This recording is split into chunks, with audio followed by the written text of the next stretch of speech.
Chapter 1, Is This All It Takes to Achieve Financial Freedom? Jinhai University, rooftop of the male dormitory building.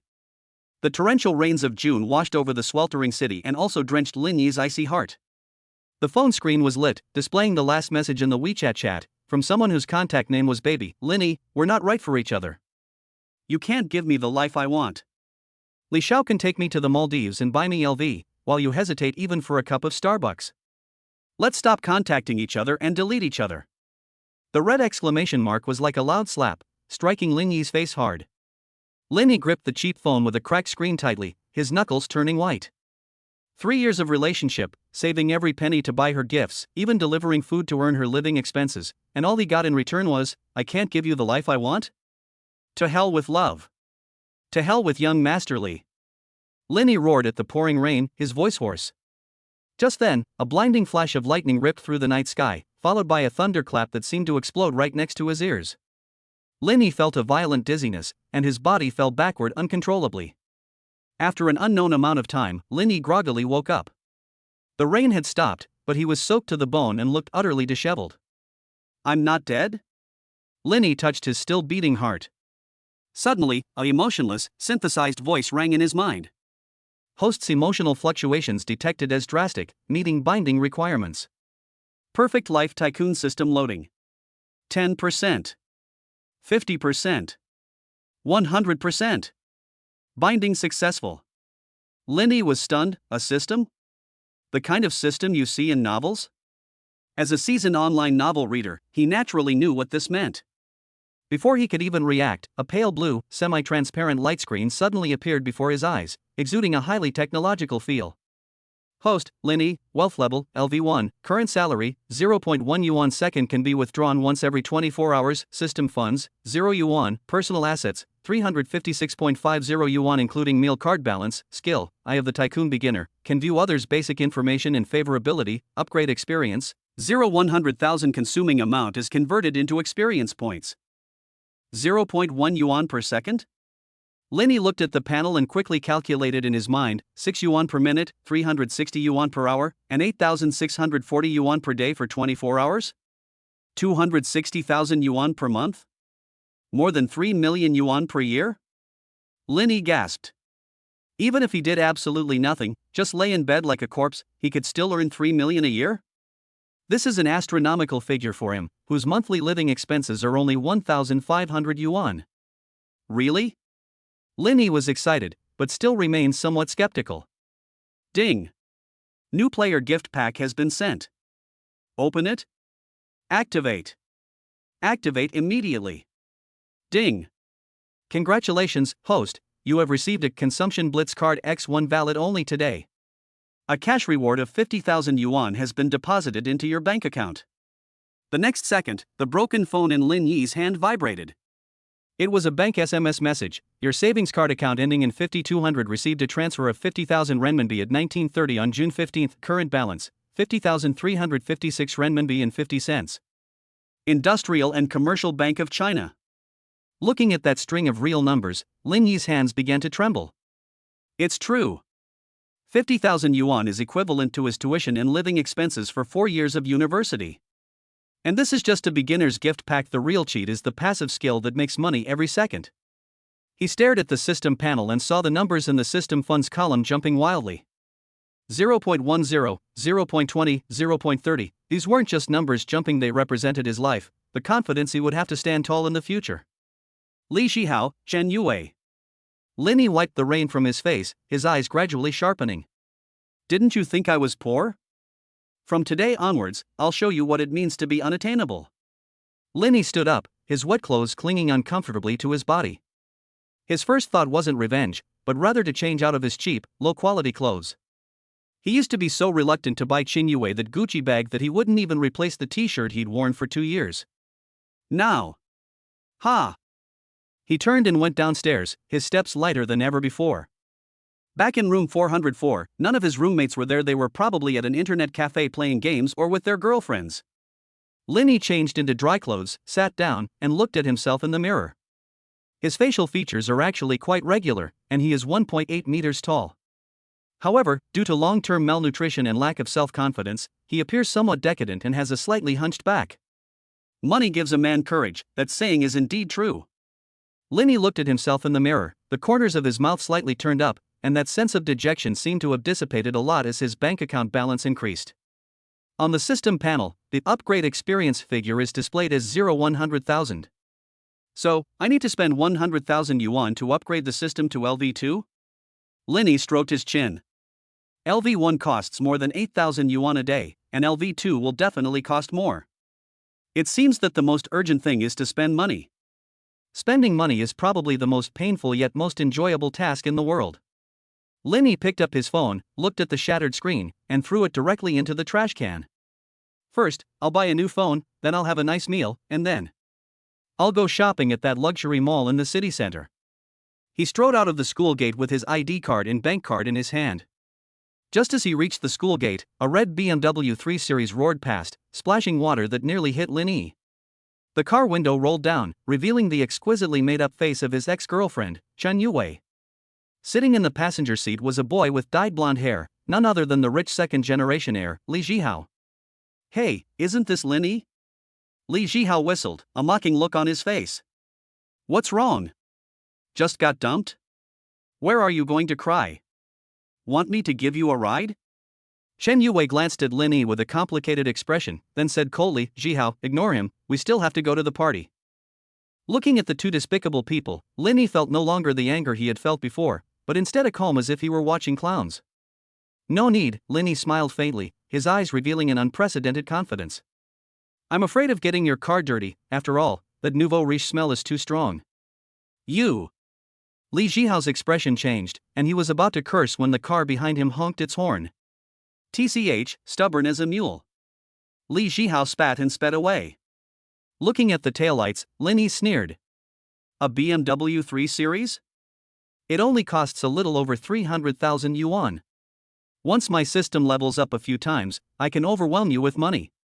He hailed a taxi by the roadside, "Driver, to Mixi." "Okay." Mixi, the most upscale shopping mall in Jinhai City.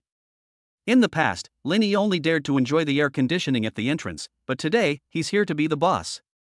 Sitting in the taxi, Lenny opened the system panel, his gaze falling on the skill, Eye of the Tycoon. I wonder what this skill can see. Just then, a girl in a JK uniform rode past the car window on an electric scooter. Lenny subconsciously looked over, and a line of data instantly appeared before his eyes. Name, Wang Xiaomei. Age, 20. Appearance, 65. Body, 70. Favorability, 0. Random person innocence, not overall score, 68. Unremarkable. Lenny's eyes lit up. Holy crap, it can even tell purity? This system, it understands men so well. With this skill, why fear encountering a scumbag woman? Why fear becoming a sucker? Lenny leaned back in his chair, looking at the dazzling city night view outside the window, and for the first time felt that this world was so beautiful. Tonight, the hunt begins. Chapter 2: The Eye of a Tycoon and the Ultimate School Beauty. Mixi was still brightly lit, and the air was filled with the smell of money and perfume. Lenny walked into the Huawei flagship store on the first floor and, without any preamble, pointed directly to the latest Mate X5 Collector's Edition in the display case. "Do you have this in stock?" The sales assistant paused for a moment, then looked at Lenny, who, despite his ordinary clothes, exuded a calm and composed demeanor mainly because he was holding a bank card, and quickly nodded. "Yes, sir, this is the top-of-the-line model, priced at 16,999 yuan. Swipe your card." Without any hesitation, without asking about the free gift, and without even testing the machine, the crisp sound of the card being swiped successfully was the most beautiful melody in the world. Ding! Detected host spending 16,999 yuan, gaining 16,999 experience points. Current experience, 16,999 100,000. Holding the brand new phone, Lenny felt a surge of energy and vitality.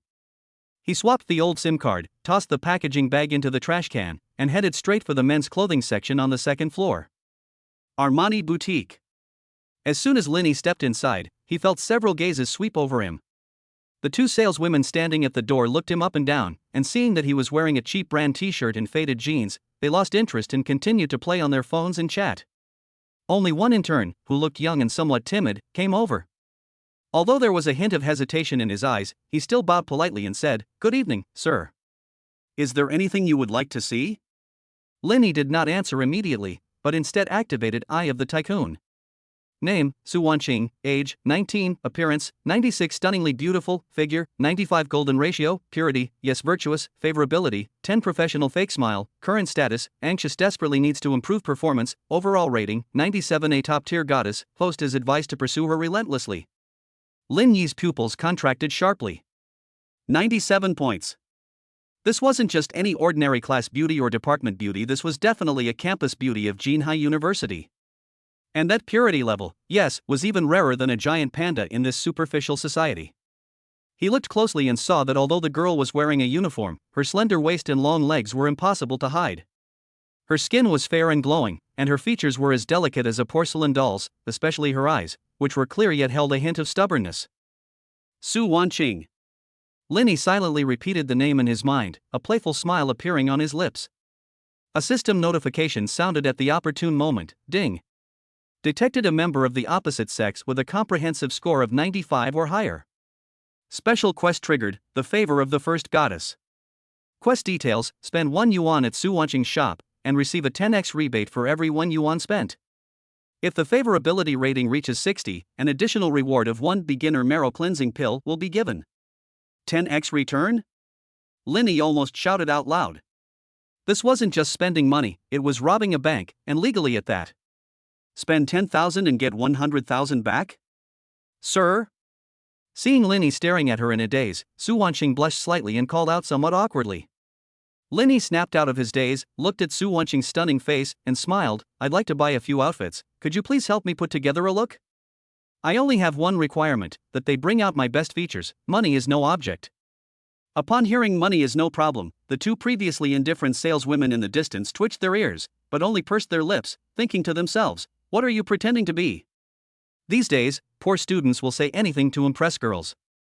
They'll probably run away when they see the price tag. Su Wanqing, however, was very serious. She nodded and said, yes, sir. Your proportions are very good, but you're a bit too thin. A more fitted cut would suit you better. Why don't you try this casual suit? The next half hour became Lin Yi's personal fashion show. Su Wanqing was not only beautiful, but also had a sharp eye. She was an art student working part-time, and her aesthetic sense was impeccable. When Linny emerged from the store in a dark blue casual suit paired with a white shirt, the entire atmosphere transformed. The saying clothes make the man was perfectly exemplified in his case.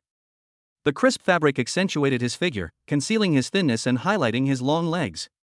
Combined with his confident demeanor, he instantly transformed from an ordinary passerby into a wealthy young master. The two saleswomen who were playing on their phones stared wide-eyed, and were filled with regret. This outfit is nice, wrap it up. Linny looked in the mirror and nodded in satisfaction. I'll take this one too. And these shoes, and this belt. Take this trench coat as well, I'll wear it in the fall. Linny pointed out various things, and with each item he indicated, Su Wanqing's face flushed more and her heart skipped a beat. This was a significant achievement. A huge achievement. Finally, there were 7 or 8 pieces of clothes and shoes piled on the counter. Sir, that's a total of 86,400 yuan. Su Wanqing's hands trembled as she pressed the calculator. She looked at Linny cautiously. Are you sure you want it all? Or should we narrow it down further? She was kindly reminding him that this amount of money is not a small sum for ordinary people. Looking into her clear eyes, Linny felt a surge of goodwill towards her. Other salespeople would be eager for you to swipe your card, but she was actually urging me to screen the options? No need to screen anymore, just swipe your card. Linny took out his bank card and handed it over. The seasoned saleswoman who had been observing coldly finally couldn't hold back any longer and interjected sourly, handsome, is there enough balance in this card?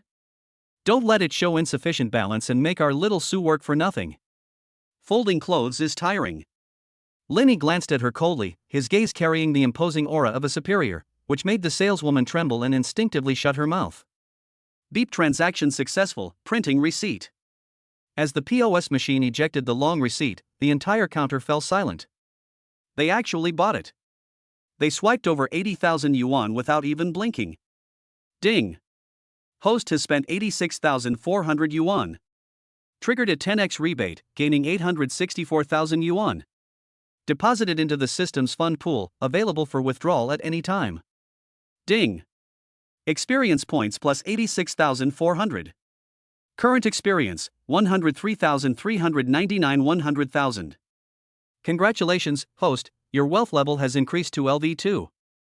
LV2 privilege, salary increased to 1 yuan per second. Earn 86,400 yuan passively every day. New feature unlocked, super rich aura beginner. Hearing the pleasant notification sound in his mind, Linny was overjoyed.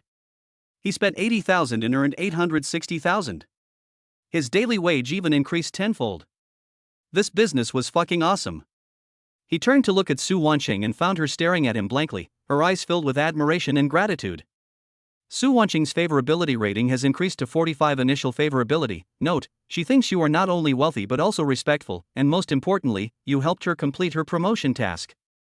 Thank you so much, sir. Thank you so much. Su Wanqing bowed deeply with excitement. Could I add you on WeChat? I can send you the latest styles as soon as they come out. Add me on WeChat? Linny smiled and took out his brand new Mate X5. Of course, I generally don't refuse requests from beautiful women. After adding each other on WeChat, Linny didn't linger and left with his bags. Playing hard to get is the mark of a master hunter. Su Wanqing was left watching his retreating figure, her hand holding her phone slightly sweaty. After thinking for a moment, she filled in the contact name, Mr. Linny, great benefactor. Meanwhile, the snobbish saleswoman was being severely reprimanded by the store manager. You can't see such a big customer? You deserve to be a sales clerk your whole life.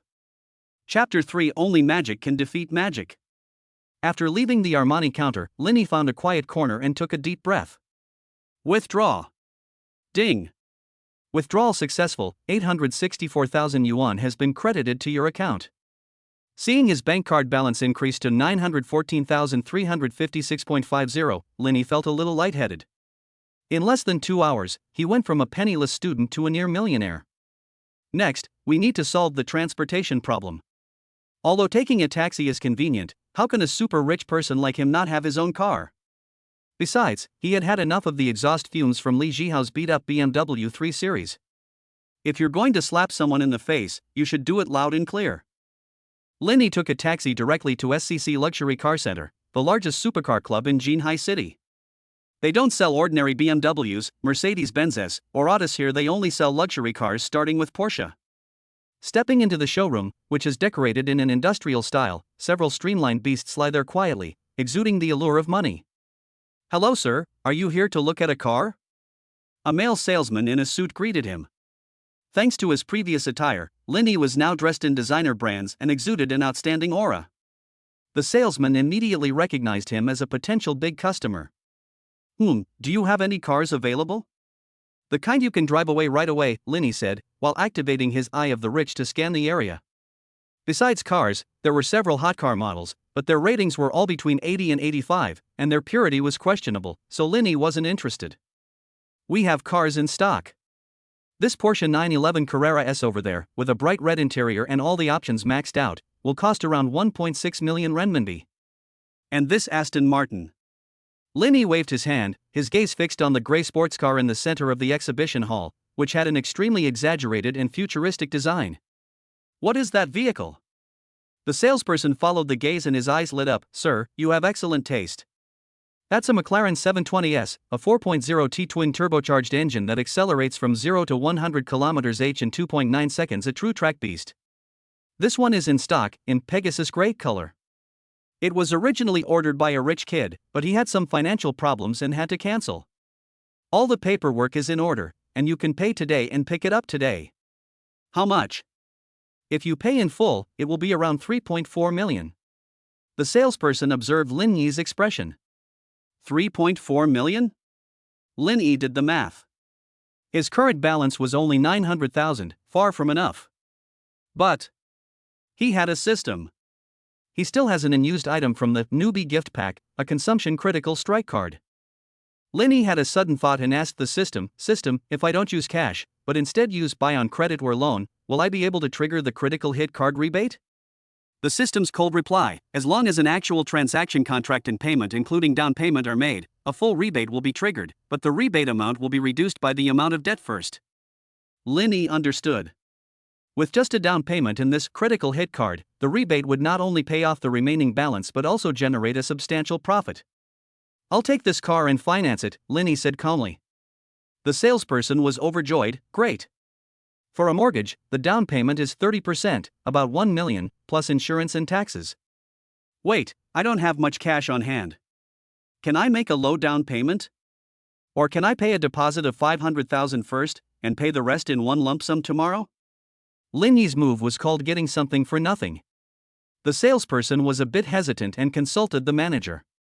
The manager, seeing Linny's attire and demeanor, and considering that McLarens are notoriously difficult to sell, readily agreed, "Sure. Sir, you can pay $500,000 first, sign a contract, and we'll hold the car for you. You can pay the balance and pick it up tomorrow. Make a deal." Linny signed his name and swiped his card for 500,000 yuan. The moment the card was successfully swiped, Linny silently chanted in his mind, "Use the spending blitz card." Ding! Host has purchased a McLaren 720S, transaction amount 3,400,000 yuan. Consumption bonus card activated. Random multiplier draw in progress. Congratulations, host. Extremely lucky, triggered a 5x bonus. Received rebate amount, 17 million yuan. 17 million. Linny felt his heart was about to jump out of his chest. After deducting the remaining 2.9 million, he would net over 14 million. Ding! The rebate funds have been legalized through an offshore fund and are being transferred to the host account. The phone vibrated again.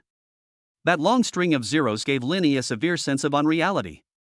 A multi-millionaire. That was it? Mr. Lin? Mr. Lin? The salesperson whispered a reminder when he saw Linny lost in thought. "Oh, it's nothing." Linny snapped out of his reverie, a smile he couldn't suppress on his lips. "Well, I thought about it, and coming back tomorrow would be too much trouble. That was a deposit, I'll just pay the balance now, I want to drive the car away tonight." The salesperson and manager were dumbfounded. They were just saying they didn't have much cash, and now they want the full amount? The minds of wealthy people are truly unfathomable. Are they testing our service attitude? No problem. Absolutely no problem. Xiao Zhang, hurry up and get Mr. Lin a temporary license plate. Wash the car until it's sparkling clean. The manager was so excited that he personally served tea and water. Half an hour later. Boom! The McLaren 720S's iconic butterfly doors slowly slammed shut, the engine roaring like a beast, the sound echoing throughout the showroom, sending shivers down everyone's spines. Linny sat in the driver's seat, gripping the suede steering wheel, feeling the vibrations from the engine behind him. It was the vibration of power. Jinhai University, I'm back. Linny stepped on the gas, and the McLaren shot into the night like a gray lightning bolt. At this moment, the campus forum of Jinhai University was in an uproar. A post titled "Shocking. Shen Yue, the most beautiful girl in the Department of Economics and Management, dumped her loser boyfriend in public and got into a rich second-generation's BMW" was trending. The comments were full of sarcastic remarks. "Girls these days only care about money. That Linny is also pitiful, I heard he was a simp for 3 years. Simps never have a good ending, what's the point of dating if you don't have money?" As Linny drove, he glanced at the constantly popping up messages in the class group chat. Li Zhihao sent a red envelope in the group and tagged all members. "Today is a good day, we're finally free from this misery, let's celebrate. Everyone gather at Fulu tomorrow night, it's on me. Everyone except one person, come on over." It goes without saying who this someone is. Linny sneered, gripping the steering wheel with one hand while sending a message in the group chat with the other. "It really is a good day, I'll send a red envelope to celebrate." The next second, a red envelope appeared in the group chat. Linny sent out a Lucky King red envelope, totaling 20,000 yuan, 50 envelopes available. The group chat fell into a deathly silence. 20,000 yuan? A single red envelope contained 20,000? Was it a slip of the hand that added an extra zero, or did someone go mad? Immediately, the group chat exploded. Holy crap! I got 800. I got 1,200. Has Linny gone mad? Is this the big shot's excitement? The 200 yuan red envelope that Li Zhihao had just sent was instantly drowned out by the flood of Father Lin messages, making it seem incredibly meager. Linny remained silent, simply staring at the school gate ahead. He lightly tapped the brakes at the speed bump at the gate, and the McLaren's butterfly doors slowly rose. The security guard stared in disbelief. This car, it's even more expensive than the principal's, isn't it? Linny rolled down the car window, took out his expired student ID, and smiled brightly at the security guard. Uncle, I'm Linny, a third-year student in the Economics and Management department. This car, can it go in? Chapter 4, A Sensation on Campus and the Brothers of 404. The security guard looked at the futuristic gray beast, then at the crumpled student ID in Linny's hand, and his Adam's apple bobbed with difficulty. Get in, get in. We have to get in. The middle-aged man frantically raised the railing, even giving a standard salute. Seriously?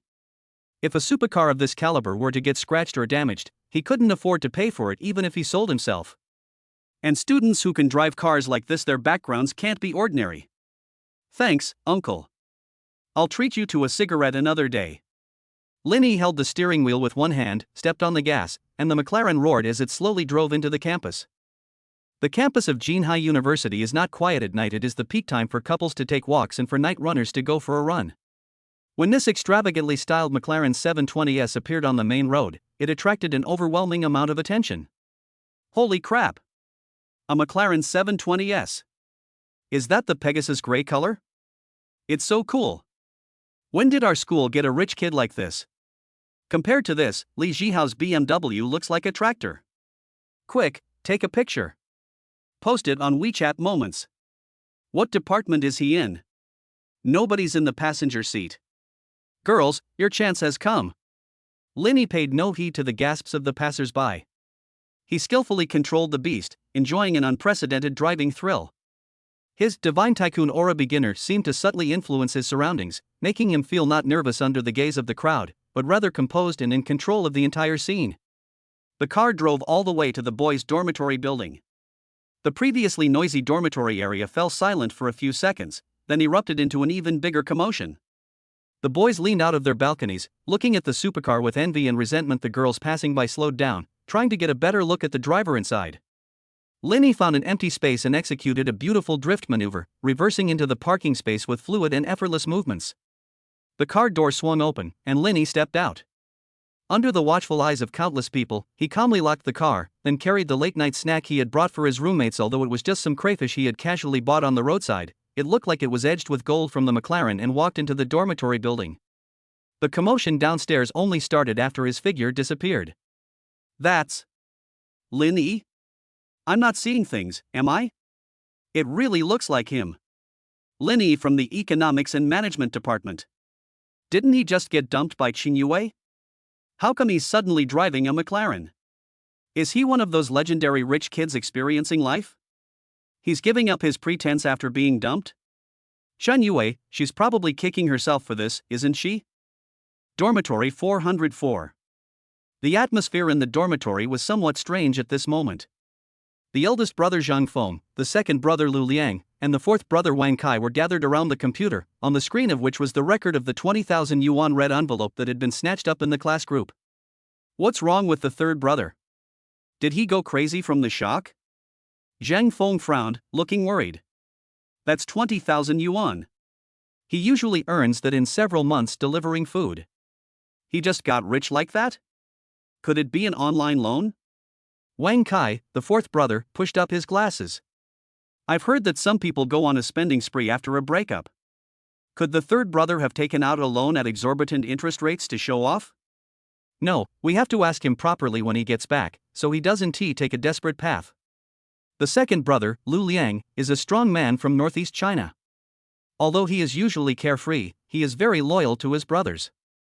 If he really owes money, we brothers will chip in and pay it off first. Just then, the dormitory door was pushed open. What are you talking about? Why so serious?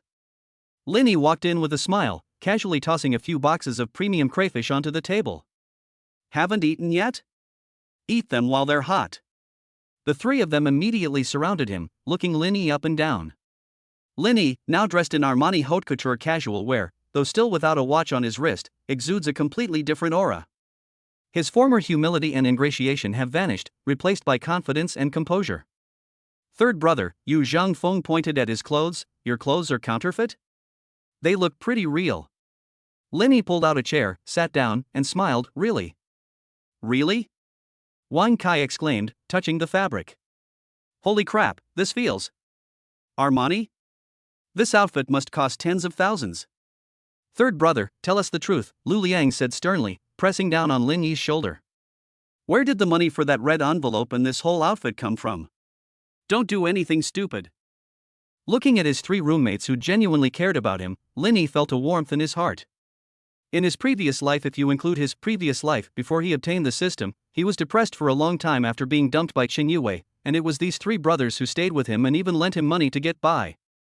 Don't worry, I didn't steal, rob, or take out any online loans. Lin Yi had already prepared his words and smiled mysteriously. Actually, I made money buying Bitcoin. Bitcoin? The three looked at each other in bewilderment.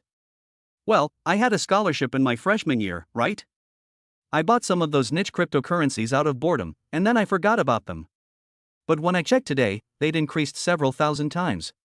Lin Yi said this nonsense with a straight face. I was in a bad mood today, so I cashed it all out. Several thousand times? Zhang Feng's eyes nearly popped out of their sockets. How much money would that be? Lin Yi held up one finger. Not much, just a small goal. Holy crap! 3 unison curses rang out in the dormitory. Although a small goal sounds like bragging, Lin Yi's outfit and the 20,000 yuan red envelope were genuine. Alright, stop yelling. Lin Yi opened a box of crayfish, the aroma filling the air. This little bit of money is nothing. From now on, I'll cover all your expenses. Everyone come to the party tomorrow night and support me. Go! We have to go. Lu Liang shouted while peeling shrimp. Damn it, I've been wanting to get back at that bastard Li Jihao for ages. Tomorrow, our third brother will make a triumphant return and scare those 2 scoundrels to death.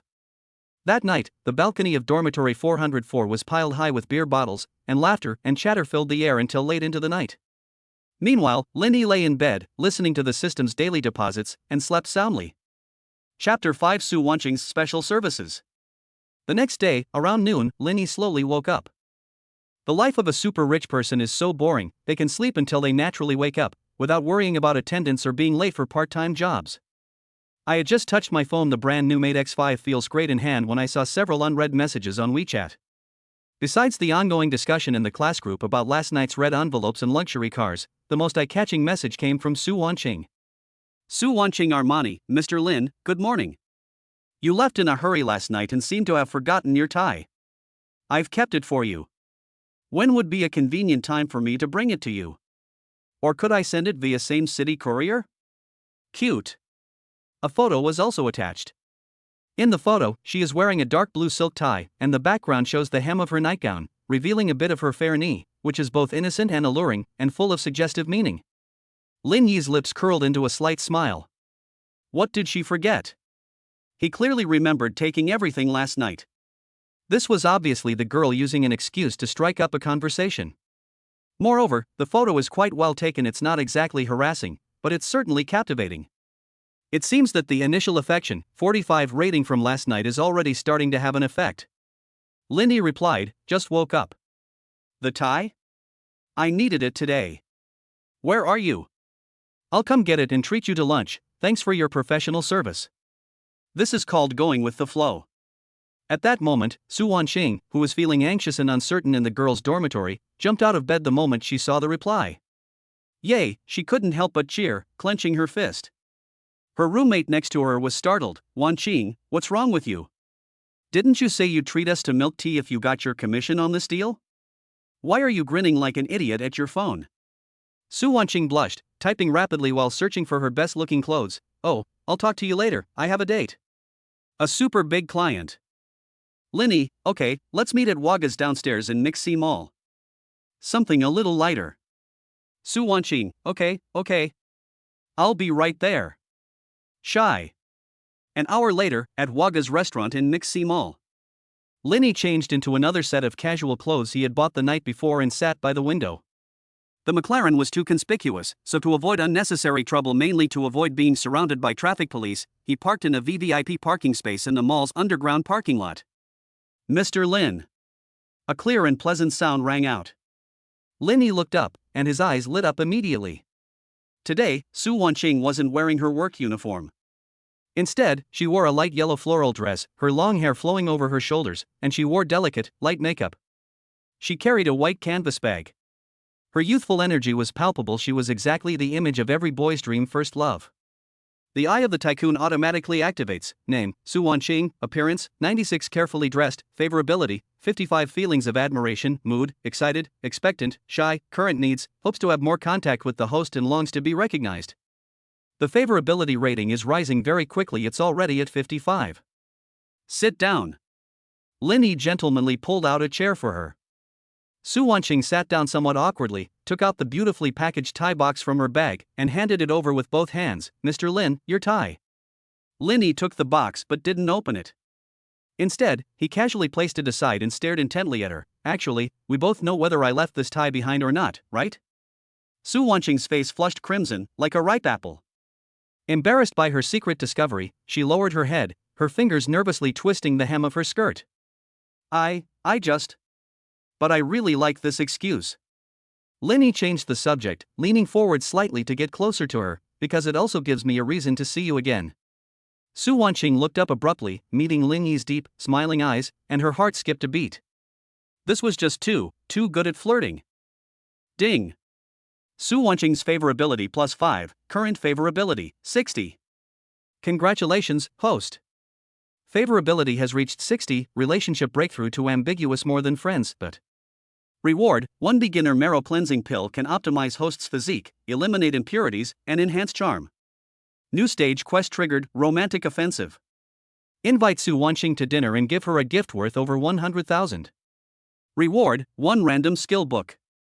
Lin Yi felt a surge of satisfaction. This girl was too naive. She broke down his defenses with just a few words. The meal was very enjoyable. Lin Yi didn't put on any airs of a wealthy man. Instead, he chatted humorously and wittily, occasionally praising Su Wanqing, making the young girl laugh heartily, her eyes brimming with undisguised admiration. After finishing his meal, Lin Yi wiped his mouth and asked, Wanqing, are you free tonight? Huh? Su Wanqing was taken aback. Tonight? I was supposed to work part-time at the store. Take a day off, Lin Yi said confidently. I have a class reunion tonight and I need a female companion. I think your style is perfect for it. Could you do me a favor? Taking Su Wanqing to a class reunion? Does this mean he's publicly introducing her to his friends? Su Wanqing's heart pounded. Was this progressing too fast? But she absolutely didn't want to refuse. Even if it was just as a shield, she was willing. Okay. Su Wanqing's voice was barely audible. Then I'll ask the manager for leave. No need for that trouble. Lin Yi took out his phone and transferred 2,000 yuan directly to the store manager he had added last night, with the note, I've requisitioned Su Wanqing today, it counts as perfect attendance, the extra is for everyone to buy milk tea. Instant reply. Store manager, young Master Lin is so generous. Feel free to use Wanqing as you like, you don't even have to come tomorrow. Have a great time, young Master Lin. Lin Yi showed Su Wanqing his phone screen and smiled, all done. Let's go. Since you're going to be my date, this outfit looks good, but it doesn't have enough presents. I'll take you somewhere. Where to? Let me show you what a Cinderella transformation really means. Chapter 6: The Turmoil at Jufulu. 6 p.m., Jufulu Hotel. As a relatively upscale restaurant near Jinhai University, this place has hosted countless graduation parties and farewell dinners for students. Inside room 306, most of the students from Class 3 of the Economics and Management Department had already arrived. Li Jihao sat in the main seat, wearing a sequined Versace t-shirt and a green submariner on his wrist, boasting enthusiastically, this watch is just an entry-level model, worth 100,000 or so, just for fun. In a couple of days, my dad said he'd get me an M4, that's what a car should be. Several boys nearby quickly chimed in, Brother Hao is awesome. With Brother Hao's skills, who in our class can compare? Chen Yue sat next to Li Jihao, wearing a figure-hugging red dress and heavy makeup. Although beautiful, she had a somewhat worldly air about her. She listened to the crowd's praise with a smug smile, but her eyes kept drifting towards the door. Last night's 20,000 yuan red envelope felt like a thorn in her heart. Where did Lin Yi get the money? Did he really win the lottery? Or did he borrow it from loan sharks? Hey, do you guys think Lin Yi will dare to come today? A girl asked while cracking sunflower seeds. He was so tough in the group last night. If he chickens out and doesn't come today, he'll really embarrass himself. He dares to come? Li Jihao sneered, slamming his BMW car keys on the table. Even if he comes, so what? He'll just empty his pockets with a red envelope, won't he? Let's see how he cries when it's time to pay the bill. Just then, the door to the private room was pushed open. Zhang Feng, Lu Liang, and Wang Kai walked in. Hey, aren't these the three kings of 404? Li Jihao said sarcastically. What, didn't your rich roommate come along? Did you not have enough money for a taxi and walked here? Li Jihao, watch your mouth. Lu Liang had a short temper and was about to explode on the spot. Zhang Feng stopped him, looking coldly at Li Jihao. Third brother will be here soon. Also, although you initiated this meal, we are all classmates, so don't act like you're about to ascend the throne. Heh, still pretty stubborn. Li Jihao curled his lip in disdain. Just as the atmosphere was becoming tense, the crisp sound of high heels clicking on the floor suddenly came from outside the corridor, accompanied by a waiter's respectful voice. Sir, madam, this way please. The door to the private room was pushed open again. The once noisy private room seemed to be muted in an instant. All eyes were fixed on the man and woman at the door, and then, everyone froze. The man who walked in wore a well-tailored dark gray bespoke suit with a white shirt underneath. He wasn't wearing a tie, and the collar was slightly open, revealing his long, slender neck. His hair was styled, revealing a smooth forehead, and his features were handsome, with a faint smile playing on his lips. His composure, elegance, and aristocratic air made him seem like a chaebol heir straight out of a Korean drama. The girl on his arm was breathtaking. She wore a black off-the-shoulder Chanel gown from the latest season, which made her already fair skin appear even whiter. A dazzling diamond necklace Linny had just bought it that afternoon, a Van Cleef Arpels necklace, worth 180,000 yuan shimmered under the lights. Her face was exquisitely beautiful, with a pure yet alluring charm, lively eyes, and an elegant demeanor. The two of them standing together are the real-life embodiment of a golden couple. This is Linny? Someone exclaimed, breaking the silence. Everyone stared wide-eyed, unable to believe that the wealthy young man before them was the same timid and submissive Linny who usually dressed in cheap clothes. And the beautiful woman beside him. Isn't that our school's freshman beauty queen from the commoner class? I think her name is Su. Su Wanqing? Someone recognized her. Although Su Wanqing is usually low-key, her stunning looks have earned her a reputation on the school forum. She usually dresses simply, but this outfit makes her absolutely breathtaking. Especially Chang Yue. Looking at the radiant Su Wanqing, and then at her own tacky red dress, she felt utterly humiliated. This overwhelming sense of superiority made her face contort with jealousy. Sorry, there was a bit of traffic on the way, we're late. Linny led Su Wanqing into the private room, his voice gentle and refined. He glanced around, his gaze lingering on Chen Yue and Li Jihao's faces for a second, his eyes as if he were looking at two ants, utterly indifferent. Third brother. Over here. Zhang Feng waved excitedly. Linny led Su Wanqing to sit down next to his roommate. Su Wanqing obediently helped Linny take off his suit jacket and hung it on the back of the chair, her movements as natural as a young wife. Who's that woman? She's so hot. That necklace, it looks like real diamonds? Is it Van Cleef Arpels? Has Linny struck it rich? This outfit must cost at least several $100,000. Whispers arose. Li Jihao's face was as black as the bottom of a pot. He thought today was his day, but Lin Yi's appearance stole all the limelight. Heh, Lin Yi, not bad. Li Jihao said with a forced smile, you must have spent a lot of money renting clothes for today's party, right? You even rented a female companion? This outfit must have cost several thousand a day, right?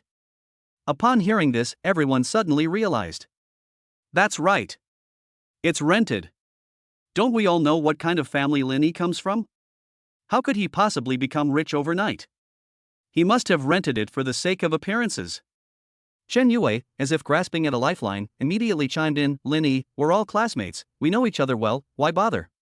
Trying to save face when you're not doing well, you'll end up not being able to pay your credit card bills and dragging yourself down with you. She looked at Su Wanqing with hostility in her eyes. Junior, don't be fooled by him.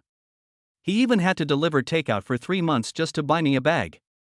This outfit and necklace are definitely fake or rented. Just as Su Wanqing was about to retort, Lin Yi gently pressed her hand down.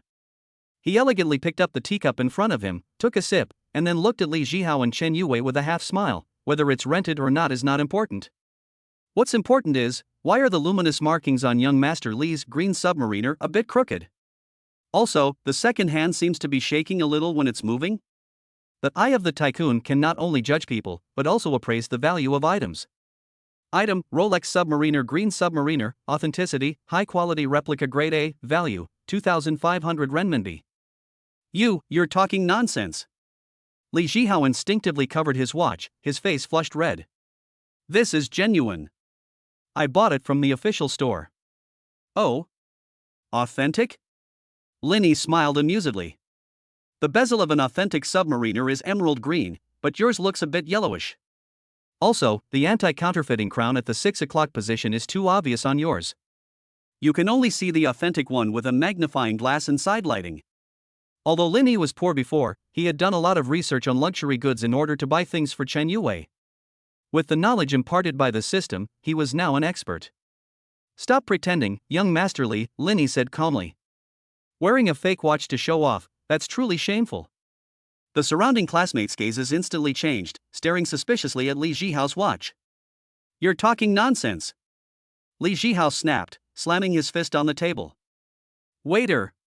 Order! I'm ordering the most expensive thing today. I'll show you what real power is. Since he was being questioned, he decided to use money to save face. Li Zhihao was going all out to save face. Linny leaned back in his chair, watching the exasperated Li Zhihao, his smile widening. Ordering food? Sure. He'd show him what it meant to say, you can't afford this meal. Chapter 7: The True Aura of a Super Rich Man. The waiter came in with the menu, and the atmosphere became a little awkward. To prove himself, Li Zhihao grabbed the menu and started ordering 2 Australian lobsters, the biggest ones. 2 king crabs too. And this Buddha jumps over the wall, 1 serving for each of us. And 2 bottles of mutai. He gave Linny a provocative look. How about it? Young Master Lin, you can't afford even 1 dish here even if you deliver takeout for a month, right? Today I'll show you something. Although the students sensed something was off, they all swallowed hard when they heard about the lobsters and king crabs. Linny didn't even lift his eyelids, but simply said to Su Wanqing beside him, the seafood here is so-so, it's all frozen. Since young Master Li is so enthusiastic, let's just make do with some. Force yourself to eat a little? Li Zhihao laughed angrily. Have you ever eaten anything this good in your entire life? Just then, Linny suddenly raised his hand and snapped his fingers. Waiter! Sir, what can I do for you? The waiter looked at Lin Yi's demeanor and was much more respectful than he was to Li Zhihao. Mutai is too strong and doesn't suit the atmosphere today, especially with so many girls here, Linny said gently. Call your manager over and tell him I'd like to open a bottle of Romani Conti that you have in your cellar. Romani Conti? The waiter was startled. Sir, that's our boss's prized possession, I can't make that decision. Go call the manager. Linny took out a black card and placed it on the table. It was a Centurion Black Gold card system virtual version, unlimited credit limit, usable in real life that he had just received as a reward for checking in with the system. Less than 2 minutes later, a middle-aged, overweight man in a suit rushed in, sweating profusely. He glanced at the black card on the table, then at Linny, and instantly bent over at a 90-degree angle. Sir! I am the manager of this shop. Would you like to drink that 1990 Romani Conti? Yeah, it's open. Linny said casually. Also, bring out all your signature dishes, as long as they're freshly made. As for these frozen seafood. He looked at Li Zhihao's order with disdain. Take them away, they're too fishy even for a cat. Okay. I'll arrange it right away. The manager was overjoyed and respectfully withdrew. Li Zhihao was stunned. Chen Yue was stunned. The whole class was stunned. Romani Conti? That's the legendary king of wines. A single bottle must cost hundreds of thousands, right? And that black card. Linny, what are you pretending for? Li Zhihao's voice trembled slightly. You can afford that kind of wine? Don't run away when it's time to pay the bill. Linny didn't even look at him, but turned his head and gently tidied Su Wanqing's hair. Wanqing, try that wine later, it has a hint of rose petal fragrance, you should like it. Su Wanqing was completely captivated by Lin Yi's domineering aura and obediently nodded. Yes, I'll do whatever you say. Over the next half hour, a continuous stream of delicious dishes was served. Each dish was exquisitely crafted, like a work of art, far superior to the large batch stews Li Jihao had ordered. The priceless bottle of red wine was carefully decanted, and a small glass was poured for each person. This wine smells so good. This food is delicious. What kind of meat is this? It melts in your mouth. Linny, how much does this meal cost? The students ate while staring at Linny in shock. At that moment, Li Jihao, who was sitting in the main seat, seemed to have become invisible. Finally, we were full and satisfied. Li Jihao gritted his teeth and shouted, "Waiter! The bill! I want to see how much this meal costs." I agreed to treat, but Linny ordered the drinks, so I'm not paying for that. The manager walked in with a long bill, smiling as he said, "No need to pay." No need to pay? Li Jihao was taken aback. What do you mean? Free meal? Young Master Lin has already paid the bill. The manager bowed respectfully to Lin Yi. The total bill was 386,000 yuan. Young Master Lin swiped 400,000 yuan directly, saying that the rest was for the waiter as a tip. A collective gasp filled the private room. A meal cost 400,000? And Lin Yi paid the bill? And when Li Jihao was clamoring to treat him, he paid the full amount and even gave a tip of over 10,000? That slap swelled up Li Jihao's face. Li Jihao's face turned deathly pale, and he couldn't utter a single word. His down payment for that BMW was only a little over 10,000 yuan, while this guy had spent the down payment for 2 BMWs in one meal? Linny stood up, elegantly buttoned his suit jacket, and looked around the room. I hope everyone enjoys the food and drinks. As for money, it's just a number to me. Let's call it a day. Wanqing and I have some things to attend to, so we'll be leaving now. After saying that, he took Su Wanqing's hand and walked out of the private room amidst the awe, admiration, and complicated gazes of everyone present. Chen Yue stared blankly at Lin Yi's retreating figure, her nails digging deep into her flesh. 400,000 yuan for a meal. He really is rich and extremely rich. If only she had been sitting next to him just now, how wonderful that would have been. Overwhelmed by immense regret, she suddenly shook off Li Jihao's hand and rushed out like a madwoman. Linny! Linny, wait for me. Chapter 8: McLaren and the news anchor. At the entrance of the restaurant. As Linny led Su Wanqing out, Chen Yue's tearful voice came from behind. Linny! Let me explain. Chen Yue caught up breathlessly, grabbed Lin Yi's sleeve, her eyes red and looking pitiful. Linny, I know you still love me, right? I was deceived by Li Jihao before. I only said those things to motivate you. Let's make up, okay? This acting is so good, it would be a waste not to give it an Oscar. Su Wanqing frowned and subconsciously stepped in front of Lin Yi, like a kitten guarding its food. Senior, please have some self-respect. Mr. Lin is my male companion now. What do you know, you little vixen? Lin Yi and I have been together for 3 years. Chen Yue yelled at Su Wanqing, then turned to look at Lin Yi with deep affection. Lin Yi, have you forgotten our vows? You said you would love me for a lifetime. Lin Yi looked at the face that had once haunted his dreams but now only disgusted him, and gently pulled his sleeve back. Chen Yue, Lin Yi's voice was cold. Oaths are made for the listener to believe. Unfortunately, I don't believe them anymore. Also, don't touch my suit with your dirty hands. You can't afford to pay for it. After saying that, Lin Yi pressed the car key in his hand. Beep beep. Not far away, the gray monster parked under the streetlights suddenly lit up its headlights, like a pair of awakened demon eyes. The butterfly gates slowly rose, attracting passers-by to stop and watch. McLaren? Li Jihao and his classmates, who had chased after them, witnessed this scene and were instantly petrified.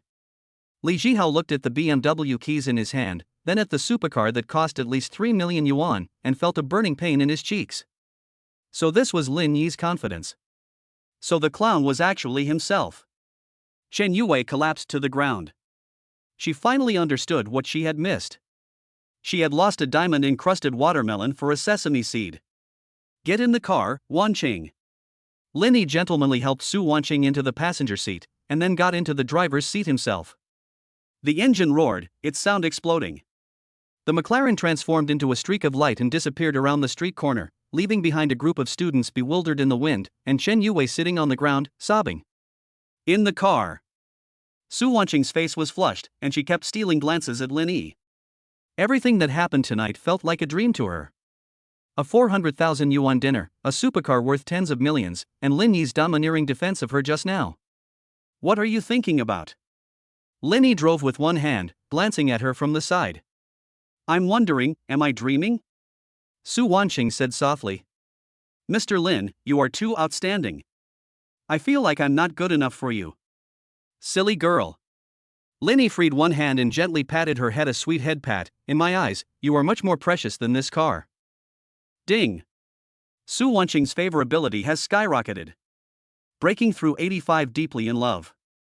Congratulations, host. Your conquest progress has greatly increased.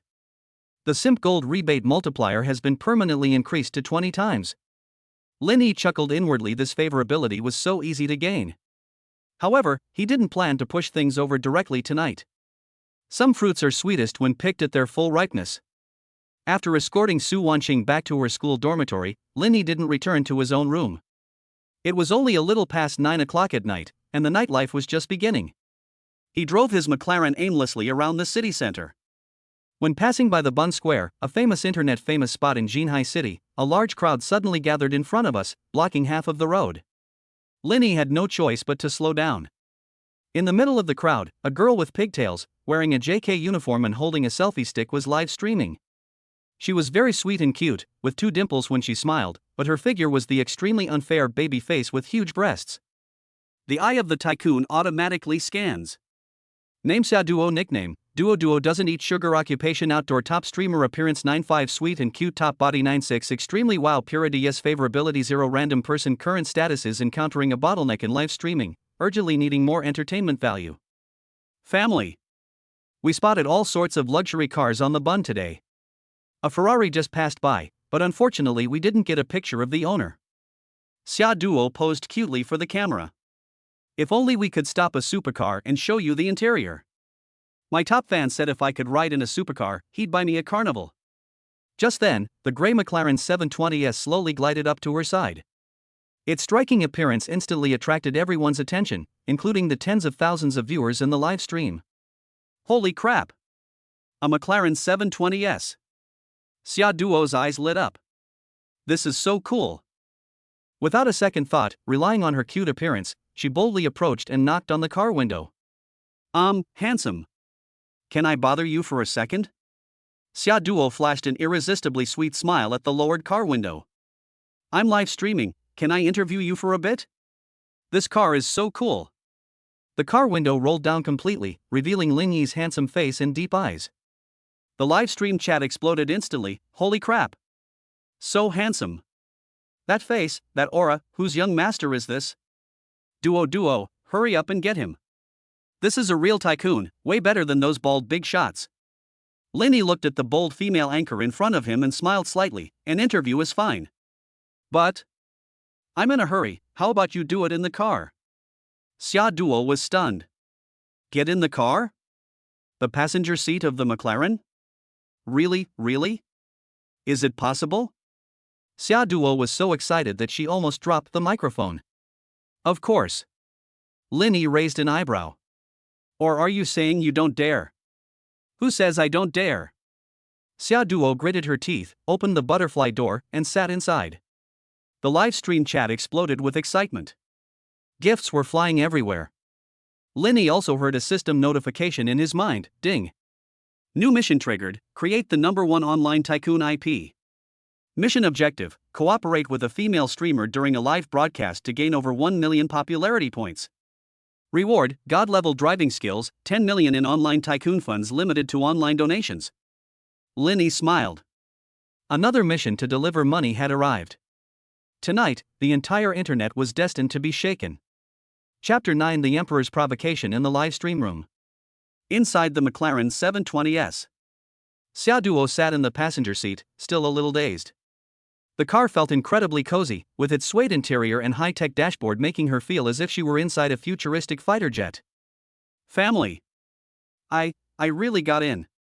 Xia Duo scanned the interior of the car with her camera, her voice trembling slightly with excitement. The quality, the carbon fiber, it's amazing.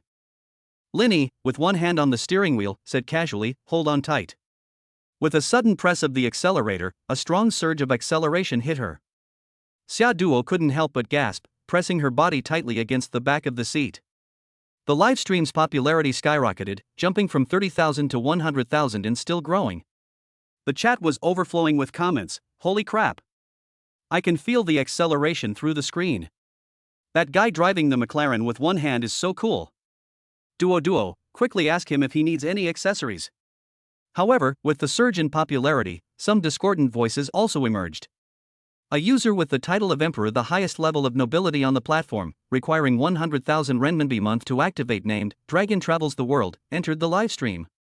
This was Xia Duo's previous top supporter, Brother Long.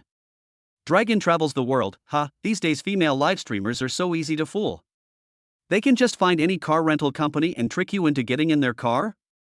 This McLaren looks like it's from a rental company, and this guy is probably just a male version of a socialite who shares rides. As soon as Brother Long opened his mouth, his henchmen started jeering. Yeah, what real rich kid would be out picking up female streamers late at night? Duo, be careful not to get scammed out of your money and your body. There are tons of pretentious people these days. If this car belongs to this guy, I'll eat shit on livestream. Xia Duo looked at the comments on the screen, her expression somewhat unpleasant. She glanced cautiously at Lin Yi, afraid that he would be angry. Lin Yi had actually seen the comments long ago. His eye of the rich could see not only reality, but also the information behind online IDs. This Dragon Travels the World was just a nouveau riche who owned a small factory in real life. He would spend tens of thousands of yuan to seek attention, and he couldn't sleep with the female streamer. Now that he saw Xia Duo getting into someone else's car, his sourness was practically overflowing from the screen. He's insulting you, Lin Yi said calmly. No, don't mind him, he's just a hater. Xia Duo quickly explained, afraid that Lin Yi would kick her out of the car. Lin Yi's lips curled into a playful smile. Give me your phone. Xia Duo was stunned for a moment, then obediently handed over her phone, the camera pointed directly at Lin Yi. Lin Yi glanced at the screen where Dragon's Journey was still mocking him and smiled calmly at the camera. Rented? This Brother Dragon, right? Since you think I rented it, how about we play a game? Dragon Travels the World. Oh, you dare to challenge me? What are you playing at? A race to see who can drive faster? Too low class. Lin Yi shook his finger. Since we're on a live streaming platform, let's play by the rules here. We'll compete by sending virtual gifts. Whoever sends the fewest gifts has to quit the platform and kneel down and call me grandpa. Dare to do it? The live stream chat exploded. Holy crap. That's tough? Is this guy going head to head with Brother Long? Brother Long is a super rich spender on this platform. He spent 500,000 last month. This is going to be interesting. A battle of the rich. Dragon Travels the World seemed to be enraged, feeling his dignity challenged. This is hilarious. A poor guy driving a rented car wants to compete with me in gift giving? Fine. I'll teach you the power of capital today. Don't come crying to your mom if you lose. Lin Yi returned the phone to Xia Duo, then took out his own Mate X5 and downloaded the live streaming platform's app. System, extract 10 million yuan of funds from the online tycoon. Lin Yi silently ordered in his mind. Ding. 10 million yuan of super rich funds have been deposited into the host's account. These funds are for online spending only. Lin Yi registered a new account with a simple 2-word ID. Then, he immediately recharged his account. Chapter 10, Worshipped by the entire internet, a true super rich. Xia Duo's palms were sweating with nervousness. On one side was her top-ranking male fan, and on the other was a mysterious tycoon she had just met. When gods fight, mortals suffer. Brother Long, how about we let it go? We're all friends. Xia Duo tried to smooth things over. Dragon Travels the World. Duo, don't worry about this. Today I'm going to skin this kid alive. I'll go first. Special effects instantly appeared on the screen. Dragon's Journey, sent out 1, Carnival. Dragon's Journey, sent out 2, Carnival. Dragon's Journey, sent out 10, Carnival. 1 Carnival costs 3,000 yuan, so 10 would cost 30,000 yuan. That's several months' salary for an average person. The chat was flooded with comments like Brother Long is awesome, and Brother Long is so generous. Brother Long smugly replied, Kid, it's your turn. Don't tell me you're still saving up to recharge? Want me to lend you 200? Lin Yi looked at the screen and tapped it lightly with his finger. The next second, a golden banner floated above the entire live stream room. No, above all the live stream rooms on the entire platform. Lin Huang is giving away 10 treasure maps in Duo Doesn't Eat Candy's live stream. Go check it out. Treasure maps, the most expensive gift on the platform, cost 5,000 yuan each. 10 maps would cost 50,000 yuan. That's way more expensive than what Brother Long offers. Before anyone could react, the banner was raised again. Lin Huang gave away 20 treasure maps in Duo Doesn't Eat Candy's livestream. Lin Huang gave away 50 treasure maps in Duo Doesn't Eat Candy's livestream. Lin Huang gave away 100 treasure maps in Duo Doesn't Eat Candy's livestream. Boom! The entire platform server momentarily froze. 100 treasure maps. 500,000. All from a single click.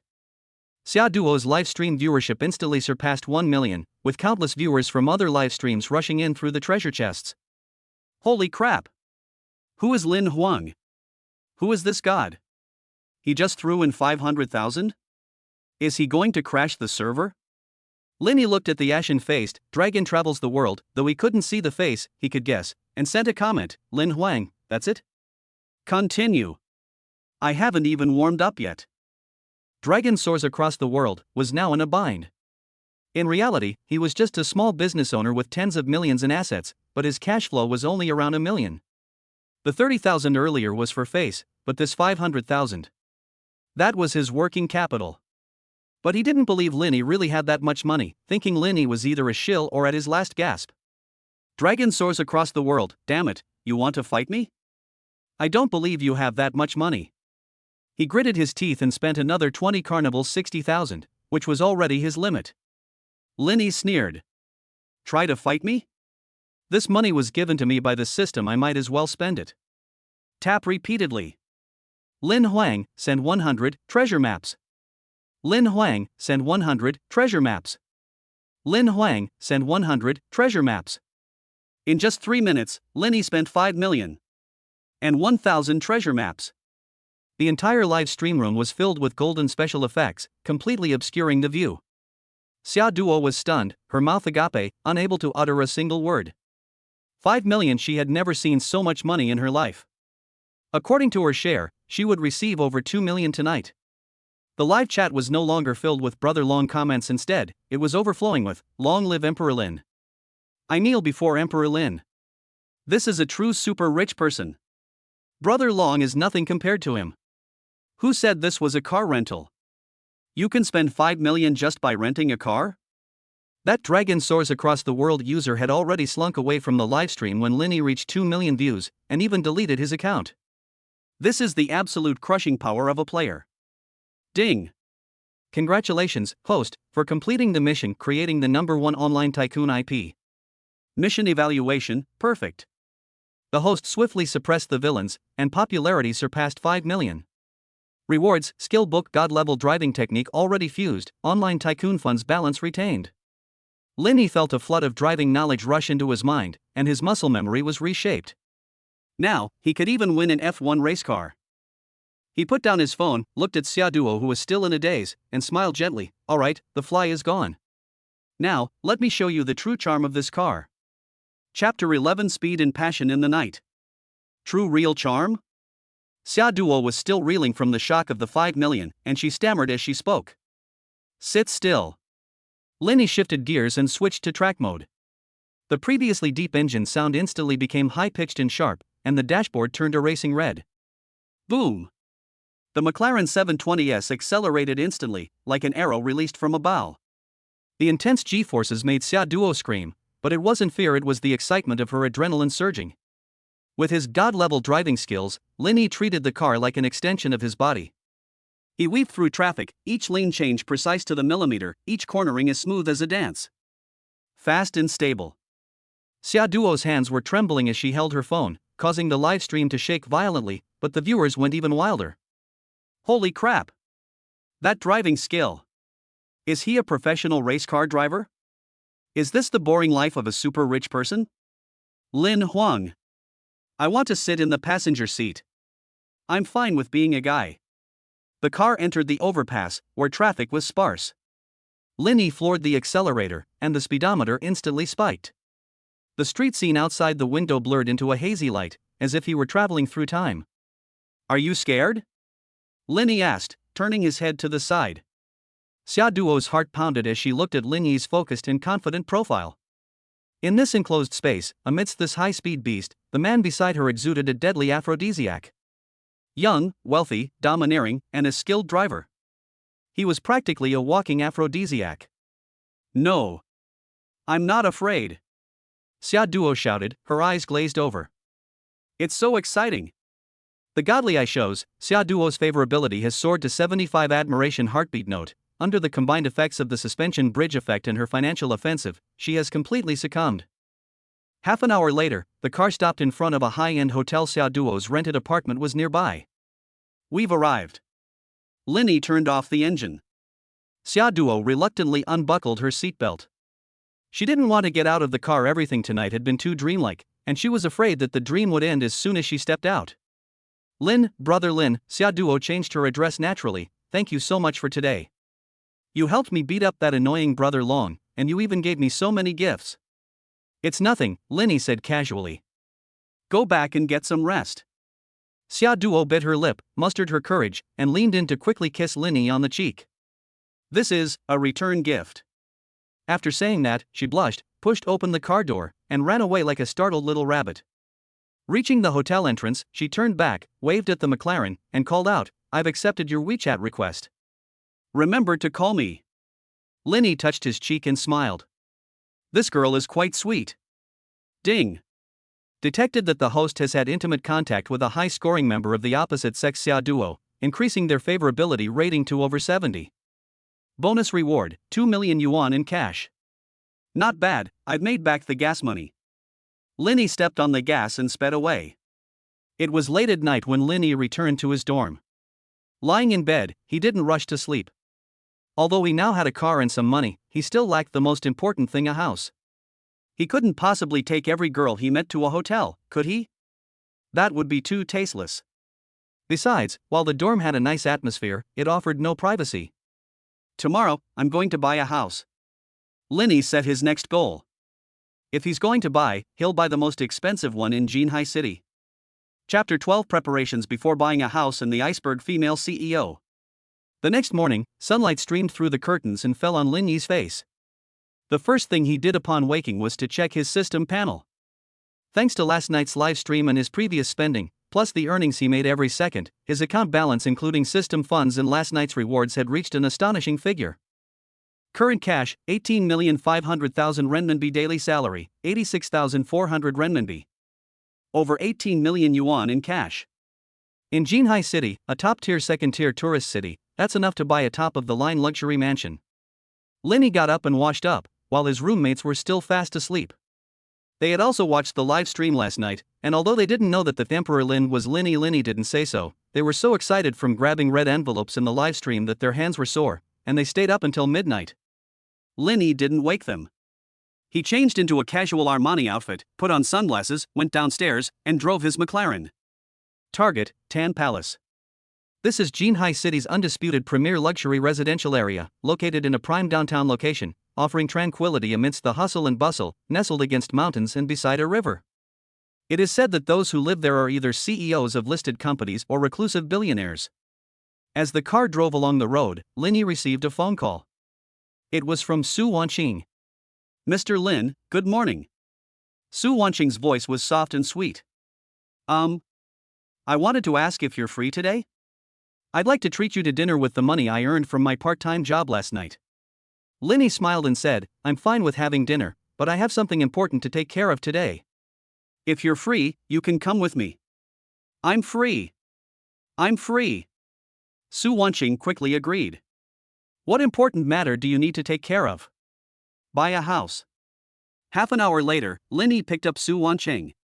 Today, Su Wanqing was wearing a white t-shirt paired with denim shorts, revealing her two straight and slender white legs, exuding youthful energy. Wow! Are we going to the Tang Palace? Su Wanqing looked at the navigation and covered her mouth in surprise. I heard that the cheapest houses there cost tens of millions. Tens of millions? That can only buy a toilet. Lin Yi joked. The car quickly drove into the sales center of Tangong. Unlike the bustling crowds at ordinary real estate developments, this place was deserted. After all, there weren't many people in the entire Jinhai city who could afford to buy a house here. The security guard at the entrance saw the McLaren 720S, immediately saluted and let it pass, and directed it to its designated parking space. Lin Yi led Su Wanqing into the sales hall. The hall was decorated in a magnificent and luxurious style, with a huge crystal chandelier. Several saleswomen in business attire were chatting idly when someone walked in.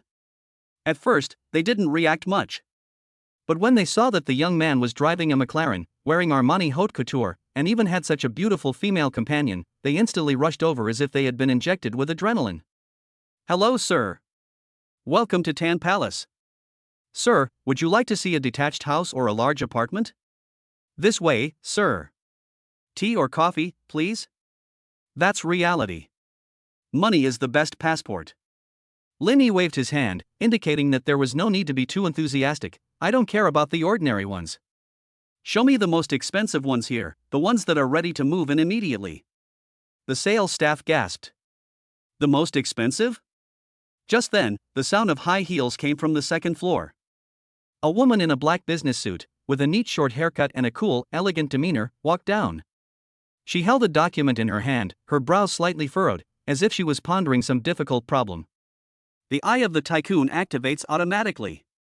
Name: Yi Qingling, age 24, identity president of Yi Group, daughter of the developer of Tan Palace, appearance 9'8", ice queen, figure 9'7", devilish figure, purity yes, favorability 0, random person, personality cold, domineering, workaholic, current problem: the number 1 villa in Tan Palace, the king of buildings, has not been sold, resulting in slow capital recovery and pressure from the board of directors.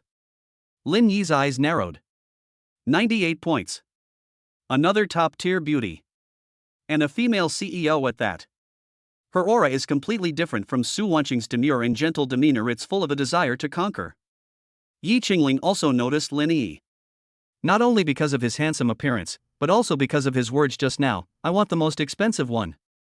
She stopped and swept her gaze over him with a cool expression. "Sir, this is the most expensive number 1 courtyard in the Tan Palace, priced at 180 million.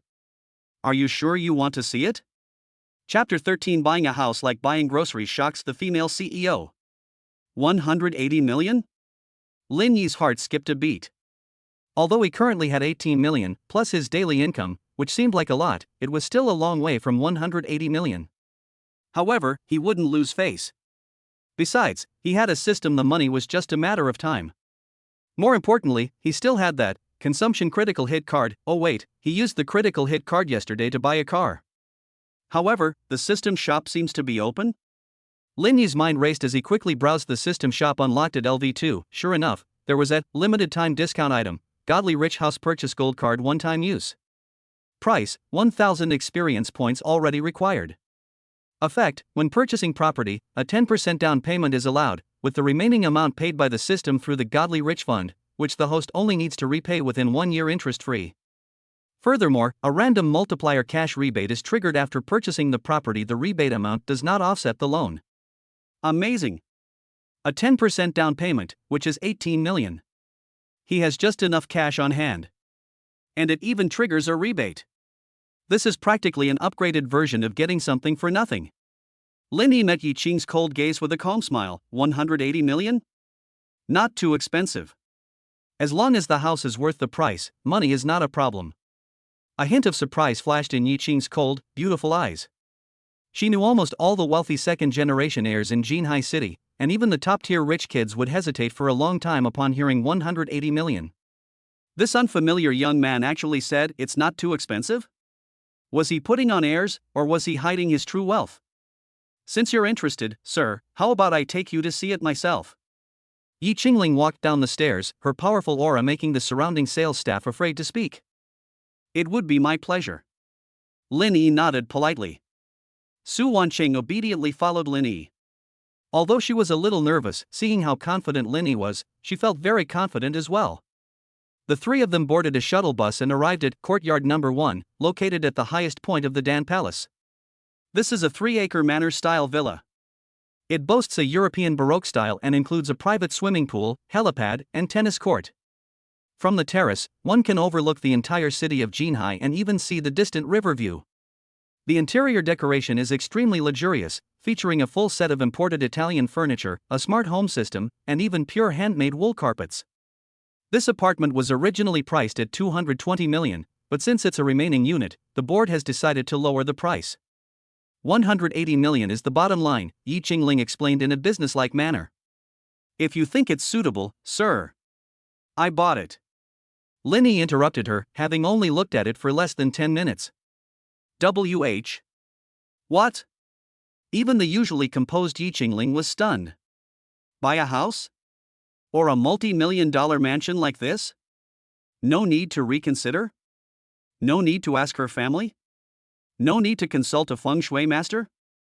Is this as casual as buying cabbage at the market? I said, I'll buy it.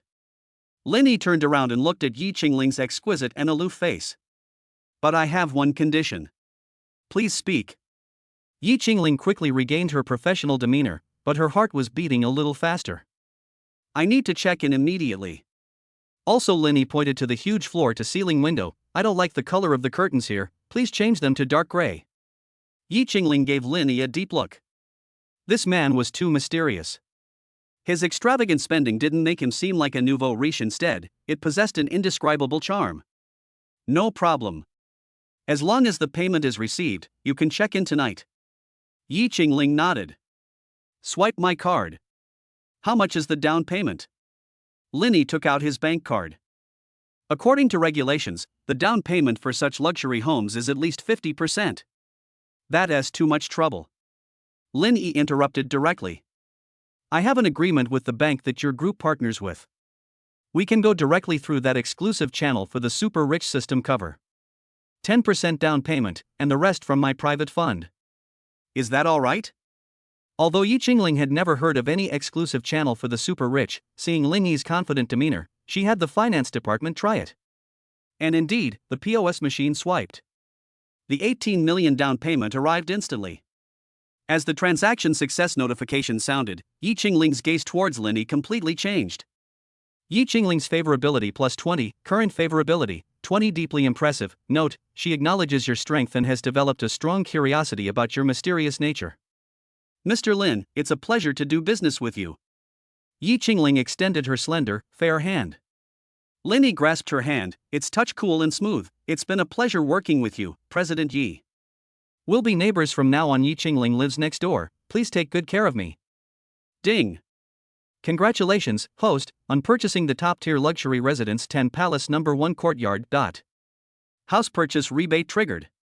Random multiplier draw in progress. Congratulations on triggering 3x rebate.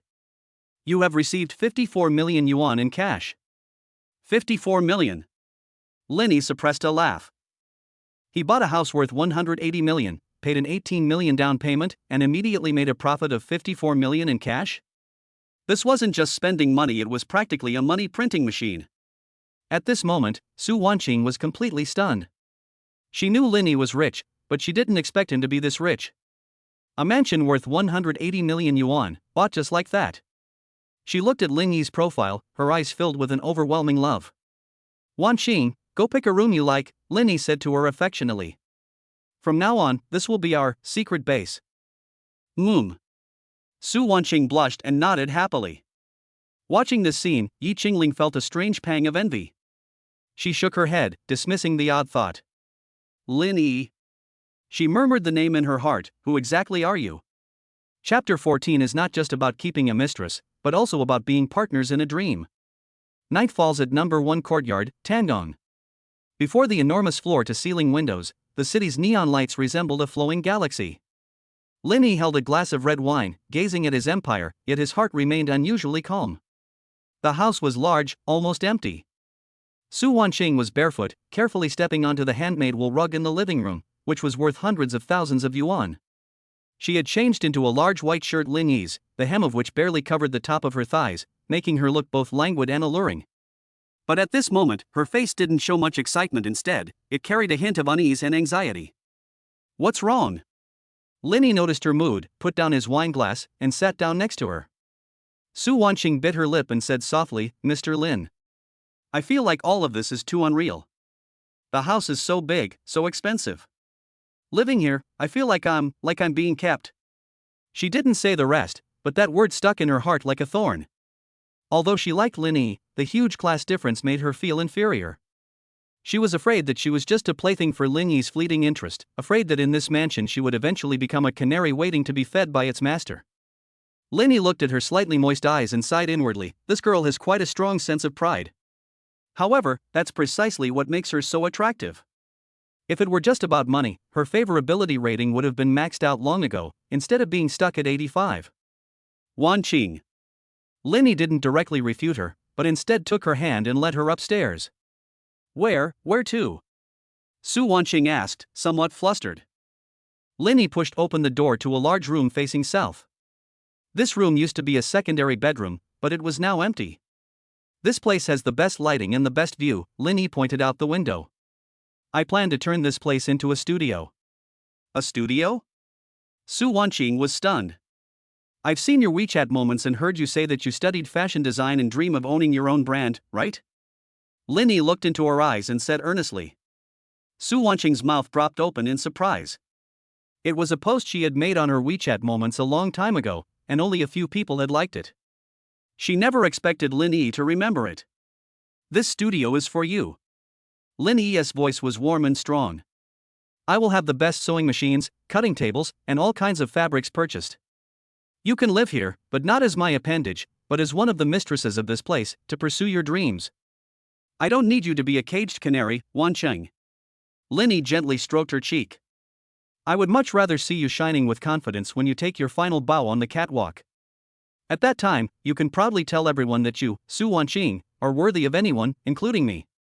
These words were like a warm current, instantly shattering Su Wanqing's defenses. She had originally thought Lin Yi was only after her beauty. She hadn't expected him to understand her. He not only provided her with material security but also respected her soul and supported her dreams. In this fast-paced society, it may be easy to find someone willing to spend money on you, but it is priceless to find someone willing to carefully protect your self-esteem and dreams. Tears welled up in her eyes. Su Wanqing suddenly threw herself into Lin Yi's arms, hugging his waist tightly, crying like a child. Lin Yi. Wah? Thank you. Thank you so much. Ding. Detected that the host has touched Su Wanqing's heart through emotional resonance and dream support. Su Wanqing's favorability has exceeded 90 unwavering devotion. Su Wanqing's status updated, no longer feels inferior, regards the host as a soulmate. Reward received, special skill book God level appraisal, includes fashion, art, and antique appraisal. Lin Yi gently patted her back, a tender smile playing on his lips. This was the right way to win her over. Money was the foundation, but this kind of thoughtful approach was the steel reinforcement that solidified the structure. That night, Su Wanqing was proactive and passionate. In the master bedroom of courtyard number 1 in the Tang Palace, spring was in full bloom. This time, it wasn't just a simple release of hormones, but a complete fusion of two hearts. Chapter 15: Yi Qingling's Crisis and Her Personal Driver. For the next few days, Lin Yi enjoyed a very pleasant life. Su Wanqing was busy setting up her studio, radiating an unprecedented vitality. Lin Yi, on the other hand, would occasionally show his face at school, basking in the awe-inspiring gazes of his classmates, and incidentally slapping those counselors and classmates who had once looked down on him in the face. That afternoon, Lin Yi had just driven his McLaren back to the entrance of the Tan Palace when he saw a black Mercedes-Benz S-Class parked on the side of the road with its hazard lights on and white smoke coming out of the hood. A frantic figure stood beside the car. It was Yi Qingling. Today, she was wearing a sharply tailored gray business suit, black stockings encasing her slender legs, and 7-centimeter high heels. Although her expression remained aloof, her anxiety was undeniable. Her driver was sweating profusely as he made a phone call. Team leader Wang, the car has broken down. At the entrance of Tan Palace. What? All the spare cars have been dispatched? But President Yi needs to get to that land auction right away. Being late will be disastrous. Yi Qing glanced at the Jaeger LeCoultre watch on his wrist, his expression growing increasingly grim. The auction was starting in an hour, on the other side of the city. It was rush hour, and getting a taxi was impossible. Besides, taking a taxi to a meeting of this caliber would be extremely impolite. This land auction was crucial to the Yi Group's strategic plan for next year, and he absolutely could not afford to miss it. Just as she was about to grit her teeth and run back to her sports car in her garage, but her driving skills were average, and she didn't dare to drive too fast during rush hour, a gray ghost silently glided up beside her. The car window rolled down, revealing Lin Yi's handsome face wearing sunglasses.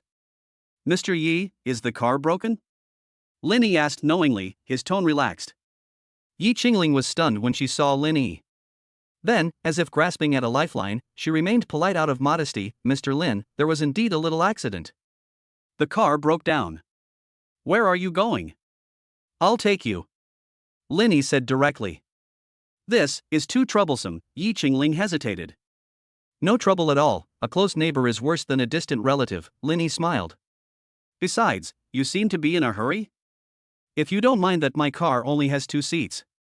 Yi Qing glanced at the time and didn't hesitate any longer. "Then I'll have to trouble you, Mr. Lin. I need to get to the International Conference Center in the city center. I have an hour to go, and the traffic is terrible." "Thank you." She opened the car door and got into the passenger seat. Unlike Su Wenqing's demure demeanor, Yi Qingling sat with elegant and upright posture, maintaining the aura of a female CEO even in a sports car. However, Lin Yi keenly noticed that her hands were tightly gripping the seatbelt, clearly indicating that she was very nervous. "Hold on tight." Lin Yi didn't waste any more words, shifted gears, and started moving. The McLaren didn't roar like it did when it took Xia Duo last time. Instead, it smoothly glided onto the main road. Yi Qingling was somewhat surprised. She had assumed that a young, rich second generation like Lin Yi would drive aggressively, but he was surprisingly steady. "Mr. Yi, I checked the navigation. The main roads are all red. If we take the regular route, it will take at least an hour and a half," Lin Yi said calmly, glancing at the road map, which was a deep red. "What should we do then?" Yi Qingling's face was pale. "If we miss it, the group will suffer huge losses. It was a project worth billions. If she lost her bidding qualification because of being late, her time as president would be over." "Don't rush." Lin Yi glanced at her, his eyes behind his sunglasses firm and confident. "Since you're in my car, I'll make sure to get you there on time. System, activate God-level driving skills. Plan the optimal route." The next second, Lin Yi's demeanor changed. The lazy rich young master instantly transformed into a racing god who controlled the track. "Hold on tight to the handrail." As soon as he finished speaking, the McLaren suddenly made a sharp right turn at an intersection and disappeared into an inconspicuous alley. Chapter 16. This isn't driving, it's art.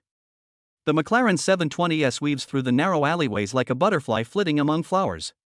The road conditions here are extremely complicated, with illegally parked electric bikes, piles of debris, and even stray cats occasionally crossing the road. But in Lin Yi's hands, this large supercar seemed to come alive. Precise steering, millimeter-thin avoidance, every acceleration and braking was just right, without the slightest sense of jerkiness.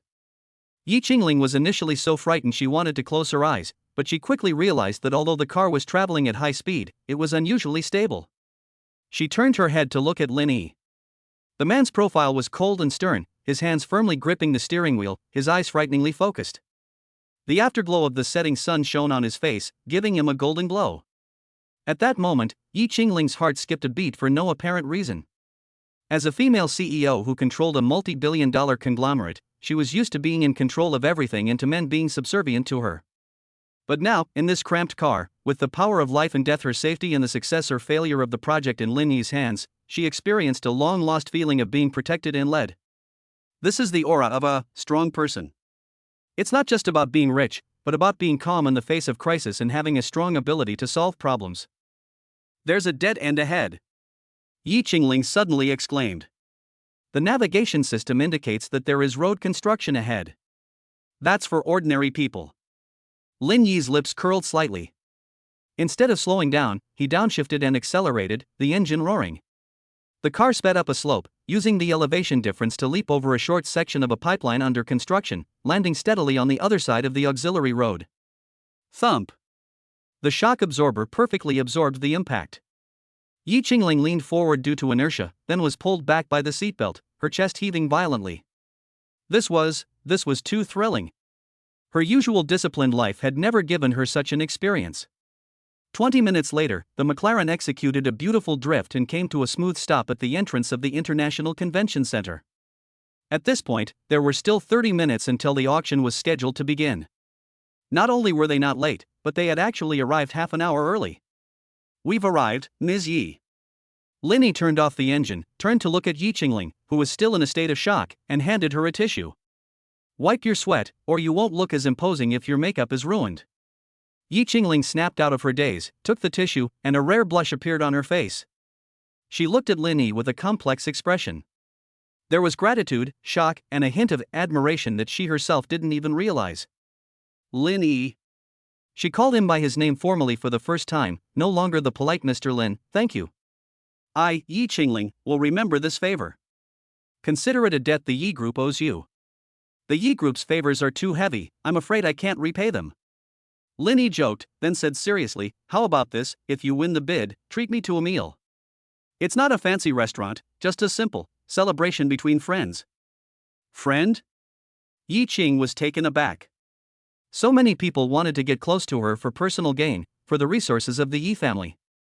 But he, with a mansion worth 180 million and such incredible driving skills, only asked for a casual meal like a friend?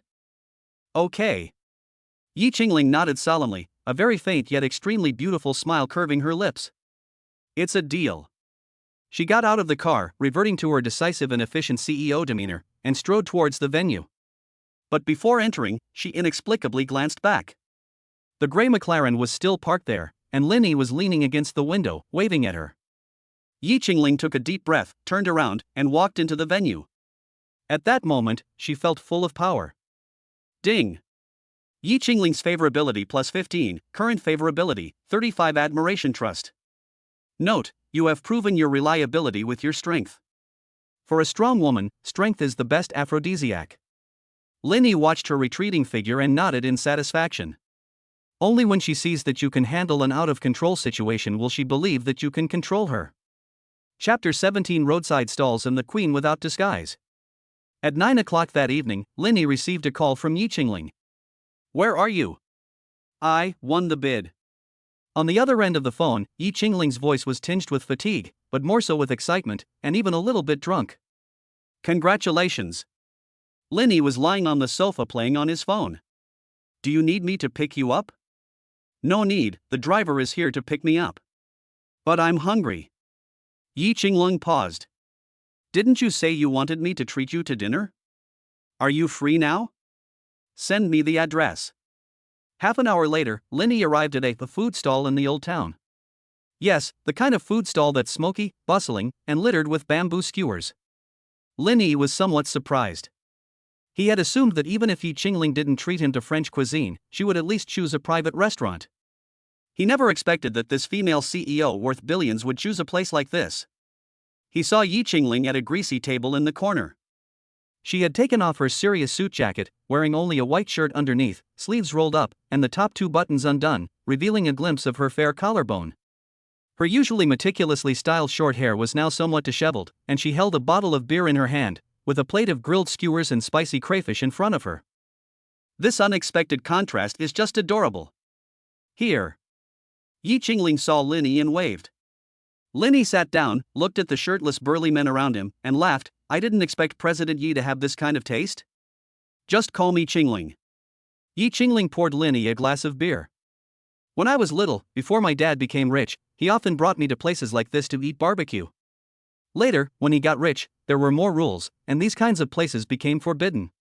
She downed half a glass of wine in one gulp, her eyes slightly glazed. At the auction today, those old foxes all wanted to see me make a fool of myself, thinking I was too young, a woman, to hold my own. But I won. I got that piece of land.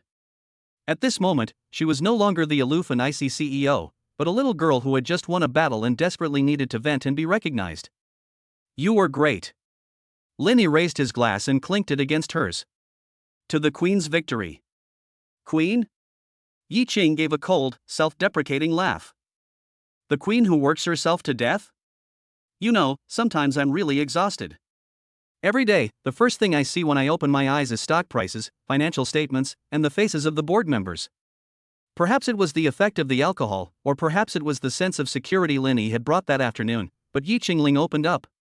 She talked about the infighting within the family, the difficulties of being a female successor, and the masks she had to wear.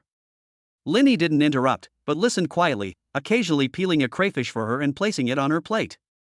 He didn't offer any grand theories or make any unrealistic promises like, I'll take care of you. He simply listened. Sometimes, listening is more important than anything else. Lin Yi.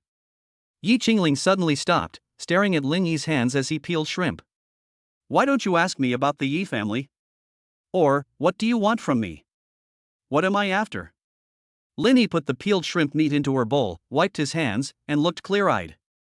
I'm just happy that this crayfish is so delicious. As for the Yi family?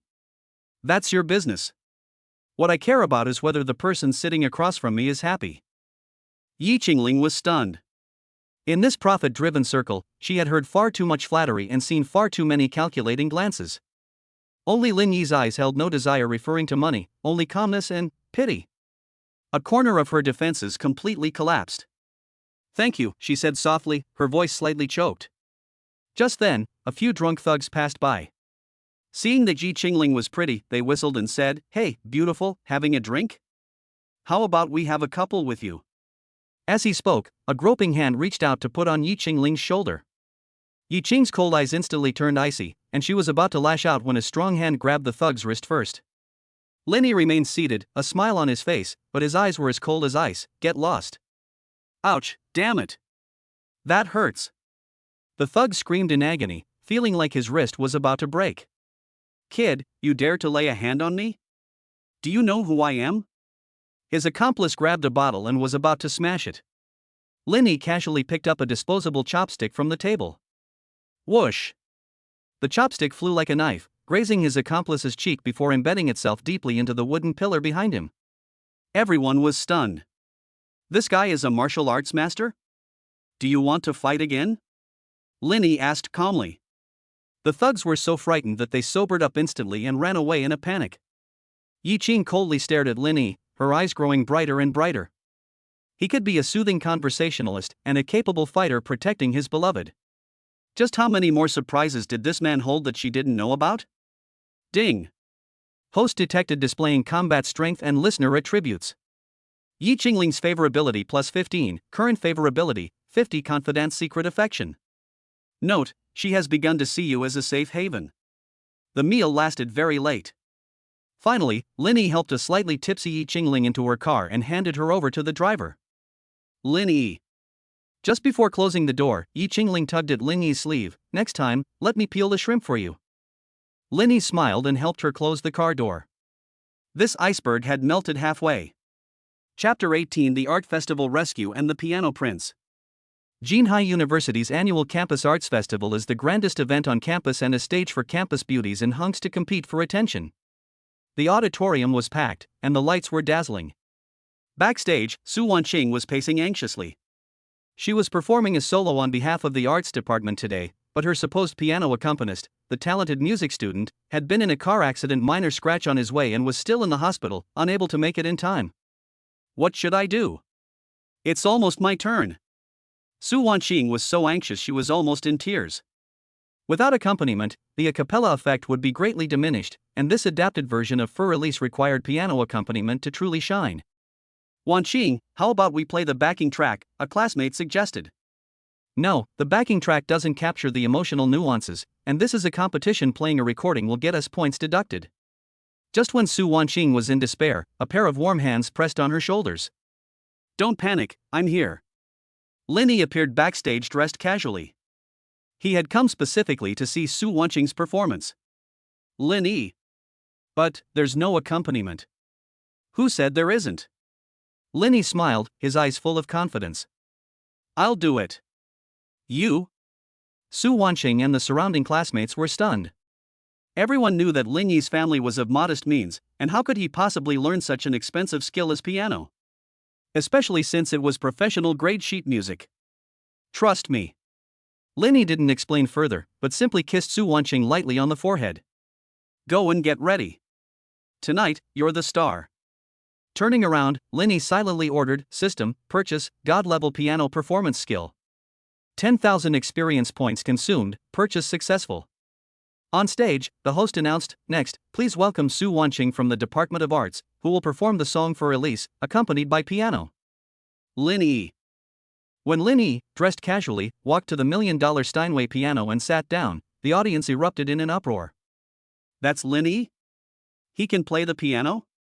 It's him again. He's been all the rage lately, hasn't he? Pfft, he's probably just putting on an act. He'll just mess around and make a fool of himself. Chen Yue sat in the audience, looking at Linny on stage with jealousy and disdain in her eyes. He didn't even know how to read sheet music before, he's going to embarrass himself on stage. However, the next second, the instant Lin Yi's slender fingers touched the piano keys. Dong, the first note rang out, like a clear spring dripping. Immediately afterwards, a flowing melody poured forth. His fingers danced across the black and white keys, his movements as elegant as a true prince. Each note was imbued with deep emotion, as if whispering the most moving words of love. The entire hall fell silent instantly. A true expert's skill is immediately apparent. This wasn't just playing, it was masterful.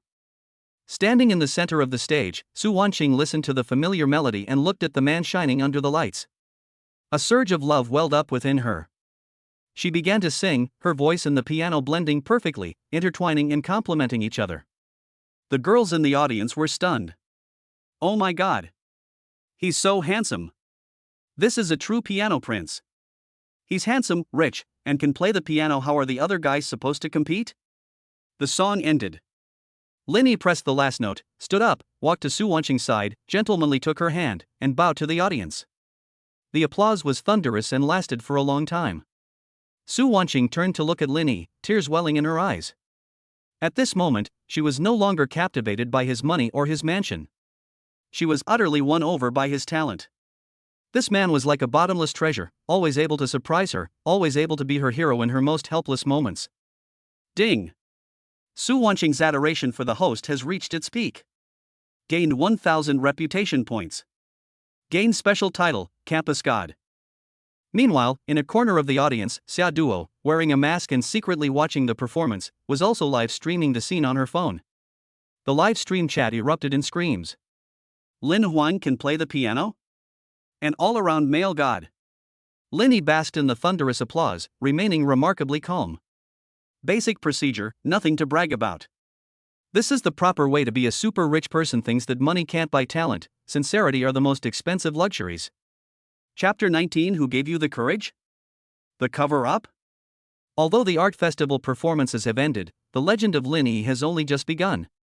The campus forum BBS had long since crashed. The pinned posts were filled with high-definition videos and candid photos of Linny playing the piano.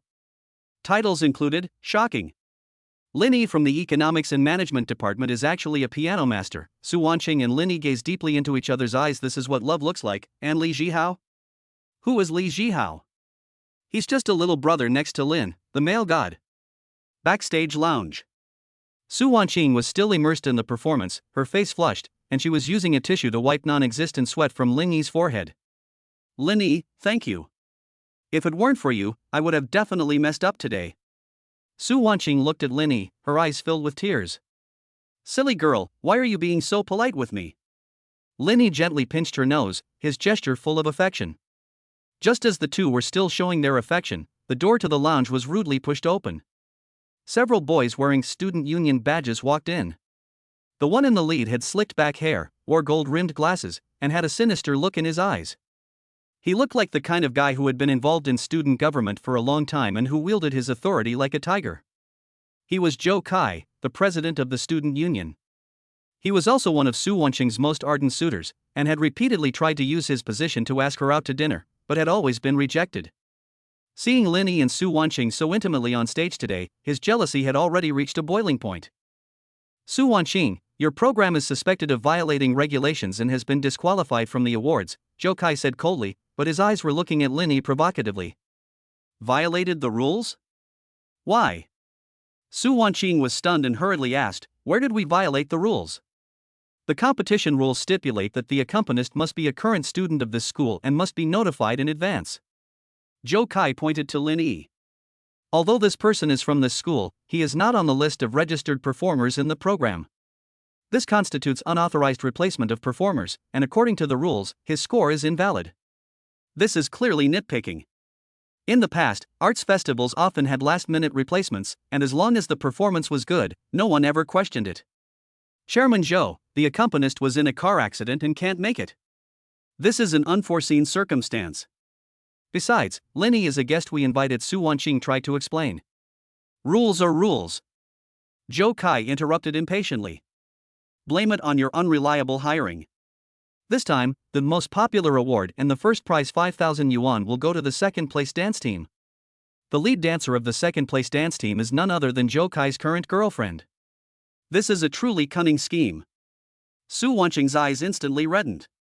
The prize money didn't matter to her, but this award was very important to her, as it was related to her final comprehensive evaluation and her eligibility for postgraduate recommendation.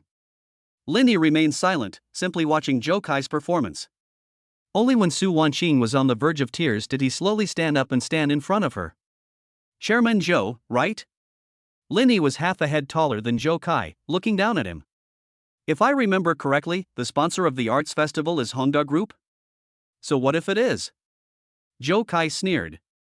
The young master of Honda Group is my best friend. I'm the one who got this sponsorship. In this school, I can make anyone win an award. What good is it if you play the piano well? If you don't know the rules, you still get 0. Oh, my best buddy. Linny took out his phone and made a call. What are you pretending for? Making phone calls? Zhou Kai said with disdain. Who do you think you are? Do you think you can contact the higher-ups at Honda Group? The call connected. Linny put it on speakerphone. Hello? Who is this? A deep, middle-aged man's voice came from the other end of the phone. Is this Mr. Wang from Honda Group? I am Linny. The voice on the other end of the phone instantly became extremely respectful, even trembling slightly. Young Master Lin. Hello, hello. What brings you here to call me? Is it about that piece of land from last time? Note, Honda Group is a downstream supplier of Yes Group. Lin Yi's reputation as a guest of honor of Yes Group and the owner of Tan Palace No. 1 Courtyard has long been established in this circle. We'll talk about the land later, Lin Yi said casually. I heard you sponsored Jinhai University's arts festival? Yes, it's just a small thing, a way to give back to the community. It seems that the money you sponsored has been used as private property by some people for shady dealings. Linny glanced at Zhou Kai, whose face had turned deathly pale. There's a student council president named Zhou Kai who claims to be your son's best friend, and he's showing off like this. President Wang, I hope that every penny of Honda Group's money is spent wisely, not used to support such ungrateful wretches. What? Zhou Kai? I don't know any Zhou Kai. My son is still studying abroad. Young Master Lin, please calm down. I'll have someone handle this immediately. I'll withdraw the sponsorship right away. No, I'll add more sponsorship. But it must be managed by the team you designate. President Wang was terrified. Offending Lin Yi was tantamount to offending the Yi family. His small company could go bankrupt in a heartbeat. Beep beep beep. The call ended. The lounge was deathly silent. Zhou Kai's legs were already trembling. He had just boasted that he knew the young master, but it was really just knowing the son of a department manager. He never expected Lin Yi to have connections directly with the chairman. Who exactly are you? Zhou Kai's voice trembled. Who I am is unimportant. Lin Yi patted Zhou Kai's pale face, his gesture as disdainful as if he were patting a dog. What's important is that Wan Cheng is definitely going to get this award. And your chairmanship is probably going to be over soon. At this moment, the secretary of the school's youth league committee rushed in, sweating profusely. Which one of you is Lin Yi? Oh dear. It's a misunderstanding. It's all a misunderstanding. Just now, General Manager Wang of Honda Group personally called to say that he wants to add 1 million yuan in sponsorship fees to set up a special Lin Yi art fund. This time, the first prize is definitely Su Wanqing's. After saying that, the secretary turned to Zhou Kai, his expression changing drastically. Zhou Kai. What are you up to? You are suspected of abusing your power for personal gain. From now on, you are suspended from all your posts and ordered to write a self-criticism. Boom. Zhou Kai felt as if he had been struck by lightning, and collapsed to the ground. Lin Yi didn't even glance at him, and took Su Wanqing's hand. Let's go receive the award. The glory that belongs to you can't be taken away by anyone. Looking at Lin Yi's tall figure, Su Wanqing's eyes were filled with such intense love that they almost overflowed. This was her man.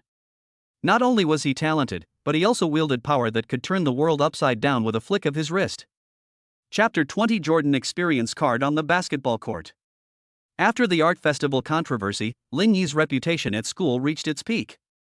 However, he did not become high profile because of this. Instead, he returned to his boring life as a wealthy man, attending classes occasionally, sleeping, and having meals with Su Wanqing. However, the tree may wish to remain still, but the wind will not cease. That afternoon, it was physical education class. Class 3 of the Economics and Management Department and Class 2 of the Physical Education Department happened to be on the same field. The guys from the Physical Education Department, relying on their superior physical abilities, often monopolize the basketball court and look down on boys from other departments. Their basketball team captain, nicknamed Black Bull Zheng Chang, is especially arrogant and domineering, frequently resorting to dirty tricks and injuring players on the court. Hey! Business administration students! We need to practice on this court, you guys go play on that broken hoop over there. Zheng Chang, carrying a ball, walked over with a few muscular guys and pointed to the basketball hoop in the corner with its broken net. Why should we? We got this spot first. Lu Liang Linyi's roommate, the burly man from northeast China, said indignantly. Why should I? Because I have the bigger fist. Zheng Chang slammed the ball to the ground. You don't like it? Let's have a match. 3v3, the loser gets off the court and has to call me daddy. Lu Liang was furious, but when he glanced at the group of tall guys, all over 6 feet tall, he felt a little intimidated. Besides him and Zhang Feng, who knew a little about basketball, the fourth guy in their dorm was a bookworm, and Linny used to be thin and didn't exercise much. What? Got scared? You sissies from the Economics and Management Department? Zheng Chang laughed loudly, and the students from the Physical Education Department around him joined in the jeering. Just then, Su Wanqing and a few girls passed by the playground. Zheng Chang, eager to impress the girls, went even further. That's Su Wanqing, right? Don't bother with that pretty boy Lin Yi. With his skinny frame, he probably couldn't even bump into me, haha. Lin Yi, who was drinking water on a nearby bench, had initially been too lazy to pay attention to this group of physically strong but mentally weak guys. But upon hearing this, he slowly screwed on the bottle cap. Who said I won't fight? Lin Yi stood up, took off his Armani jacket, revealing a white sports t-shirt underneath. After these few days of physical enhancement brought by the God-level driving skills, coupled with the system's subtle modifications, his physique was no longer the skinny guy he used to be, but rather had perfectly streamlined muscles. Although it didn't look exaggerated, it contained explosive power. Third brother, do you know how to play ball? Lu Liang asked worriedly. I know a little bit. Lin Yi smiled. System, purchase, God-level basketball skill Jordan Peak version. Consuming 20,000 experience points. Purchase successful. Skill loading. In an instant, countless memories of dribbling, passing, shooting, and hang time flooded his mind. Lin Yi felt as if the mineral water bottle in his hand had become as familiar as a basketball. Good. You've got guts. Zheng Chang sneered. Don't come crying to your mother later. Brothers, give him a good beating. The match began. More and more students gathered to watch. After all, Lin Yi was a celebrity these days. Su Wanqing stood nervously on the sidelines, clutching a bottle of water in her hand. The Physical Education Department serves. Zheng Chang takes the ball, looking at Lin Yi, who is defending him, with a contemptuous expression. Kid, let me show you what physical confrontation is like. As he speaks, he turns his back to Lin Yi and tries to overpower him with his weight. However, a scene that shocked him unfolded. The seemingly thin Lin Yi stood motionless, like a mountain. Zheng Chang felt as if he had crashed into a steel plate. The recoil made his shoulder ache. That's it? Lin Yi sneered. In the instant Zheng Chang was stunned, Lin Yi struck with lightning speed. Thud. Interception. Clean and decisive. Lin Yi received the ball but didn't pass it. Instead, he accelerated immediately. His speed was like lightning, and he beat the defender in one step. Stop him. Zheng Chang shouted from behind. Standing under the basket was the center from the Physical Education Department, a 2-meter-tall man whose outstretched arms resembled a wall. Lin Yi didn't slow down. Stepping inside the free throw line, he suddenly exerted force with both legs, launching himself into the air. The feeling of being suspended in mid-air was as if he had defied gravity. The center jumped to block the shot, but to his horror, he discovered that Lin Yi was still rising, and flying higher and higher. Lin Yi even made a layup in mid-air, dodging the block, and then... clang! A one-handed dunk. The enormous sound made the entire basketball hoop tremble violently. The 2-meter center was sent flying out of bounds, landing on his backside with a dazed expression. The entire arena fell silent. A second later. Holy crap! Air Jordan. That's Air Jordan. Jumping from the free throw line? Is this an NBA All-Star? Lin is so handsome. I want to have your babies. The girls' screams were so loud they were practically piercing our eardrums. Linny landed, as lightly as a cat.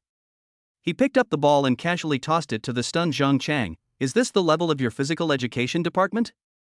You can't even defend against a sissy like me? The rest of the game turned into a complete massacre. Step-back three-pointers, crossovers that left opponents smitten, alley-oops. Linny single-handedly thrashed the three key players from the physical education department. The score was 21-0. Finally, Zhang Chang collapsed to the ground, panting heavily, looking at Linny as if he were a monster. He was truly defeated. Physically, technically, and mentally, Linny completely overwhelmed him. Linny walked to the sidelines, took the water Su Wanqing handed him, took a sip, and then turned to Zhang Chang. The court is for playing ball, not for showing off. You lost the bet, get lost. Zhang Chang, his face flushed, led his men away in a sheepish manner. Linny wiped his sweat, looked at the fangirls taking pictures like crazy around him, and sighed helplessly. Sigh, it's too hard to keep a low profile. The brilliance of a super rich person can't be hidden even on the basketball court. Chapter 21: The Beautiful Counselor's Personal Request. After finishing his game, Linny had just showered and changed when his phone rang. It was a somewhat unfamiliar number, but the voice sounded very familiar. Hello, is this Linny? This is Jiang Ye. Jiang Ye is a counselor in the Department of Economics and Management. If Su Wanqing is the pure and innocent school beauty, and Yi Qingling is the icy CEO, then Jiang Ye is the typical intellectual and sophisticated older sister. At 26 or 27 years old, she wears black-rimmed glasses, has a full figure that doesn't appear overweight, and her S-shaped curves under her professional attire are the object of countless boys' fantasies. However, she is usually very strict and is privately known by her students as the Abbess of Extinction. But at this moment, her voice on the phone sounded flustered, even a little tearful. Teacher Jiang? Is there something you need? Linny frowned slightly. Are you free right now? Could you come to Emperor KTV? I'm in a bit of trouble.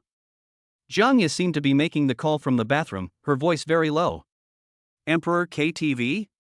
Lin Yi's heart skipped a beat. That kind of place is a mixed bag. What would Jiang Ye, a proper teacher, be doing there? And judging from her tone, she was obviously being controlled or in trouble she couldn't get out of. Send me your location, I'll be there soon. Linny didn't ask any further questions, hung up the phone, grabbed the McLaren keys, and sped off. Although Jiang Ye was usually quite strict with him, it was just her duty. In fact, when Linny first arrived at university, he couldn't afford the tuition, and it was Jiang Ye who helped him apply for a green channel and a scholarship. Linny always remembered this kindness. 20 minutes later, the McLaren pulled up in front of the Dihao KTV. Based on the location, Linny went straight to the door of the 888 luxury VIP room. Before even entering, he could hear the noisy urging of drinking and the lewd laughter of a middle-aged man coming from inside. Teacher Jiang, don't push your luck. I only invited you here because of your position as principal. If you drink this glass tonight, I'll put in a word with old Jiang at the Education Bureau and get your promotion sorted out in no time. Presently, I really can't drink anymore, and I want to get promoted based on my own abilities. Jiang Ye's voice was weak and feeble, clearly indicating that she had already drunk quite a bit. Ability? Ha ha ha. In Jinhai, my word, Li Dafu's word, is ability. What, you look down on me? Bang! The door to the private room was kicked open. The loud noise instantly silenced the private room. A young man dressed in Armani casual wear stood in the doorway, his face cold and his eyes sharp. The private room was filled with smoke, and several pot-bellied middle-aged men were surrounding Jiang Ye. Jiang Ye's clothes were disheveled, her glasses were askew, her face was flushed, her eyes were glazed, and she was huddled in the corner of the sofa, trembling. Upon seeing Linny appear, Jiang Ye's previously despairing eyes instantly lit up with light. Linny. Where did this brat come from? How dare you kick my door? The fat man named Li Dafu stood up, reeking of alcohol, with a thick gold chain around his neck and a face full of menacing features. Linny ignored him completely, walked straight to Jiang Ye's side, took off his coat and draped it over her shoulders, then helped her up. Teacher Jiang, are you all right? I feel so dizzy. Jianya leaned against Lin Yi's chest, smelling his refreshing scent, and felt a sense of security she had never felt before. Want to leave? Not so easy. Li Dafu waved his hand, and several burly men who looked like bodyguards surrounded him. You've ruined my fun. You think you can take people with you? Don't you even know who I, Li Dafu, am? Lin Yi, supporting Jianya, turned around and coldly stared at Li Dafu. The eye of the tycoon activated. Name, Li Dafu, identity, nouveau riche, started in earthwork engineering, with some underworld connections. Assets, 80 million including liabilities, current weakness, currently seeking to purchase a batch of imported building materials, facing a tight cash flow, and extremely afraid of the Yi Group. Li Dafu, right? Lin Yi's lips curled into a cruel smile. The one in the earthwork engineering business? Have you been trying to buy that batch of imported steel from the Yi Group lately? Li Dafu was stunned for a moment, then sobered up a bit. How did you know? Lin Yi took out his phone and dialed Yi Qingling's number directly. Hey, Qingling. There's this guy named Li Dafu who bullied my teacher at the Emperor KTV. I heard he wants to buy your steel? On the other end of the phone, Yi Qingling was in a meeting. Upon hearing this, her voice instantly turned icy. Li Dafu? That scoundrel who keeps pestering us for goods? Lin Yi, don't worry, from now on, the Yi Group and all its partners will completely blacklist Li Dafu. He won't get a single steel bar for any more projects. Lin Yi put the phone on speakerphone. Yi Qingling's signature icy voice echoed in the private room, like a death sentence. Li Dafu was completely dumbfounded. Of course he recognized Yi Qingling's voice. The voice of that ruthless businesswoman, he remembered it in his dreams. A blacklist? That was cutting off his source of income, taking his life. Thump! Li Dafu knelt down immediately, slapping himself hard across the face. Young Master Lin. I was blind to your greatness. I deserve to die. I'm a beast. Please, have mercy on me and ask President Yi not to blacklist me. Everyone around was stunned. How could Mr. Li, who was so arrogant just a moment ago, kneel down after answering a phone call? Lin Yi looked at him coldly. Some mistakes, once made, have no turning back. Stay away from Jianya from now on, or I'll make you disappear from Jinhai. After saying that, Lin Yi put his arm around Jianya and strode out of the private room amidst the horrified gazes of the crowd. They got into the car. Jianya sat in the passenger seat, the effects of the drug alcohol kicking in. She felt unbearably hot and began unconsciously tugging at her collar, moaning softly. So hot. Lin Yi. I feel so uncomfortable. Her voluptuous figure was partially revealed as the curtains were pulled, coupled with her dazed eyes and flushed cheeks. The atmosphere in the cramped carriage instantly became intensely intimate. Lin Yi swallowed hard. Was this a test of the cadre's composure? A system notification sounded at the opportune moment. Ding. Special event triggered. The beautiful counselor's personal care. Option A, take her to the hospital. Reward, a gentleman's title, no attributes. Option B, take her back to the palace and personally care for her, help with hangovers, physical cooling. Reward, Jianya's favorability plus 30, unlocking the teacher-student romance side quest. Lin Yi glanced at Jianya, who was giving him a seductive look, and stepped on the gas. Only a fool would choose A. Back to Tan Palace. Chapter 22. One night at the palace and a phone call from Mom. The McLaren 720S drove into the underground parking garage of No. 1 Courtyard, Tang Palace. Throughout the journey, although Jianya was in a daze, out of her instinct for survival and the reassuring aura emanating from Lin Yi, she clung tightly to his arm, even pressing herself against him when they stopped at a traffic light. The soft touch and subtle fragrance tormented Lin Yi, a young man full of vigor. We've arrived, Teacher Jiang. Lin Yi turned off the car, went around to the passenger side, and carried Jianya, who had completely slumped over, out of the car. Jianya was very light, she felt almost weightless in my arms. Her usually serious face was now filled with helplessness and vulnerability. Strands of hair clung to her cheeks in disarray, and her glasses were nowhere to be found, revealing a pair of long, slender eyes that appeared even when closed. Take the elevator upstairs and enter the master bedroom. Lin Yi gently placed her on the 3-meter-wide custom-made bed. Water, I want to drink water. Jianya murmured, her hand unconsciously tugging at her collar. 2 buttons on her business suit popped open, revealing a large expanse of snow-white skin. Lin Yi took a deep breath and silently recited "form is emptiness" several times. He's a super rich man, not a predatory beast taking advantage of someone in distress. Although the system offered that ambiguous option, he preferred to conquer the other person while they were sober. He poured a glass of warm water, helped Jiangya sit up and fed her the water, then went to the bathroom to wring out a hot towel and carefully wiped away the remaining makeup on her face and the sweat on her forehead. As for clothes, Linny thought for a moment, then simply helped her take off her high heels and the wrinkled suit jacket, and covered her with the blanket. After doing all this, Linny sat on the edge of the bed, looked at the sleeping Jiangya, and breathed a long sigh of relief. Just then, my phone in my pocket suddenly vibrated. In the quiet of the night, it sounded particularly jarring. Linny took it out and saw 2 words flashing on the screen, Mom. Lin Yi's heart skipped a beat. Since acquiring the system a few days ago, he has been immersed in the thrill of sudden wealth and hasn't had time to contact his family. Looking at these 2 words, images of his parents borrowing money everywhere to raise money for his down payment on a house in his previous life when he was poor and destitute, and his father not taking him to the hospital even when he hurt his back at the construction site, instantly flooded his mind. He took his phone, walked quickly to the balcony, closed the door, took a deep breath, and answered the call. Hello, Mom. Lin Yi's voice softened unconsciously. Xiaoyi, why did it take you so long to answer the phone? Did I wake you up? Came Wang Suilian's cautious voice from the other end of the phone, with background noise from the television, clearly indicating that the elderly couple were still awake. No, Mom, I was just doing a part-time job, and I just finished. Lin Yi subconsciously made up an excuse. Oh dear, it's so late, why are you still doing part-time work? Your health is important, Wang Suilian said with concern. Are you short of living expenses? Mom just got paid today, I'll have your dad transfer you 1,000 yuan tomorrow. Don't suffer out there, buy whatever you want to eat. Hearing this, Lin Yi's nose tingled with emotion. He knew his family's situation best. His father, Lin Guodong, was laid off 2 years ago and now works as a gatekeeper on construction sites and does odd jobs. He has a chronic back problem. His mother earns only 100 or 200 yuan a day standing in a supermarket. This 1,000 yuan was probably the result of a month of scrimping and saving.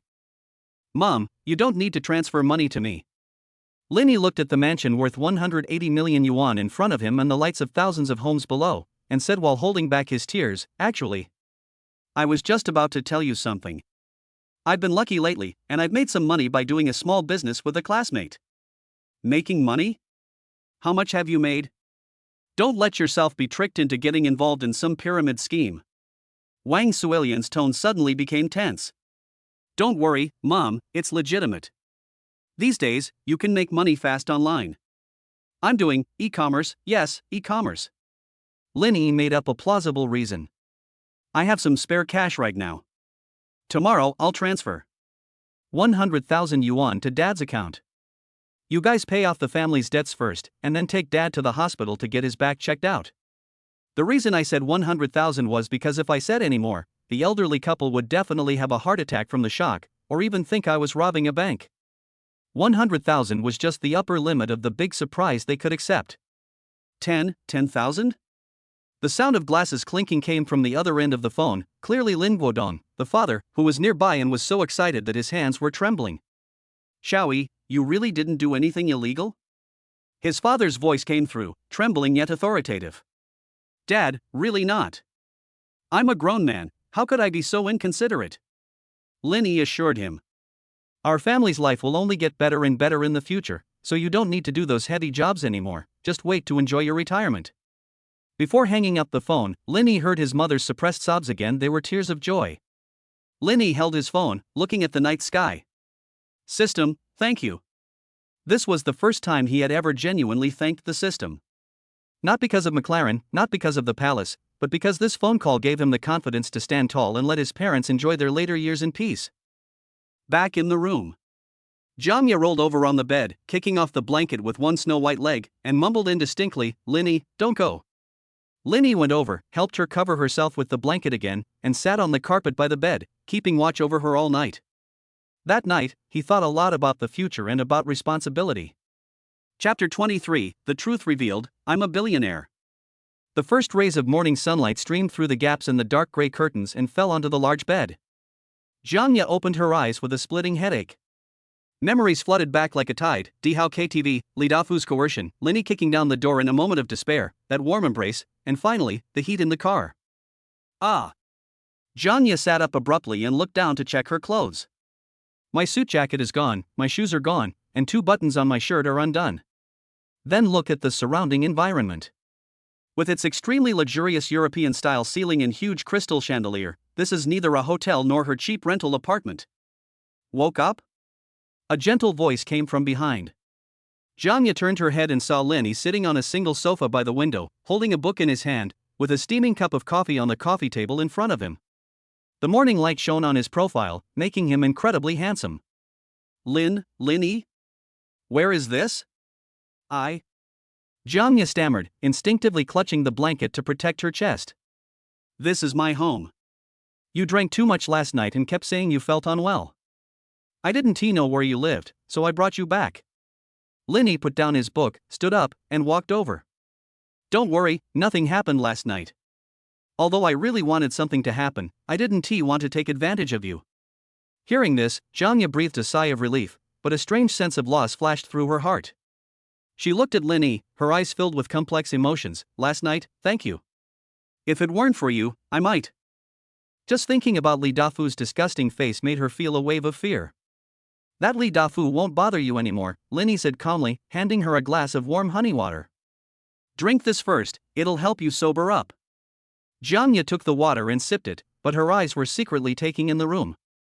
This is way too luxurious.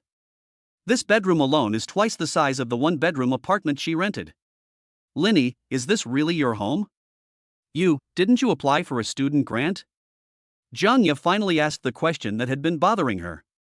As his counselor, she knew Lenny's family situation very well. His parents were migrant workers, and the family was struggling financially. Lenny smiled, sat on the edge of the bed, and looked into her eyes. Teacher John, let's get to know each other again. I'm Lenny. I pretended to be poor to experience life. Actually, I'm a rich second generation. Yeah, the super rich kind. Experiencing life? Janya's eyes widened. This kind of plot from a novel was actually happening to her student? But looking at this mansion that even a 5-star hotel can't compare to, what other explanation could there be besides this? As for the scholarship, Lenny shrugged. I did have a bit of a falling out with my family back then, and they cut off my food allowance. We've made up now, so I'm not pretending anymore, I'm coming clean. This lie is flawless. Then what about last night? Janya recalled Lenny's domineering kick and those harsh words last night. Li Dafu was finished. Lenny's eyes turned cold. He dared to touch my teacher. He has no place in Jinhai. Looking at the student in front of her, who was several years younger than her, Janya suddenly felt a sense of security she had never experienced before. This sense of security was something her ex-boyfriend, who only ever told her to drink more hot water, had never given her. Knock, knock, knock. A knock came at the door. Uncle Wang, the butler we just hired yesterday, stood at the door. Young master, breakfast is ready. Also, there is a Mr. Li kneeling at the door, saying he has come to apologize to Miss Jiang. Make him kneel, Lenny said calmly. He's not allowed to get up until he's kneeled for 3 hours. Janya covered her mouth in shock. Li Dafu? That arrogant nouveau riche, was he really kneeling at the door? Let us go, Teacher Jiang. Lenny extended his hand gentlemanly. Go wash up first. There are new toiletries in cough. I had the housekeeper prepare some women's clothing. Your clothes got dirty last night, so don't wear them. Janya blushed and followed Lenny's gaze to see a brand new Chanel suit on the bedside table, complete with lingerie, although she didn't know how he could buy such an accurate size. She nodded shyly, grabbed her clothes, and rushed into the bathroom. Looking at the closed bathroom door, Lenny took out his phone and transferred 100,000 yuan home. Postscript, Mom and Dad, your first dividend payment is due. Treat yourself to something nice.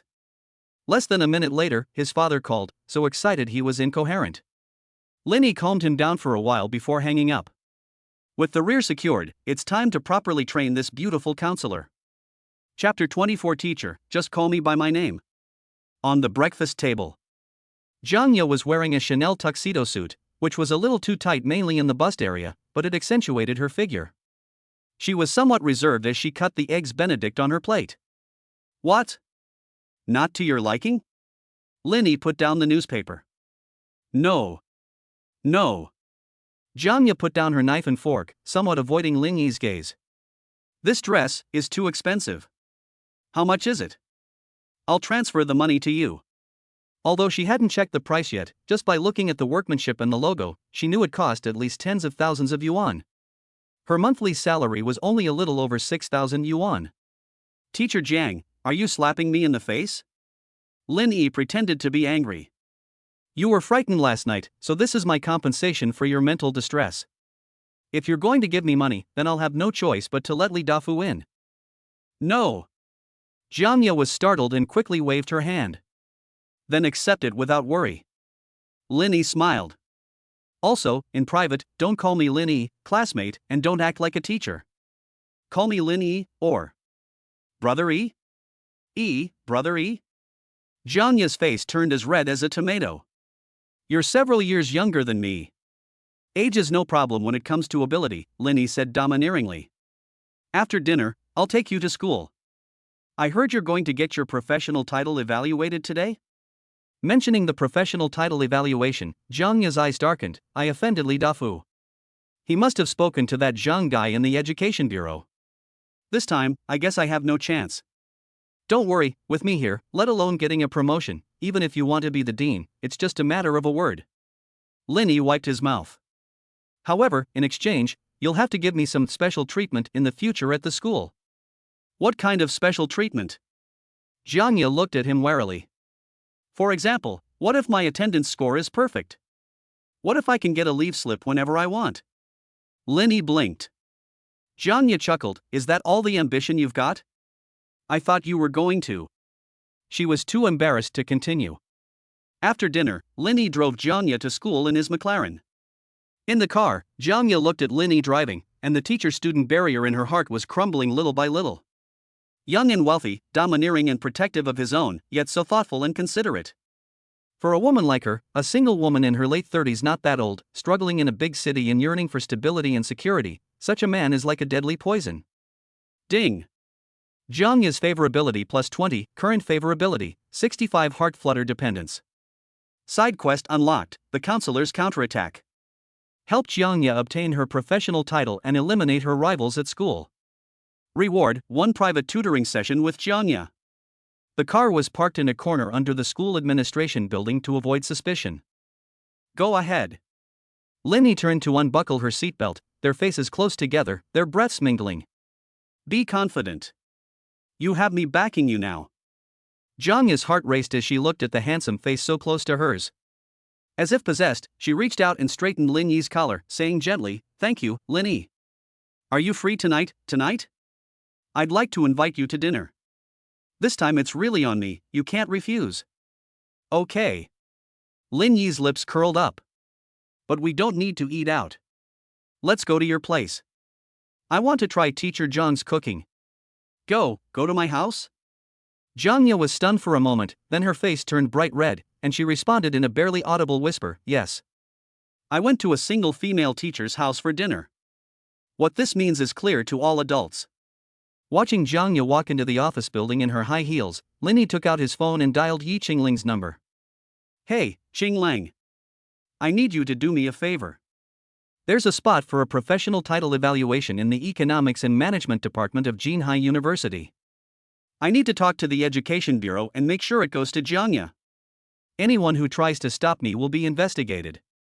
And that Li Dafu, make him go bankrupt and get out of Jinhai. I don't want to see him again. After hanging up the phone, Lin Yi looked out at the campus. It feels so good to be in control of everything from behind the scenes. And tonight's home visit will probably be even more enjoyable. Chapter 25. Who says this is fake? Jinhai University, conference room in the administration building. The final meeting of the Department of Economics and Management regarding the annual Outstanding Teacher and Associate Professor title evaluation is underway. The atmosphere was somewhat oppressive. Jiang Ye sat in the corner, still wearing the Chanel suit Lin Yi had given her. After a morning of rest, her complexion had improved considerably, but a trace of worry remained between her brows. Sitting across from the conference table was Wang Qian, a middle-aged female teacher dressed in a flamboyant manner. She's a relative of the department head. Her professional skills are average, but she's a master at flattery. She's Jiang Ye's biggest competitor in this professional title evaluation. Ahem. The department head Wang Qian's uncle cleared his throat and picked up a document. Regarding the number of positions for this professional title evaluation, after comprehensive consideration by the department, we tend to favor Professor Wang Qian. Jiangya's hands clenched tightly around the hem of her clothes. So, it really is still the same? Wang Qian smiled smugly and said sarcastically, "Oh, Teacher Jiang, don't be discouraged. Although your professional skills are good, as a teacher, personal ethics are also very important. I heard someone saw you going to that shady place, Emperor KTV, last night?" And her gaze swept contemptuously over Jiangya's clothes. Teacher Zhang's monthly salary is only 6,000, right? This Chanel tuxedo suit costs over 80,000 at the boutique. TSK, could it be a gift from that CEO Li? Or is it a counterfeit to show off? Whispers immediately filled the conference room. The other teachers' gazes towards Jiangya changed. Some looked at her with disdain, while others gloated. "You're talking nonsense." Jiangya trembled with anger. "This was a gift from my friend. And I was tricked into going to the karaoke bar." "Friends? Male or female?" Wang Qian sneered. "What kind of friend would buy clothes worth 80,000? Teacher Jiang, we are a place for teaching and nurturing students. If some things get out, it will have a bad impact." The department head also said sternly, "Professor Jiang, watch your attitude. In light of the recent rumors about your private life, the department has decided to temporarily revoke your eligibility for awards. This time, Wang Qian will be the one to receive the promotion. There's no need to appoint Wang Qian." A dignified voice suddenly came from the doorway. The conference room door was pushed open, and the principal walked in, sweating profusely, followed by several senior school leaders. President? The department head jumped up in surprise. "What brings you here?" The principal didn't even glance at him, walking straight up to Jiangya. His previously stern face instantly broke into a kind and friendly smile. "Teacher Jiang. You must have been wronged, right?" "Oh dear, it's my fault for not doing my job properly and for not taking good care of our school's key personnel." The entire room fell silent. What's going on? Why is the usually aloof principal being so polite to Jiangya? "Principal, what's wrong with you?" Jiangya was also stunned. The leaders from the Education Bureau just called to highly praise Teacher Zhang's teaching work. The principal wiped his sweat. Actually, it was pressure from the Yi group that led to the Education Bureau directly holding him accountable. After a unanimous decision by the school committee, Teacher Jiang is the only candidate for this year's associate professor title. In addition, the school has decided to allocate a talent apartment for Teacher Jiang to recognize your contributions. What? Wang Qian shrieked. Why should she get it? She wears fake designer brands and has a messy private life. Shut up. The principal whirled around, pointing at Wang Qian and roaring, "Which department are you from? Spreading rumors and slandering your colleague. I can tell this outfit is genuine. Teacher Jiang has an elegant demeanor, so what if she wears designer brands? It just shows she has good taste. As for you, you're at the bottom of the performance evaluation, and you still want to get a promotion? Go back and write a self-criticism. Your bonus for this semester will be completely deducted." The department head stood by, trembling with fear, not daring to utter a single word in his defense. He knew that Jiangya must have some incredibly powerful backer. Wang Qian slumped in her chair, her face ashen. She never dreamed that the reversal would come so quickly and so cruelly. Jiangya felt a surge of warmth in her heart as she looked at the scene before her. She knew that Lin Yi had done it. The man, who was several years younger than her, truly kept his promise. "Be confident, I've got your back." "Thank you, Principal." Jiangya nodded, neither humbly nor arrogantly, her eyes glancing at Wang Qian out of the corner of her eye, and the resentment that had been building up in her heart for many years vanished. "After get off work." Jiangya rejected her colleague's insincere congratulations and immediately took out her phone to send a WeChat message to Lin Yi. "EGE, I'm thinking of making sweet and sour pork ribs tonight, do you want some? Reply instantly. Lin Yi, I love anything you make. Send me your location, I'll be right there." Chapter 26 Cozy Cottage and That Damn Apron. Jiangya rents a place in an old residential compound that has been around for some years. Although there is no elevator and the stairwells are covered with small advertisements, it has a lively and down-to-earth atmosphere. When the gray McLaren 720S roared into the residential area, the elderly men and women playing chess downstairs stared in disbelief. "Goodness gracious, what kind of car is this? It's lying on the ground. This car must cost several million, right? Is this kind of rich guy living in our rundown neighborhood? Lenny parked his car downstairs, carrying a bottle of red wine he had casually bought at a roadside wine shop. Romanicanti was too flashy, so he bought 2 bottles of Penfolds 407 and a bouquet of bright red roses. For a tycoon to woo a girl, a sense of ritual is essential. I climbed up to the 3rd floor and knocked on the door. "They're here." The door opened. Janya was wearing house slippers, a pink Hello Kitty apron, and holding a spatula. At this moment, she shed the intellectual seriousness of school and the sexy disarray of last night, instead exuding a gentle warmth full of homely charm. "This gives me a feeling of married woman. These are for you." Lenny handed over the roses. Janya was stunned for a moment, her face instantly turning red.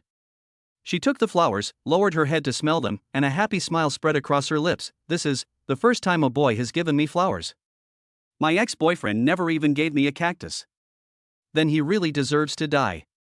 Lenny smiled as he changed his shoes and went inside. The apartment wasn't large, just 1 bedroom and 1 living room, about 40 or 50 square meters.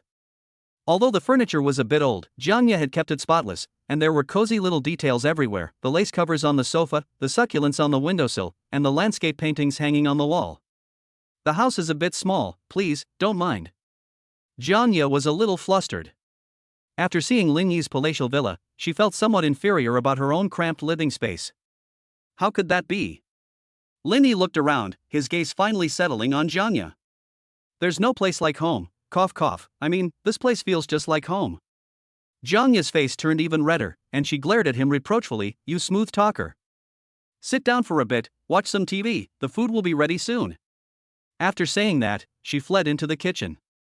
Lenny sat on the slightly sagging fabric sofa, listening to the sounds of chopping vegetables and sizzling oil coming from the kitchen, feeling unusually calm. This is a way to add some fun to the life of the super rich. After eating too much rich and heavy food, it's nice to occasionally enjoy some simple congee and side dishes. Soon, the food was served. Sweet and sour pork ribs, steamed sea bass, garlic broccoli, tomato and egg soup. It has a perfect combination of color, aroma, and taste. Want to try some? Janya took off her apron, revealing a tight-fitting knit top underneath that accentuated her perfect curves.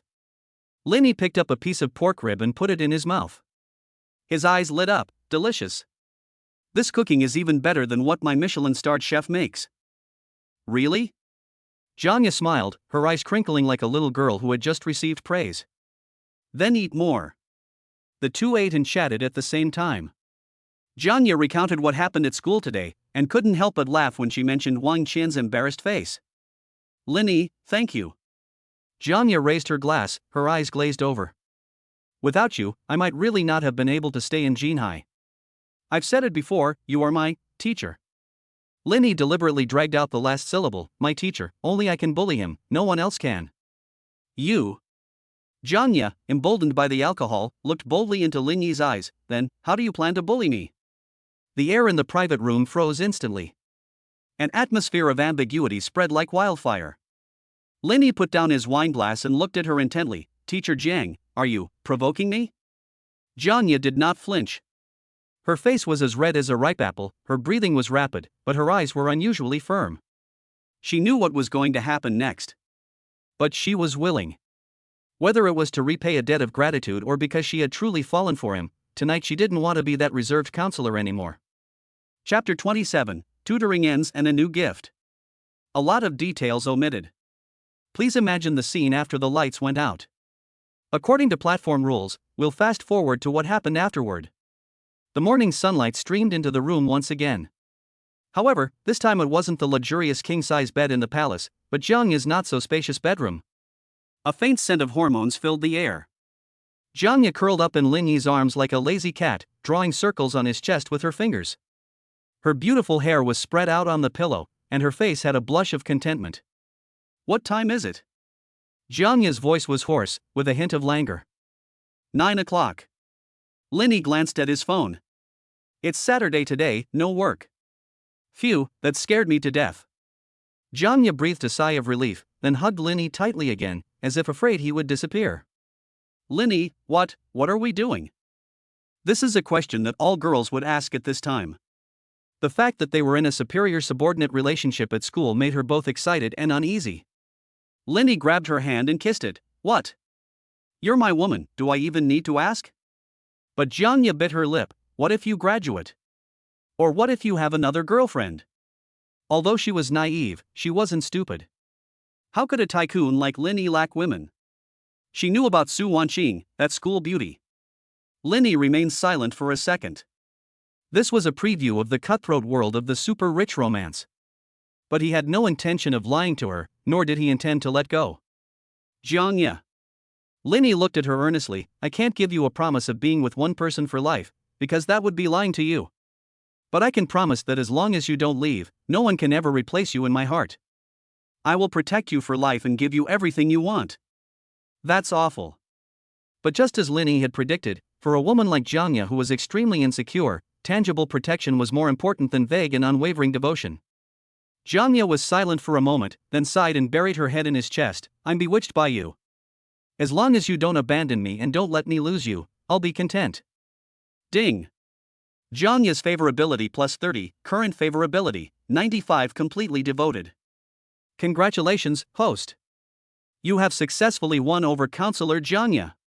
Rewards, still book God level educational psychology not very useful, cash reward of 5 million yuan, special item True Feelings capsule X1. Linny stroked her hair, thinking to himself, done. After getting up and washing up, the two cuddled for a while longer. Linny finished dressing, looked at the cramped room, and frowned. This house is too dilapidated, and the soundproofing is terrible. Last night, the neighbors were even banging on the wall. Jiangya's face instantly turned bright red, and she buried herself under the covers in embarrassment. You're not allowed to say that. Let's move. Linny took out a bank card and placed it on the bedside table. There's 5 million in here. The password is your birthday. Let's buy a decent house in a high-end neighborhood close to the school. Or, I can buy you one near the Tang Palace? No. Jiangya poked her head out. 5 million is too much. And I don't want to live too close to your school beauty Sue. I'll just buy a regular 3-bedroom apartment near the school. Although she accepted Linny, she still had her bottom line. She didn't want to become a kept woman, she still had her own job in life. Okay, I'll do as you say. Linny didn't insist. He was pleased that the smart woman knew her limits. Take the money, that's an order. Otherwise, I'm afraid the old man next door will call the police again next time I come. Jiangya chuckled and accepted the card. Before leaving, Linny kissed her forehead at the door. See you at school on Monday, Teacher Jiang. Drive carefully. Brother E. Close the door. Jiangya leaned against the door, clutching the heavy card in her hand, tears streaming down her face. It wasn't because of money, but because happiness came too suddenly. She knew it was a one-way street, but she was willing to go through it. Linny took a deep breath of fresh air as he stepped out of the residential area. I've basically won over all the main female characters in the school setting. Next, we should take a longer-term view. System, view current tasks. Current main quest, the cornerstone of a business empire. Task description, the host already possesses a certain level of brand recognition and cash flow. Within 1 month, please establish a company with a registered capital exceeding 100 million and generate your first profit in the tens of millions. Mission reward, unlock the basic future technology tree and begin your journey to business dominance. Linny got into the McLaren and put on his sunglasses. Yixing Entertainment should be put on the agenda. And that competitor that's been targeting Su Wanqing's clothing store, it's time to take care of them too. The journey of becoming a super-rich tycoon has only just begun. Chapter 28: Yixing Entertainment and the Privileges of the First Wife. Courtyard number 1 of Tan Palace. At 10 a.m., the sun was shining brightly. Linny sat in a leather executive chair in his study, a freshly brewed cup of Blue Mountain coffee in front of him. Sitting opposite him was Zhang Wei, a professional manager recently recruited by a headhunting firm. Young Master Lin, all the paperwork for your entertainment company registration is ready. Zhang Wei respectfully handed over a document. The company name is tentatively set as Yixing Entertainment Culture Company, Limited, and the registered capital is as you see fit. Registered capital of 100 million, fully paid up. Linny tapped his fingers lightly on the table, his tone calm. The office will be located in the Jinhai Center building. We'll buy an entire floor. I don't like renting offices. Zhang Wei's hand trembled slightly. Jinhai Center building? That's a landmark building in Jinhai City, where land is incredibly valuable. Buying one floor? That would cost at least 3 or 400 million. Plus another 100 million in paid and registered capital. This guy really treats money like paper. Yes, young Master Lin. I'll have someone take care of it right away. Zhang Wei's face flushed with excitement. With a boss like this, how could he not have a future? In addition, the first thing to do after the company is established is to sign a female anchor named Xia Duo, Linny instructed. The contract should be S-level, and the penalty for breach of contract should be high. I don't want my cash cow to be poached. Clear. After finishing his official business, Zhang Wei left. Linny stretched and got up to walk towards the Wanqing studio on the second floor.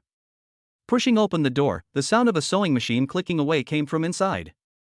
Su Wanqing, wearing a loose work apron and with her long hair casually tied up, was intently drawing patterns on the cutting table. Sunlight shone on her focused profile, making her look as beautiful as an oil painting.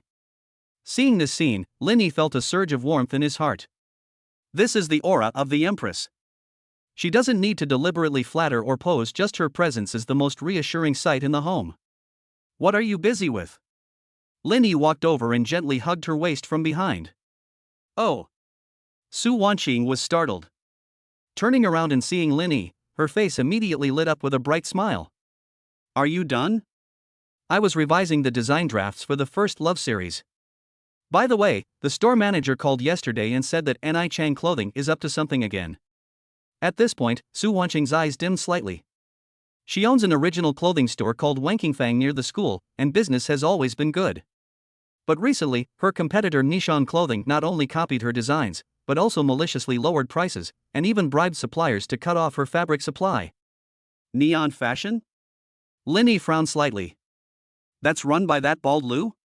Su Wanqing sighed, they went too far this time. They signed an exclusive agreement with the fabric factory. The kind of premium silk I want to use can only be made by that one factory in the entire Jinhai. Now that we can't get the material, my new designs can't be launched at all. Seeing Su Wanqing's aggrieved expression, a cold glint flashed in Lin Yi's eyes. He doesn't care about business competition, but resorting to such underhanded tactics to bully his woman is just asking for trouble. Don't worry, I'll handle this. Lin Yi patted her head. No need. Su Wanqing stubbornly shook her head. You've already helped me a lot. I want to try to solve it myself. At worst, I'll just use a different fabric. She didn't want to rely on Lin Yi for everything. She wanted to prove that she deserved to stand by his side. Lin Yi smiled, turned around, picked up a freshly printed document from the table, and handed it to her. What is this? Su Wanqing asked curiously as she took it. The share transfer agreement of Yixing Entertainment, Lin Yi said calmly. I just registered an entertainment company with a registered capital of 100 million yuan. I've reserved 10% of the shares for you. WH. What? Su Wanqing dropped her pen. 100 million? Shares for me? No, I can't accept this. It's too valuable. 10% is 10 million. And that's for initial public offering IPO shares. Lin Yi held her hand, looked into her eyes, and said seriously, Wanqing, listen to me. I will be signing a lot of artists, including that female anchor Xia Duo, and maybe even female celebrities in the future. Su Wanqing's heart tightened suddenly. Sure enough, there would be more and more women around him. However, Lin Yi's tone shifted, becoming extremely serious. They sign labor contracts, they are employees working for me. You, on the other hand, signed a shareholder agreement. In this business empire, they are the employees, and you are the boss's wife. This is the privilege I'm giving you. Lin Yi looked at her affectionately. No matter how many businesses I own in the future, you, Su Wanqing, will always have a place, and you'll always have a voice. Do you understand? Su Wanqing stared blankly at Lin Yi, tears streaming down her face uncontrollably. She understood. This was Lin Yi's reassurance to her, and also his supreme honor. He was telling her, no matter how fragrant the wildflowers outside may be, they are just passers-by. Only you are the master of this home. Lin Yi. Su Wanqing threw herself into his arms, hugging him tightly, as if she wanted to merge herself into his body. Thank you. I'm sticking with you for the rest of my life. Silly girl. Lin Yi kissed her forehead. Alright, now that you're the boss's wife, you can't let anyone bully you. Come on, I'll take you to that fabric factory. I want to see who dares to cut off the boss's wife's orders. Chapter 29. Your so-called backer is nothing but a stepping stone for me. Jinhai City, Chengnan Textile Industrial Park. A McLaren 720S arrogantly parked downstairs in front of the office building of Jinshou Textile Factory. Linny took Su Wanqing's hand and strode into the factory director's office. The office was filled with smoke. A middle-aged, overweight man with a receding hairline was sitting with his legs crossed, a cigar between his fingers, talking smugly into the phone. Sitting opposite him was old Zhao, the factory manager of Jinshou Textile Factory. This fat man is Lu Chang, nicknamed Baldy Lu, the owner of Ni Chang Clothing. Director Zhao, it's settled then. That little brat Su Wanqing thinks she can mess with me? As long as you cut off her supplies, her shop will be closed in less than a month. Then I'll buy out her brand, oomph. Lu Chang hung up the phone, his face full of fat. General Manager Lu is brilliant. Factory Director Zhao said with a smile. But that young lady seems to have some connections? I heard she drives a luxury car. Luxury car? Shah. He just found a rich sugar daddy. Lu Chang exhaled a smoke ring dismissively. In Jinhai garment, even dragons have to coil up and tigers have to lie low. Bang! The office door was kicked open. Mr. Lu, you have quite the big mouth. Linny walked in with a cold smile, followed closely by Su Wanqing. Who is it? You don't want to live? Lu Chang was startled, his cigar almost falling off his crotch. After seeing that it was Su Wanqing and a young gigolo, he reverted to his arrogant demeanor. Hey, isn't this Su Wanqing, the campus belle? Lu Chang leered at Su Wanqing. What? You've come to your senses? You're out of fabric to make clothes and want to beg me? I told you before, as long as you have a meal with me and sell me your brand, this is negotiable. Su Wanqing turned pale with anger. Lu Chang, you're shameless. This is unfair competition. The business world is like a battlefield, little sister, you're still too green. Lu Chang shook his head and looked at Lin Yi. This is your godfather? What a pretty boy. Kid, are you even grown up yet before trying to be a hero and save a damsel in distress? Lin Yi ignored the fly completely and walked straight to his desk, looking at Director Zhao. Director Zhao, right? Lin Yi tapped the table. I'm Su Wanqing's boyfriend. I heard you signed an exclusive agreement and can't supply us? Factory Director Zhao glanced at Lin Yi's expensive Armani suit and the supercar outside the window, feeling a little uneasy. But remembering Lu Chang's powerful connections, he forced a smile and said, Sir, business is about integrity. I've already signed a contract with Mr. Lu, and the penalty for breach of contract is very high. How much is the penalty for breach of contract? Lin Yi asked casually. 5 million. Factory Director Zhao demanded an exorbitant sum. Okay. Lin Yi nodded. I'll give you 10 million. Terminate the contract with Lu Chang immediately, and then sign a lifetime exclusive supply agreement with Wanqing. What? Both Director Zhao and Lu Chang were stunned. 10 million? You just casually mentioned 10 million? Kid, who are you trying to scare? Lu Chang stood up and slammed his fist on the table. You think you're so great just because you have money? Director Zhao, don't listen to his nonsense. And this isn't just about money. My cousin is the Deputy Section Chief of the Industry and Commerce Bureau. If you dare to terminate the contract with me, I'll make sure your factory is inspected every day. Upon hearing this, Director Zhao withdrew his hand, which had just reached out to take the check. Money is good, but offending powerful officials means the factory can't keep operating. He looked at Lin Yi with a troubled expression. Sir, this really won't work. Boss Lu has connections. Someone up there? Lin Yi smiled, a bright and cheerful smile. He took out his phone and dialed Yi Qingling's number. Hey, Qinglang. Help me check if there's a deputy section chief surnamed Lu at the Jinhai City Administration for Industry and Commerce? Yes, his cousin is Lu Chang, who owns a clothing factory. Check if they've engaged in any bribery or tax evasion. Upon hearing this, Lu Chang burst into laughter. Keep pretending. Calling the higher-ups directly? Do you think you're the mayor? My cousin is a powerful figure, you think you can touch him? Lin Yi ignored his sarcasm, hung up the phone, and dialed another number. This call was to Zhang Wei, the newly appointed general manager of Yixing Entertainment. Zhang Wei, within 5 minutes, I want to acquire Jinshou Textile Factory. No matter the price, just buy it. If you won't sell, buy the land in this industrial park and get rid of the current factory manager. Are you fucking crazy? Lu Chang looked at Linny like he was an idiot. Acquiring a factory? Buying land? You think this is buying cabbage? This factory is worth at least 20 million. However, just as he finished speaking, factory director Zhao's phone rang. It was his big boss, who owned the factory land, who called. Hello? Boss? What? You sold the land? To a company called Yixing? What? If I don't terminate my contract with the current management, they're going to demolish the factory and build a pig farm? Factory director Zhao's face turned ashen, and his phone fell to the ground with a thud. He looked at Linny as if he were looking at a devil. Truly, words become law. Just one phone call changed everything at this factory. Before Lu Chang could react, his phone rang. It was his cousin, who was a deputy section chief. Lu Chang. Who the hell did you mess with? The disciplinary committee just took me away. They say I'm suspected of possessing a huge amount of unexplained wealth. You jinx. You've ruined me. A loud siren blared from the other end of the phone, followed by a dial tone. Lu Chang's legs went weak, and he collapsed to the ground, his crotch soaked. It's over.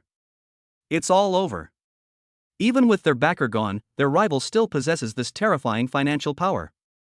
Linny looked down at Lu Chang with icy eyes. Mr. Lu, now, who is the dragon and who is the worm? Chapter 30. From this day forward, you are the queen here. The office was deathly silent. Only Lu Chang's heavy breathing and Director Zhao's chattering could be heard. Linny pulled over a chair for Su Wanqing to sit down, then leaned against the desk himself, like a judge. Director Zhao, this piece of land is mine now, Linny said calmly. Although I don't know much about textiles, I know that if I don't rent it to you, all your machinery and equipment will just be a pile of scrap metal. Young Master Lin. Young Master Lin, spare my life. Factory manager Zhao knelt down immediately. I was blind to your greatness. I'm willing to terminate the contract. I'm willing to pay compensation. Please don't send me away, this factory is the culmination of half my life's work. Don't beg me, beg her. Linny pointed at Su Wanqing. Factory director Zhao immediately turned to Su Wanqing, tears streaming down his face. Miss Su. Boss Su. It's all my fault. From today onwards, Jinqiu Textile Factory is your backyard. Whatever fabric you need, I'll produce it immediately. All at cost price. No, for free. As long as you can spare a living. Su Wanqing was utterly shocked to see factory director Zhao, who had been so arrogant just moments before, now begging for mercy like a dog. Is this Lin Yi's method? A thunderous roar, leaving no way out. But for some reason, seeing Lin Yi protecting her made her feel incredibly safe and proud. Lin Yi. Su Wanqing looked at Lin Yi, seeking his opinion. You're the boss's wife, you're in charge. Lin Yi smiled indulgently. Su Wanqing took a deep breath, regaining her usual competence. Director Zhao, I don't need you to do it for free. Business is about win-win. From now on, Wang Qingfang will have the highest priority supply rights, and the price will be 20% of the market price. If you dare to try anything again. I wouldn't dare. Absolutely not. Factory director Zhao kowtowed repeatedly, as if granted a pardon. After dealing with factory director Zhao, Lin Yi's gaze fell on Lu Chang, who was slumped on the ground. As for you. Lin Yi's eyes were playful. You just said you wanted to acquire Wanqing's brand? Misunderstanding. It's all a misunderstanding. Lu Chang was terrified. With his cousin arrested, he was a toothless tiger. Young Master Lin, Miss Su, I was wrong. I'll avoid Wang Qingfang from now on. No need to take a detour. Lin Yi took out a contract that Zhang Wei had just drafted. Your Ni Chang clothing has a pretty good location, and the shop's decoration is also acceptable. 1 million, a fixed price, I'll take it. 1 million? Lu Chang exclaimed in dismay. Young Master Lin, my shop's renovation alone cost 3 million. And there's still inventory. Then 500,000. Lin Yi said expressionlessly. No. 1 million. Just 1 million. I'll sell. I'll sell. Lu Chang cried as he signed the contract. He knew that if he didn't sign, Lin Yi had 100 ways to make sure he didn't get a single penny, and he might even end up in jail with his cousin. After signing, Lin Yi handed the contract to Su Wanqing. This is my second gift to you. Lin Yi pointed to the ownership of the 10 Nichang clothing chain stores on the contract, and changed them all into branches of Wanqing Fong. From now on, you'll be in charge of the clothing market in Jinhai City. Su Wanqing held the heavy contract in her hands, her eyes reddening. This is not just a few simple stores. Lin Yi is paving the way for her in building a fashion empire that belongs to her. In this empire, she was not a vine clinging to him, but a queen nurtured and raised by his own hands. Thank you, honey. Overwhelmed with emotion, Su Wanqing called out that name for the first time in front of everyone, then stood on tiptoe and kissed Lin Yi's lips. Lu Chang and factory director Zhao quickly lowered their heads, unable to bear watching this scene of dog abuse. Stepping out of the factory. As the sun set, it cast long shadows of the two of them. Where do you want to go next? Lin Yi asked in a great mood. Let's go to the store. Su Wanqing's eyes gleamed with ambition. Now that my husband has built this empire for me, I can't slack off. I need to finish the design plans for all the branches. I want to make Wanking Fang the #1 clothing brand in the country. Looking at the spirited Su Wanqing, Lin Yi smiled. This is the rightful wife he wanted. She is ambitious and capable, but in front of him, she is still that shy and coquettish little woman. Okay, I'll take you to the shop. But tonight Lin Yi leaned close to her ear and grinned mischievously. As a reward, shouldn't we try something new? Like in your new office? Su Wanqing blushed like the sunset, but she didn't refuse. Instead, she shyly buried her head in his chest. I'll do whatever you say. Ding. Detected that the main wife, Su Wanqing, has activated her business empire. Reward, top-tier fashion designer Team X1 already assigned to Yixing Entertainment's fashion department, awaiting Su Wanqing's command. Gained a special aura, the majesty of the Empress. Su Wanqing possesses an innate suppressive power when facing other potential concubines and can effectively manage harmony within the harem. Lin Yi looked at the system notification and felt secretly pleased. With this halo, future chaotic situations should be much easier to handle, right? I guess so. Chapter 31. Yixing sets sail and Xia Duo's tears. Jinhai Center Building, 88 floors.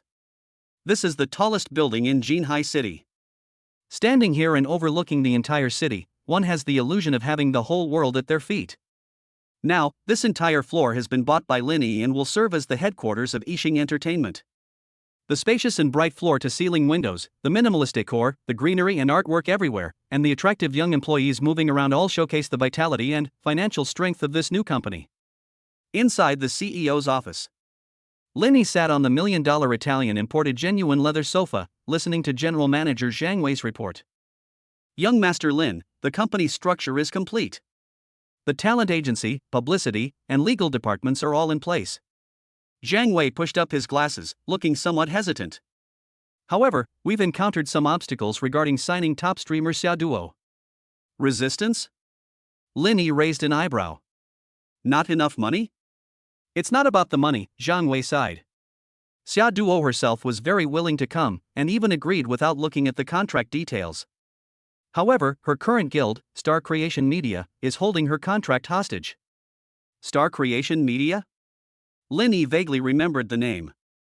It seemed to be a second-rate guild with a bad reputation in the industry, which made money by exploiting small streamers and defrauding them of breach of contract fees. Yes.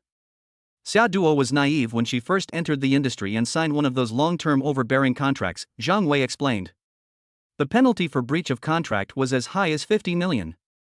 Moreover, Wang Dafa, the boss of Xinchuang, said that Xia Duo was their cash cow and that unless they came up with 50 million, or let Xia Duo accompany him to meet a few important clients, they would never release her. An important client? A cold glint flashed in Lin Yi's eyes. In this circle, everyone who knows what meeting a client means. If Xia Duo, that seemingly naive and innocent girl, really went, she'd probably be devoured without a trace. He's courting death, Lin Yi said calmly, his voice not loud, but it instantly lowered the temperature in the room by several degrees. Meanwhile, in the general manager's office of Xinchuang Media. I'm not going.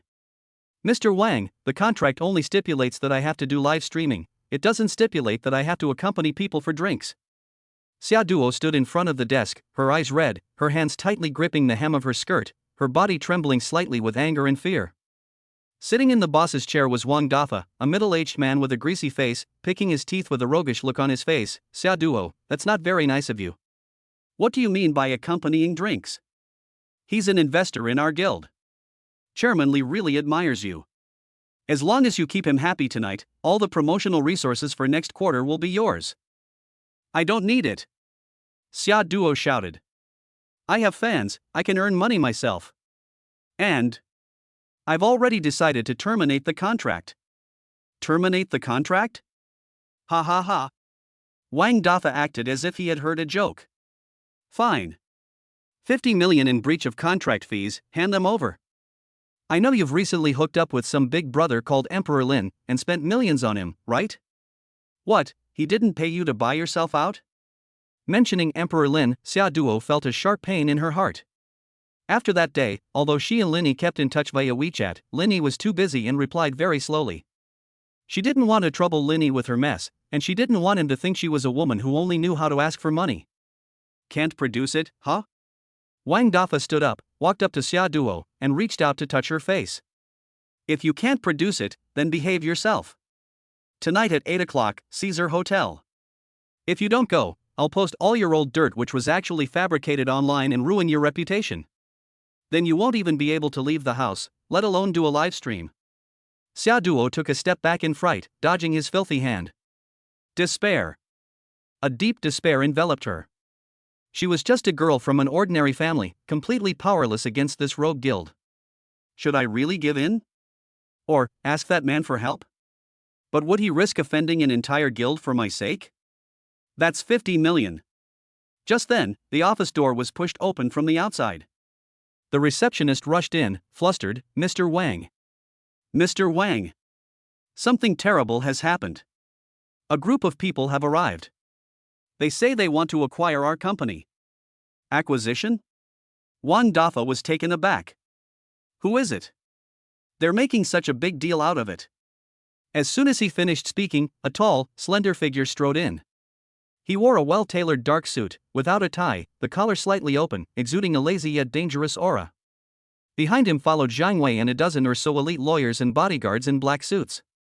Lin Huang? Xia Duo's tears, which she had been holding back, burst forth the moment she saw the person who had arrived. He had come. Just like last time in the live stream, just like last time when he drove her around in his McLaren. He had descended upon her from the sky when she was at her most helpless. Chapter 32 50 million? I'll buy your whole family. Linny walked into the office, not even glancing at Wang Dafa, and went straight to Xia Duo. Seeing her red eyes and frightened deer-like appearance, Linny felt a pang of heartache, followed by a surge of violent anger. He reached out and gently wiped away the tears on her cheeks, his tone incredibly gentle. Silly girl, you didn't know to call me when you were bullied? Didn't I tell you, from now on you're my anchor? Brother Lin Yi. Wah? Xia Duo could no longer hold back and buried her face in Lin Yi's arms, bursting into tears. All her grievances and fears turned into tears in that embrace. Wang Dafa's face darkened as he watched the scene. Oh, so this is that Emperor Lin? Wang Dafa sneered. What, trying to be a hero and save the damsel in distress? Let me tell you, this is an internal matter for our company. Xia Duo signed a contract, it's in black and white. If you want to take her away, you'll have to bring 50 million first. Linny gently patted Xia Duo's back to reassure her, then turned around and looked at Wang Dafa. His gaze instantly shifted from gentle to icy, as if he were looking at a dead man. 50 million? Lin Yi's lips curled into a mocking smile. President Wang, you have quite the appetite. Stop talking nonsense. If you don't have money, get lost. Although Wang Dafa was intimidated by Lin Yi's aura, he remembered that this was his territory and he had a contract in hand, so he immediately became tough. Don't think you're a big shot just because you sent some gifts. In reality, the law applies. Very good, talk about the law.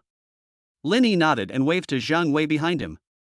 Zhang Wei, tell him what the law is. Zhang Wei stepped forward, took out a document, adjusted his glasses, and said in a businesslike manner, Mr. Wang Dafa, this is the equity transfer agreement for the other two shareholders of Xinchuang Media. Just 10 minutes ago, my boss, Mr. Lin Yi, acquired a total of 60% of their shares at a 30% premium. What? Wang Dafa's eyes nearly popped out of their sockets. Old Li and old Zhang sold their shares? Impossible. Why didn't they tell me? Because they gave so much. Zhang Wei smiled faintly. Now, Mr. Lin Yi is the largest shareholder of Xinchuan Media and has absolute control. This. Wang Dafa broke out in a cold sweat instantly. Without controlling shares, he was just an employee in the company. It's not over yet. Lin Yi pulled up a chair, sat down, and crossed his legs. Zhang Wei, continue. Zhang Wei then pulled out a thick stack of documents and slammed them onto the table in front of Wang Dafa. These are the issues our legal and finance teams discovered during a surprise audit. Wang Dafa, during your tenure as general manager, you are suspected of embezzling public funds, using dual contracts to evade taxes, and abusing your position to force female anchors into improper transactions. The evidence is conclusive. Wang Dafa's legs went weak, and he slumped into the chair. He had indeed done these things, but he thought he had done them discreetly. How could someone have uncovered everything so quickly? What he didn't know was that the system had already packaged up all this dirt and delivered it to Lin Yi the moment Lin Yi decided to make the acquisition. Now, I have two choices for you. Lin Yi leaned forward, staring at Wang Dafa's pale face. First, I'll call the police and hand over this evidence to the Economic Crime Investigation Department. With this amount of money involved, you'll probably be spending the rest of your life working on a sewing machine in jail. Second, transfer the remaining 40% of your shares to me for 1 yuan. Then get out of this industry and never let me see you again. Choose. The office was deathly silent. The only sound was Xia Duo's suppressed sobs. Wang Dafa looked at the evidence on the table, then at Lin Yi's emotionless eyes. He knew he had really messed with them this time. It wasn't just money, this guy had connections to the highest levels. I choose option 2. Wang Dafa's voice trembled, as if he had aged 10 years in an instant. I'll sign, I'll get out. Compared to going to jail, bankruptcy at least saves your life. 10 minutes later, Wang Dafa slunk away with the cardboard box. The entire Xinchuan Media was officially renamed Yixing Entertainment's second division. Lin Yi stood up, looked at Xia Duo, who was still in a daze, and smiled. All right, this company is mine now. Do you want to terminate your contract, or do you want to sign a new contract with the new boss? Xia Duo looked up at the man who shone like a god.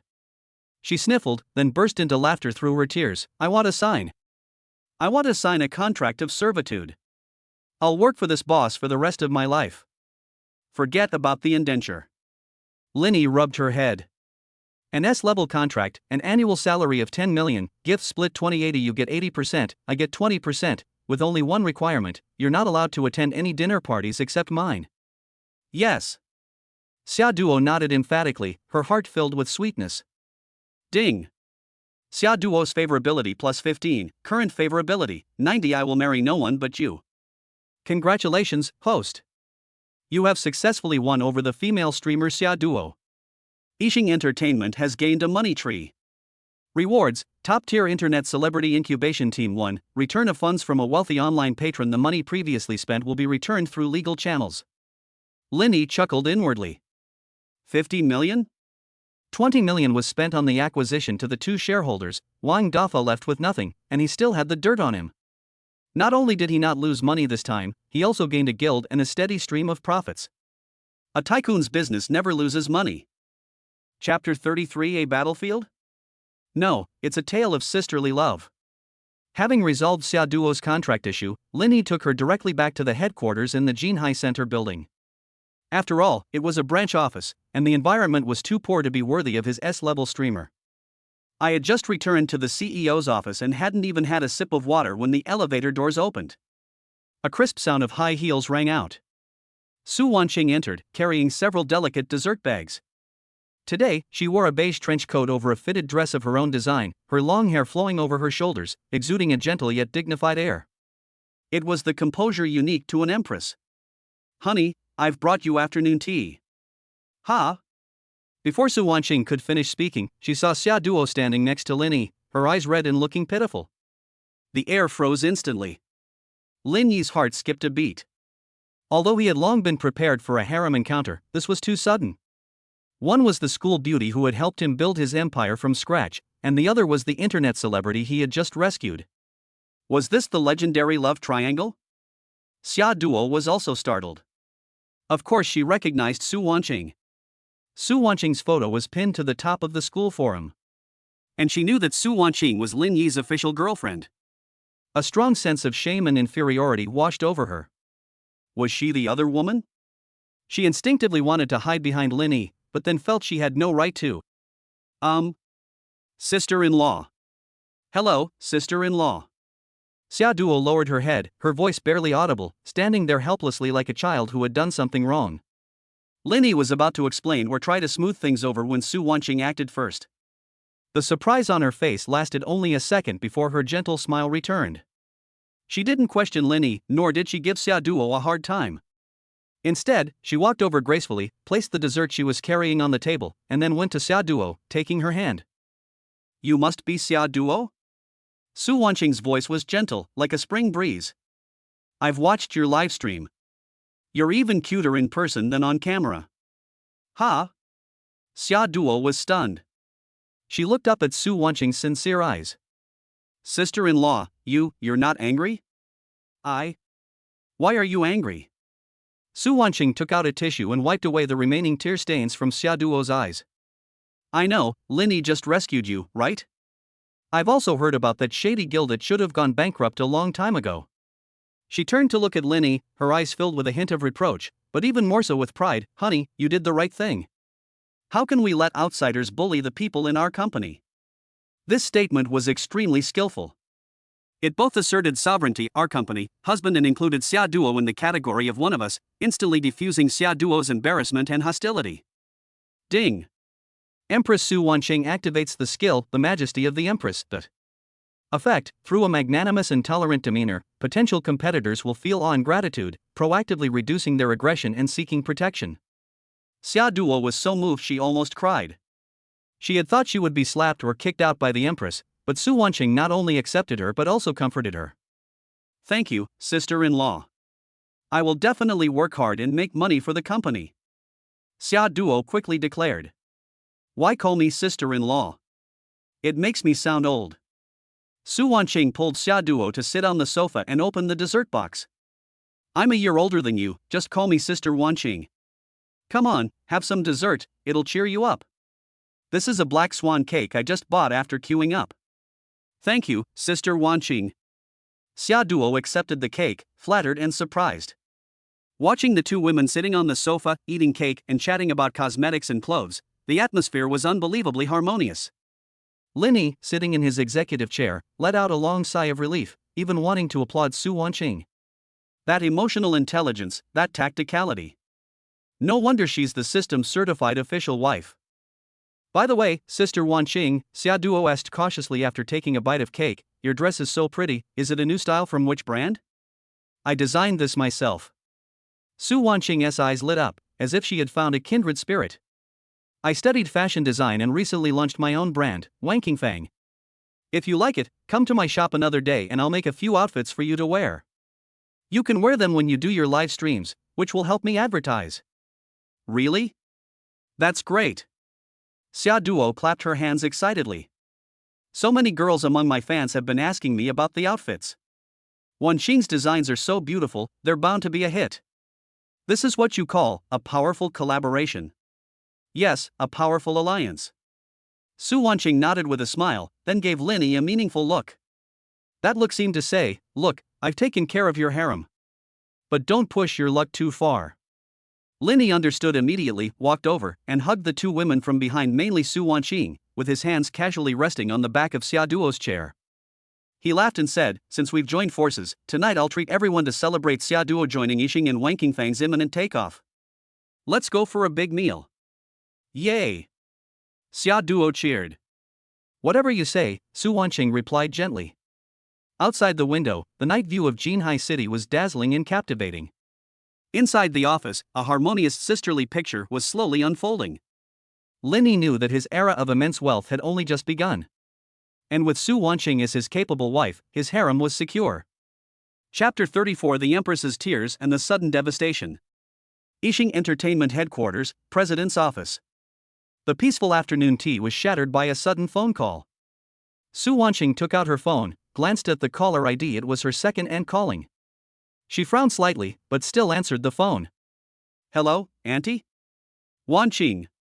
Come to the first municipal hospital quickly. Your mother collapsed at the factory. The doctor said it's acute uremia complicated by heart failure, and she's being resuscitated. Bring money quickly. The voice on the other end of the phone was loud, choked with sobs and anxiety. Su Wanqing's face turned deathly pale, and the cake fork in her hand clattered to the ground. Mom! Su Wanqing trembled all over, tears welling up in her eyes. I'm coming right away. What's wrong? Lin Yi immediately sensed something was wrong, took a step to her side, and supported her swaying body. Lin Yi, my mother, is being rescued. Su Wanqing stammered, her eyes filled with fear. She had relied on her mother since she was a child. Her father had died early, and her mother had raised her by working as a textile factory worker. If something happened to her mother, her world would collapse. Don't panic, I'm here. Lin Yi's voice was calm and powerful, like a pillar of strength. He turned to Xia Duo, who seemed a little lost, and said, Xia Duo, you can familiarize yourself with the company environment first. Wan Chang and I are going to the hospital. After saying that, he picked up Su Wanqing, whose legs were weak, and rushed towards the elevator. On the way to the first municipal hospital, the McLaren 720S demonstrated its true speed. Lin Yi drove while holding Su Wanqing's cold hand. Don't be afraid, modern medical technology is very advanced. Besides, problems that money can solve aren't really problems. But that's uremia. Su Wanqing shook her head, crying. My second aunt said I need a kidney transplant and dialysis. We have absolutely no savings. Although she now owns shares in Wangqingfang, it's just starting out, and she hasn't seen any returns yet. Moreover, she has never wanted to use Lin Yi's money to fill the bottomless pit in her family's finances. This is her last shred of self-respect. Fool. Lin Yi saw through her thoughts. Your mother is my mother-in-law. It's only natural for a son-in-law to save his mother-in-law. If you mention money to me again, I'll be enforcing family discipline in the car. Looking at Lin Yi's resolute profile, Su Wanqing's panic subsided considerably. Yes, behind her stood this omnipotent man. They arrived at the hospital's emergency department. The operating room lights were on. Several simply dressed middle-aged women were pacing anxiously in the corridor. One of them, a woman with curly hair who appeared somewhat mean, was Su Wanqing's second aunt, Su Guilan. Wanqing! You finally arrived. Su Guilan saw Su Wanqing as if she had seen a savior, and grabbed her hand. The doctor said that we need to pay a 100,000 yuan deposit for the surgery immediately. And there are follow-up costs. Your mother has had such a hard life. At this point, Su Guilan glanced at Lin Yi, who was following behind Su Wanqing, and sized him up. Although Lin Yi was dressed in an extraordinary manner, he was too young. Wanqing, who is this? Your classmate? Su Guilan frowned. Now is not the time for romance. Didn't you say you were doing a part-time job? Hurry up and give me as much money as you have. If it's not enough, Sai, I told your mother a long time ago not to support you in that art department. It would be so much better if you got married sooner. If the butcher's son next door saw you, he could give 200,000 yuan as a bride price, then he could have money to treat this disease, right? Su Wanqing was trembling with anger. What kind of time was this to be saying such sarcastic things? Her second aunt had always looked down on their family since they were little, thinking that she was a money loser and that only her cousin, her second aunt's son, was a treasure. Second aunt. I'll find a way to get the money. Su Wanqing said through gritted teeth. Think of a way? What way do you have? Su Wanqing's cousin, a young man with dyed yellow hair and a slovenly demeanor, walked over and gave Su Wanqing a lecherous look. Cousin, if all else fails, I know a few friends who run campus loans. Smack. A black bank card was thrown at my cousin's face and then fell to the ground with a crisp sound. Password, 6/8. Go pay the fee. Lin Yi looked coldly at the mother and son. Deposit 1 million. Let me know if it's not enough. Chapter 35 Top-tier hospital ward and snobbish relatives. The corridor fell silent instantly. Su Guilan and her blonde-haired cousin stared at the bank card on the ground, then at Lin Yi, as if they were looking at an idiot. 1 million? Su Guilan shrieked, Kid, are you kidding me? There's $1 million in this account? You can try, Lin Yi said, not even bothering to look at them. He simply helped Su Wanqing sit down and gently comforted her. Don't pay attention to them, they're just a bunch of flies. The blonde-haired cousin picked up the card with some skepticism and ran to the payment window. Less than 2 minutes later, he came running back as if he had seen a ghost, his legs trembling, clutching the card and the long payment slip in his hand. Mom. The blonde-haired man stammered. What's wrong? Is there no money in your card? I knew it was a scam. Su Guilin put her hands on her hips, ready to yell at her. No. No. The blonde-haired man swallowed hard, his eyes filled with awe and greed as he looked at Lin Yi. The payment was successful. And the cashier said it's a top-tier black gold supplementary card, no need to queue, just go straight to the VIP lane. The card balance, it shows a string of stars, you can't even see the bottom. Su Guilin's mouth dropped open, her jaw nearly dropping to the floor. He really is a rich second-generation heir? And the kind who can casually pull out $1 million. Her expression instantly changed, becoming incredibly obsequious. Her usually mean face blossomed into a smile. Oh my! I knew Wanqing was lucky. She found such a handsome boyfriend. Young man, what's your name? I'm Wanqing's second aunt, her dear second aunt. Lin Yi didn't even look at her, he just held Su Wanqing's hand. Just then, the operating room door opened. An elderly doctor with gray hair, wearing a white coat, walked out. He was the president of the first municipal hospital, and had just received a call from Yi Qingling arranged by Lin Yi on the way, so he came to perform the surgery personally. Who are Su Weifen's family members? I am her daughter. Su Wanqing hurriedly stood up. The surgery was a success. The hospital director removed his mask, revealing a kind smile. Fortunately, the patient was brought in time, and the special medication arranged by Mr. Lin worked. The patient is now out of danger and will wake up after a few days of observation in the intensive care unit. Upon hearing this, Su Wanqing's legs went weak, and she collapsed into Lin Yi's arms, bursting into tears. It was the joy of surviving a disaster. Thank you. Thank you, doctor. If you want to thank someone, thank Mr. Lin. The director bowed slightly to Lin Yi. Mr. Lin, the VIP special care suite is ready. As per your instructions, a dedicated care team has been assigned to provide 24-hour care. Is there anything else you need? Thank you for your trouble, Dean. Lin Yi nodded. Use the best medicine and the best equipment. Su Guilin and her son were completely dumbfounded. The hospital director was performing the surgery himself? And he was so respectful to this young man? A VIP suite? Is that something ordinary people can afford? I heard it costs several thousand a day. Son-in-law. Su Guilin shamelessly approached, since you're staying in a large ward, could we also stay there for a few days? We could take care of my sister. She wanted to take advantage of the VIP ward and, incidentally, get closer to this rich guy. Lin Yi glanced at her coldly, the caregivers are professionals, we don't need any unauthorized personnel. Besides, the 1 million yuan we just gave Wanqing was a loan for an emergency. Now that she's saved, you can leave. Hey, how can you talk like that? Su Guilin wanted to argue further. Get lost. Lin Yi only said one word. The two bodyguards behind him arranged by Zhang Wei immediately stepped forward, their black suits, sunglasses, and muscles exuding a strong sense of intimidation. Su Guilin shrank back in fright and slunk away with her son. Pa! So what if you have money? Just you wait, I'll definitely tell Wanqing's mother on you. Su Guilin cursed inwardly, but dared not show it on her face. In the hospital room, Su Wanqing looked at her mother lying on the bed, pale but breathing steadily, and a weight lifted from her heart. She turned and hugged Lin Yi, stood on tiptoe, and kissed his lips. Lin Yi, thank you. In this life and the next, I will always be yours. Ding. Detected that the host has resolved a major crisis in the main wife's family. The bond level between Su Wanqing and the host has been upgraded to closest family. Reward, Divine Medical Skill Beginner Level, capable of treating common and difficult to treat illnesses, relieving pain through acupuncture. New quest triggered, win over the mother-in-law. Get Su's mother to accept you as her son-in-law and agree to your cohabitation before marriage. Lin Yi rubbed his nose. Winning over his mother-in-law? That might be even harder than winning over a business rival. After all, he'd practically stolen the cabbage she'd painstakingly raised. Chapter 36. The mother-in-law looks at her son-in-law and becomes more and more satisfied. Su's mother woke up the next morning. The VIP ward was so nice it didn't feel like a hospital, it was more like a suite in a 5-star hotel.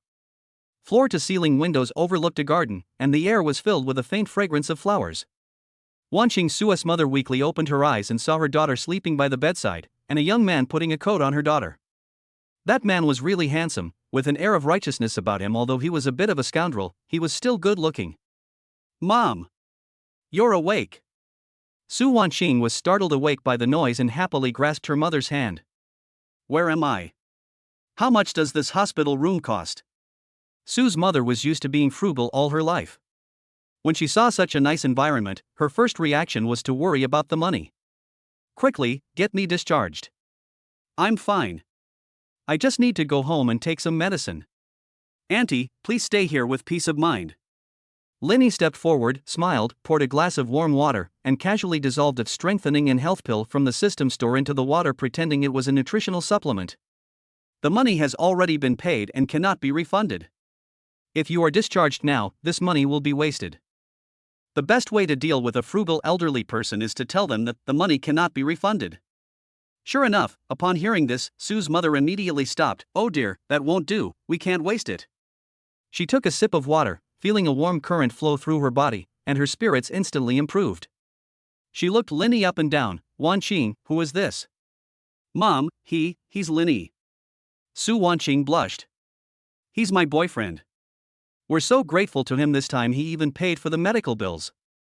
Hello, Auntie, Linny greeted politely. Looking at Linny, Su's mother became more and more satisfied.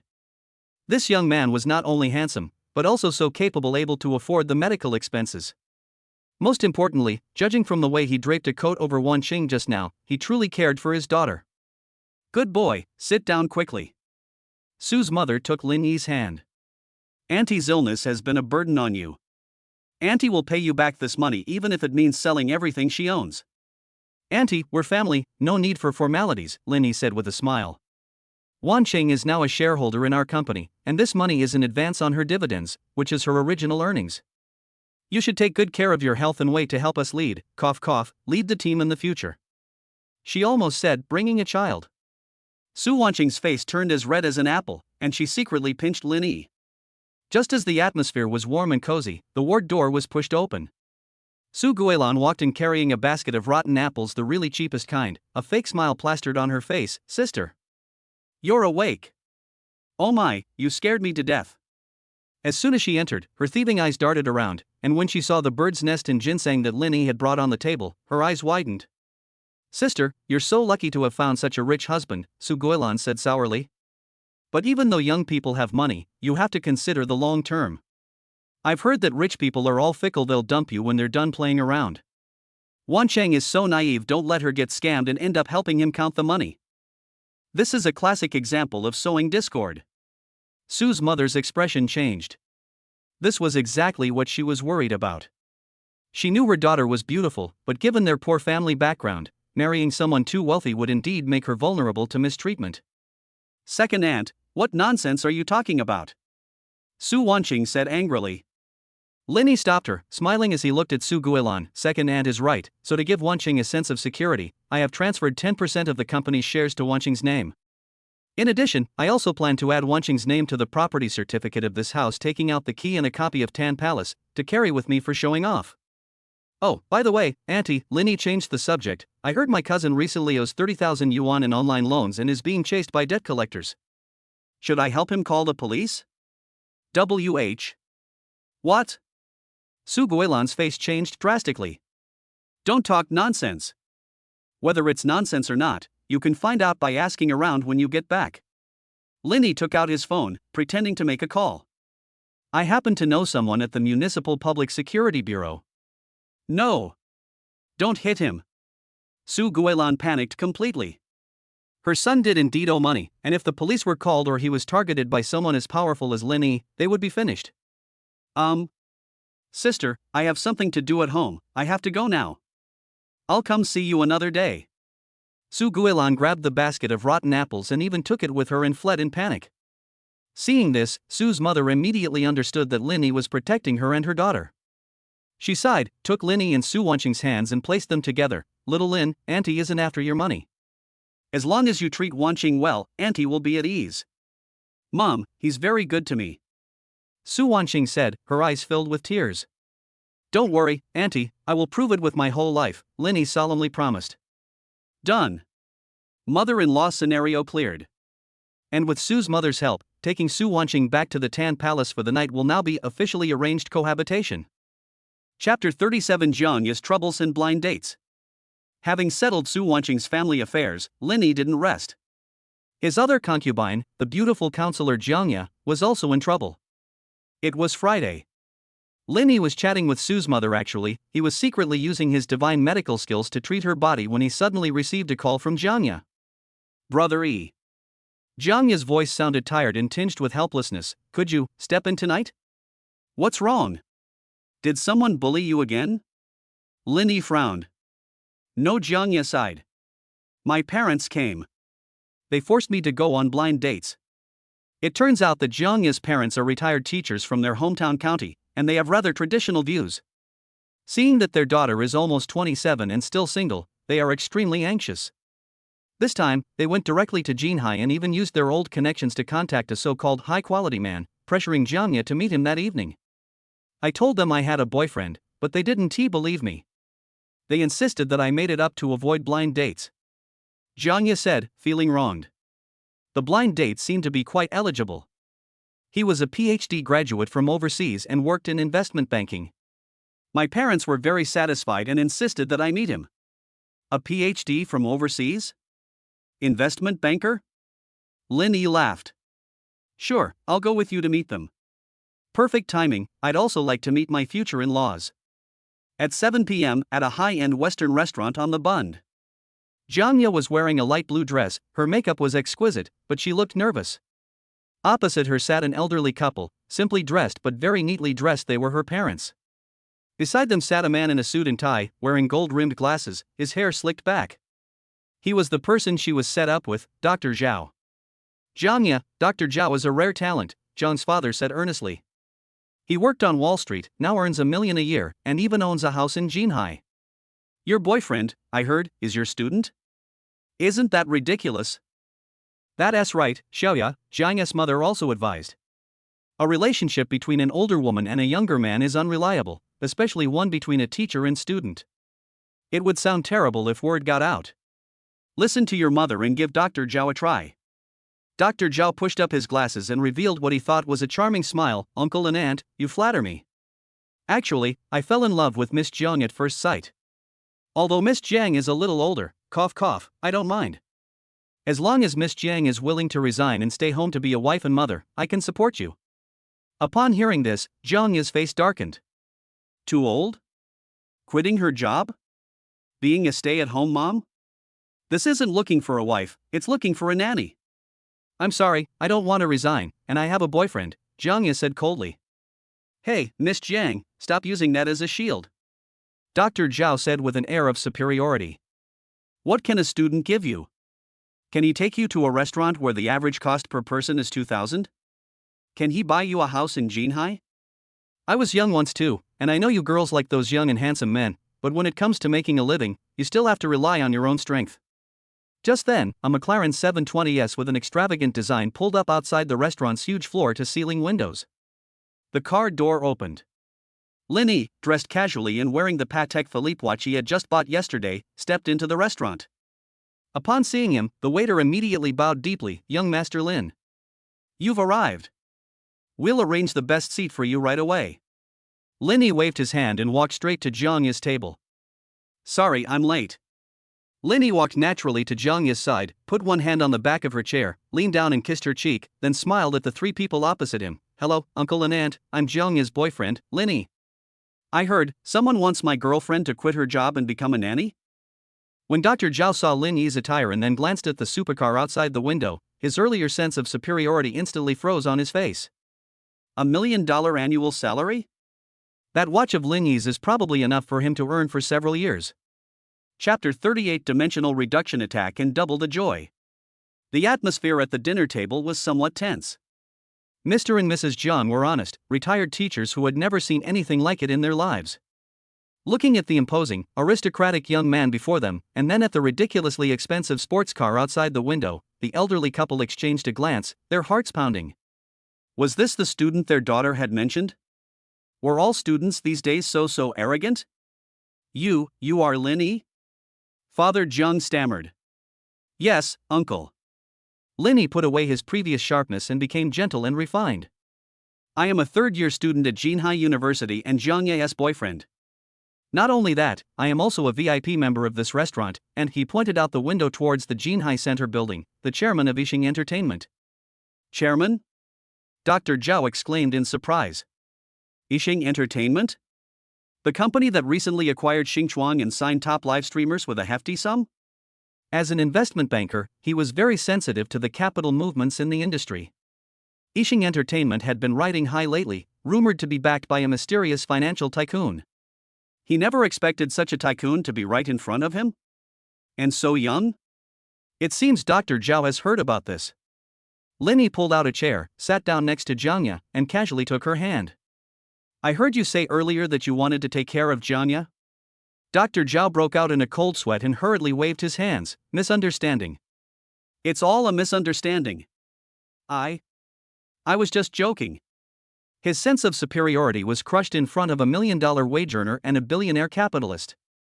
It's best to joke around, Linny said calmly. Jiangya is currently a specially appointed education consultant at Yixing Entertainment, a temporary title, with an annual salary not much, about 2 million, plus a year-end bonus. If she resigns, it will be my loss. 2 million. Jiangya turned to look at Linny in shock. When did she become a consultant? When did she start earning a 2 million annual salary? Linny squeezed her hand, signaling her to be quiet. Mr. and Mrs. Jiang were completely stunned. Their daughter earned 2 million a year? This was still their daughter who only knew how to teach? Uncle and aunt. Linny took out 2 exquisite gift boxes and handed them to the 2 elders. This is a small gift for our first meeting. This is tea for uncle. Genuine Da Hong Pao. This is a jade bracelet for aunt, it's good for your health. These 2 items together are worth hundreds of thousands. But in Linny's words, they are just a small gift. Mr. Jiang opened the tea box and took a sniff. As a seasoned tea drinker, his hand trembled. This is the original Da Hong Pao tea? Mrs. Jiang touched the translucent jade bracelet, also unable to put it down. Human hearts are made of flesh and blood, and they're also pragmatic. Faced with overwhelming strength, a polite attitude, and genuine attention to his daughter, his previous concerns vanished instantly. What teacher-student romance? That's called discerning eye for talent. That's called mutual support. Mr. Zhao, right? Mr. Jiang turned to Dr. Zhao, his tone becoming polite yet distant. It's really kind of you to make this trip today. We'd like to have a simple meal together as a family. This is an order to leave. Dr. Zhao's face turned a deep shade of liver. He stood up and gave an awkward laugh. Well, then I won't bother you any longer. Goodbye, uncle and aunt. With that, he grabbed his briefcase and fled the restaurant as if escaping. Sitting next to Linny, he felt like a clown. Come on, uncle and aunt, let's order. Linny handed the menu to the 2 elders.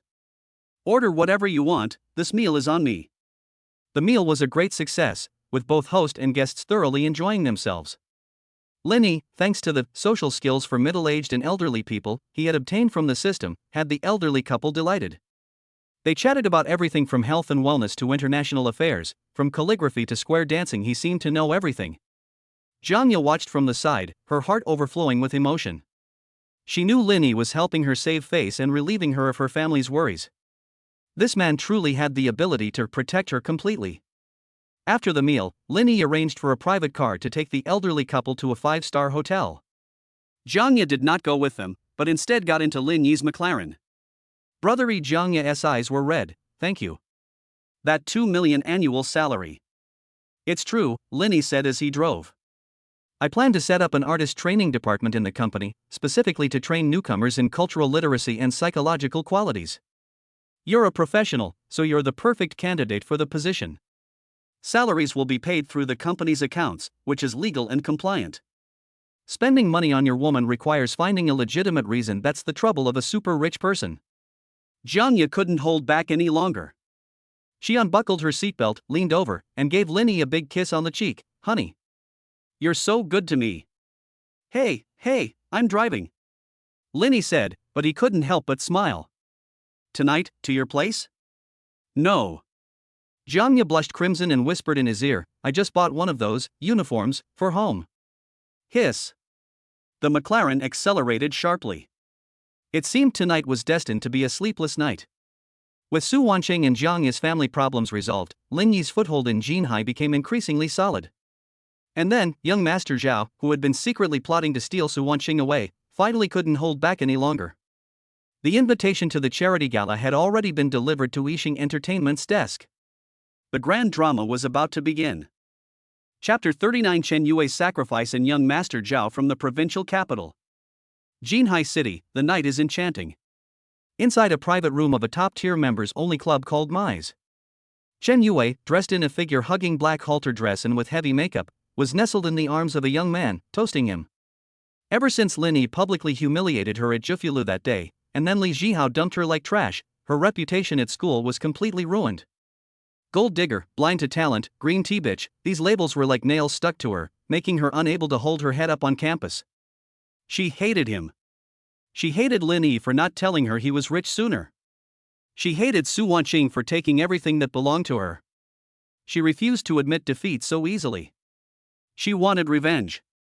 She wanted to find a backer who was richer and more powerful than Lin Yi, and trample him underfoot. Yue, why do you look so down? The young man sitting in the main seat pinched Chen Yue's chin, his tone flippant. He wore a flashy Versace shirt, a Richard Mille watch on his wrist, and his eyes radiated an arrogant disdain for everything. He is Zhao Bin, known as Young Master Zhao. He's not a local Jinhai rich kid, but rather from the Zhao family in the provincial capital. The Zhao family started in the logistics and transportation industry in the provincial capital, with connections in both the legitimate and illegal worlds, and assets worth tens of billions, a true behemoth. Compared to them, the likes of Li Zhihao from Jinhai City aren't even worthy of carrying his shoes. Young Master Zhao Chen Yue's eyes reddened, and she put on a pitiful act, saying, "I've been bullied. In this Jinhai City, some people take advantage of their money and don't respect you at all." Oh? Zhao Bin became interested and took a sip of red wine. There are people this arrogant in Jinhai? Tell me about it. It's that guy named Lin Yi. He recently started some kind of Yixing Entertainment, Chen Yue said through gritted teeth. He's just a nouveau riche, he used to be dirt poor, and then suddenly he got some money from somewhere and became arrogant. He stole my boyfriend, distorting the truth, and humiliated me. What's worse, his current girlfriend, Su Wanqing, is the most beautiful girl in our school. At this point, Chen Yue took out her phone, found a photo of Su Wanqing, and handed it to Zhao Bin. In the photo, Su Wanqing was wearing a white dress, standing in the sunlight, looking as pure as a fairy untouched by worldly affairs. Young Master Zhao, look at her. Isn't Su Wanqing stunningly beautiful? That nouveau riche Lin Yi is not worthy of a woman like her at all. Only a scion of a distinguished family like yours deserves to have her. Zhao Bin stared at the photo, his eyes widening instantly. Having seen countless women, he immediately recognized Su Wanqing's exceptional quality. This level of pure, innocent allure was rare even in the provincial capital's social circles. Holy crap! This girl's hot. Zhao Bin's greed was undisguised. Her aura is just amazing. What has Lin Yi done to deserve this? Yes, young Master Zhao. Seeing that the fish had taken the bait, Chen Yue continued to fan the flames. I heard that Lin Yi is incredibly arrogant, saying that no one in Jinhai City dares to touch his woman. Didn't you come to Jinhai this time to expand your business?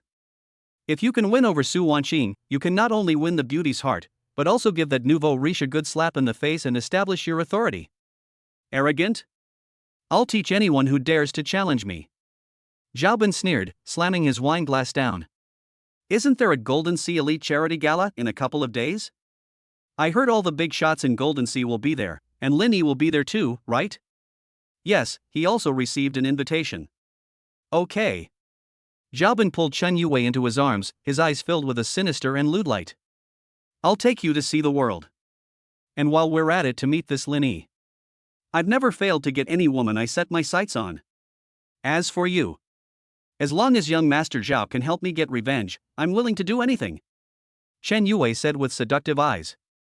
Zhao Bin laughed heartily and pressed her down onto the sofa. Then let me see your sincerity first. Unpleasant sounds emanated from the private room. Chen Yue closed her eyes, a single tear of humiliation rolling down her cheek, but the hatred in her heart grew wildly like weeds. Lin Yi, Su Wanqing, you just wait. This time, I've brought in a powerful figure from the provincial capital. Let's see how you die. Study in courtyard number 1, Tangong. Late at night, Lin Yi sat alone in his boss's chair, not in a hurry to rest. During this period, his spending on buying a house, a car, acquiring a company, and helping Su Wanqing and Jiang Ye resolve their family problems had accumulated to a terrifying figure. System, view the current panel. Host, Lin Yi, wealth level, LV2, current experience points, 9,850,000 10 million, current salary, 1 yuan second. Just 150,000 more experience points to level up, Lin Yi muttered to himself. Although he was currently earning over 80,000 experience points a day passively, plus various rebates, money was practically just a number to him. But he was very curious about what new features the system would have when it upgraded to LV3. System, let's talk? Lin Yi asked in his mind. Who exactly created you? What is your purpose? Is it really just to let me be a rich man who lives a life of leisure and idleness? This was Lin Yi's first attempt at in-depth communication with the system. Previously, the system had only coldly issued tasks. Surprisingly, the system responded this time, and its tone even seemed to have a hint of humanity. System, host, this system originates from the Perfect Life Deduction project of a higher dimensional civilization. Money is a survival resource in lower dimensional civilizations, but from a higher dimensional perspective, it is merely a lever to manipulate cause and effect. System, the purpose of this system is not to make you a slave to money, but to allow you to experience, change, and make up for regrets by controlling money, ultimately achieving the perfect life as defined in your heart. System, when you stand on the mountaintop, I hope you not only see the scenery, but also see yourself clearly. Lin Yi was taken aback. See yourself clearly, he smiled, that is quite philosophical. Alright, since it's a lever, let me see how big of an earth this lever can lift. He picked up his phone, opened a charity app, and directly donated 150,000 yuan to a lunch program for children in impoverished mountainous areas. Instead of wasting money, he decided to do something meaningful to level up. Ding! Host has spent 150,000 yuan. Experience points full. Congratulations, host, your wealth level has increased to LV3. Boom! Lin Yi felt as if a golden light exploded in his mind, and the whole world seemed to become clearer. LV3 privilege unlocked. Salary doubled, earnings increased to 2 yuan per second, daily salary of 172,800 yuan, annual salary of 63 million yuan plus. Shop update, unlocked, intermediate items, including various professional skill books, intermediate level, special physique potions, etc. New feature enabled, value radar for everything beginner. The radar of value for everything? Lin Yi clicked on the description. Value radar of all things beginner. Once activated, the host can see the true value and future appreciation potential of any item within a 10-meter radius. Note, currently only inanimate objects, antiques, paintings, real estate, stock codes, etc. can be viewed. The lifespan of living objects cannot be viewed. Cost, 10,000 system funds are consumed per minute of activation. Lin Yi's eyes lit up instantly. This was practically a treasure hunting artifact. The old godly eye could only see a person's attributes and favorability, but now it could even see the value and future potential of an item? Wouldn't that mean he could become rich just by taking a stroll through the antique market? Although he wasn't short of money now, the thrill of this treasure hunt couldn't be bought with a credit card. System, you really understand me. Lin Yi's lips curled up. Tomorrow, I'll go to the antique market and try out the new features. Chapter 40, The King of Bargains on the Antique Street and Old Master Ye's birthday gift. Jinhai City, Nanping Antique Street. This is Jinhai's largest antique market, a mixed bag, with 99% of the items being fakes, designed to rip off laymen and tourists.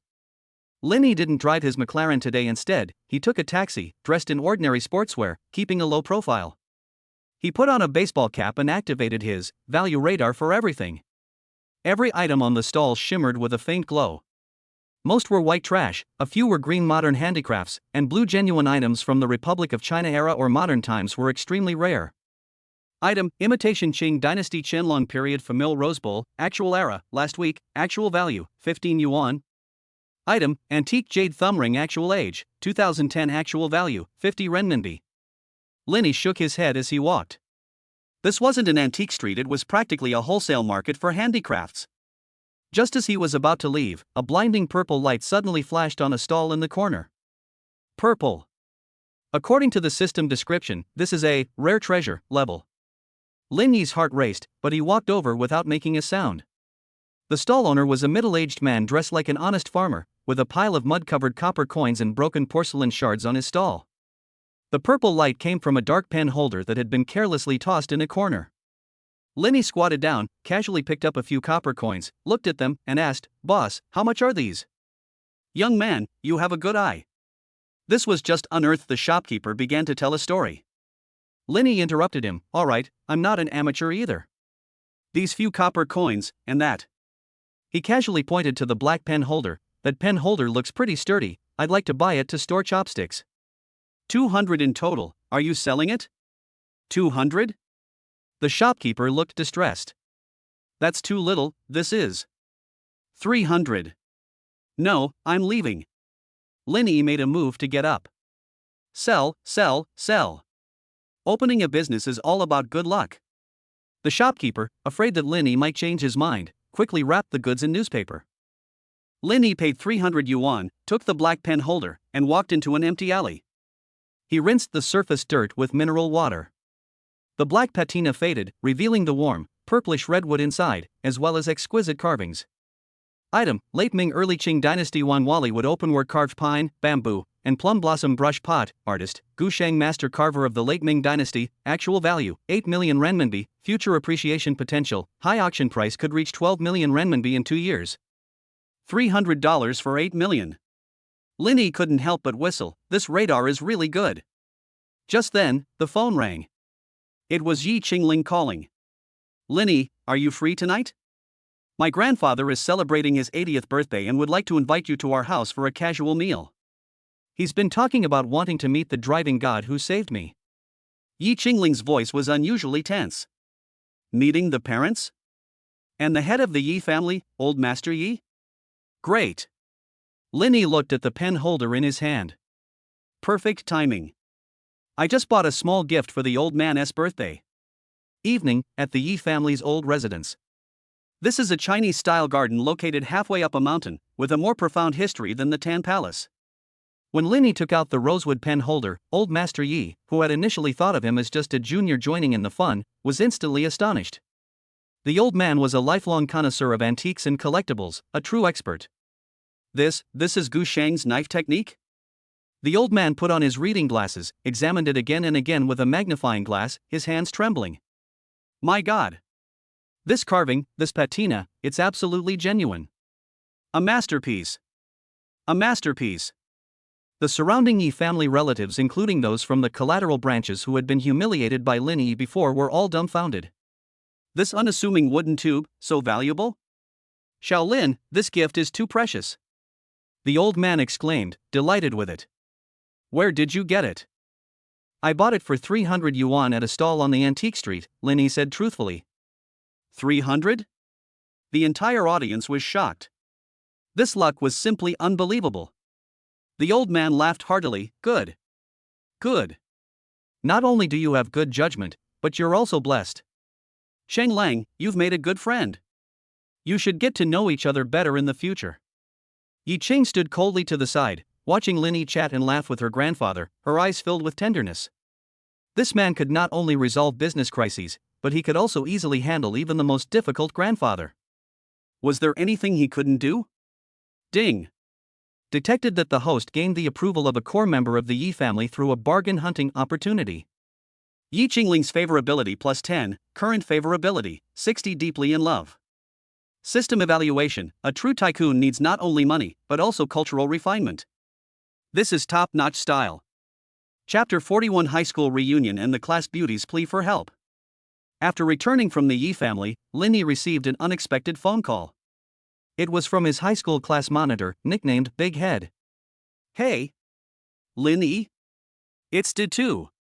We're having a high school reunion this Saturday at the Arc de Triomphe Hotel. Everyone's coming, why don't you come too? A high school reunion? Lin Yi's mind drifted to those youthful faces. In his previous life, because he was poor, he never dared to attend such gatherings, fearing he would be outshone and ridiculed for delivering takeout. But now okay, what time? I'll be there on time. Saturday. Arc de Triomphe Hotel, mid-range private room.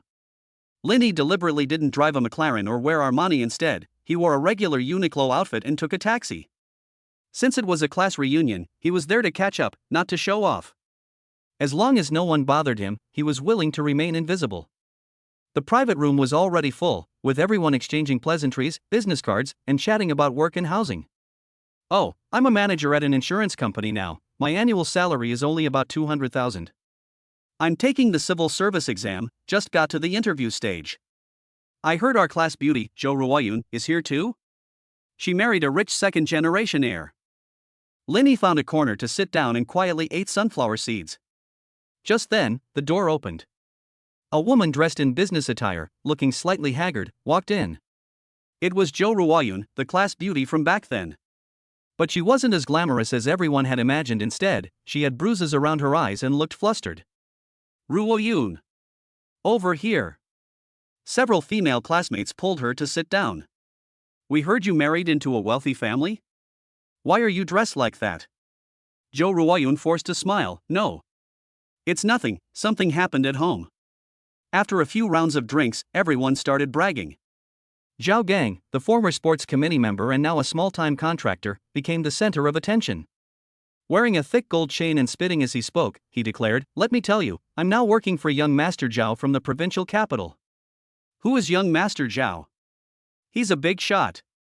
He's here in Jinhai to do something big." Upon hearing the name young Master Zhao, Linny paused in his snacking. The Zhao family again? What a small world. Zhao Gang spotted Linny in the corner and shouted, "Hey! Isn't this Linny? I heard you're delivering food? What, no orders today? Come on, let me treat you to a drink. After you finish, I'll introduce you to a job carrying bricks on a construction site. It's better than delivering food." As he spoke, he poured a full glass of Baijiu Chinese liquor and slammed it down heavily in front of Linny. The entire room fell silent, with many people wearing expressions of anticipation. Linny raised his head, his eyes calm. "No need, I'm not short of money lately." "Not short of money? What are you pretending for?" Zhao Gang said disdainfully. "Look at how poor you are dressed. Let me tell you, this meal is on me. If you don't drink, you're disrespecting me. Disrespecting me is disrespecting young Master Zhao." Linny smiled. "Young Master Zhao? You mean Zhao Bin? How dare you? How dare you call young Master Zhao by his name?" Zhao Gang slammed his fist on the table and stood up. Just then, Jo Ruoyun suddenly broke down in tears. "Wow, please, can anyone lend me 50,000 yuan? My daughter is sick, that beast won't give me the money." It turns out that the so-called rich second-generation man Jo Ruoyun married was an abusive husband who had recently gone bankrupt. He not only beat her but also absconded with the money meant for her daughter's medical treatment. She came to the party today hoping to borrow money to save her life. Borrow money? The classmates who had been bragging just moments before fell silent instantly. Zhao Gang even turned his face away. "Oh dear, my construction payment is also behind schedule, I'm broke." "Me too, the mortgage is a huge burden." The fickleness and warmth of human relationships were vividly displayed at this moment. Linny sighed. He stood up and walked to Jo Ruoyun. "Give me your bank account number." Linny? Jo Ruoyun looked at him with teary eyes. "Card number," Linny repeated. Jo Ruoyun trembled as she recited a string of numbers. Linny took out his phone and operated it a few times. Ding! Jo Ruoyun's phone rang. "A deposit of 500,000 renminbi has been made into your account." 500,000? Jo Ruoyun exclaimed in shock, staring at Linny in disbelief. "Linny, you..." The entire room fell silent. Zhao Gang, who had just been mocking Linny, nearly popped his eyes out. 500,000? A food delivery guy casually transferred 500,000? Linny put away his phone, looked at Zhao Gang, and said calmly, "Your face? Is it worth 500,000? Also, go back and tell your master Zhao Bin to wash his neck and wait. The waters of Jinhai are too deep, be careful he doesn't drown." After saying that, Linny turned to Jo Ruoyun and said, "Go get the child treated first. If that man dares to hit you again, call me. I'll hire the best divorce lawyer for you." Linny pushed open the door and left, leaving behind only a dashing silhouette. This is the right way to hold a class reunion, no showing off, just getting things done. But once the work is done, the showing off is done. The minor incident at the class reunion didn't affect Lin Yi's plans. However, his words, "Tell Zhao Bin to wash his neck and wait," still reached Zhao Bin's ears through Zhao Gang. Zhao Bin was completely enraged. New and old grudges. Chen Yuwei's instigation, Lin Yi's arrogant remarks drove him to decide to act sooner rather than later. And the best opportunity to strike was the upcoming Golden Sea Celebrity Charity Gala. Yixing Entertainment, President's Office. Lin Yi was looking at the system panel. After this period of accumulation, especially after using the value radar of everything to sweep through the antique market several times, although he didn't encounter another big bargain of 8 million, he still made a small profit of several million. His experience points were finally close to the maximum again. Current mission: be the absolute protagonist of the charity gala. Mission objective: spend over 100 million yuan at the gala and completely defeat the villain Zhao Bin. Mission rewards: system upgrade to LV4, unlock the super rich tech tree, and a mystery gift pack. LV4, the technology tree. A hint of anticipation flashed in Lin Yi's eyes. If LV3 gave him the ability to appraise treasures, then the LV4 technology tree would probably give him the ability to change the world's industrial landscape. Young Master Lin. Su Wanqing pushed open the door and came in, holding a gold embossed invitation in her hand. "It's from the organizers of the charity gala, inviting us to attend. I heard Zhao Bin said he'd teach you a lesson that day." Su Wanqing was somewhat worried.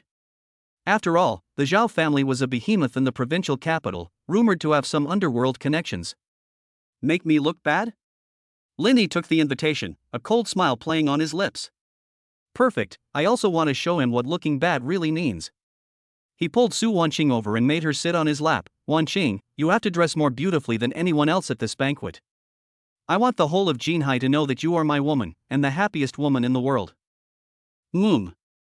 Su Wanqing leaned against him, feeling his strong heartbeat.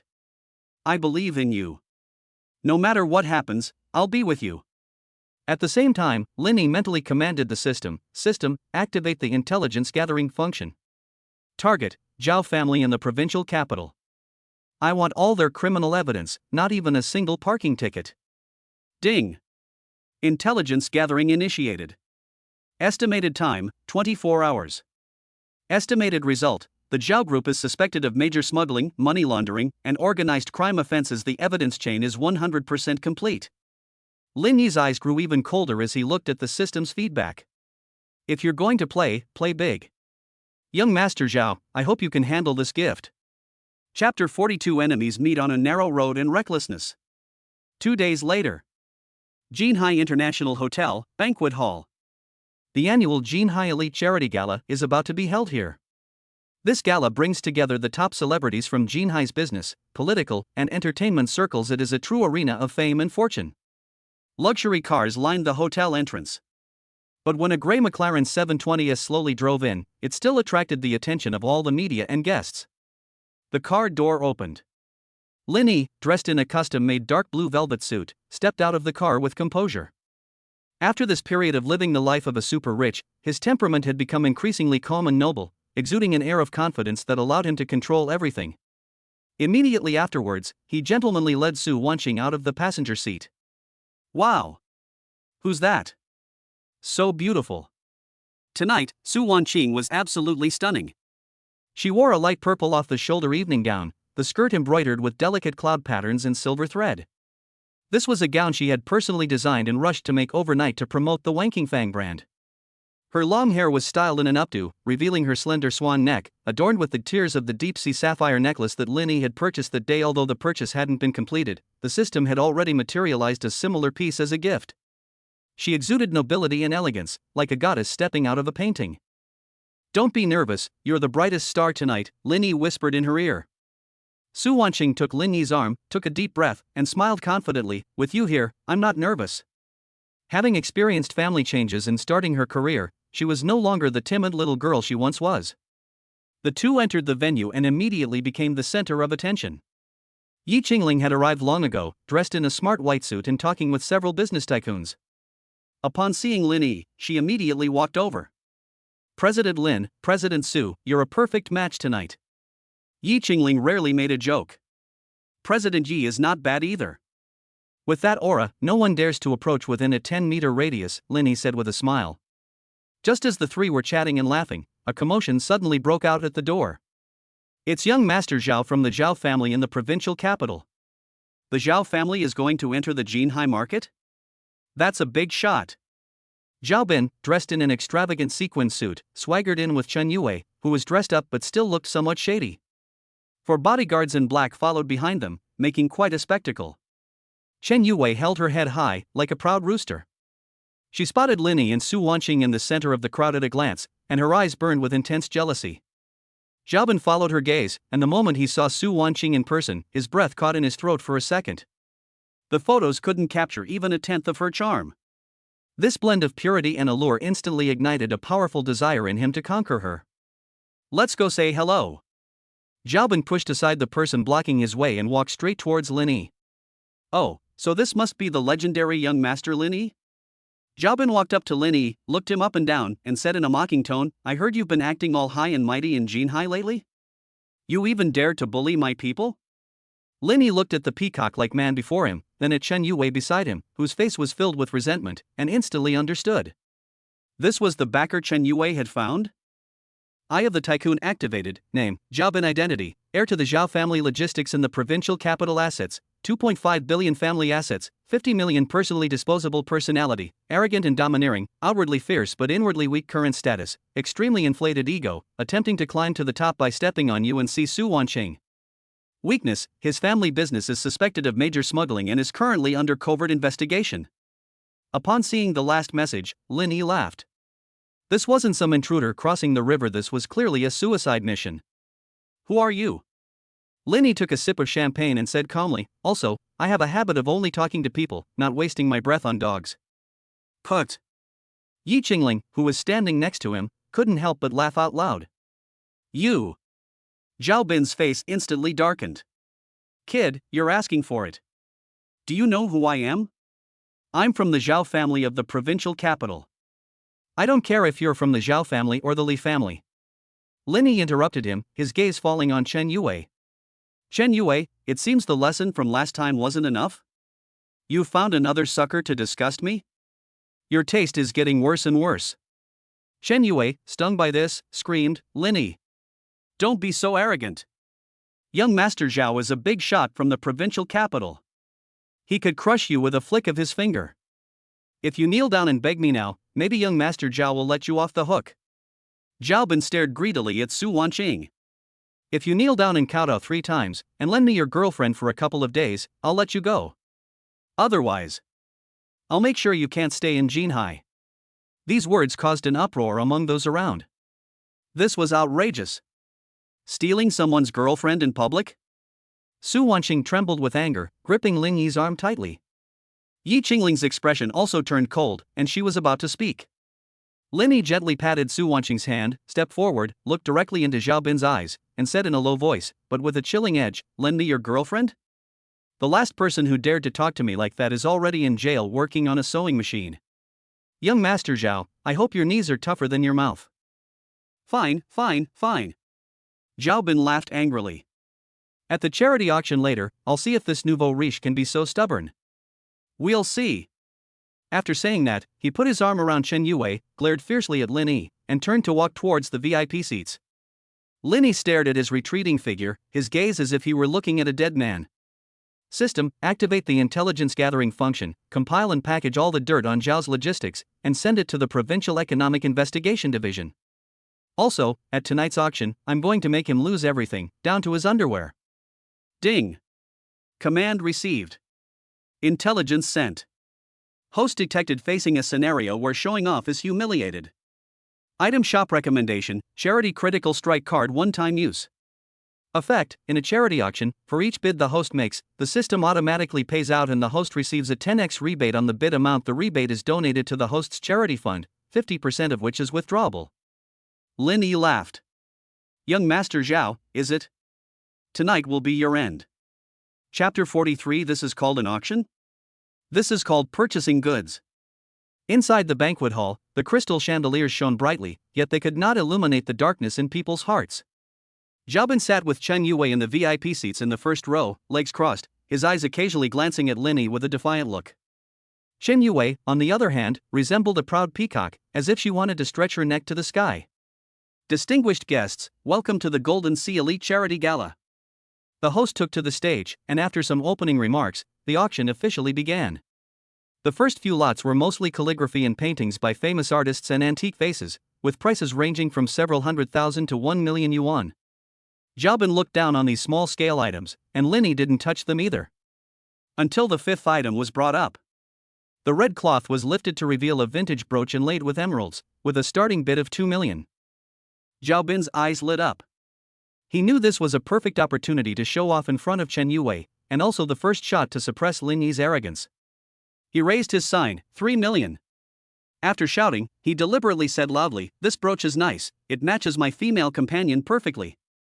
Some nouveau riche, if you don't have money, don't embarrass yourselves here." All eyes in the room instantly turned to him. Everyone knew that young Master Zhao was declaring war on Lin Yi. Su Wanqing nervously grasped Lin Yi's hand. Lin Yi nearly smiled faintly, picked up the number plate, and didn't even glance at the brooch. 5 million. A commotion erupted throughout the room. A direct increase of 2 million? Zhao Bin's face stiffened, and he gritted his teeth, saying, 6 million. Lin Yi, 10 million. The voice was flat, as if he were stating a phone number rather than money. You! Zhao Bin exploded. 12 million. Kid, are you deliberately trying to cause trouble? This brooch is worth at most 4 million. Paying 3 times the price for something like this will get him a scolding from his dad when he gets back. 20 million. Lin Yi raised his paddle again. This time, the entire room fell silent. 20 million for a brooch? Is this the power of Jin Hai's newly minted tycoon? Zhao Bin's hands were trembling. He wanted to go along with it, but reason told him he couldn't. Fine. You're awesome. 20 million for some junk, I'll give it to you. Zhao Bin forced himself to back down, sneering, "Let's see how much money you have to burn." Swipe the card. Lin Yi handed the Centurion black card to the waiter. Beep, transaction successful. Ding. Detected that the host spent 20 million yuan in a charity auction. Charity boost card activated. Receive 10x return, 200 million yuan. Of this, 100 million yuan will be injected into the charity fund, and 100 million yuan will be withdrawn to the host's account. Lin Yi listened to the system notification and a slight smile appeared on his lips. This wasn't spending money, it was clearly printing money. The ensuing auction completely turned into Lin Yi's personal show. Or rather, it was a ruthless stockpiling operation. Young Master Zhao glanced at this painting. Then I'll take it. 30 million. Young Master Zhao seems to quite like that jade cabbage. 50 million, it's mine. This agarwood carving, 15 million. As soon as Zhao Bin showed the slightest interest, or as soon as the host announced the starting price, Lin Yi would immediately bid 10 times the original price. Later on, before Zhao Bin even had a chance to raise his paddle, Lin Yi had already driven the price to the ceiling. Zhao Bin's face went from red to white, then from white to green. The little cash he brought was a joke in the face of Lin Yi's indiscriminate bombardment. Chen Yue's face was ashen. She had hoped that Zhao Bin would thoroughly humiliate Lin Yi, but now it was they, sitting in the corner, who didn't dare to even raise a card once, who were being humiliated. This guy's here to buy more goods, right? This is too extravagant. The total amount for charity tonight is probably going to break records. The surrounding guests discussed among themselves, their eyes filled with awe as they looked at Lin Yi. The auction is nearing its end. The final item is about to be presented.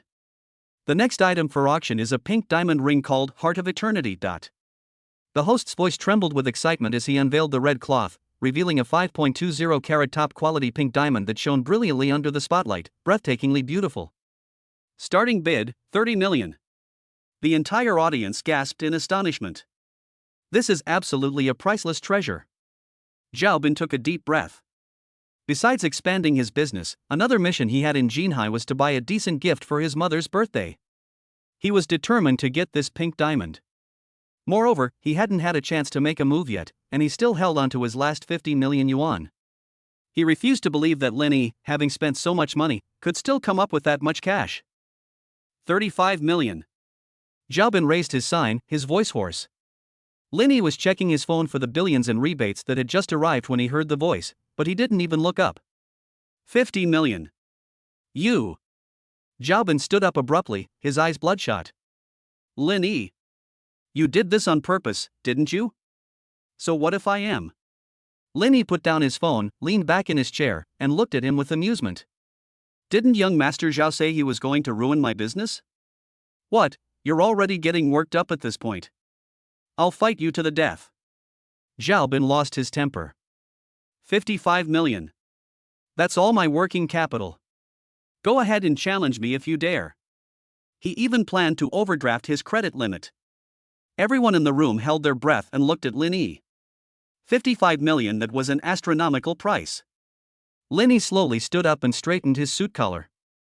He surveyed the room, his gaze finally settling on Su Wanqing beside him. Su Wanqing looked at the pink diamond, her eyes filled with amazement, but even more so with worry for Lin Yi. Wanqing, do you like it? Lin Yi asked gently. It's too expensive. Su Wanqing said softly. Expensive? Lin Yi smiled, turned around, and held up the sign in his hand. His voice wasn't loud, but it carried clearly to every corner. 100 million. Boom. The entire banquet hall seemed to explode. 100 million. That doubled the price. What does that even mean? This is utterly blatant disregard for money. Zhao Bin slumped into a chair, his face ashen. 100 million, even selling himself wouldn't raise that much cash flow. He lost. Utterly lost. Financially, Lin Yi had crushed him completely, leaving him with nothing. Lin Yi. You're engaging in malicious bidding. I don't believe you have that much money. Zhao Bin made a last-ditch effort, shouting hysterically, I want verification of funds. I want verification of funds. The host also seemed a little flustered and looked at Lin Yi. Lin Yi calmly took out the Centurion Black Gold card and handed it to the approaching staff member. Check it. The password is 6/8. A few minutes later, the staff member, with trembling hands, returned the card to Lin Yi and announced to the entire room, verification of funds passed. Transaction successful. The applause was thunderous and lasted for a long time. Amidst countless envious, jealous, and admiring gazes, Lin Yi walked onto the stage and removed the Heart of Eternity. He returned to Su Wanqing and knelt on one knee. It wasn't a proposal, but it was more than a proposal. A pink diamond for a beautiful woman. Wanqing, this eternal heart is for you. Lin Yi placed the ring on her slender finger. Su Wanqing covered her mouth, tears welling up in her eyes. At this moment, she was the happiest woman in the entire room, and also the most envied woman in all of Jinhai. Chen Yue, watching this scene, dug her nails deep into her flesh, drawing blood without realizing it. Did she regret it? She regretted it to the core. If they hadn't broken up back then, she should be the one standing there now, basking in this dazzling light. Chapter 44. A swift and decisive victory, the Zhao family is destroyed. The auction is over, but the real show is just beginning. Zhao Bin stood up dejectedly, preparing to leave with Chen Yue. All he wanted now was to get back to the provincial capital and never come to this godforsaken place again. Young Master Zhao, are you already leaving? Lin Yi's voice came from behind. Zhao Bin stopped, turned around, and glared fiercely at Lin Yi. Lin Yi, you're ruthless. My Zhao family will remember this. We'll meet again someday. I'm afraid we won't have a chance to meet again. Lin Yi shook his head and glanced at the door. What do you mean? Zhao Bin's heart skipped a beat. Just then, with a loud bang, the banquet hall doors were pushed open. Dozens of fully armed special police officers rushed in and quickly sealed off all exits. Who is Zhao Bin? The lead officer shouted sternly, holding an arrest warrant in his hand. The guests were so frightened that they all backed away. Zhao Bin's legs went weak. I am. What are you doing? I'm from the Zhao family in the provincial capital. My father is Zhao Tianba. We're arresting members of the Zhao family, the officer said coldly.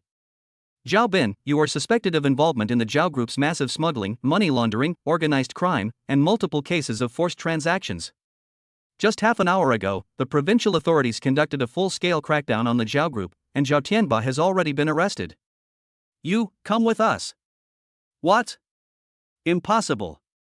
My dad's been arrested? Impossible. Zhao Bin screamed in terror, struggling desperately. I'm innocent. I need a lawyer. Lin Yi. It was you. You framed me. I'll kill you. Two special police officers stepped forward, pinned him to the ground, and locked his wrists with a click of cold handcuffs. Linny stood not far away, holding a glass of champagne, looking down at Zhao Bin, who was being dragged away like a dead dog.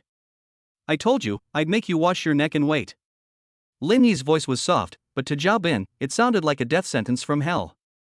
Zhao Bin was dragged away, and his cries faded into the distance. A deathly silence fell over the scene. Everyone stared at Linny in terror.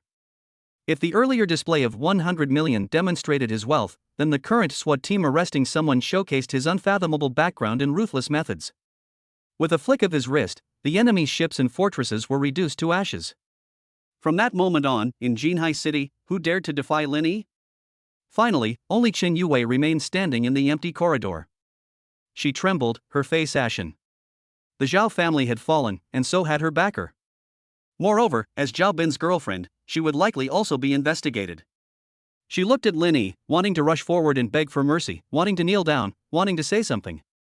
But Linny didn't even glance at her. He put his arm around Su Wanqing, chatted and laughed with Yi Qingling, and turned to leave amidst the crowd. To Linny, Chen Yue was no longer worthy of being his opponent, not even qualified to be a passerby. Ignoring her was the greatest punishment.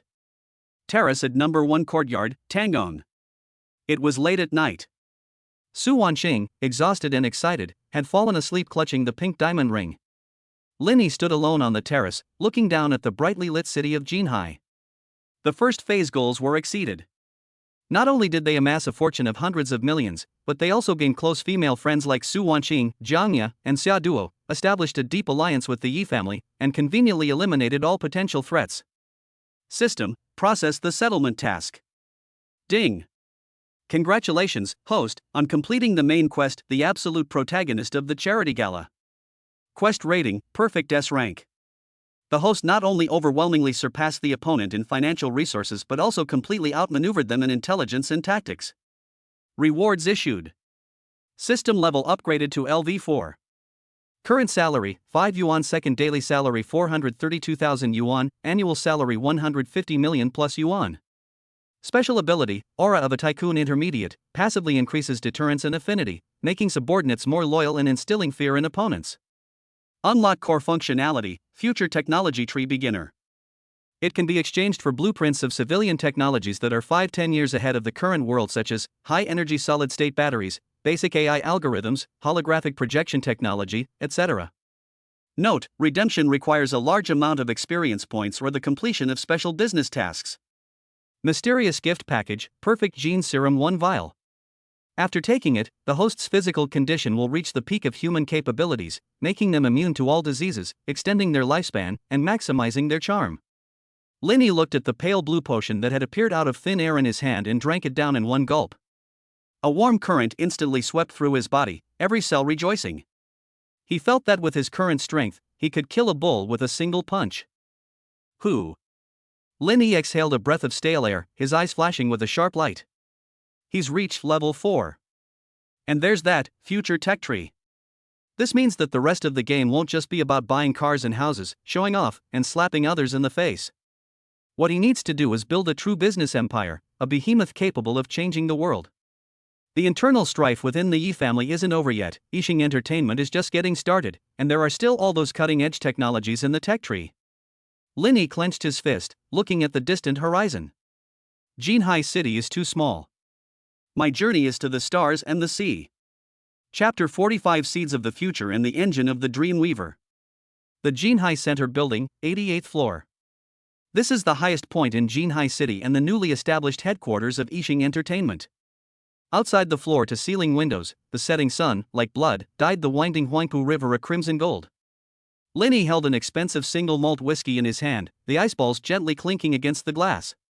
He looked down at the bustling traffic below, which resembled ants, his eyes as deep and unfathomable as a still pool.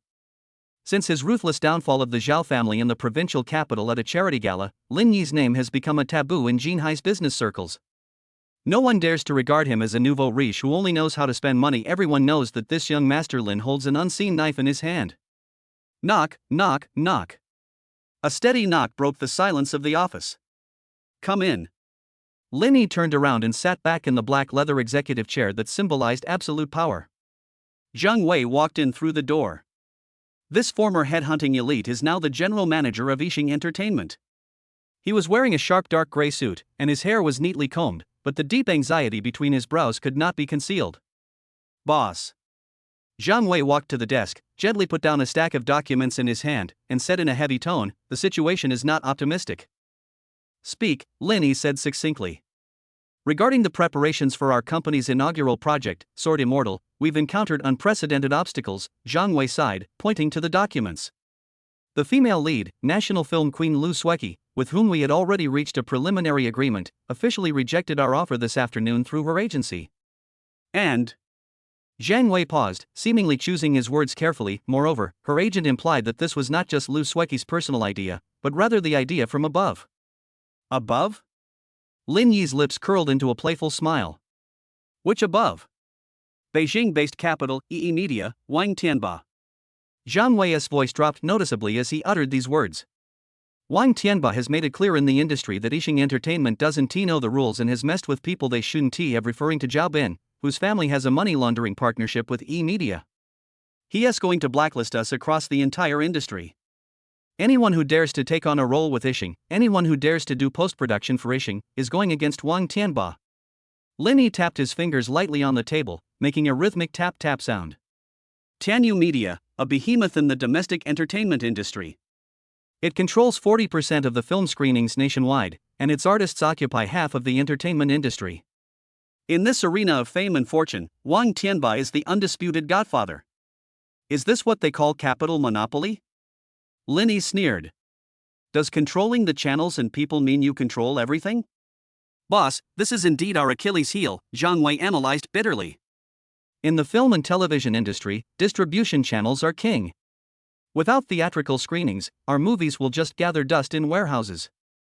Without star power, there will be no viewership or box office revenue.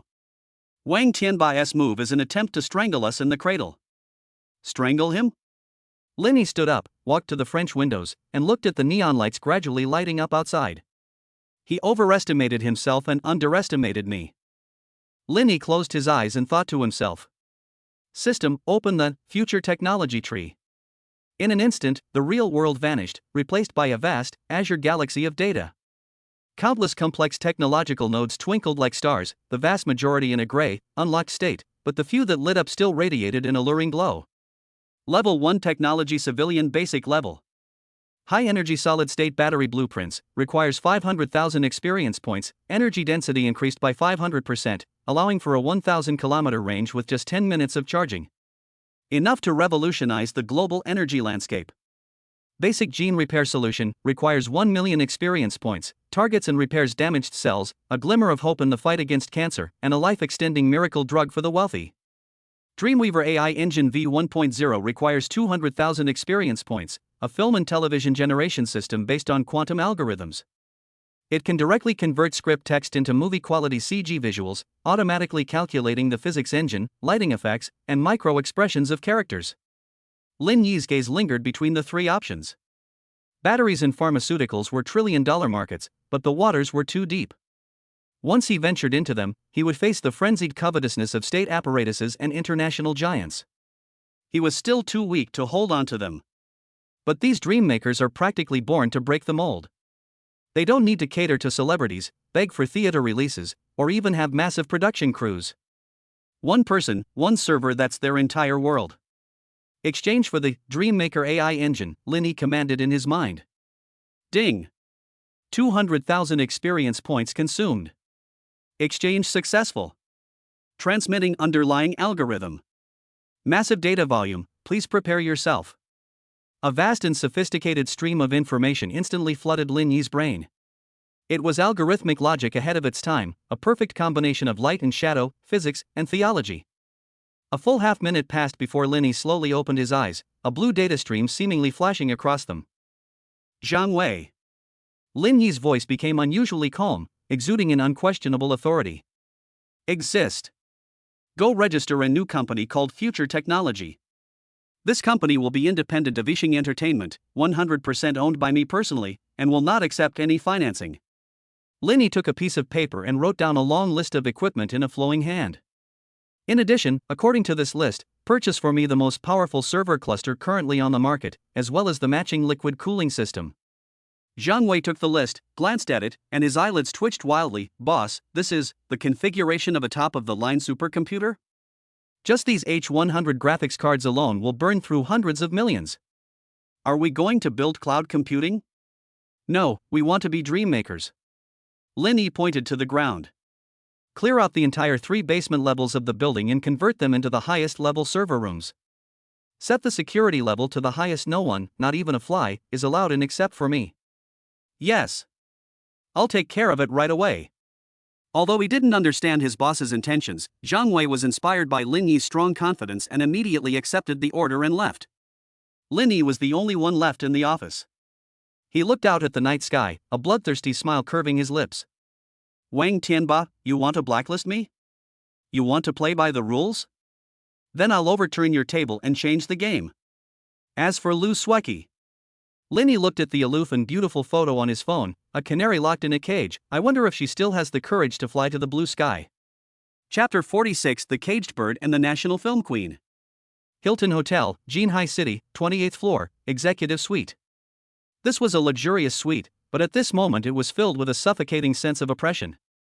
The heavy blackout curtains were drawn tightly, keeping out the midday sun, and the room was as dark as night. A faint smell of tobacco filled the air. Lu Sueki, dressed in a plain white silk robe, was barefoot and curled up on a single sofa in front of the French windows. She held a slender cigarette between her fingers, the ash already piled up long and teetering on the verge of falling, just like her faltering mental state. As a national goddess who won the Triple Crown of Best Actress awards at just 26 years old, she is synonymous with aloofness, perfection, and ethereal beauty on screen. But behind the scenes, stripped of all that glamour, she is as fragile as a sheet of paper. Sueki, stop smoking. Manager Hongjia pushed open the door, holding a glass of warm water.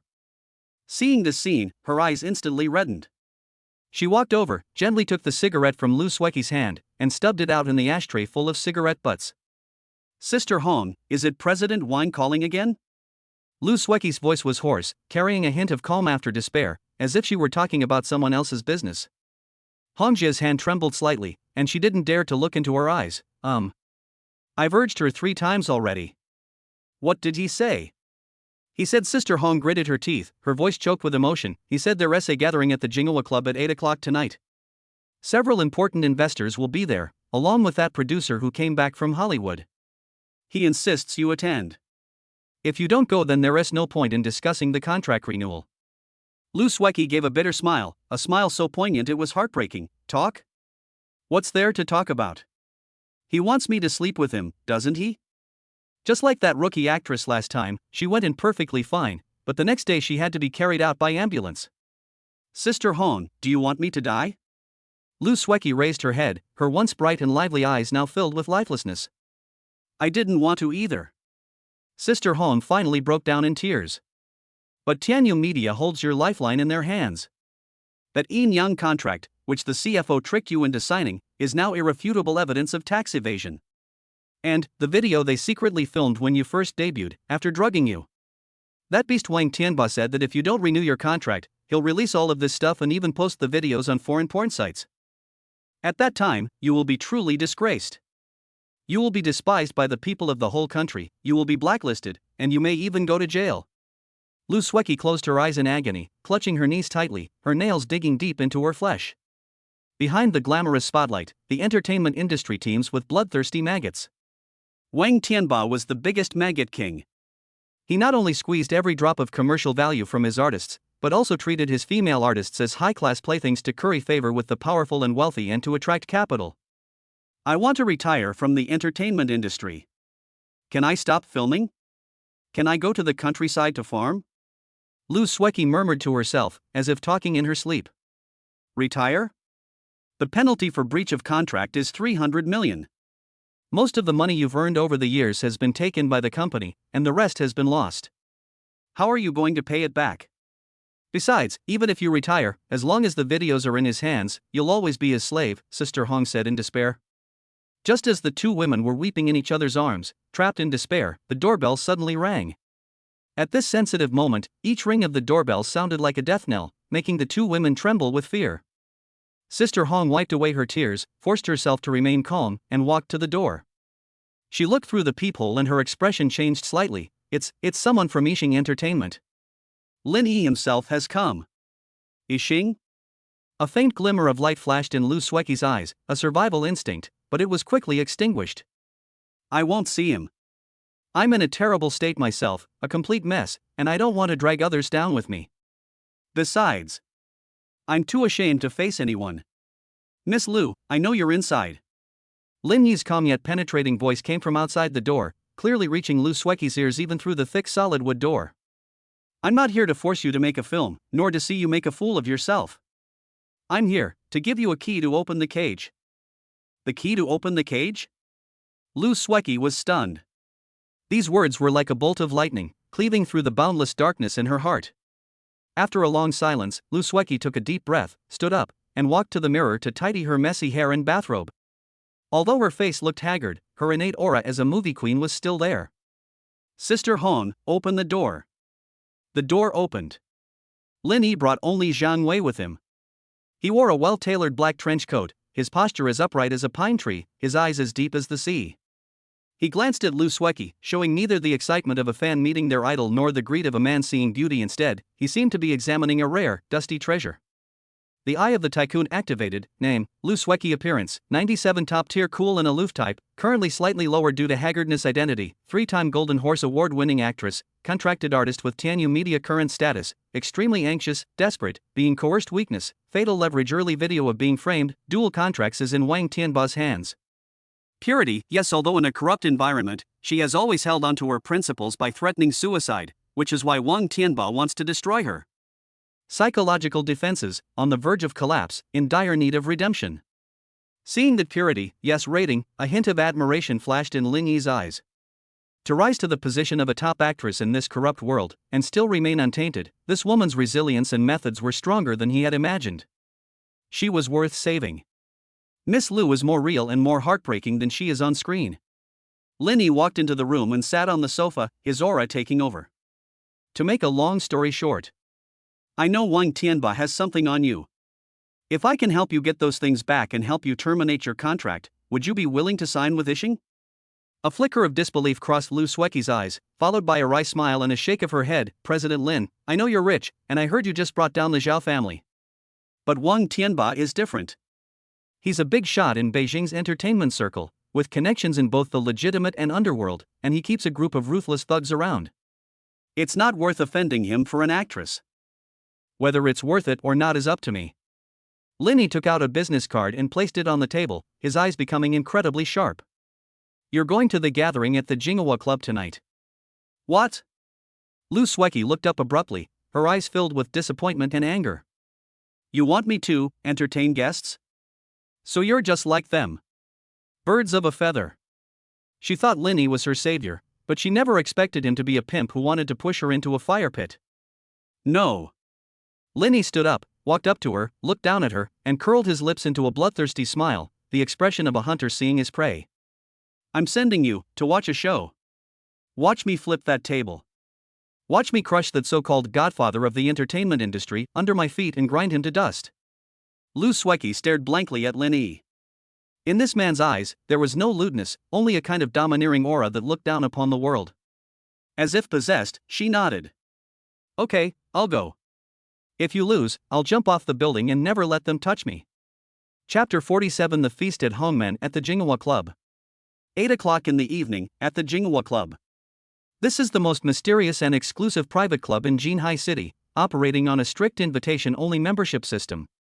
Every floor tile here is priceless, the walls are adorned with original masterpieces, and even the air is filled with the scent of money and power. The top floor, the Emperor's Hall. The moment the door to the private room opened, a nauseating stench of extravagance and decay assaulted the senses. Around a huge round table sat 7 or 8 men, all fat and ruddy-faced. Each of them had 1 or 2 scantily clad, hot young women nestled beside them. Some were aspiring stars eager for opportunities, while others were internet celebrities willing to do anything to become famous. The air was thick with smoke, laughter, shouts of encouragement to drink, and vulgar jokes. Seated at the head of the table was a bald, fleshy middle-aged man. Around his neck hung a string of expensive sandalwood prayer beads, while in his hand he held a glass of red wine, and one hand roamed restlessly inside the clothes of the woman in his arms. This was Wang Tianba, chairman of Tianyu Media, the fearsome godfather of the entertainment industry. Oh, it's actress Lu? Wang Tianba's eyes flashed with a lewd light when he saw Lu Sueki push the door open and enter. He shoved the woman in his arms away and patted the empty seat next to him. What? You've come to your senses? That's more like it. Stop pretending to be high and mighty. Come on, sit next to me. As long as we keep Chairman Li happy tonight, the contract renewal is negotiable. Lu Sueki was dressed in a conservative black dress, covering herself completely. Her face was expressionless, as pale as a paper doll. She glanced at the empty seat, suppressing the churning in her stomach, and stood motionless by the door. Mr. Wang, I'm here to discuss terminating the contract. Lu Sueki's voice trembled, but it was unusually firm. Terminate the contract? The air in the private room froze for a moment, then erupted into a burst of laughter. Wang Tianba laughed until tears streamed down his face, as if he had heard the biggest joke in the world. Terminate the contract? Sueki, are you still dreaming? Termination is fine, but it's 300 million in breach of contract fees, cash. Hand it over. Oh, and those videos too. Do you want the whole country to admire your figure? You shameless. Lu Sueki trembled with rage, her nails digging into her palms until blood seeped out. Shameless? In this industry, my word is law. I'm the boss. Wang Tianba slammed his wine glass on the ground, shards of glass flying everywhere, startling the surrounding minor celebrities who screamed in fright. You're asking for it. Men, force Miss Lu to drink. Add that special obedience drug. Let's see if she'll still pretend when she's drunk. At his command, two burly men, each over 6 feet tall, emerged from the shadows, grinning menacingly as they approached Lu Sueki and reached out to grab her arm. Lu Sueki closed her eyes in despair, tears streaming down her face. Where was Lin Yi? Didn't he say he was going to flip the table? Was he really just lying to me? Bang! Just as the burly man's hand was about to touch Lu Sueki, the heavy, solid wood-carved door of the private room was kicked open. The force of the kick was astonishing. The entire door, weighing several hundred kilograms, detached from the frame and flew in with a whoosh, slamming heavily onto the burly man's back. Ah! With a scream, the burly man was crushed under the door, foaming at the mouth, and passed out. The entire venue fell silent.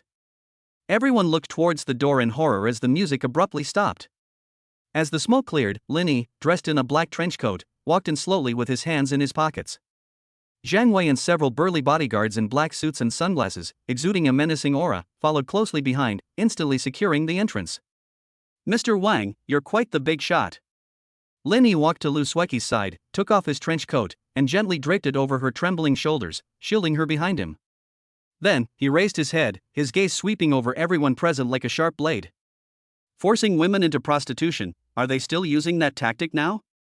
The Qing dynasty is long gone. Does Mr. Wang still want to be a local tyrant? Who the hell are you? Wang Tianba suddenly stood up, his face ashen, the prayer beads in his hand snapped in half and scattered on the ground. You dare to trespass on my territory? Hit my men? You don't want to live anymore? I am Lin Yi said calmly, his tone carrying a casual disdain. The boss of Yixing Entertainment. In other words, Lu Sueki's new boss. Lin Yi? Wang Tianba paused for a moment, then grinned maliciously.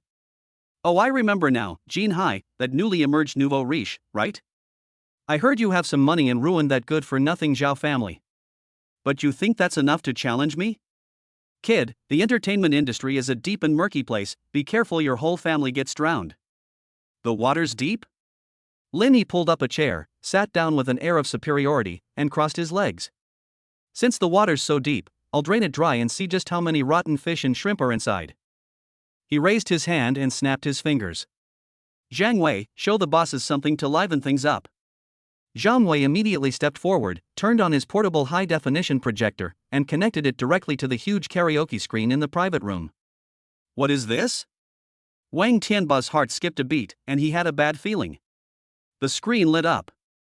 It wasn't a karaoke screen, but rather a series of crystal-clear videos and audio recordings. Video 1, in his office, Wang Tianba threatens a top-tier actress with a dual contract. Sign this, and the 20 million is yours. Don't sign it, and your dirty secret will be in the news tomorrow. The footage is so clear that you can even see the pores on his face. Video 2, in another private room at the Jinghua Club, Wang Tianba is engaging in a power for sex transaction with a gangster boss. Cash is piled up next to them, along with a recording of the boss promising to help him launder money. Video 3, an incredibly detailed Excel spreadsheet records all of Tianyu Media's tax evasion records over the past 5 years, involving a staggering amount of over $1 billion yuan. Every frame of the video, every recording, was like a heavy hammer blow to Wang Tianba's heart. Where did you get all this stuff? Wang Tianba's face turned deathly pale, his legs went weak, and he collapsed into a chair. This is impossible. I encrypted and stored all of this on a server in Switzerland. How could you possibly have gotten it? Linny certainly wouldn't tell him that. In the face of the system's advanced technology, this was as simple as picking vegetables in his own backyard.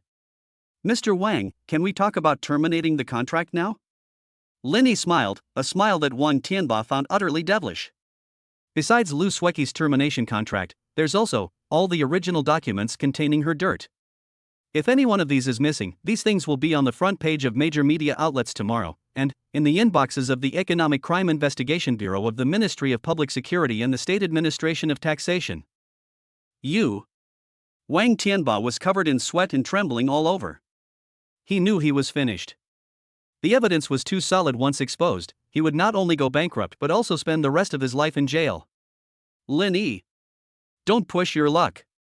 Wang Tianba roared in a final, desperate attempt to prove himself, his voice filled with bravado but utter weakness. I have connections in Beijing. You can't afford to mess with the backers behind me. Someone in the capital? Linny stood up, walked step by step to Wang Tianba, and patted his bald head condescendingly. His voice was icy. Then have him come and rescue you now? Let's see if his hands are faster or my internet speed is faster. I'll give you 3 minutes. Sign, or not. Linny took out his phone and made a gesture as if to press the send button. No. Don't release it. I'll sign. Wang Tianba's mental defenses completely collapsed. Godfather, big shot in the face of absolutely devastating evidence, they were all just lambs to the slaughter. Chapter 48: The Devastating Impact of Technology and Entertainment. 10 minutes later, Lu Sueki's termination agreement was signed. Unconditional termination, no penalty fees. Wang Tianba practically cried as he signed, his hands trembling like leaves. He also shakily handed over an encrypted USB drive containing the master tape of Lu Sueki's alleged dirt from years ago. Linny took the USB drive and, right in front of Lu Sueki, threw it directly into the wine glass on the table. Sizzle, a faint electrical sound rang out, and the USB drive emitted a wisp of smoke, completely destroyed. Now, you are free. Linny turned around and extended his hand to Lu Sueki. Lu Sueki looked at the glass of red wine, then at Linny's handsome face. The nightmare that had plagued her for 5 years, the nightmare that had weighed her down like a mountain, was being ended so casually by this man? Her hand trembled as she reached out and grasped Linny's. The warmth from his palm finally brought a sliver of comfort to her icy heart. Let's go. Linny took her hand and strode outside. Linny, you wait. This isn't over. Wang Tianba watched the two figures leave, his eyes blazing with venom. Even if she signs with you, you can't use her. I'll use all my connections to blacklist Yixing Entertainment. No theaters nationwide will give you screenings. I'll see who watches your movies. I'll make you lose everything. Linny stopped and glanced back at Wang Tianba, his eyes filled with pity, as if looking at a primitive man still using an abacus to calculate rocket trajectories. Theatrical releases? Mr. Wang, your thinking is still stuck in the last century. Who said I was going into theatrical releases? The next day, at the headquarters of Yixing Entertainment, on the 3rd basement floor. This place has been transformed into a futuristic server room. Temperature and humidity are controlled at a constant level. Blue indicator lights flash and several top-of-the-line, priceless servers are running at full power, emitting a deep hum like the breathing of a giant beast. This is the core of future technology, and also Lin Yi's secret arsenal. Boss, is this the special effects team you were talking about? Zhang Wei looked at the pile of cold, lifeless machines in front of him, completely bewildered. That's right. Linny stood in front of the control panel and entered a series of complex commands. This is our vast army. The screen lit up, and lines of code flowed down like a waterfall. Dreammaker AI Engine version 1.0 has been launched, connecting to high-performance computing cluster. Connection successful. At the same time, Linny announced a shocking piece of news to the entertainment industry through Yixing Entertainment's official Weibo account. Yixing Entertainment's first sci-fi blockbuster, Interstellar Era, will premiere exclusively on the Yixing video app in 1 month. No movie tickets are needed. Register as a member to watch it for free. The news caused an uproar and ridicule within the industry. The Weibo trending topics were instantly dominated by #Linny goes crazy, #Lu Sueki relegated to filming online movies, #, filming a sci-fi movie in a month. A PPT movie, #. A well-known film critic even wrote a long article mocking, science fiction films are the crown jewel of the industry, requiring years of polishing and hundreds of millions of dollars in investment. 1 month? You can't even finish writing a script, can you? Linny is just burning money. An amateur directing an expert is destined to be a joke. It's a pity for Lu Sueki. She just escaped one danger only to fall into another. Wang Tianba even declared, who dares to do post-production for Yixing? Who dares to take on their publicity? They're going against Tianyu Media. However, what they didn't know was that a miracle was happening in that underground server room. Linny personally operated the system. He imported the script for Interstellar Era, Year 1 into the system. Scene generation, Alpha Centauri, a binary star system, an alien battlefield filled with purple vegetation. Gravity coefficient, 1.5 times. Character generation, Lu Sueki scan data already imported, wearing nanotech armor and wielding a lightsaber. Facial micro-expression enhancement, resolute, determined. Motion capture, automatic calculation. Physics engine, realistic level. On the screen, the progress bar began to move rapidly. There was no green screen, no wire work, no large crew eating, drinking, or using the facilities, and no diva like young actors. Lu Sueki only needed to input 360-degree high-precision data in front of the scanner, and then perform simple facial expression and motion sampling. The rest was all left to AI. On the screen, what was once dry, text-based script rapidly transformed into visuals. Majestic interstellar warships traversed asteroid belts. The texture of every piece of armor, the light and shadow of every explosion, even the drifting dust in space, were shockingly realistic. This kind of visuals, which would take top Hollywood special effects teams months to render, was achieved in just a few minutes here. Zhang Wei stood to the side, his mouth agape, trembling uncontrollably. How did they do this? Is this still making a movie? This is creation. Linny looked at the screen, a slight smile playing on his lips. This is the power of technology. Wang Tianba wants to blacklist us? In the face of this engine, the entire traditional film and television industry is nothing but lambs to the slaughter. Chapter 49 Premiere Day, the death knell of an old era. A month may be just a blink of an eye for an ordinary person, but for Yixing Entertainment, which is at the center of a media storm, it feels like an eternity. Amidst widespread ridicule online, Wang Tianba's ban, and the scrutiny of countless onlookers, StarCraft, Year 1 was launched as scheduled. It was 8 p.m. Countless people, with a let's see the joke mentality, clicked on the newly launched Yixing video app. Wang Tianba was also sitting in his office, a cigar between his fingers, coldly turning on the projector. A sci-fi film shot in a month? I'll wait and see how you lose all those hundreds of millions. Then that bitch Lu Sueki will have to come back begging me. Click to play. There's no lengthy intro, no commercials, not even a bunch of production company logos. The video jumps straight to the point. Black screen. Then, a deep and powerful low-frequency sound effect erupted, like a sigh from the depths of the universe, instantly piercing the eardrums of every viewer. The screen lit up. Not one of those obviously fake, low-budget special effects, but in the vast expanse of space, a colossal gas giant occupies half the screen, its rings shimmering with vibrant colors, every ice crystal refracting the starlight. A massive interstellar mothership, thousands of meters long, slowly glides past the camera, its engines spewing blue particle streams, the surrounding space seemingly distorted by the intense heat. The camera zooms in, and every screw on the mothership's surface, every battle-damaged scratch, even the busy figures on the bridge, are clearly visible. Holy shit! Countless viewers sitting in front of their screens unanimously uttered this national curse. There was a brief moment of silence in the live chat, followed by an explosive flood of comments. This is domestically made special effects? You're telling me this is domestically made? This picture quality.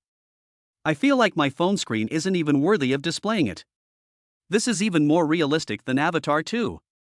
Every frame is wallpaper material. As the plot unfolds, Lu Sueki, playing the female commander, appears clad in nanotech armor. This armor isn't a plastic prop, it seems to possess the fluidity of liquid metal. Every micro-expression of hers, even the slightest tremor in her eye when facing dire circumstances, is perfectly captured and rendered by the Dreammaker engine. Even more terrifying is the interstellar war. Thousands upon thousands of warships clash, lasers intertwine, and shockwaves from explosions sweep across the cosmos. The visual impact is so powerful that everyone forgets to breathe. In just 10 minutes, word of mouth exploded. Data began to skyrocket. Downloads of the Ishing video app surpassed 50 million. Views of StarCraft, Year 1 exceeded 100 million. Membership recharge amounts surpassed 1 billion. That evening, Ishing Entertainment held a victory celebration banquet in the banquet hall on the top floor of the Jinhai Center building. A champagne tower soared, and the lights shone brightly. All the employees cheered, celebrating this miraculous victory. Lu Sweki, dressed in a conservative black evening gown, stood quietly in a corner, a glass of red wine in her hand. She looked at Lin Yi, who was surrounded by the crowd in the center, her gaze complex. There was gratitude, there was awe, but above all, a deep-seated wariness. She'd been in this industry for far too long. She'd seen too many big shots who initially appeared to be impeccably polite, only to reveal their fangs in the end. Lin Yi helped her terminate her contract, destroyed her negative press, and poured money into promoting her as a leading actress. What was the price for all of this? There's no such thing as a free lunch, especially for men. Her current freedom might simply be an exchange from one cage to a more luxurious one. Miss Lu, aren't you going to have a drink with the boss? Zhang Wei walked over and asked with a smile. Lu Sweki took a deep breath, adjusted her expression, and resumed her perfect actress persona, of course. Holding her wineglass, she walked through the crowd to Lin Yi. Mr. Lin, congratulations. Lu Sweki's voice was clear and polite. This movie is a miracle. Lin Yi turned around and looked at the breathtakingly beautiful woman before him. His eye of the tycoon activated. Name, Lu Sweki, affection level, 60. Grateful warning confused, current thoughts, is he waiting for me to take the initiative? If he makes a request, should I refuse, or comply? After all, he saved me. Upon seeing the word be wary, Lin Yi chuckled inwardly. As expected of a seasoned actress who had seen it all, she wasn't so easily naive as to offer herself up. But that made things even more interesting. The miracle isn't in the movie, it's in the technology. Lin Yi raised his glass, gently touching it to the rim of hers, his eyes clear. Miss Lu, you look beautiful tonight. But judging from your expression, you seem a little uncomfortable in this kind of setting? Mr. Lin, you flatter me. Lu Sweki tightened her grip on her cup and tentatively asked, Mr. Lin, you've invested so much in this film, and now that it's a success, I wonder, what plans do you have for me next? Or rather, is there anything you need me to do? She was waiting. Waiting for a hint about that unspoken rule. However, Lin Yi simply smiled faintly and took a sip of his drink. Arrangements? Of course. I'll give you 3 days off tomorrow, so you can get some rest. You've been working hard lately. A holiday? Lu Sweki was stunned. Yes, a holiday. Lin Yi put down his wineglass and glanced at his watch. As for what happens afterward, the company will arrange new scripts for you. Ishing Entertainment aims to build a business empire, not a harem. Ms. Lu, you are my employee and the company's cash cow. Protecting your well-being is the greatest reward you can give me. After speaking, Lin Yi nodded to her, then turned and walked to Zhang Wei on the other side, beginning to discuss server expansion. Throughout, his eyes held only appreciation, without a trace of lewdness. Lu Sweki stood rooted to the spot, staring at Lin Yi's retreating figure, completely stunned. He just left like that? No hints? No room key? Not even a single word of concern? An unprecedented sense of defeat and curiosity quietly began to grow within her. What was this man after? Chapter 50: The Darkest Hour of the Iceberg CEO. Halfway through the celebration banquet, Lin Yi's phone suddenly vibrated. It was a personalized ringtone. Yi Qinglong. Lin Yi went to the terrace to answer the phone. Hello, Mr. Yi? Calling so late, are you here to congratulate me on the success of my new movie? Lin Yi. Yi Qingling's voice sounded unusually tired on the other end of the phone, even with a slight, almost imperceptible tremor. I am in trouble. Very trouble. Lin Yi's smile vanished instantly, his eyes sharpening. Where are you? I'm coming to find you. Yi Group Headquarters, Chairman's office. After hanging up the phone, Lin Yi didn't hesitate at all. He immediately called Zhang Wei and left the celebration banquet. Before leaving, he didn't even have time to say goodbye to Lu Sueki. Lu Sueki, who had been keeping a close eye on Lin Yi's movements, felt an even stronger sense of loss as she watched his hurried departure. He just left like that? Was something urgent? Something more important than me? Once this thought took hold, it grew like wildfire. Half an hour later, at the Yi Group headquarters. The building was still brightly lit late at night, but the atmosphere was extremely oppressive. The chairman's office was filled with smoke. Yi Qing sat coldly in the main seat, her face pale. Opposite her sat several elderly men with gray hair and several middle-aged men. These were all elders from the Yi family's collateral branches and also directors of the group. Xingling, it's not that your second uncle forced you. A middle-aged man with a receding hairline banged on the table, his tone aggressive. The downfall of the Zhao family, although not directly related to us, means that 30% of Ye's logistics business relies on the Zhao family's channels. Now that the Zhao family has been shut down, our logistics lines are completely cut off. In the past 2 weeks, the group has lost 2 billion. The stock price has hit the daily limit down 3 times. Exactly, another old man chimed in. Back then, you got close to that Lin Yi, which caused the Zhao family to have a problem with us. Now look what has happened, you've been dragged into this mess. Who is going to fill this 2 billion yuan hole? We all agree that you are too young to handle this crisis, Uncle said, revealing his true intentions. You should temporarily step down as chairman and hand it over to your cousin Yifeng. He just returned from Wall Street and will definitely have a solution. Sitting in the corner, Yifeng pushed up his gold-rimmed glasses and revealed a smug smile. Yi Qingling clenched her fists tightly, her nails digging into her flesh. This was a coup. A blatant coup. The downfall of the Zhao family was clearly Lin Yi's doing, but these people didn't dare to blame Lin Yi instead, they pinned the blame on her, trying to seize power. However, the cash flow had indeed dried up, a real shortfall of 2 billion. What? Speechless? Second uncle sneered. Then sign it, the resignation letter. Just as Yi Qingling was in despair, the office door was pushed open. 2 billion? Is that a lot? A lazy voice came from behind. Everyone turned around and saw Lin Yi walking in with his hands in his pockets, strolling leisurely. Lin Yi? Second uncle's expression changed. This is an internal meeting of the Yi family. What are you doing here, an outsider? Where are the security guards? Stop shouting, the security guards are downstairs counting their money. Lin Yi pulled up a chair and sat down next to Yi Qingling, reaching out to hold her cold hand. A warm current flowed through her palm, instantly calming Yi Qingling's trembling body. She looked at the man beside her, her eyes welling up with tears. He had come. You're an outsider. You're not welcome here. Yifeng stood up and pointed at Lin Yi. An outsider? Lin Yi smiled, pulled out a black gold card from his pocket, and slammed it on the table. From now on, I am the largest creditor of the Yi Group. Mr. Yi, I'll fill this 2 billion hole. Consider it a loan to you without any interest. The entire room fell silent. 2 billion? An interest-free loan? Has this guy gone mad? Furthermore, Lin Yi's gaze swept over every director present, his eyes icy. I heard you all think Yi Qingling isn't capable enough? Fine, whoever thinks so, sell your shares to me. A 10% premium, cash purchase. Now, immediately.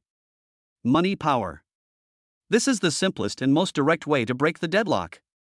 Chapter 51: The Actress's Test and Disappointment. Over the next few days, Lin Yi was extremely busy. The mess at the Yi family's residence was bigger than he had imagined. In addition to the funding gap, the logistics channels also needed to be reorganized. Lin Yi not only mobilized a large amount of funds, but also brought in the AI team from Future Technology to help the Yi Group optimize its logistics algorithms, directly improving efficiency by 30%. These past few days have been agonizing for Lu Sueki. Ever since the night of the celebration banquet, Lin Yi has seemed to have vanished. He hasn't contacted her, hasn't assigned her any work, and hasn't even sent her a WeChat message. She lived in the luxury apartment Lin Yi had arranged, staring blankly out the window every day. Has he forgotten me? Or is he playing hard to get? Lu Sueki, didn't you hate it when men bothered you? Now that no one's bothering you, you're actually feeling uneasy? Finally, on the third night, she couldn't resist any longer. She made an excuse and sent Lin Yi a WeChat message. Mr. Lin, I'd like to discuss the role in the new movie with you in person. After a long while, they finally replied, "Come find me at the Yi Group. I'm in a meeting." The Yi Group? Lu Sueki was taken aback. She had seen the news and knew that the Yi family had recently encountered a major incident, and she also knew that Lin Yi and Yi Qingling had a close relationship. So he went to help Yi Qingling. A strange feeling of bitterness welled up in her heart. Half an hour later, Lu Sueki arrived at the Yi Group. It was late at night, but the top floor was still brightly lit. She saw Lin Yi and Yi Qingling sitting at the conference table, pointing at the data charts on the large screen. The two were very close, their expressions focused, occasionally exchanging a smile. That unspoken understanding made Lu Sueki feel like an outsider. "You're here?" Lin Yi looked up and saw her, then pointed to the sofa next to him. "Sit down for a bit, there's still some data to run." Lu Sueki obediently sat down. She watched Lin Yi working. At this moment, he no longer had that carefree young master air. His brows were slightly furrowed, his eyes focused, and his commanding presence was breathtakingly handsome. Yi Qingling, sitting next to him, looked exhausted, but her eyes were filled with admiration and dependence as she gazed at Lin Yi. Is this his relationship with Yi Qingling? Equally matched comrades? Lu Sueki wondered to herself. Compared to him, she seemed like a weakling needing his charity and protection. This sense of disparity left the proud actress feeling quite bitter.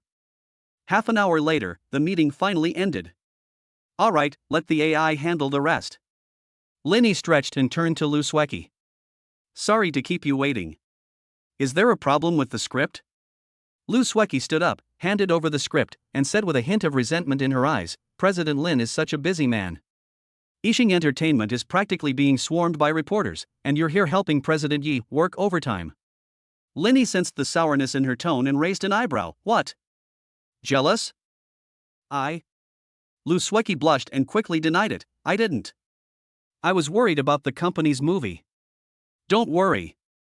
Lin Yi stood up and walked up to her, so close he could smell her perfume. "Yixing is my cash cow, I won't abandon her." "But you, coming here so late, is it really just for the script?"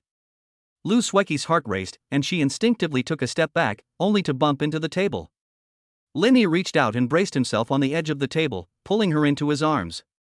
But his eyes remained clear, and he made no further move. "Lu Sueki, don't belittle yourself in this industry," Lin Yi whispered in her ear. "I'm helping you because you have value, and because you deserve it. You don't need to repay me that way. Understand?" After saying that, he straightened up, picked up his coat, and said, "Let's go, I'll take you home. It's too late, it's not safe for a girl to be alone." Lu Sueki stood there, stunned, watching Lin Yi's retreating figure, her eyes suddenly reddening. So, he knew everything. So, he really was different. Lu Sueki's favorability plus 10, current favorability, 70 fluttering respectful. Chapter 52 A billion-dollar investment, single-handedly mending the sky. Although Lin Yi's financial injection temporarily alleviated the Yi family's crisis, the collateral branches were not giving up. Second uncle Yi Guohua joined forces with several external competitors, preparing to launch an attack at the shareholders' meeting the next day, attempting to dilute Yi Qingling's shares through capital increase and share expansion and completely seize power. The next morning, in the main conference room of the Yi Group, the atmosphere was tense. "It's not that uncle is heartless, but rather that he is aloof," Yi Guohua said smugly. "The group's debt ratio is too high right now. If we don't bring in new strategic investors, the banks will cut off our loans. This is Mr. Lu from Tianhe Capital. He is willing to invest 3 billion to acquire 20% of the group's shares. Once this 20% stake is acquired, combined with the shares held by Yi Guohua, Yi Qingling will lose absolute control." 3 billion? Yi Qing sneered. Although the Yi Group is facing difficulties, its market value is still in the tens of billions. You want to take 20% with 3 billion?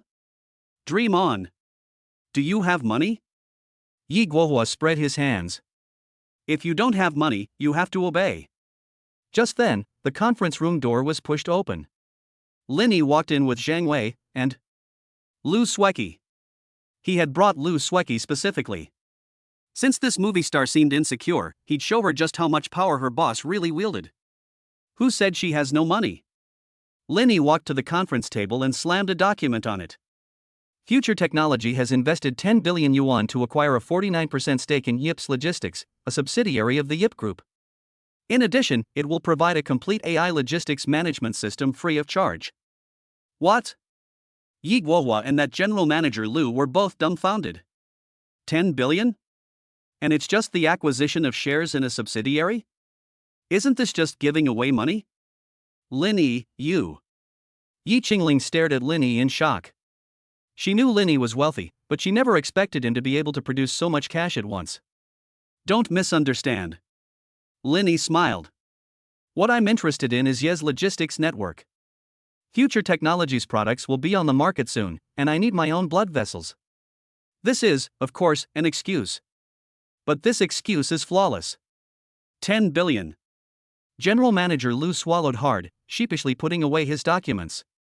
Well, since General Manager Lin has taken the initiative, I won't embarrass myself further. Goodbye. Yi Guohua slumped completely in his chair.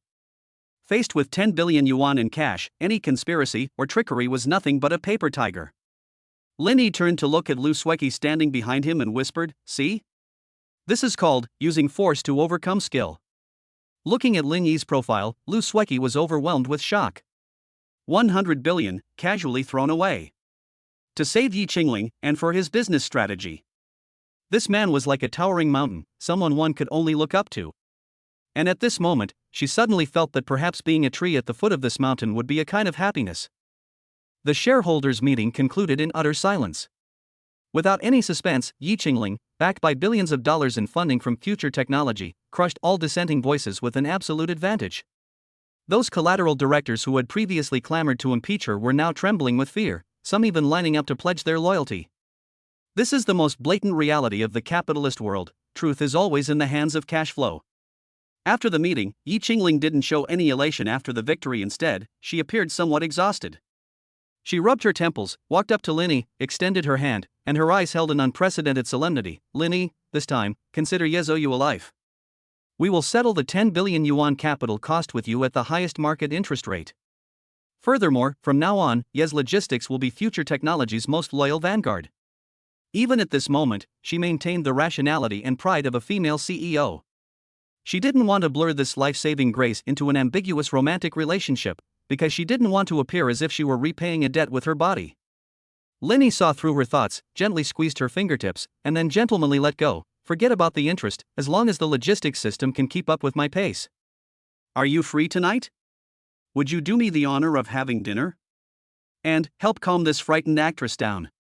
He pointed to Lu Sueki, who had been standing quietly behind him. Yi Qing glanced at Lu Sueki, a complex look flashing in her eyes. It was a mutual appreciation between two outstanding women, but also a hint of scrutiny. "All right, I'll choose the location." "Perfect timing. I also have some details about integrating the logistics AI system that I'd like to discuss with you." Chapter 53: The Fall of the Old King and the Submission of the Shadow Queen. Dinner was arranged at Tinjiachuan, a very stylish private restaurant in Jinhai City. There was no main hall, only private rooms nestled deep in a bamboo forest, offering a tranquil and highly private environment. The atmosphere at the dinner was somewhat subtle. As the host, Yi Qingling behaved appropriately and generously, but maintained a distance befitting a business partner. She would discuss business strategies and the future of the Yi family with Lin Yi, but never touched upon personal feelings. "Sueki," Yi Qingling poured Lu Sueki a cup of tea, breaking the silence. "This time, it's all thanks to you for accompanying Lin Yi. Actually, you don't need to feel guilty. Although Lin Yi is domineering, he is also known for protecting his own. Now that he has pulled you out of that fire pit at Tianyu, he'll definitely take responsibility to the end." Lu Sueki was somewhat flattered and quickly accepted the teacup with both hands. "President Ji, no, Sister Chengling, you flatter me. I just did what I should do." She looked at the two men before her. One was a tycoon, spending money like water, incapable of turning the world upside down with a flick of his wrist. The other was a ruthless and cold-blooded female CEO who ran a multi-billion-dollar conglomerate. They sat together, chatting and laughing, discussing projects worth hundreds of millions. Their evenly matched aura made her feel like an outsider. A deep sense of inferiority and crisis welled up inside her. If she didn't work hard, she wouldn't even have the right to stand behind him. Just then, the wall-mounted TV in the private room was playing the evening news. The weather report suddenly stopped and was replaced by a breaking news report. Breaking news! This station has just received a notification from the police that Wang Tianba, chairman of the well-known domestic entertainment company Tianyu Media, has been formally arrested by the police tonight on dozens of charges, including massive tax evasion, bribery, and organizing and leading a mafia-style organization. In the scene, Wang Tianba, once arrogant and known as the godfather of the entertainment industry, is now wearing silver handcuffs, his head covered with a black cloth, being escorted into a police car by two special police officers like a dead dog. Behind him, the Tianyu Media building is sealed off, and countless employees are hurriedly leaving with their suitcases. Preliminary investigations indicate that the amount involved is as high as several billion yuan. Several senior executives of EE Media have also been detained. Affected by this news, EE Media's US stock price plummeted by 80% in pre-market trading, facing the risk of delisting. Lu Sueki's chopsticks fell to the table with a clatter. She stared intently at the screen, tears welling up in her eyes without warning. 5 years. A full 5 years. That name was like a mountain, suffocating her and giving her nightmares every night. She thought she would never escape his clutches, that she would one day become a plaything of the powerful and wealthy, and finally die a tragic death in some dark corner. But now, in the time it takes to eat a meal, that mountain has collapsed? She abruptly turned to look at Lin Yi. Lin Yi was leisurely peeling a large crab, looking relaxed, as if the news on TV was just some trivial gossip. You did it, didn't you? Lu Sueki's voice trembled. Lin Yi placed the peeled crab meat on Yi Qingling's plate, then wiped his hands, picked up his wineglass, took a sip, and said in a flat tone, I've said it before, the new era has no ship to carry the remnants of the old era. He blocked Yixing's path and bullied my people, so he deserves to die. My people. That's enough. Lu Sueki could no longer control her emotions. She stood up, ignoring Yi Qingling's presence, walked directly to Lin Yi, poured a full glass of wine, and raised it with both hands. President Lin Yi. Her eyes were red, her voice choked but firm. I used to think that to survive in this industry, you either had to compromise your principles or be destroyed. You showed me that there could be a third option. Thank you for giving me dignity, and thank you for destroying my nightmare. This glass is for you. From today onwards, Lu Sueki's life is yours. Whatever you need, whether it's filming or anything else, I will do without hesitation. After saying that, she tilted her head back and drank it all in one gulp. The pungent liquor made her cough repeatedly, but her eyes were brighter than ever before. It was a complete surrender, and also a desperate longing for survival. Ding! Lu Sueki's favorability plus 20, current favorability, 90 completely devoted regarded as a god. Congratulations, host. You have completely broken through the actress's defenses. She now sees you as the only light in her life. Lin Yi looked at her, but didn't take the opportunity to make any excessive demands. He just smiled gently and said, forget about my life. I don't need any more lives. Just focus on making good films and become the spokesperson for future technology. Help me promote holographic technology to the world. That would be the best way to repay me. Yi Qing calmly watched this scene. Looking at Lu Sueki's unreserved adoration, a strange ripple stirred within her.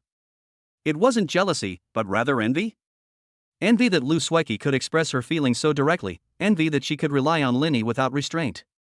And she, as the head of the Yi family, had to constantly wear a hard armor, maintaining that damned dignity and independence even in front of Lin Yi. This guy, he certainly has the looks to make people succumb. Yi Qingling sighed inwardly, picked up her wineglass, and took a sip as a cover. She knew that her relationship with Lin Yi might never be as pure as Lu Sueki's. Theirs was mixed with too many interests, family ties, and responsibilities. But wasn't that precisely why their relationship was so unbreakable? The meal lasted quite late. Finally, Lin Yi arranged for the driver to take Lu Sueki back to her apartment first, while he personally drove Yi Qingling back to the Yi family's old residence. In the car, the two talked a lot about the Yi group's restructuring and future cooperation. But neither of them dared to bring up the unspoken truth. The car stopped in front of the Yi family's house.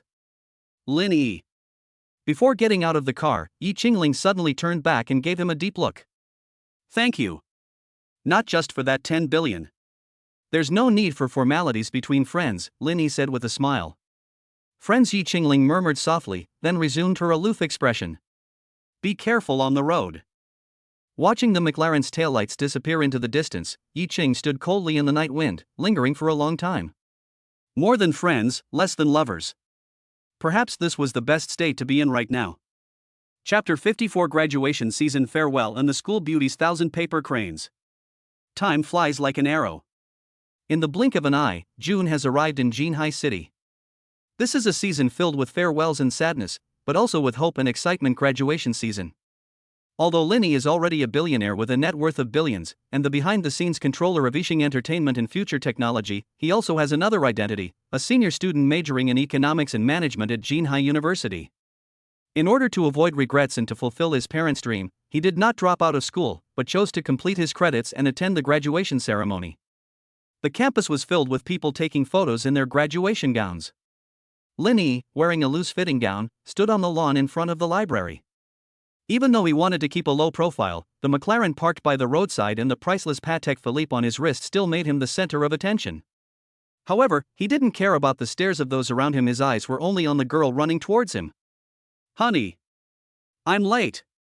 Su Wanqing came running over, panting, carrying a large bag.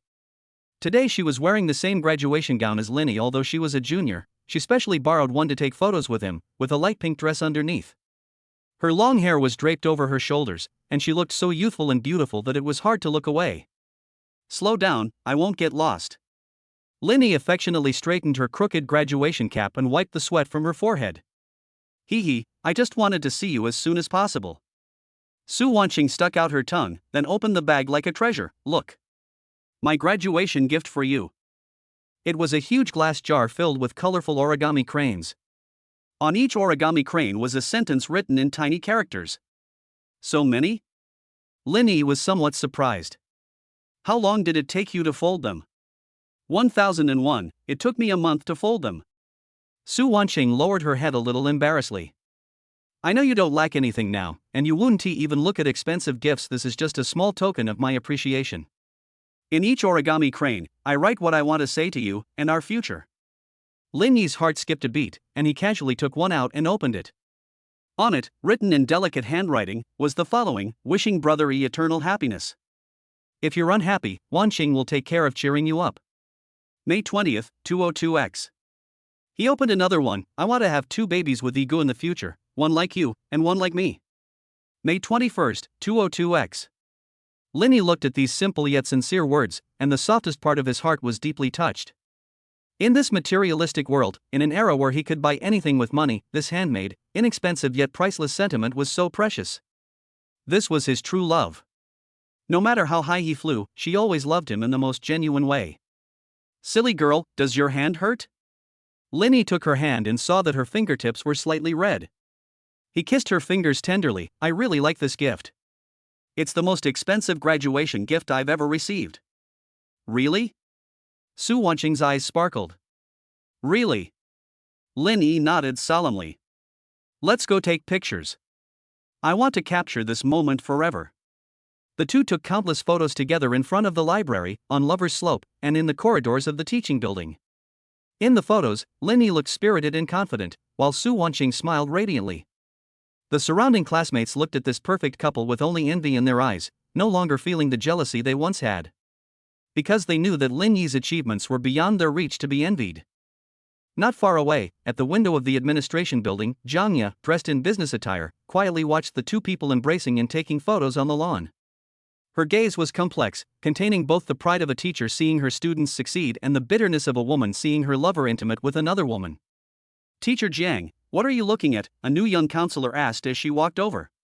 "It's nothing." Jiangya snapped out of her reverie, pushed up her glasses, and concealed the emotions in her eyes. "I was looking at my youth." Just then, her phone vibrated. It was a WeChat message from Linny. "Professor Jiang, don't peek from upstairs. I'll be waiting for you at our usual spot Tan Palace after get off work. Tonight I'd like you to give me some individual tutoring on my graduation thesis." Jiangya stared at the screen, her face instantly turning bright red to her ears, yet she couldn't help but smile. That rascal. He won't even leave his teacher alone after graduation. But she was willing. Chapter 55: The Crack in the Iceberg and the Cry for Help in the Dead of Night. 3 days after graduation, Linny was in the underground laboratory of Future Technology, inspecting the debugging progress of the holographic projection prototype. This machine would be a nuclear weapon that would completely revolutionize the entertainment and communications industries. Just then, Zhang Wei rushed in, his expression grave. "Boss, something's happened to the Yi family." "The Yi family?" Lin Yi frowned and put down the holographic glasses in his hand. "Yi Qinglong? Or the Yi group?" "It's Grandpa Yi." Zhang Wei lowered his voice. "I just received news that Grandpa Yi suffered a sudden cerebral hemorrhage and is being treated at the first municipal hospital.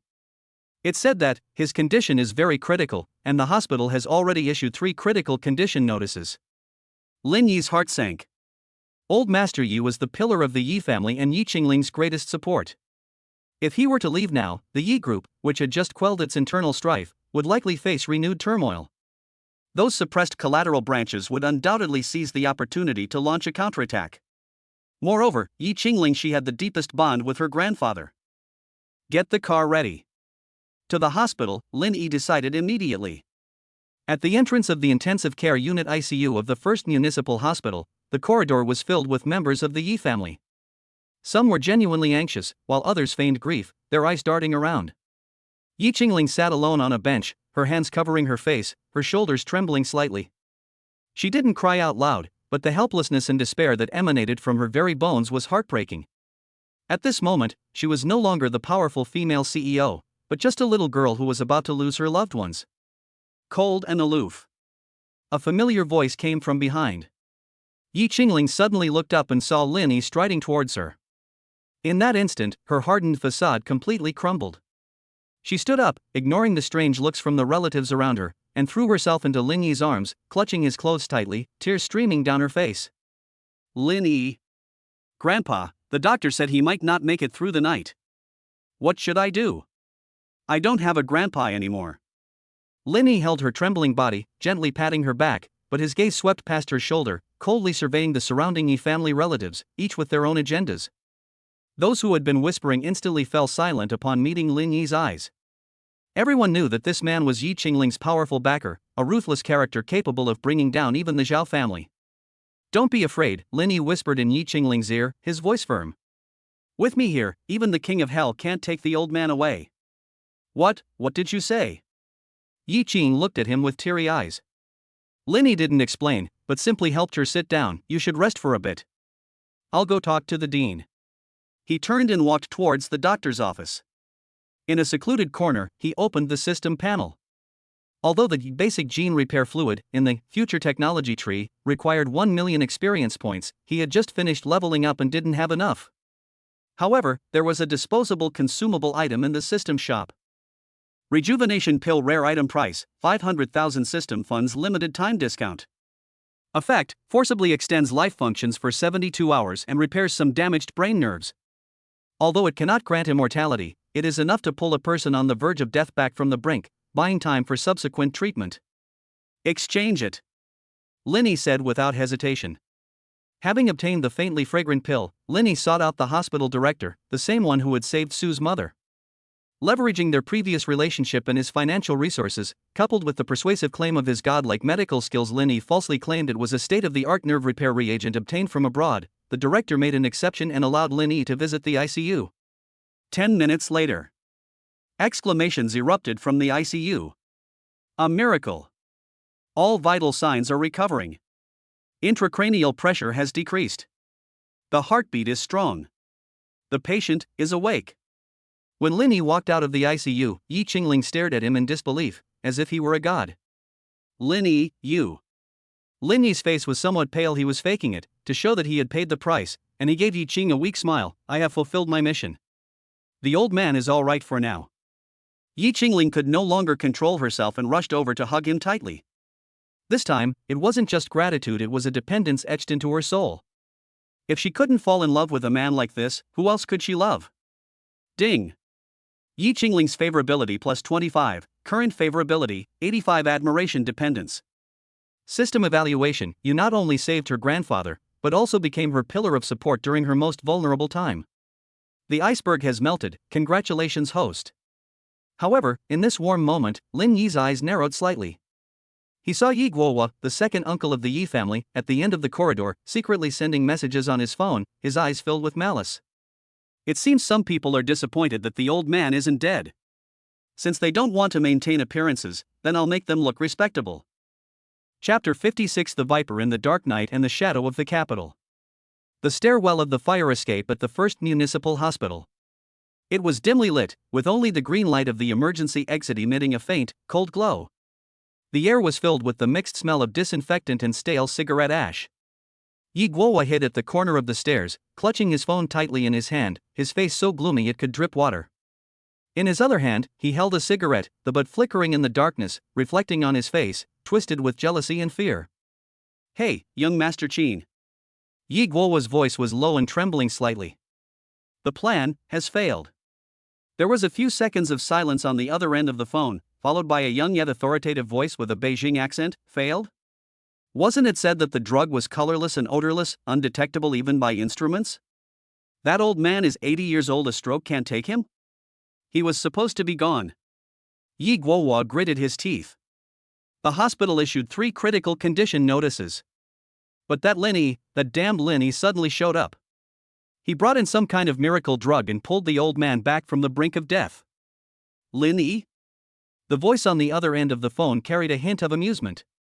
"Is that the kid who's been making a big fuss in Jinhai lately, bringing down the Zhao family, and even coming up with this Dreammaker engine thing?" "Yes, it's him. Young Master Qin, this kid is too strange. Not only is he rich, but he also has this kind of medicine that can bring the dead back to life." Now the old man has woken up. Although he is still weak, he is clear-headed. "If he finds out that I was the one who sent that bowl of ginseng soup..." Yi Guowa shuddered and dared not continue. "What's the panic?" Young Master Qin sneered. "So what if they find out? As long as you hold shares in the Yi Group, as long as you're still a member of the Yi family, he can't do anything to you. Don't forget, you're now my Qin family's agent in Jinhai." "But..." "Lin Yi owns 49% of Yes Logistics, and that brat Yi Qingling. Leave Lin Yi to me." Xin Xiao's voice turned cold. "A local upstart thinks he can get to the top just because he has some advanced technology? I'll send a team to Jinhai in a couple of days to specifically evaluate his future technology. Your current task is to keep a close eye on the Yi family, especially Yi Qingling's contact with Lin Yi. I need to know all of Lin Yi's next moves, especially regarding that holographic technology." Yes. "Don't worry, young Master Qin." Yi Guowa nodded repeatedly, as if he had found a treasure. After hanging up the phone, Yi Guowa took a deep breath, threw away his cigarette butt, and stomped it out fiercely. "Lin Yi, Yi Qingling, since you won't let me live, then let's fight to the death. With the Qin family as our backing, let's see how you die." Outside the ICU ward. Thanks to Lin Yi's miraculous operation, Grandpa Ye's condition had stabilized, and he had been transferred to the adjacent VIP special care ward. Yi Qingling stayed by his bedside the entire time, never leaving his side. Lin Yi sat on a bench outside, rubbing his temples. Exchanging for the rejuvenation pill had taken a toll on his energy, a side effect of the system, designed to make the host appear less inhuman, and his face was indeed somewhat pale. "Mr. Lin." An elderly man dressed in a tang suit, resembling a butler, approached. He was the Yi family's old butler, having served the patriarch for 50 years with unwavering loyalty and holding a very high position within the Yi family. The old butler bowed deeply to Lin Yi, his tone extremely respectful. "The patriarch has awakened and says he wishes to see you. Only you may enter." Lin Yi nodded, got up, straightened his clothes, and walked into the ward. On the hospital bed, although old Master Yi was still weak, his cloudy eyes shone with a sharp light. He looked at Lin Yi as if he were looking at a rough, uncarved piece of jade, or as if he were looking at an unfathomable peer. "Xiao Lin." The old man's voice was hoarse as he stretched out his withered hand. Lin Yi stepped forward and grasped his hand. "Grandpa, please rest and recuperate. We can talk about it later. I'm afraid I won't have the chance to say it again." The old man gave a bitter smile, his eyes suddenly turning sharp. "I know my own body best. This isn't an illness, it's a calamity." Lin Yi's heart skipped a beat. It seemed the old man was perfectly aware that someone was trying to harm him. "I know who drugged me." The old man closed his eyes, 2 lines of tears streaming down his face. "What a misfortune for our family. They even killed their own father for a little power and money." Lin Yi remained silent. Feuds within wealthy families are always more dramatic and cruel than any TV drama. "I won't touch him because he is, after all, my son. But I can't let him destroy the Yi family." The old man gripped Lin Yi's hand tightly, with astonishing strength. Little Lin, I'm entrusting Qingling to you. Not as your grandfather, but as the previous head of the Yi family. From today onwards, all of the Yi family's resources in Jinhai, and even the little bit of influence I have left in Beijing, will be at your disposal. I have only one request. Please speak. Protect Chang Lang. Don't let her become a lonely person like me. I promise you, Linny solemnly promised, as long as I'm here, no one can lay a finger on her. The old man smiled with relief and slowly let go of her hand. Go on, let this old man sleep a little longer. Stepping out of the ward, Linny saw Yi Qingling standing by the window at the end of the corridor, her back to him lonely. The moonlight shone on her, like a layer of cool frost. Linny walked over and gently hugged her from behind. Yi Qingling stiffened for a moment, then softened and leaned against Linny's chest. What did Grandpa say to you? He told me to prepare the bride price, Linny joked, trying to ease the heavy atmosphere. Nonsense. Yi Qingling laughed through her tears, turned around, and buried her head in Linny's chest. Linny, thank you. Without you, I really don't know what I would have done tonight. Then repay me with your body, Linny said with a wicked grin. Dream on. Yi Qing gave him a light punch, but didn't let go. Instead, she hugged him even tighter. At least not now. Wait until I clean up the mess in the house, until I am truly worthy to stand by your side. She silently vowed in her heart. She couldn't just be a woman protected by Lin Yi. She would be his blade, his shield. Since her second uncle was heartless, then she wouldn't be ruthless either. Chapter 57 Corporate Espionage and Counter-Strategy. The Jinhai Center building, with 3 underground floors, houses the Future Technology Core Laboratory. This is the most secure area in the entire Jinhai city. There's a guard every 3 steps and a sentry every 5, requiring triple verification of iris, fingerprint, and gate for entry and exit. However, the most fortified fortresses are often breached from within. It was 2 in the morning. The lab was empty except for the low hum of the servers. A figure in a researcher's lab coat crept furtively to the control panel. Wearing gloves, he took out a strangely shaped black USB drive and plugged it into the server's port.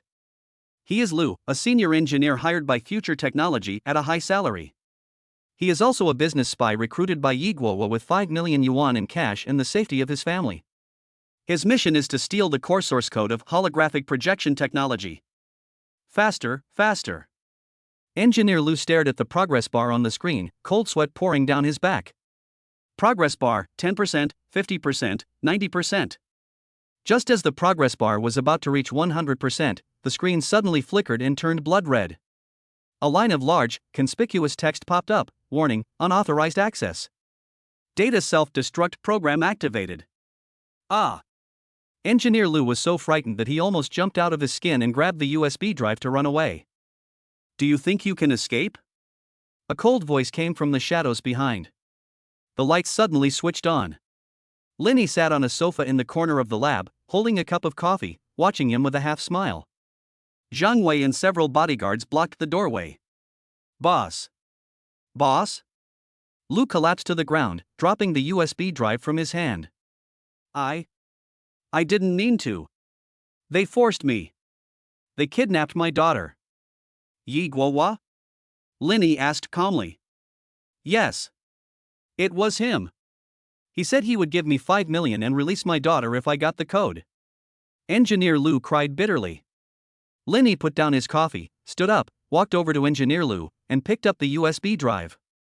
This USB drive is quite exquisite, probably military grade? Looks like Yi Guowa has someone backing him up.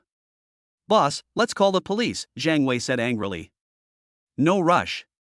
Linny waved his hand, a sly glint in his eyes. Calling the police would be too easy on them. Since they want the code, we'll give it to them. Ha!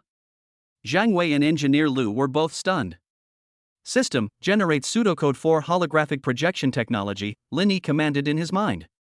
It will appear perfect on the surface, but a logic bomb will be implanted in the core algorithm. Once it runs for more than 10 minutes, it will cause the hardware to overload and burn out, and it will reverse track the user's location and implant a Trojan virus. Ding! Pseudocode generated. Logic trap set. Linny plugged the USB drive back into the computer, operated it for a while, and then pulled it out and threw it to Engineer Lu. Take it, Linny said coldly. Go give it to Yi Guowa. Tell him you've got it.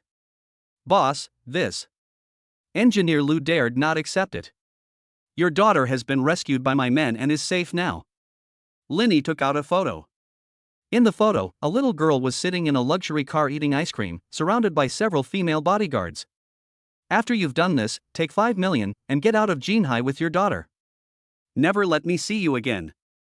Looking at the photo and then at Linny, Lu kowtowed 3 times deeply. Thank you, boss. Thank you, boss. My life is yours from now on. Get lost. Watching Lu Gong stumble away, Zhang Wei worriedly asked, Boss, will this work? What if they see through our plan? Saw through it? Linny laughed. This is code that's 10 years ahead of Earth's technology. Unless they also have a system, even a top-notch hacker team would need a month or 2 to discover something's wrong. And by then, our product would already be on the market. Moreover, a cold glint flashed in Linny's eyes. Anyone who dares to touch my things should be prepared to have their hand blown off. Zhang Wei, prepare for the press conference. Linny turned to look at the huge holographic projection screen, on which a lifelike model of the Earth was floating. 3 days from now, I want the whole world to know what the real future is. Chapter 58: The Sensational Press Conference and the Gift from Beijing. 3 days later. Jinhai International Convention and Exhibition Center. This day is destined to be recorded in history. The first global product launch of future technology was held here. Although it is only a newly established company, due to the explosive popularity of Yixing Entertainment and StarCraft, Year 1, coupled with Linny's current reputation in the business world, this launch attracted hundreds of media outlets from around the world, as well as countless tech industry leaders. The venue was packed. Not only were there representatives from domestic giants like Huawei and Xiaomi, but even Apple and Samsung sent observers.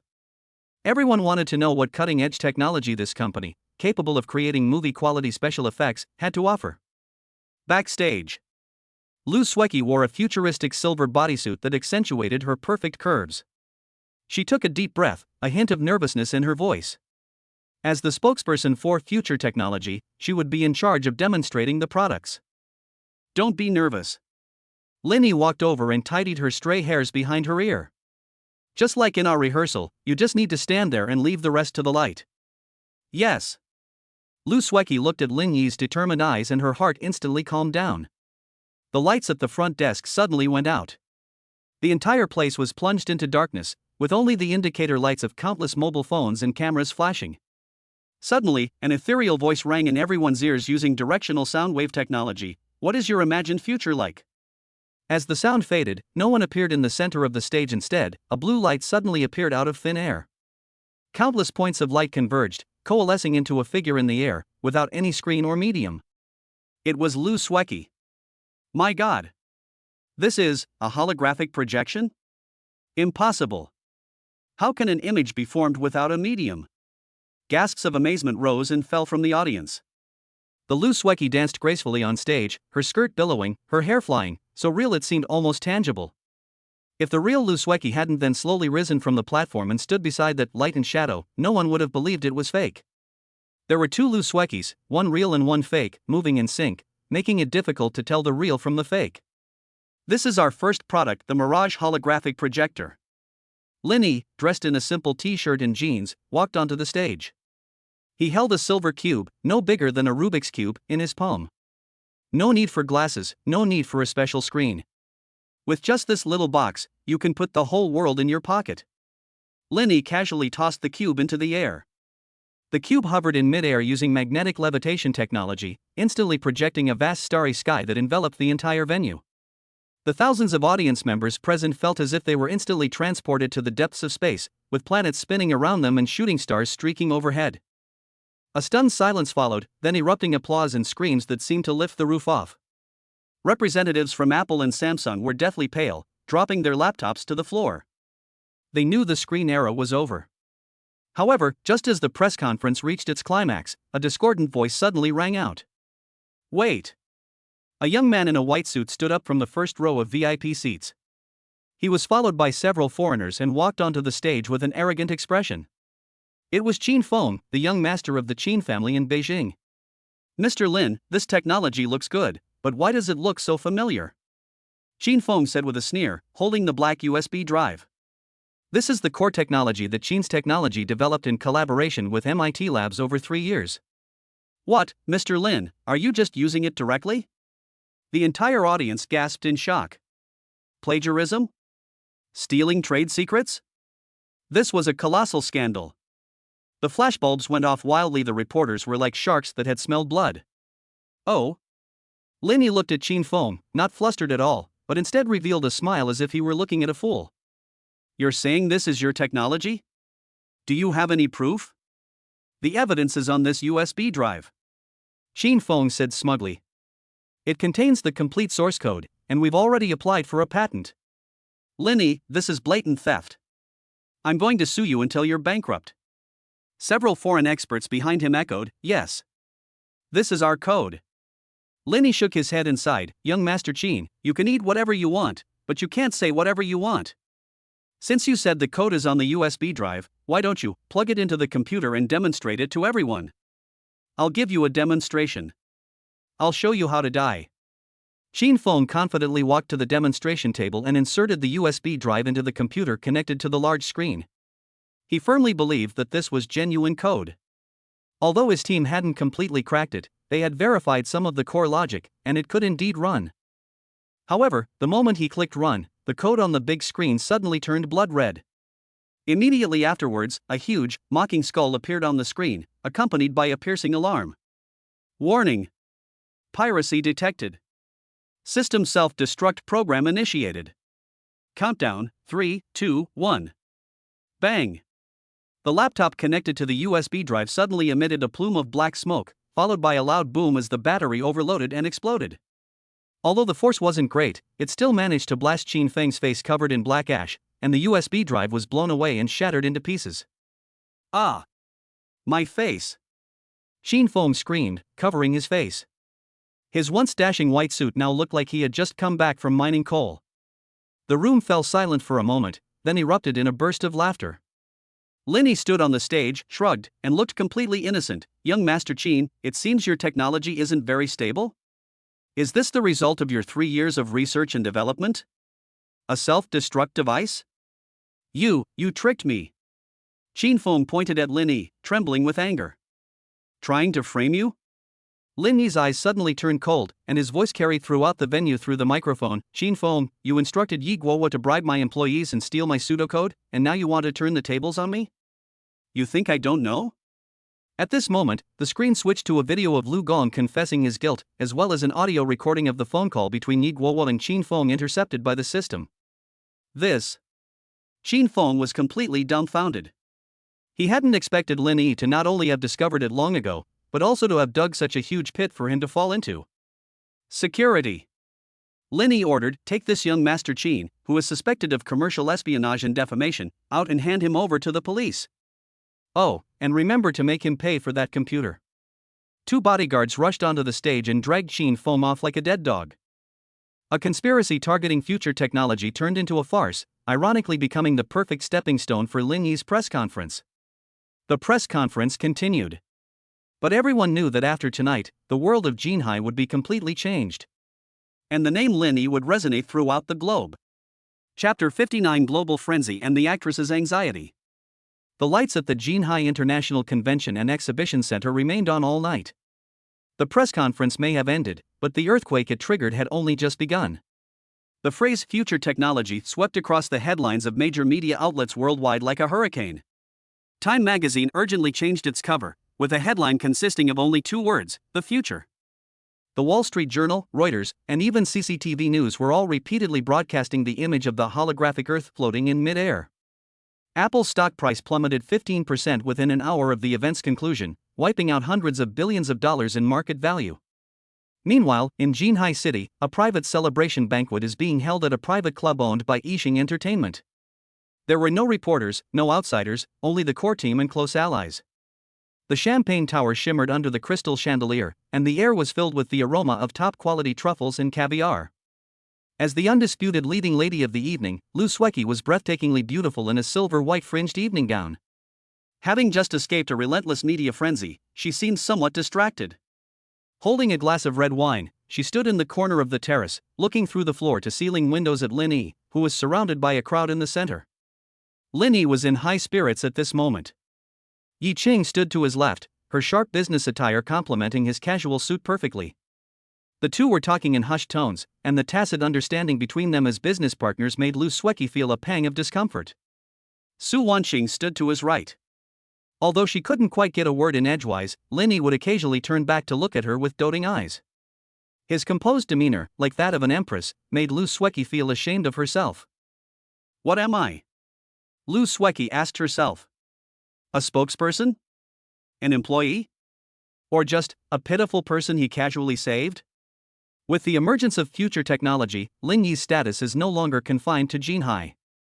He is a technological giant who changes the world, the object of pursuit for countless investors. And Lu Sueki, though a renowned actress, is nothing more than a beautiful actress in the face of such world-changing power. Sueki, why are you here all alone? Zhang Wei walked over with a wineglass in hand, his face flushed. You were the hero tonight. Several executives from major international brands asked me for your contact information, wanting you to be their global brand ambassador. Really? Lu Sueki forced a smile. Let's cancel them all. I'll only be an advocate for future technology. Ha, the boss will definitely be happy to hear that. Zhang Wei didn't notice her odd behavior and went to greet others. Lu Sueki stared at the swirling red wine in her glass, her eyes gradually becoming hazy. She recalled Lin Yi's composed demeanor at the press conference, his domineering presence as he effortlessly ignited Qin Feng's conspiracy, and his tenderness as he rescued her from Wang Tianba. This man was like a raging fire, spreading uncontrollably. If she didn't see something soon, this fire might quickly reach places beyond her reach. I can't wait any longer. Lu Sueki took a deep breath, tilted her head back, and downed the drink in one gulp. The alcohol burned in her blood, giving her unprecedented courage. She took out her phone and sent Lin Yi a WeChat message. It was just a short sentence, but it exhausted all her strength. Mr. Lin, I'm waiting for you in the underground parking garage. I have some private matters regarding holography that I'd like to discuss privately. After sending the message, her heart was pounding so hard it felt like it would burst out of her chest. This was an invitation. And also a sacrifice. Inside the banquet hall, Lin Yi felt his phone vibrate in his pocket. He took it out, glanced at it, and a playful smile curved his lips. Private matters? At this hour, in the underground parking garage, what private matters couldn't be discussed upstairs? It seemed this canary had finally decided to fly back into its cage. Qingluan, Wan Cheng. Lin Yi put down his wineglass and said to his two female confidants beside him, I have some urgent business to attend to, so I'll take my leave first. I'll leave Zhang Wei to keep an eye on things here. Is there something you need to do so late? Su Wanqing asked, somewhat worried. Well, regarding, a core parameter of this machine needs to be calibrated, Lin Yi said, spouting nonsense with a straight face. Yi Qing glanced at Lin Yi's ambiguous smile, and her woman's intuition instantly told her what was going on. She didn't expose him, but simply said, go. Don't overwork yourself, take care of your health. Lin Yi smiled, turned, and left. His silhouette was dashing, his goal clear. Chapter 60 The Actress's Devotion and Belated Repayment. Jinhai Center Building, underground VIP exclusive parking garage. The place was quiet and still, with only a few motion sensor lights casting a dim yellow glow. A white van, Lu Sueki's personal vehicle, was parked in the corner. But at this moment, the driver and assistant had both been sent away by her. Lin Yi walked over with a calm gait, opened the car door, and sat in the back seat. A faint scent of perfume mingled with a hint of alcohol filled the car, creating an ambiguous and alluring atmosphere. Lu Sueki was curled up in the spacious airline seat, a cashmere blanket draped over her, revealing her long, slender, fair legs. Hearing the door open, she jerked her head up, her eyes filled with a flustered look, like a startled fawn. Mr. Lin, her voice was hoarse. Didn't you say you had some private matters to report? Lin Yi casually closed the car door, shutting out everything from the outside world. There are no outsiders here, so speak. Lu Sueki looked at Lin Yi, who was so close to her. In the dim light, his features appeared even more defined and profound, and his eyes seemed to see right through her disguise. Lu Sueki bit her lip, her previous courage seemingly vanishing in an instant. What should she say? Say she wanted to be his woman? Say she was afraid of losing him? If you don't tell me, I'm going back to drinking. Lin Yi pretended to open the car door. Don't go. Lu Sueki cried out anxiously, instinctively reaching out to grab Lin Yi's sleeve. The moment her hand touched Lin Yi, a dam seemed to collapse. Linny, she no longer called him President Lin, but instead uttered the name that had appeared countless times in her dreams. I don't want to be just your spokesperson, nor do I want to be just your employee. Lu Sueki raised her head, her eyes slightly red, a hint of determination and pleading in them. I know my status is lowly, unworthy of you. I also know you have Miss Su and President Ji by your side. I don't ask for titles, I don't ask for status. I only ask that you give me a corner. A corner that belongs to you. With trembling hands, she untied the cashmere blanket covering her. The blanket slipped off. Underneath was no longer the elegant evening gown, but a strikingly black lace slip dress. She had secretly changed into it in the car just now, the boldest decision she had ever made in her life. Large swathes of her snow-white skin gleamed like ivory in the dim light, revealing delicate collarbones, undulating curves, and long legs slightly clasped together in nervousness. She was a national film queen, the fantasy of countless men. And now, she was humbly displaying everything about herself, hoping to win the pity of the man before her. Linny looked at her, his gaze gradually deepening. He didn't act immediately, but instead reached out and gently stroked her cheek. Do you know what you're doing? Lin Yi's voice was somewhat hoarse. I know. Lu Sueki closed her eyes, rubbing her cheek against his palm like a docile cat. I am repaying a debt of gratitude. And also loving someone who is out of reach. Silly girl. Lin Yi chuckled. The next second, he no longer restrained himself, grabbed her slender waist, pulled her into his arms, and lowered his head to kiss her trembling red lips. Mum. Lu Sueki let out a soft moan of relief, wrapping her arms tightly around Lin Yi's neck, responding clumsily yet passionately. This kiss, carrying the mellow scent of alcohol and the pent-up emotions of a long time, instantly ignited the air in the small space. The van had excellent sound insulation, but that couldn't stop the interior temperature from rising rapidly. The airline-style seats slowly reclined. The actress's reserve, pride, and defensiveness vanished in that moment.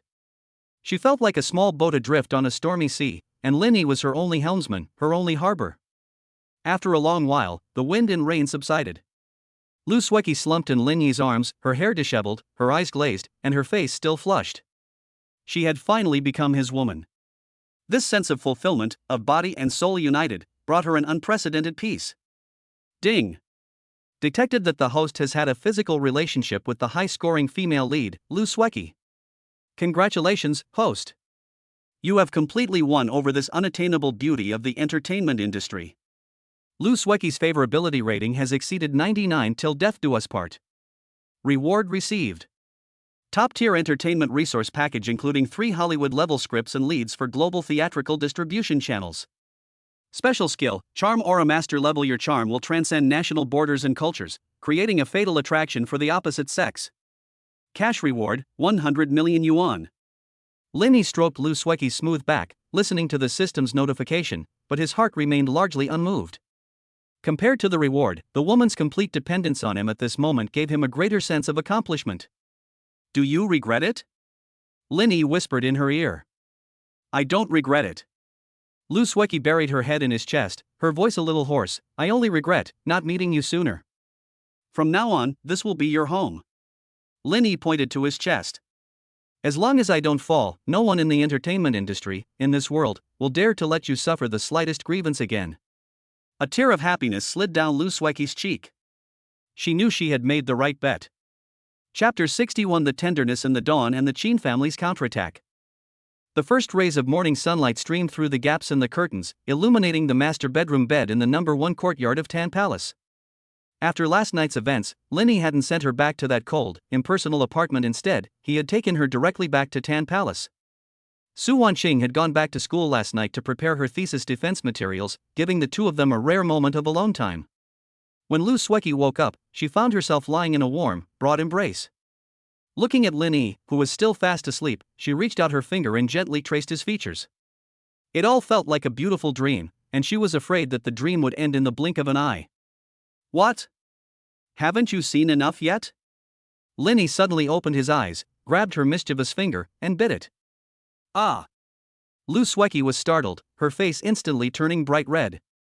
She shrank back into the blankets like a frightened rabbit. When did you wake up? While you were peeking at me, Linny flipped over, pinning her beneath him, a wicked smile playing on his lips. You did well last night, but I think you could review a bit more. No. We still have to go to the company. Although Lu Sweki refused verbally, her body honestly went limp. Just as the two were preparing for their morning exercise, the phone on the bedside table suddenly rang urgently. Lin Yi frowned and reached for the phone. It was Zhang Wei calling. Boss. Something's happened. Zhang Wei's voice sounded extremely anxious, completely lacking his usual composure. What is it? Lin Yi sat up, his eyes instantly becoming clear. Our holographic projector supply chain is broken. Zhang Wei spoke rapidly. The three core optical lens manufacturers that had signed supply agreements with us suddenly sent letters this morning, unilaterally breaking their contracts and preferring to pay penalties rather than supply us. Moreover, all other alternative manufacturers on the market have also rejected our orders. Furthermore, a large number of online trolls have suddenly appeared, spreading rumors that our products have a risk of radiation causing cancer. Some people have even photoshopped images to say that using a holographic projector caused retinal detachment. The public opinion is now fermenting, and many customers who have pre-ordered are starting to cancel their orders. Lin Yi's expression gradually turned cold as he listened to the phone call. Supply chain disruptions and smear campaigns. This was a coordinated attack, swift, precise, and ruthless. No one in Jinhai City, and no one in the provincial capital, possessed the power to simultaneously mobilize upstream and downstream industry chains and media resources. Only that behemoth from Beijing, the Qin family. Qin Feng has been arrested, and the Qin family is in a panic, Lin Yi sneered. Boss, what do we do now? Without optical lenses, our production line will have to shut down. If we default on those orders, the compensation will be astronomical. Zhang Wei was as anxious as an ant on a hot pan. Don't panic, Lin Yi said calmly. Breach of contract penalty? I, Lin Yi, have plenty of money. Let them pay, even if it means losing the entire factory, it doesn't matter. But as for optical lenses? A glint of light flashed in Lin Yi's eyes, who says we have to buy from others. Since they want to hold us back, then we'll make our own. After hanging up the phone, Lin Yi exuded a chilling aura. Lu Sweki, who had been shy, sensed the awkward atmosphere. She sat up, wrapped herself in the blanket, and asked with concern, what happened? Is it something serious? Lin Yi turned to look at her, the coldness in his eyes instantly vanishing, replaced by a gentle smile. Just a little fly. I was planning to sleep a little longer with you, but it seems that won't be possible. He threw back the covers and got out of bed, revealing his well-defined muscles. Sweki, you should rest well today. I have some things to take care of at the company. I'll come back and have dinner with you tonight. Looking at his broad back, Lu Sweki felt a surge of intense emotion. Lin Yi, she called out. Lin Yi turned around. No matter what happens, I'll stand by you, Lu Sweki said firmly. If the company runs out of money, I have it. I still have several properties and the jewelry I've accumulated over the years. I can sell them all. Lin Yi paused for a moment, then strode back, cupped her face, and kissed her fiercely. After a long while, their lips parted. Silly girl. You want me to sell my jewelry to support you? Then what about my status as a tycoon? Lin Yi playfully pinched her nose. Don't worry, in this world, no one can make me. Lin Yi, bow down. After saying that, he dressed and strode out of the room. The moment he stepped out of the villa, his eyes turned incredibly cold. The Qin family, is it? Since you want to play the Monopoly game, then I'll show you what a real industrial revolution is. System, open the future technology tree. I want to redeem nanoscale optical material preparation technology. Chapter 62. The enemy is at the gates. Jinhai Center Building, 88th floor, Future Technology Conference Room. The air was so thick it seemed to freeze. Around the long conference table sat the company's senior executives and department heads. Their faces were increasingly grim, some constantly wiping cold sweat from their brows. On the huge projection screen, headlines from major news websites were scrolling. Future technology embroiled in carcinogenicity controversy. Could holographic projection become a vision killer? Supply chain disruption. 3 major optics giants issue joint statement, cease supplying future technologies. Consumer order cancellations surge, scalpers dump stock overnight, future technology may face billions in claims. Standing beside the head of the table, Zhang Wei reported the latest data in a hoarse voice. 10 minutes ago, our order cancellation rate exceeded 40%. Our customer service hotline was flooded with calls, all from people swearing. And the Industry and Commerce Bureau and the Quality and Technical Supervision Bureau just called, saying they received a large number of complaints and will be conducting a joint investigation at the company this afternoon. This is clearly a setup against us. The PR director slammed his fist on the table in anger. Those so-called victim photos are all photoshopped. The one claiming retinal detachment is just using a medical news photo from several years ago. We've already issued a statement refuting the claims, but these online trolls are too powerful, we can't suppress them at all. The key issue now is production capacity, the production director said despairingly. Without optical lenses, our production lines have stopped. The inventory in the warehouse is only enough to last 2 days. If we can't deliver on time, the penalties alone will drain our cash flow. A chorus of groans filled the conference room. Someone muttered under their breath, maybe we should apologize to the Chin family? I heard they're serious this time. Yeah, you can't fight City Hall, someone else chimed in. They're a powerful family in Beijing. Bang! The conference room door was pushed open. Lin Yi strode in. He had changed into a sharp, dark gray suit, his expression cold and stern, his eyes sharp as a blade as he swept over everyone present. The executives who had been whispering just moments before instantly fell silent, even their breathing unconsciously becoming softer. Give in? Lin Yi walked to the head seat and sat down, his gaze falling on the executive who had just suggested surrendering. From now on, you're fired. Finance will pay you 3 months' salary. Get out. The executive turned pale, opened his mouth, but under Lin Yi's extremely imposing gaze, he didn't dare to say a word and slunk away. To make an example of someone. The atmosphere in the meeting room instantly turned tense. I invited you here to solve problems, not to spread panic. Lin Yi tapped his fingers lightly on the table, his voice not loud, but clearly carried throughout the room. The supply chain is broken? Then we'll build it ourselves. Public opinion is smearing us? Then we'll slap them in the face with facts. But boss, the production director said, forcing a smile, optical lenses are manufactured with high precision, requiring top-of-the-line lithography machines and coating equipment, as well as core material formulas. These are all monopolized by upstream and downstream companies controlled by the Chin family. Even if we start building the factory now, it will take at least 6 months from equipment procurement to debugging. We can't afford to wait. Who said it would take half a year?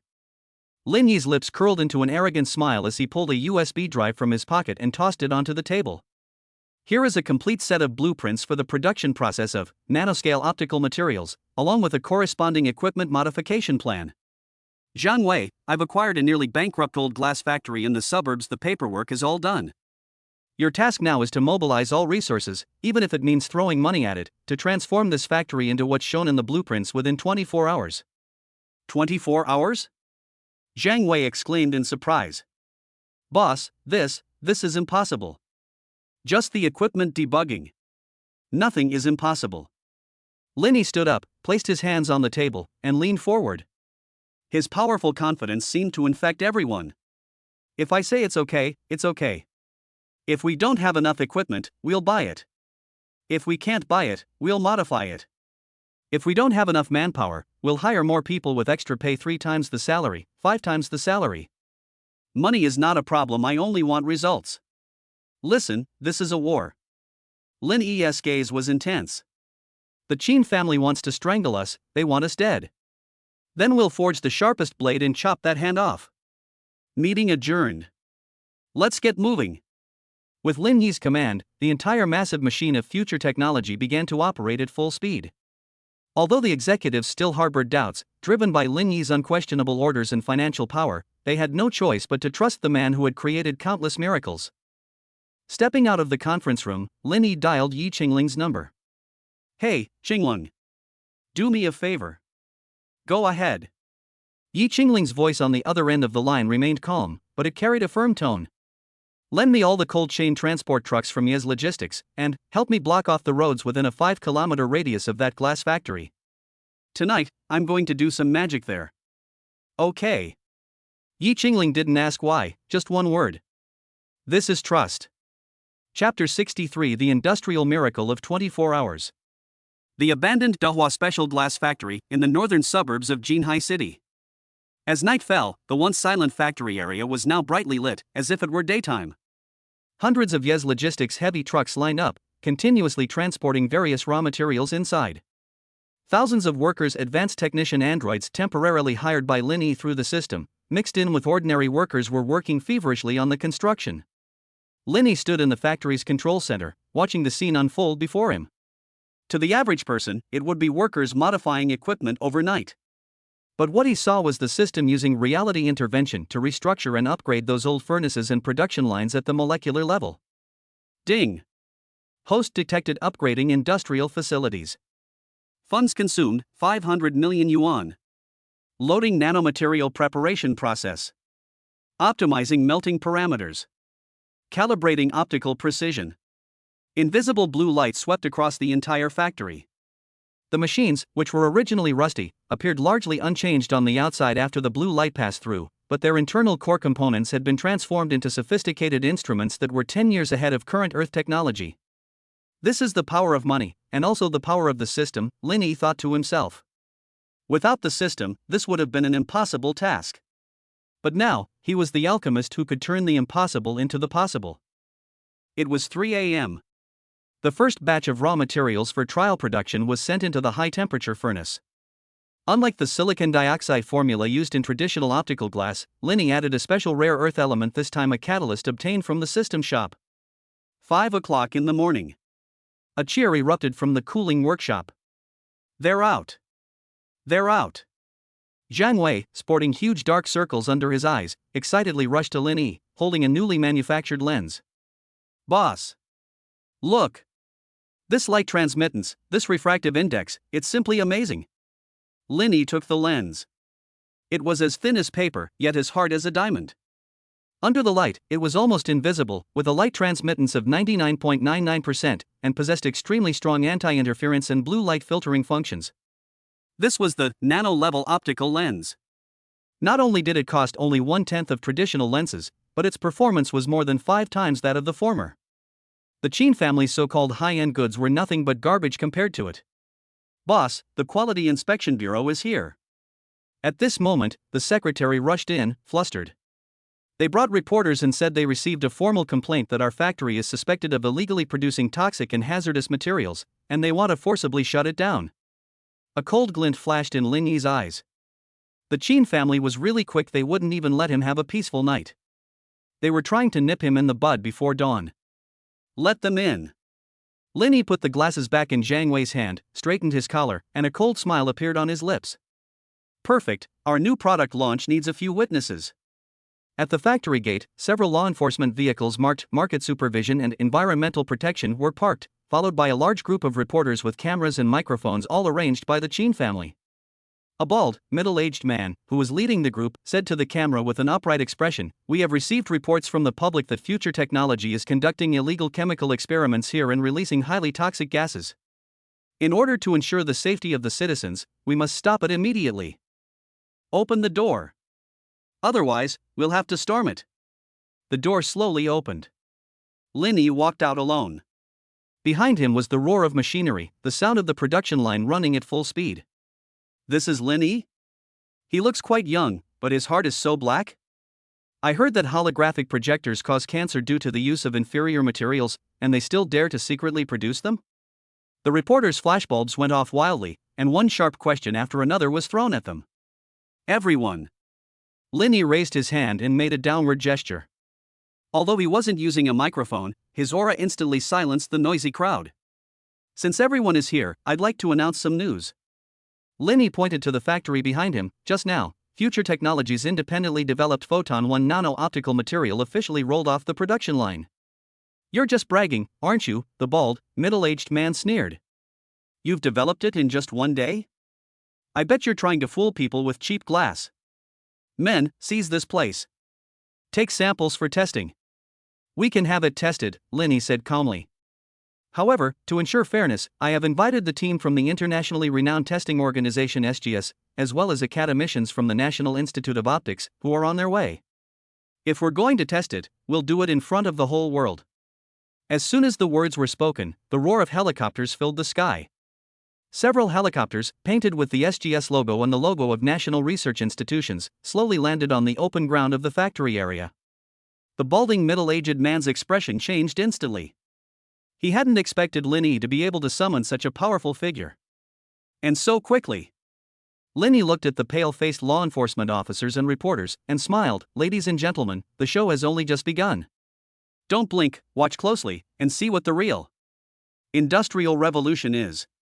Chapter 60 for the Qin family's nightmare. At 8 a.m., a unique live-streamed on-site testing event was simultaneously launched on major online platforms. The number of viewers instantly exceeded 100 million. In the video, SGS experts and senior academicians from the National Institute of Optics are conducting the most rigorous tests on a newly produced lens. These tests include hardness testing, light transmittance testing, and residual radiation testing. 10 minutes later, the old academician, his beard trembling with excitement, held the microphone and loudly announced to the camera, "A miracle. This is a miracle of optical materials science. 99.99% light transmittance, hardness approaching diamond, and zero radiation. Zero harmful substance residue. This technology is at least 20 years ahead of foreign countries. This is the pride of our country's independent research and development." Boom! The entire internet erupted. Holy crap! 20 years ahead? Who said future technology causes cancer? Come out and take your punishment. This is the pride of Chinese products. Linny is awesome. The bald, middle-aged man who led the raid was now drenched in sweat and tried to slip away, but Zhang Wei and the security guards stopped him. Section Chief Wang, don't be in such a hurry to leave. Didn't you say we were emitting highly toxic gases? The Environmental Protection Department just tested it, and the air quality here is better than in the city. Isn't this an abuse of power? Or a false accusation? Linny asked with a smile. Section Chief Wang's legs went weak, and he collapsed to the ground. But this is not the end, it is only the beginning of the counterattack. Linny took out the lens and faced the live broadcast camera. His eyes became extremely sharp as he stared directly at the camera, as if he were looking at the Qin family members far away in Beijing. Since some people want to strangle us by cutting off supplies, I'll teach them a lesson. Dignity is earned through fighting. I hereby announce that, effective immediately, Future Technologies' Mirage holographic projector will be fully upgraded to the Photon 1 lens. Image quality will be improved by 30%, energy consumption reduced by 20%, and Linny paused, then dropped the real bombshell: the price will be reduced by 20%. In addition, Future Technology will open up the supply of Photon 1 materials to the entire industry. Whether it's camera manufacturers, mobile phone manufacturers, or eyewear manufacturers, as long as they are not certain companies on our blacklist, they can purchase our materials at half the market price. This statement sent shockwaves through the global optics industry chain. Half the price. 5 times the performance. This is going to revolutionize all traditional optics manufacturers. In the Qin family compound in the capital city, a valuable purple clay teapot was smashed to pieces on the ground. Qin Xiaotian, the current head of the Qin family, trembled with rage and his face turned ashen as he watched the live stream on the large screen on the wall. Damn it! How could this kid possibly possess such technology? He originally intended to force Linny to his death by cutting off supplies, and then acquire Future Technology at a low price. But now, not only is Linny not dead, he's retaliated by slapping several major optical giants controlled by the Qin family in the back. Half the price? This isn't just about seizing market share, it's about uprooting the Qin family. The Qin family's annual profits in the optical field reach tens of billions. If Linny takes this market, the Qin family's cash flow will collapse. Master, something terrible has happened. The butler stumbled in. Several mobile phone manufacturers and camera giants we've been working with have just sent letters demanding to terminate their contracts and switch to Future Technology. They said our products are garbage from the last century. And what's more, the stock market. Qin's technology's stock price plummeted to its daily limit as soon as the market opened. Put. Qin Xiaotian felt a sweet taste in his throat, spat out a mouthful of blood, his vision went black, and he fell backward. Master! Master! Jinhai City, Dehua Glass Factory now renamed Future Optical Materials Base. Linny turned off the livestream and looked calmly at the news of Qin's stock price plummeting on his phone. Boss, that was so satisfying. Zhang Wei exclaimed excitedly, gesturing wildly. The order system just crashed. It's all people begging for cooperation. Even the 3 manufacturers who terminated their contracts with us before are crying and begging to come back, willing to pay double the penalty. Those 3 companies? Linny said coldly, tell them that Future Technology is on the blacklist. Once they're in, they can forget about getting out. Let them go bankrupt with their breach of contract penalties. Just then, a red Ferrari pulled up at the factory gate. Yi Qingling stepped out of the car, wearing a black trench coat and walking with a confident stride. She looked at the factory that had sprung up overnight and changed the world's landscape, then at Lenny standing in the morning light, her eyes filled with complex emotions and pride. You won again. Yi Qingling walked to his side and handed him a bottle of water. We won. Lenny took the water, took a sip, and asked, how's the logistics going? Don't worry, Ye's logistics fleet is all on standby. As soon as your product goes offline, it can be distributed nationwide within 24 hours. Yi Qing paused, then suddenly asked, Lenny, how many more secrets do you have up your sleeve? Lenny turned to look at her, the morning sunlight casting a golden glow on his face.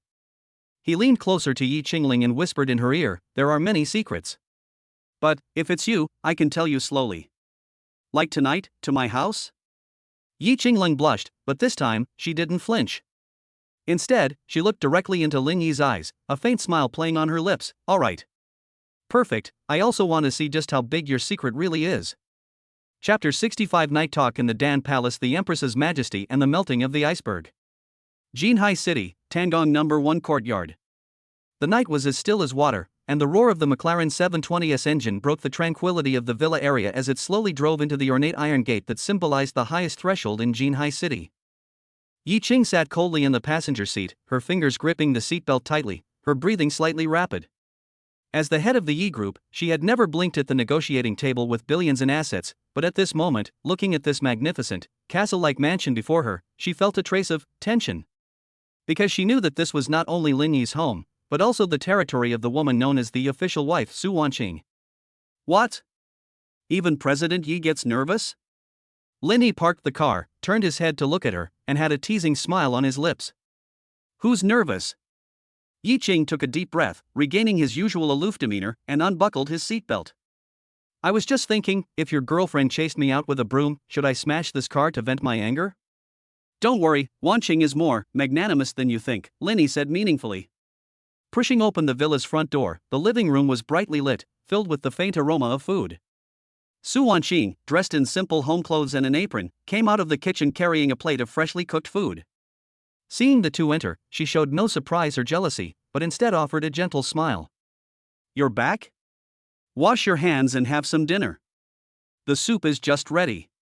Her tone was as natural as if she were welcoming her husband home from get off work or an old friend who had come to visit. Yi Qingling was stunned. She had imagined countless scenarios, Su Wanqing's questioning, crying, or sarcastic remarks. But she hadn't expected such a subtle, harmonious atmosphere. This harmony, ironically, made her feel an invisible pressure. It was a calm and confident aura belonging to the mistress of the house. Wanqing, this is President Yi, you know him. Lin Yi walked over, naturally put his arm around Su Wanqing's waist, kissed her forehead, and then turned to Yi Qingling and said, Qingling, sit down, make yourself at home. Miss Su, I apologize for disturbing you. Yi Qingling, having seen many big occasions, quickly composed herself, nodded slightly, and remained polite yet distant. Just call me Wanqing. Su Wanqing smiled and took off her apron. Sister Qingling has helped Lin Yi so much, especially with the factory's logistics this time. If it weren't for the Yi family's convoy, production wouldn't have resumed so quickly. You are Lin Yi's comrade in arms, which means you are my benefactor. Please have a seat. The words comrade in arms and benefactor instantly eased Yi Qingling's awkwardness, while also subtly asserting his ownership. I am his wife, and you are his helper. Ding! Empress Su Wanqing has activated the skill Empress's Majesty Advanced. Effect, overcoming strength with gentleness. By demonstrating extremely high emotional intelligence and tolerance, she makes potential competitors feel inferior or desire to fit in. The meal was more relaxed than Yi Qingling had imagined, yet even more thrilling. Su Wanqing didn't discuss any topics related to relationships, but instead talked about the recent public opinion storm, even offering some unique insights into the Yi Group's predicament. After all, she was a business prodigy cultivated by Lin Yi with his resources. Yi Qingling was surprised to find that this seemingly delicate school beauty was not just a pretty face. Her vision and perspective were growing rapidly, enough to match her position standing beside Lin Yi. After dinner, Lin Yi went to his study to work on some documents. Only the two women remained in the living room. You, don't mind? Yi Qingling asked, holding her teacup, finally voicing her doubts. You know what my coming here tonight means. Su Wanqing put down the fruit knife and handed the peeled apple to Yi Qingling, her eyes clear and resolute. Qingling, Linny is like a dragon. Shallows can't hold him back, he's destined to soar to the heavens. Neither I, nor you, nor anyone else in the future, none of us can possess the entire sky alone. I love him, so I hope that those standing beside him are people who can shield him from the wind and rain, not burdens that only hold him back.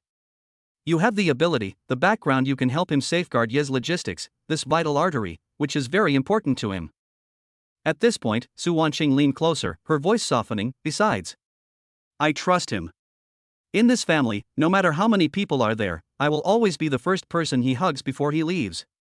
That's enough. Yi Qingling looked at the girl several years younger than herself, and a tremendous shock surged within her. What confidence, what clarity! Compared to this, her own previous pride and reserve seemed so narrow-minded. Su Wanqing, Yi Qingling murmured softly, you win. No wonder he dotes on you the most. Late at night. Su Wanqing used the excuse of having an early class the next day to return to the guest room on the second floor. Actually, she was giving the two of them more space, the wisdom of the Empress. Linny came out of the study and saw Yi Qingling sitting alone on the terrace. The night breeze blew her long hair, and in the moonlight, she looked less sharp and more gentle. Have you figured it out? Linny walked behind her and gently wrapped his arms around her waist. Yi Qingling didn't struggle. She turned around, looked up at Linny, and the layer of ice in her eyes finally melted completely, turning into a pool of spring water. Linny, I, Yi Qingling, have never submitted to anyone in my life. But today, I submit to you, and I submit to your eye for women. I don't want to be the main wife, nor do I want to fight for any title. I just want a place for myself in your heart. Not as a business partner, but as your woman. After saying that, she tiptoed and kissed Linny's lips. The kiss was both cool and fiery, suppressed yet poised for an eruption. It was like a volcano that had been suppressed for millions of years finally finding an outlet. Linny scooped her up in his arms and carried her to the master bedroom. Don't worry, my heart is big enough to hold the whole world, and naturally it can hold you too. That night, the iceberg crumbled, transforming into tenderness. The most powerful female CEO in Jinhai City finally shed all her armor, revealing her most radiant beauty beneath Linny. Ding! Yi Qingling's favorability rating has surpassed 99, unwavering. Congratulations, host. You have successfully won over the icy female CEO. Reward, Business Skill Capital Hunter Top Level, granting 100% loyalty and resource allocation rights within the Yi Group. Chapter 66, The Red Telephone. The next morning. When Linny woke up refreshed, the beauty beside him was still fast asleep. Yi Qingling's brows showed a hint of fatigue, but also a satisfied relaxation. Linny didn't wake her. He put on his bathrobe and went to the study. Just as he sat down, the encrypted satellite phone he had specifically set up after the Qin family's downfall suddenly rang. The caller ID showed a string of gibberish. But Linny knew what that meant. Hello. Linny answered the phone, his voice calm. Is this Mr. Linny? A steady, middle-aged male voice came from the other end of the phone, carrying an official tone that exuded authority without anger. I am the head of the 5th Bureau of the Ministry of State Security. You can call me Old Chen. National Security. Linny wasn't surprised. He'd made such a commotion in Jinhai, especially with the Photon 1 material and holographic projection technology, it would be abnormal if the government hadn't reacted. In this world, true cutting-edge technology is never just a commodity, but a strategic resource. Director Chen, I've heard so much about you, Linny said calmly. I wonder what brings you here so early. If it's about the Qin family, I think I've already handed over all the evidence to the police. The Qin family? Old Chen chuckled, a hint of disdain in his voice. The Qin family is nothing but a termite clinging to the trunk. Pulling them out is no big deal. I'm here for something more important. About Photon 1 and holographic technology? Linny cut straight to the point. It's so refreshing to talk to smart people. Old Chen's voice turned serious. Mr. Lin, the higher-ups are already aware of your technology assessment report. The academicians from the Chinese Academy of Sciences held a meeting last night and concluded that your technology is crucial to national security and technological hegemony for the next 20 years. So, the higher-ups sent me to talk to you. Not for review, but cooperation. Cooperation? Linny tapped his fingers on the table. What kind of cooperation? 3 days from now, an inspection team will arrive in Jinhai, jointly formed by the Commission of Science, Technology and Industry for National Defense and the Chinese Academy of Sciences. We hope that future technology can become a strategic partner of the nation. Old Shin paused, then offered his bargaining chip. In exchange, the nation will provide you with the highest level of security support, as well as comprehensive green lights in terms of policy, taxation, and land. More importantly, we will give you a protective shield. With this shield, no force in the country will dare to touch a hair on your head or your business. Even the top red families in Beijing will have to treat you with utmost respect. Linny smiled. This was exactly what he wanted. Although he had a system and money, in the face of the state apparatus, the power of an individual was always insignificant. Only by aligning his own interests with those of the nation and becoming a patriotic entrepreneur could his business empire truly be as stable as Mount Tai. I accept. Linny said without hesitation. I am a businessman, but I am also Chinese. Good things should be used by myself first. Good. You've got the awareness. Old Shen was clearly pleased. Mr. Lin, don't worry, the country won't mistreat its heroes. Also, let me remind you. Old Shen's voice suddenly lowered. The downfall of the Qin family has touched a nerve with many people, especially some overseas financial giants. Your technology has threatened their interests, and they won't let it go easily. Although we can protect you domestically, in the international market, you need to be careful. Overseas capital? A cold glint flashed in Lin Yi's eyes. Let them come. Perfect, I think the stage is a bit too small right now. Hanging up the phone, Lin Yi walked to the window and looked at the rising sun. The red protective umbrella had already been unfurled. Next, under this umbrella, he would grow unrestrainedly until he grew into a towering tree, shading the entire sky. Chapter 67: The Gaze of the Abyss and the Hunting Order from a Multinational Conglomerate. Across the ocean, in Manhattan, New York, it was the dead of night. But in a secret meeting taking place in a rooftop conference room of a skyscraper not marked on a map, a meeting that would determine the future of global technology was underway. The conference room was dimly lit, with only a massive holographic round table emitting a faint blue glow. Around the table sat 12 figures. Some were dressed in suits, others in Middle Eastern robes, and some were merely blurry virtual projections. They were core members of the Prometheus Society, a secretive organization comprised of the world's top conglomerates, tech giants, and military-industrial complexes, controlling 80% of the world's high-end technology patents and energy lifelines. Gentlemen. An elderly white man seated at the head of the table tapped on the table, behind him projecting a huge logo, an eye split open by lightning, symbolizing omniscience and omnipotence. He was the chairman of Zeus Corporation, the world's largest optics and semiconductor monopoly. Has everyone read the investigation report about that future technology in China? The old man's voice was icy cold. I saw it.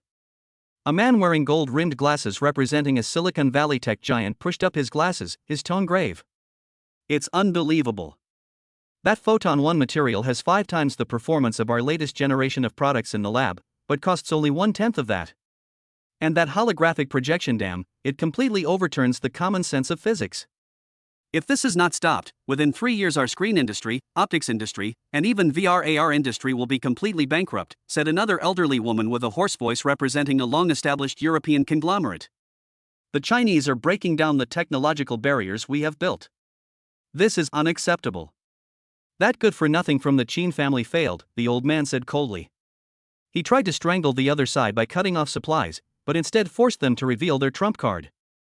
Now, Lin Yi has received protection from the Chinese government, and our conventional methods within China have become ineffective. Then let us use unconventional methods.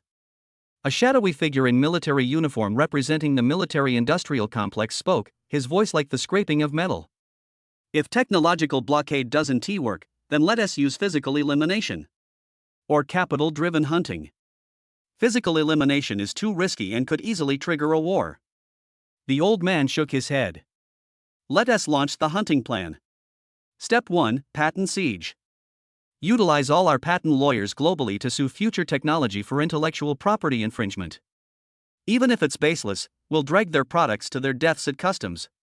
Step 2: Capital strangulation. Partner with Wall Street short-selling firms to target all listed companies associated with future technology such as the Yi Group.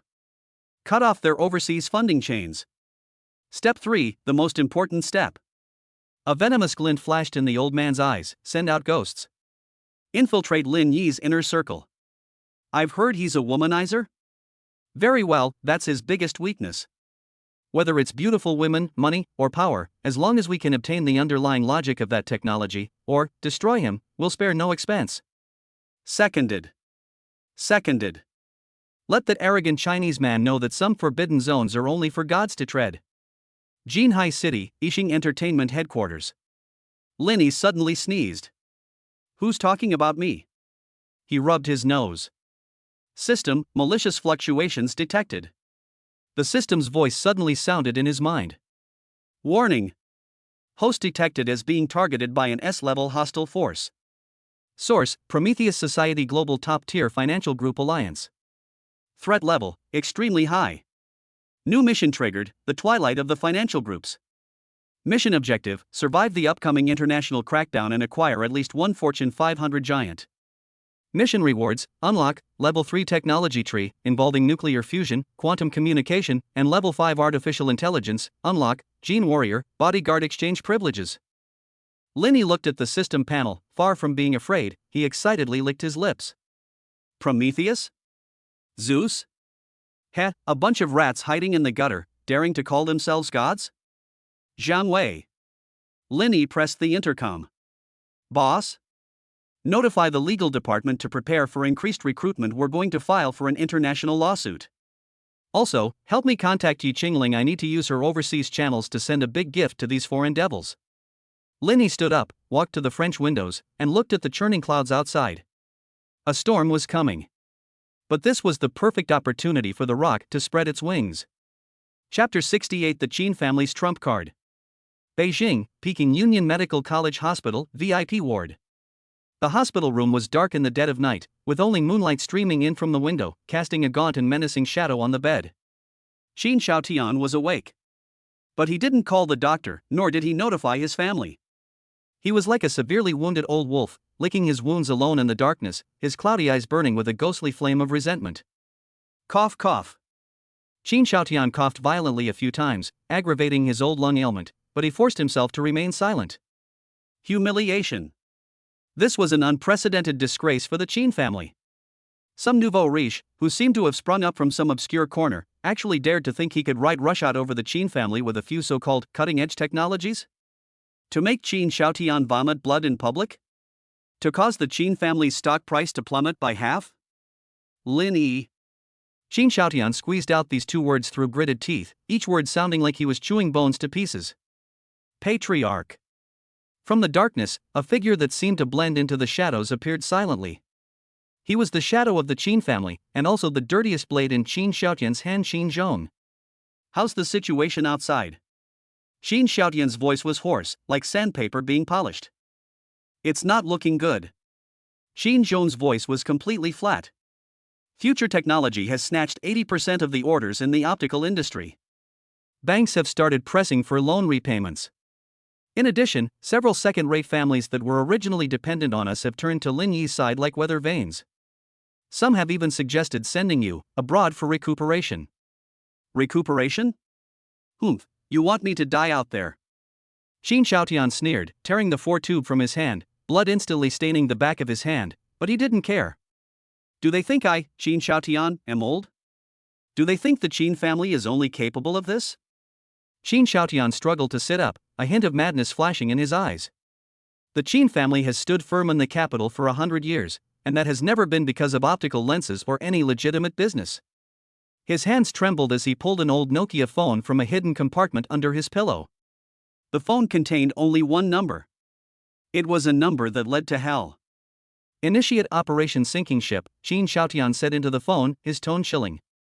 Bring back all $30 billion of black money in our offshore accounts. I'm going to wage a financial nuclear war against Lin Yi in the stock market. Regardless of cost or consequences, I'm going to completely sever the cash flow of Yixing Entertainment and future technology. Furthermore, Qin Xiaotian looked at Qin Zhong, his eyes turning as cold as a venomous snake. Contact that organization. I want to place an order. Qin Zhong's perpetually expressionless face finally showed a hint of surprise. Patriarch, you mean, the cleaners under the Prometheus Society? That comes at the cost of 30% of the family's shares. And if the higher-ups find out? Then don't let the higher-ups find out. Qin Xiaotian roared, his face contorted. I'm about to die, what do I care about shares? I want Lin Yi dead. I want to see him kneel before me begging for mercy, see his women become playthings one by one, see his company turn into ruins. Go! Request their best knife.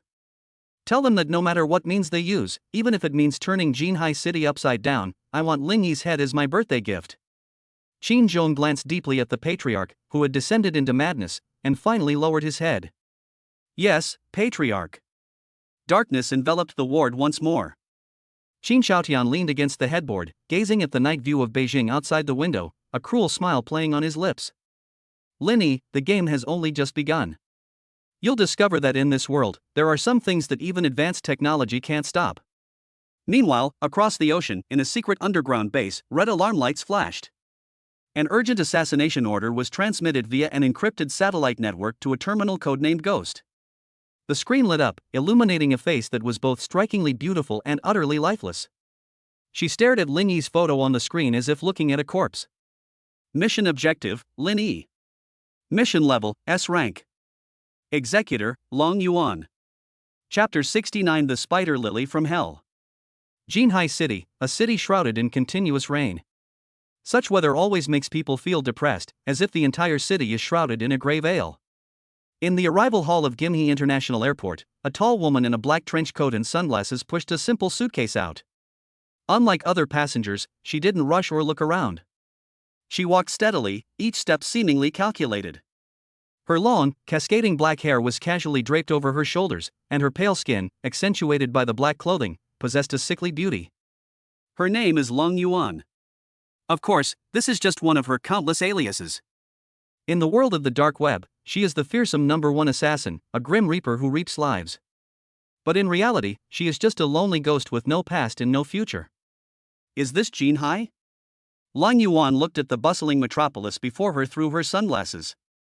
The towering Jinhai Center building loomed in and out of view in the rain and mist that was the location of her destination, the headquarters of future technology.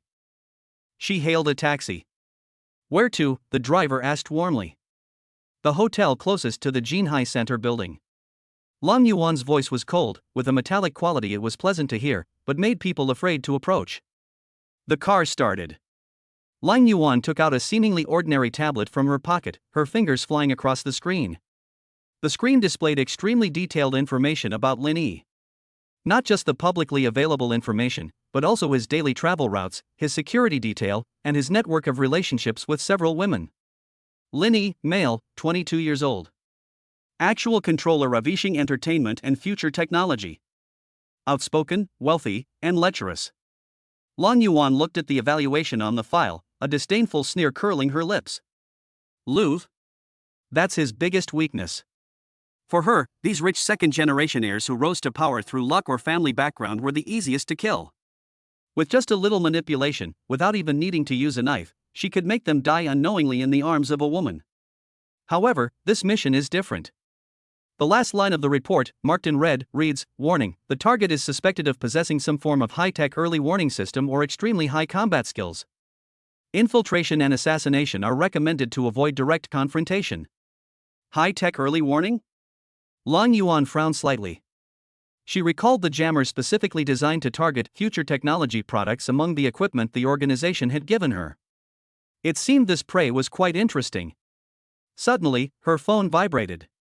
It was an encrypted message from the hospital. "Your sister's condition has worsened. The payment for this week's special medication hasn't arrived yet. If we don't see the money by midnight tonight, we will stop supplying the medication." Upon seeing this message, a flicker of panic and pain flashed across Long Yuan's previously calm eyes. That was her only weakness. It was also the only shackle that damned organization used to control her. For her sister's monthly medical expenses, which amounted to millions, she had no choice but to take on these blood-stained missions time and time again, turning herself into a killing machine. Money. Long Yuan gripped her phone tightly, her knuckles turning white.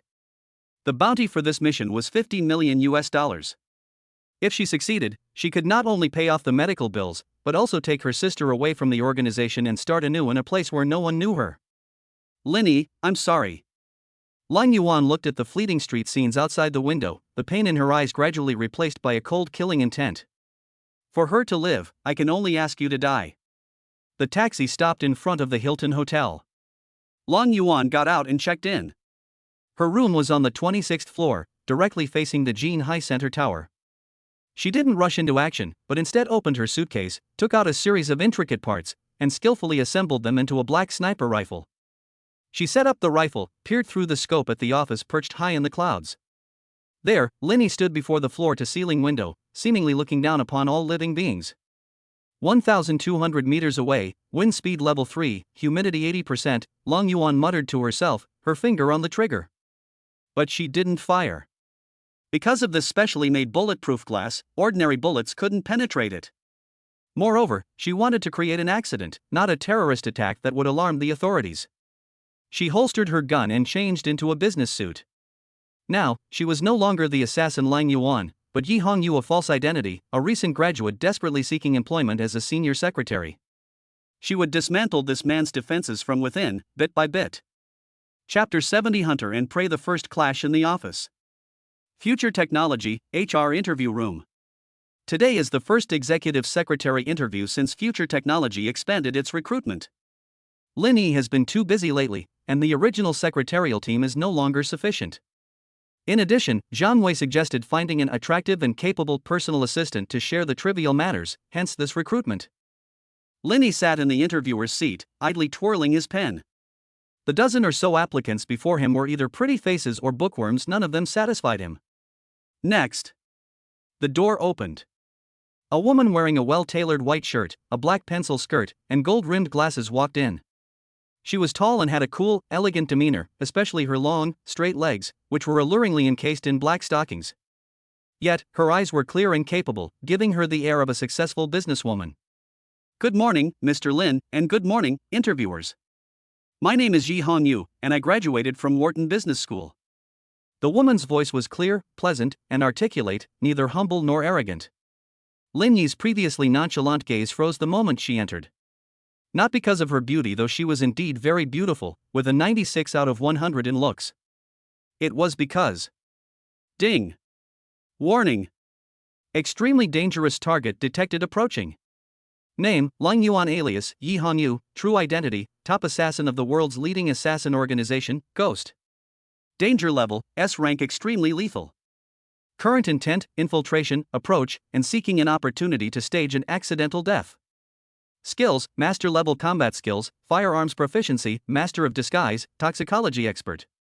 Lin Yi's pupils contracted slightly. An assassin? And an S rank assassin at that? Has the Qin family really gone to such lengths, resorting to underhanded tactics? He looked at the Yi Hongyu before him, who was speaking eloquently and whose resume was impeccable, and sneered inwardly. Wharton Business School? This fabricated background was really convincing. If it weren't for the system, even the National Security Bureau probably wouldn't have been able to detect the flaws. System, does she have any weapons? Linny asked in his mind. Scanning, a highly poisonous steel needle is hidden in the target's left hair bun. A miniature folding knife is hidden in the heel of their right high heel. The pen they carry is actually a miniature tranquilizer gun. Goodness, fully armed. Is this the professionalism of a top assassin? Linny showed no sign of anything amiss, instead interrupting her self-introduction with great interest. Miss Yi, is it? Your resume is impressive. Linny leaned forward, placing his hands cross-legged on the table, looking directly into her eyes. However, I don't lack top students. What I lack is someone who can be there for me 24/7, someone who can shield me from drinks, and even someone who can take a bullet for me. Do you think you can do it? Lang Yuan. Yi Hongyu was taken aback. Block a bullet? Was this person paranoid, or was he testing her? She adjusted her glasses, revealing a professional smile. President Lin, you're joking. However, as a personal assistant, protecting the boss's privacy and safety is indeed within my duties. I practiced Taekwondo for a few years. I should be able to handle ordinary harassment. Taekwondo? Linny smiled, a smile that held amusement. Calling a master-level martial art Taekwondo was quite an understatement. All right, then it's you. Linny waved his hand and made the decision directly. 1 month probation period, monthly salary of 50,000. Start now. The HR manager next to him was stunned. Boss, shouldn't we do another interview or background check? No need to investigate. Linny stood up, walked to Long Yuan, and extended his hand. I trust my judgment. Miss Yi, welcome to future technology. Long Yuan looked at Lin Yi's outstretched hand, a hint of doubt flashing through her mind. So easy? Was this man too confident, or just too stupid? But now that he was inside, he was already a sitting duck. She extended her hand and shook hands with Lin Yi. Thank you, Mr. Lin. I certainly won't let you down. She emphasized the word disappoint. Their hands clasped together. Lin Yi felt a power unlike that of an ordinary woman. Although the hand was fair, there were thin calluses on the base of the thumb from years of holding a gun. Although they had been treated, they were still visible under the microscopic scan of the godly rich eye. Lin Yi didn't let go immediately, but instead applied a little pressure, his thumb intentionally or unintentionally rubbing against the back of her hand, like a lecherous boss taking advantage. Miss Ye's hands are very cold. Are you not feeling well? Long Yuan felt a wave of nausea and tried to pull her hand away, but found that Lin Yi's grip was incredibly strong, like an iron clamp that wouldn't budge. She was shocked. How could this spoiled brat have such strength? Was the intelligence wrong? President Lin, please have some self-respect, Long Yuan said coldly, a flash of murderous intent crossing her eyes. Sorry, I couldn't help myself. Lin Yi released his hand and laughed heartily. Let's go to the HR department to complete the formalities. Move your desk into my office. Yes, that little cubicle, I need to be able to see you anytime. Watching Lin Yi turn and leave, Long Yuan rubbed her hand, which had been pinched red, her expression turning serious. This man wasn't as simple as he seemed. That brief probing just now, was it intentional? Interesting. A cold smile curled at the corner of Long Yuan's lips. It seems this mission won't be so boring. Lin Yi returned to his office, sat down, and watched Long Yuan busily moving things around in the outer room through the one-way glass. Trying to kill me? Lin Yi picked up his coffee and took a sip. Then let's see who's hunting whom. A top assassin with a weakness, she's the perfect bodyguard prospect. Killing her would be a waste, better to tame her. Special side quest triggered, taming the ghost, quest objective, without police assistance, completely break down Long Yuan's psychological defenses, turning her from an assassin into your loyal follower. Quest rewards, gain the passive skill Absolute Perception. Any killing intent within a 100-meter radius cannot escape detection, and unlock the ability to exchange 4 Gene Enhancement Fluid Intermediate. Lin Yi smiled. The cat and mouse game had officially begun. Chapter 71: The Third Kind of Beauty, in the Office and a Woman's Sixth Sense. Future Technology Headquarters, President's Office. The afternoon sun streamed through the huge floor-to-ceiling windows, casting its light onto the carpet, but it couldn't penetrate the eerie atmosphere in the office. A faint aroma of coffee filled the air. Blue Mountain coffee, freshly ground by the new secretary, Yi Hongyu. Lin Yi sat behind his large desk, reviewing documents. Yi Hongyu, the S-class assassin he had just signed, sat in a small cubicle in the outer room, seemingly organizing documents through the gaps in the blinds, but actually keeping a close watch on Lin Yi's every move. She was waiting. Waiting for an opportunity for Lin Yi to slip up, or for a chance to poison him or plant a listening device. As a top assassin, she possessed astonishing patience. She was like a black panther disguised as a house cat, sheathing her claws and gracefully lurking beside her prey. Just then, there was a gentle knock on the office door. Come in, Lin Yi said without looking up. The door opened, and a fragrant breeze wafted in. Lu Sueki, dressed in a low-key beige trench coat, sunglasses, and a mask, walked in. Even with most of her face covered, her innate aura as a film queen was still impossible to ignore. Since the explosive popularity of Interstellar Era, she had become the most sought-after actress online, with her schedule booked until next year. But today, she cancelled everything and came to the company specifically for this occasion. President Lin, did I disturb your work? Lu Sueki took off her sunglasses, revealing an exquisitely beautiful face, her eyes filled with anticipation and shyness. Sueki? Lin Yi put down his pen, a gentle smile appearing on his lips. Why are you here? Didn't I tell you to rest well these few days? I have a few questions about the script that I'd like to ask in person, Lu Sueki offered a lame excuse. Actually, she just wanted to see him. She felt empty inside after not seeing him for several days. However, when her gaze swept across the small partition in the outer room, her body suddenly stiffened. She saw Yi Hongyu. At that moment, Yi Hongyu, dressed in a very figure-hugging business suit, walked in with a document in her hand, ready for Lin Yi to sign. The two women met in the center of the office.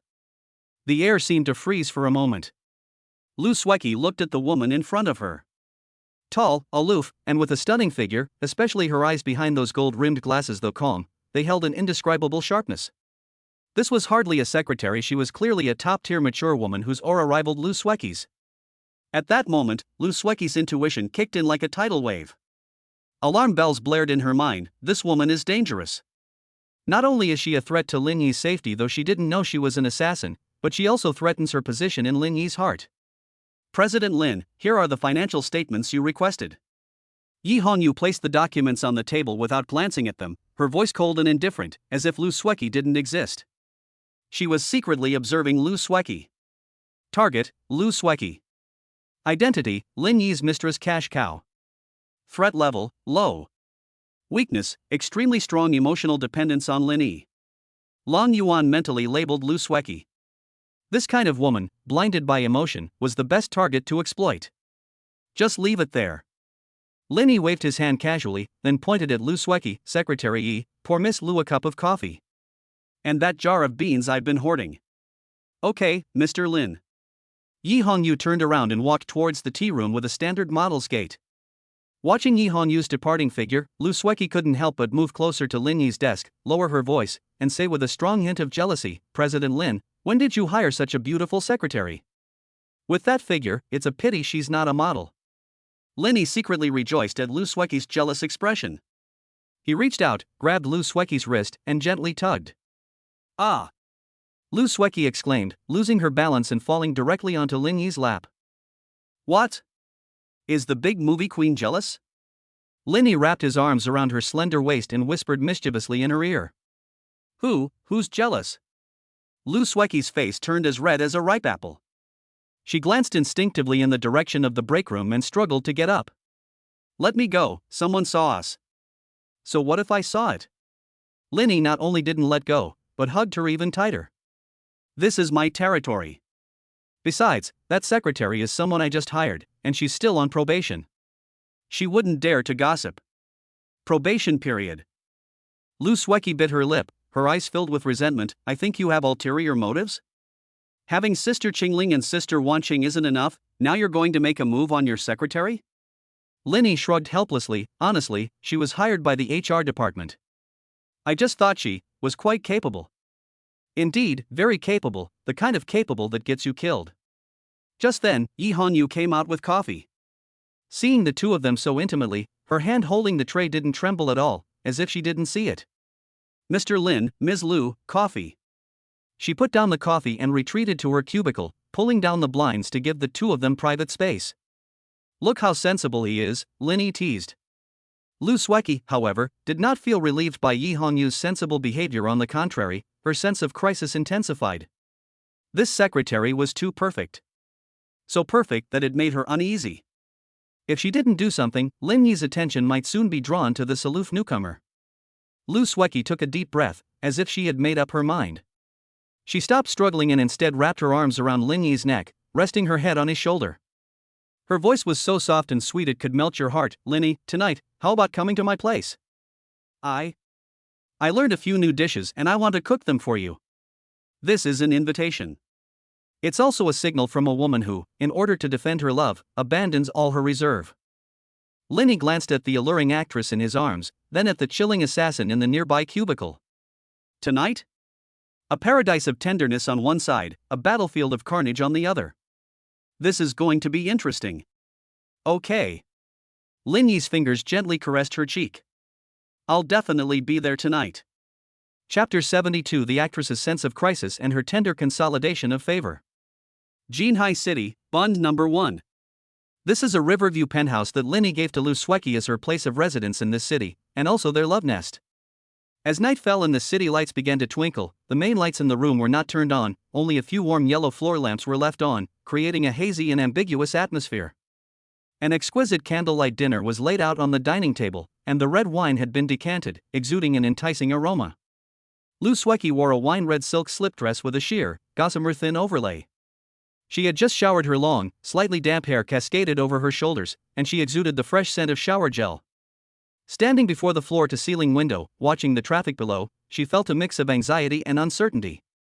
Although she had already given herself completely to Linny that night at the celebration banquet, in that enclosed car, it was a passionate, cathartic expression of gratitude and love. But tonight was different. Tonight, she was fully prepared, not just to relive that intimacy, but also to keep his heart. That new secretary, Yi Han-yu, was too perfect, so perfect that even she, a renowned actress, felt an unprecedented sense of crisis. She feared that the passion in the car was just a fleeting moment, that she was ultimately just another woman among Linny's many women. What she wanted was not just physical intimacy, but integration into her life. Ding dong. The doorbell rang. Lu Sueki took a deep breath, composed herself, and quickly walked to the door, opening it. Linny stood outside, holding a bouquet of vibrant red roses. He was dressed in a casual suit, shedding his daytime seriousness and exuding a more relaxed and dashing air. "These are for you." Linny handed her the flowers, his eyes filled with familiar affection. "Thank you." Lu Sueki accepted the flowers, feeling a little more at ease. The fact that he remembered to bring flowers meant that he cared about her. Closing the door shut out the outside world. Linny changed his shoes and walked into the living room with practiced ease, as if he were back in his own home. "It smells so good. Is it the aroma of beef stewed in red wine? You have a really good nose." Lu Sueki put the flowers in the vase, turned to look at Linny, and her eyes held a hint of ingratiation. "These are all your favorite foods. Are you hungry? Let's eat first." "No rush." Linny walked up to her, put his arm around her waist, and pulled her towards him. The familiar body temperature, the familiar embrace. "Sueki." Linny lowered his head, his forehead touching hers. "Were you frightened in the office today?" Lu Sueki's eyes reddened, a wave of grievance washing over her. She didn't want to pretend to be magnanimous in front of him, she only wanted to be a little woman.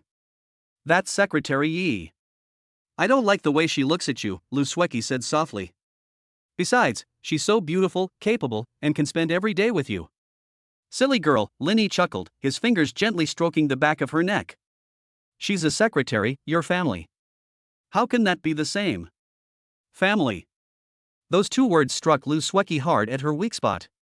She looked up, tears welling in her eyes. "Really? In your heart, am I family?" "Of course." Linny kissed her lips. "This house is in your name, and it's only here with you that I can truly relax. What else is this but home?" Lu Sueki's tears turned to laughter, a huge weight lifted from her heart. She wrapped her arms around Linny's neck, stood on tiptoe, and deepened the kiss. "Linny, I missed you so much." This kiss lacked the urgency and frenzy of the one in the car, instead possessing a gentle, lingering tenderness. Linny swept her up in his arms and carried her towards the bedroom. "The food is getting cold." Lu Sueki protested softly in his arms, but she held on even tighter. "You can reheat it if it gets cold. But right now, I just want to eat your main course." In the bedroom, the large bed was covered with rose petals. Linny gently placed her on the bed and climbed on top of her. He looked at the woman beneath him at this moment. Lu Sueki had shed her star power and was like a delicate flower waiting to be plucked, wholeheartedly blooming with a beauty that belonged only to him. "Sueki, look at me." Linny held her hand with his fingers. Lu Sueki opened her hazy eyes and looked into Linny's deep pupils. "No matter how many people come into my life, no one can ever take your place," Linny solemnly promised. "Mum." Lu Sueki closed her eyes happily. Her nightgown slipped down. In the warm light, two familiar bodies met once more. Unlike the pain and awkwardness of the first time, this time it was an ultimate pleasure infusion. Lu Sueki responded to him with utmost tenderness, using all her passion to fulfill this man's promise. She wanted him to remember this feeling, to remember this home, to remember how good she, Lu Sueki, was. After a long while, the clouds dispersed and the rain stopped. Lu Sueki curled up in Linny's arms like a lazy cat, drawing circles on his chest with her fingers, her face flushed with satisfaction. "Linny. That's Secretary Yi." She couldn't help herself. Although she had made a promise, her woman's intuition made her unable to let go of that woman. Linny chuckled, took her hand, and kissed it. "Still thinking about her? Don't worry, she poses no threat to you.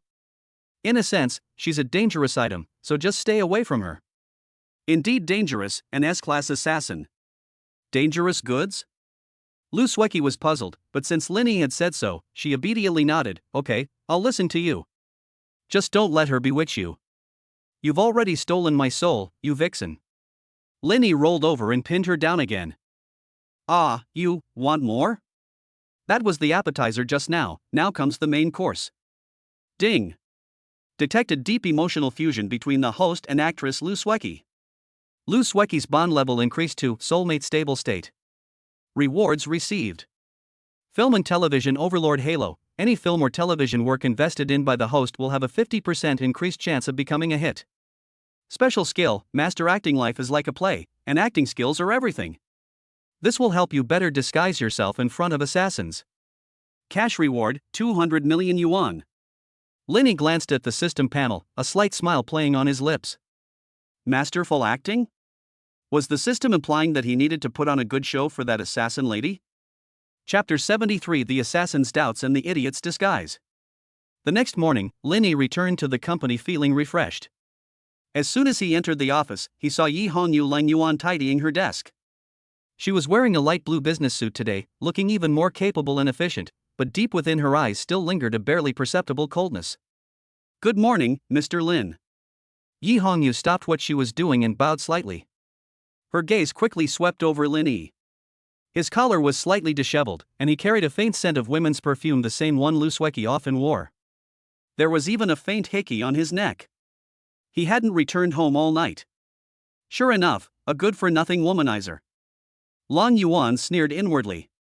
Last night, she had planned to sneak into Lin Yi's residence to plant a bomb, but she discovered that Lin Yi hadn't gone home at all, but had instead gone to Lu Sueki's place. Humph, he won't even go home for an actress. This kind of man has practically zero sense of caution. She silently lowered Lin Yi's danger level in her mind. Good morning, Secretary Yi. Lin Yi yawned, looking like he had overindulged in pleasure, and slumped in his chair. Ouch, my back aches. Go, make me a strong cup of tea to perk me up. Okay. Yi Hongyu turned to make tea.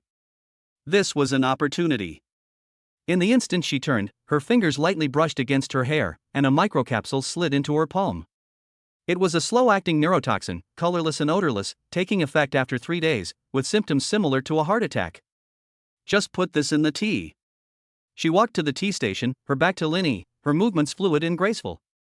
Just as the capsule was about to fall into the teacup. Hey! That's right! Lin Yi suddenly shouted. Yi Hongyu's hand trembled, almost dropping the capsule. She quickly withdrew her hand, hid the capsule, turned around, and asked calmly, President Lin, is there anything else you need? Lin Yi was holding his phone, looking at her with a mischievous grin. Secretary Yi, do you know how to massage? Last night, cough cough, I did a bit too much exercise, my shoulders are sore. Yi Hongyu felt a chill run down her spine. This lecher. How dare he flirt with a top-tier assassin? Believe me, I'll snap your neck. But for the sake of the mission, she had to endure it. I know a little.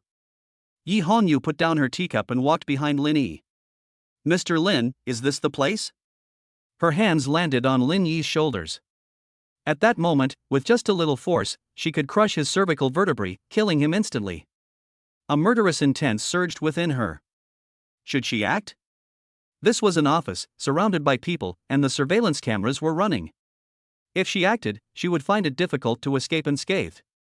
Moreover, the organization required an accidental death, not a public murder. Ouch, be gentle. Lin Yi suddenly exclaimed, Secretary Yi, you've got a strong grip. Have you been single for too long? Yi Hongyu took a deep breath, suppressed her killing intent, and controlled her strength. I'm sorry, President Lin, I didn't control myself well. That's more like it. Lin Yi comfortably closed his eyes, enjoying the assassin's massage. This technique is good. From now on, this will be your daily job. Half an hour a day, and your salary will increase by 10,000. Yi Hongyu stared at the unsuspecting back of Lin Yi's head, her expression complex. Was this man truly stupid, or was he feigning ignorance? Was that shout just now a coincidence? And his muscle density seemed much higher than the average person's? System, activate, absolute perception. Lin Yi closed his eyes and silently chanted. A holographic thermal image unfolded in his mind. He could clearly see the accelerated blood flow in Yi Hongyu's body behind him, as well as the faint killing intent aimed at his neck. Trying to kill me? Lin Yi sneered inwardly. Just bear with it. This is nothing. The real show is yet to come. Secretary Yi, Lin Yi suddenly spoke, breaking the silence. I'm going to an important business reception tonight. Will you come with me? Me?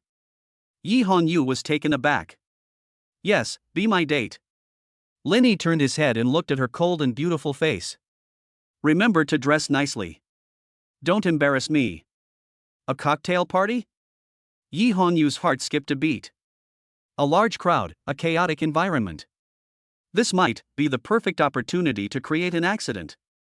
Yes, Mr. Lin. Yi Hongyu lowered her head, a barely perceptible cold smile playing on her lips. Tonight is your death day. Chapter 74: The Prey at the Dinner and the Fangs in the Shadows.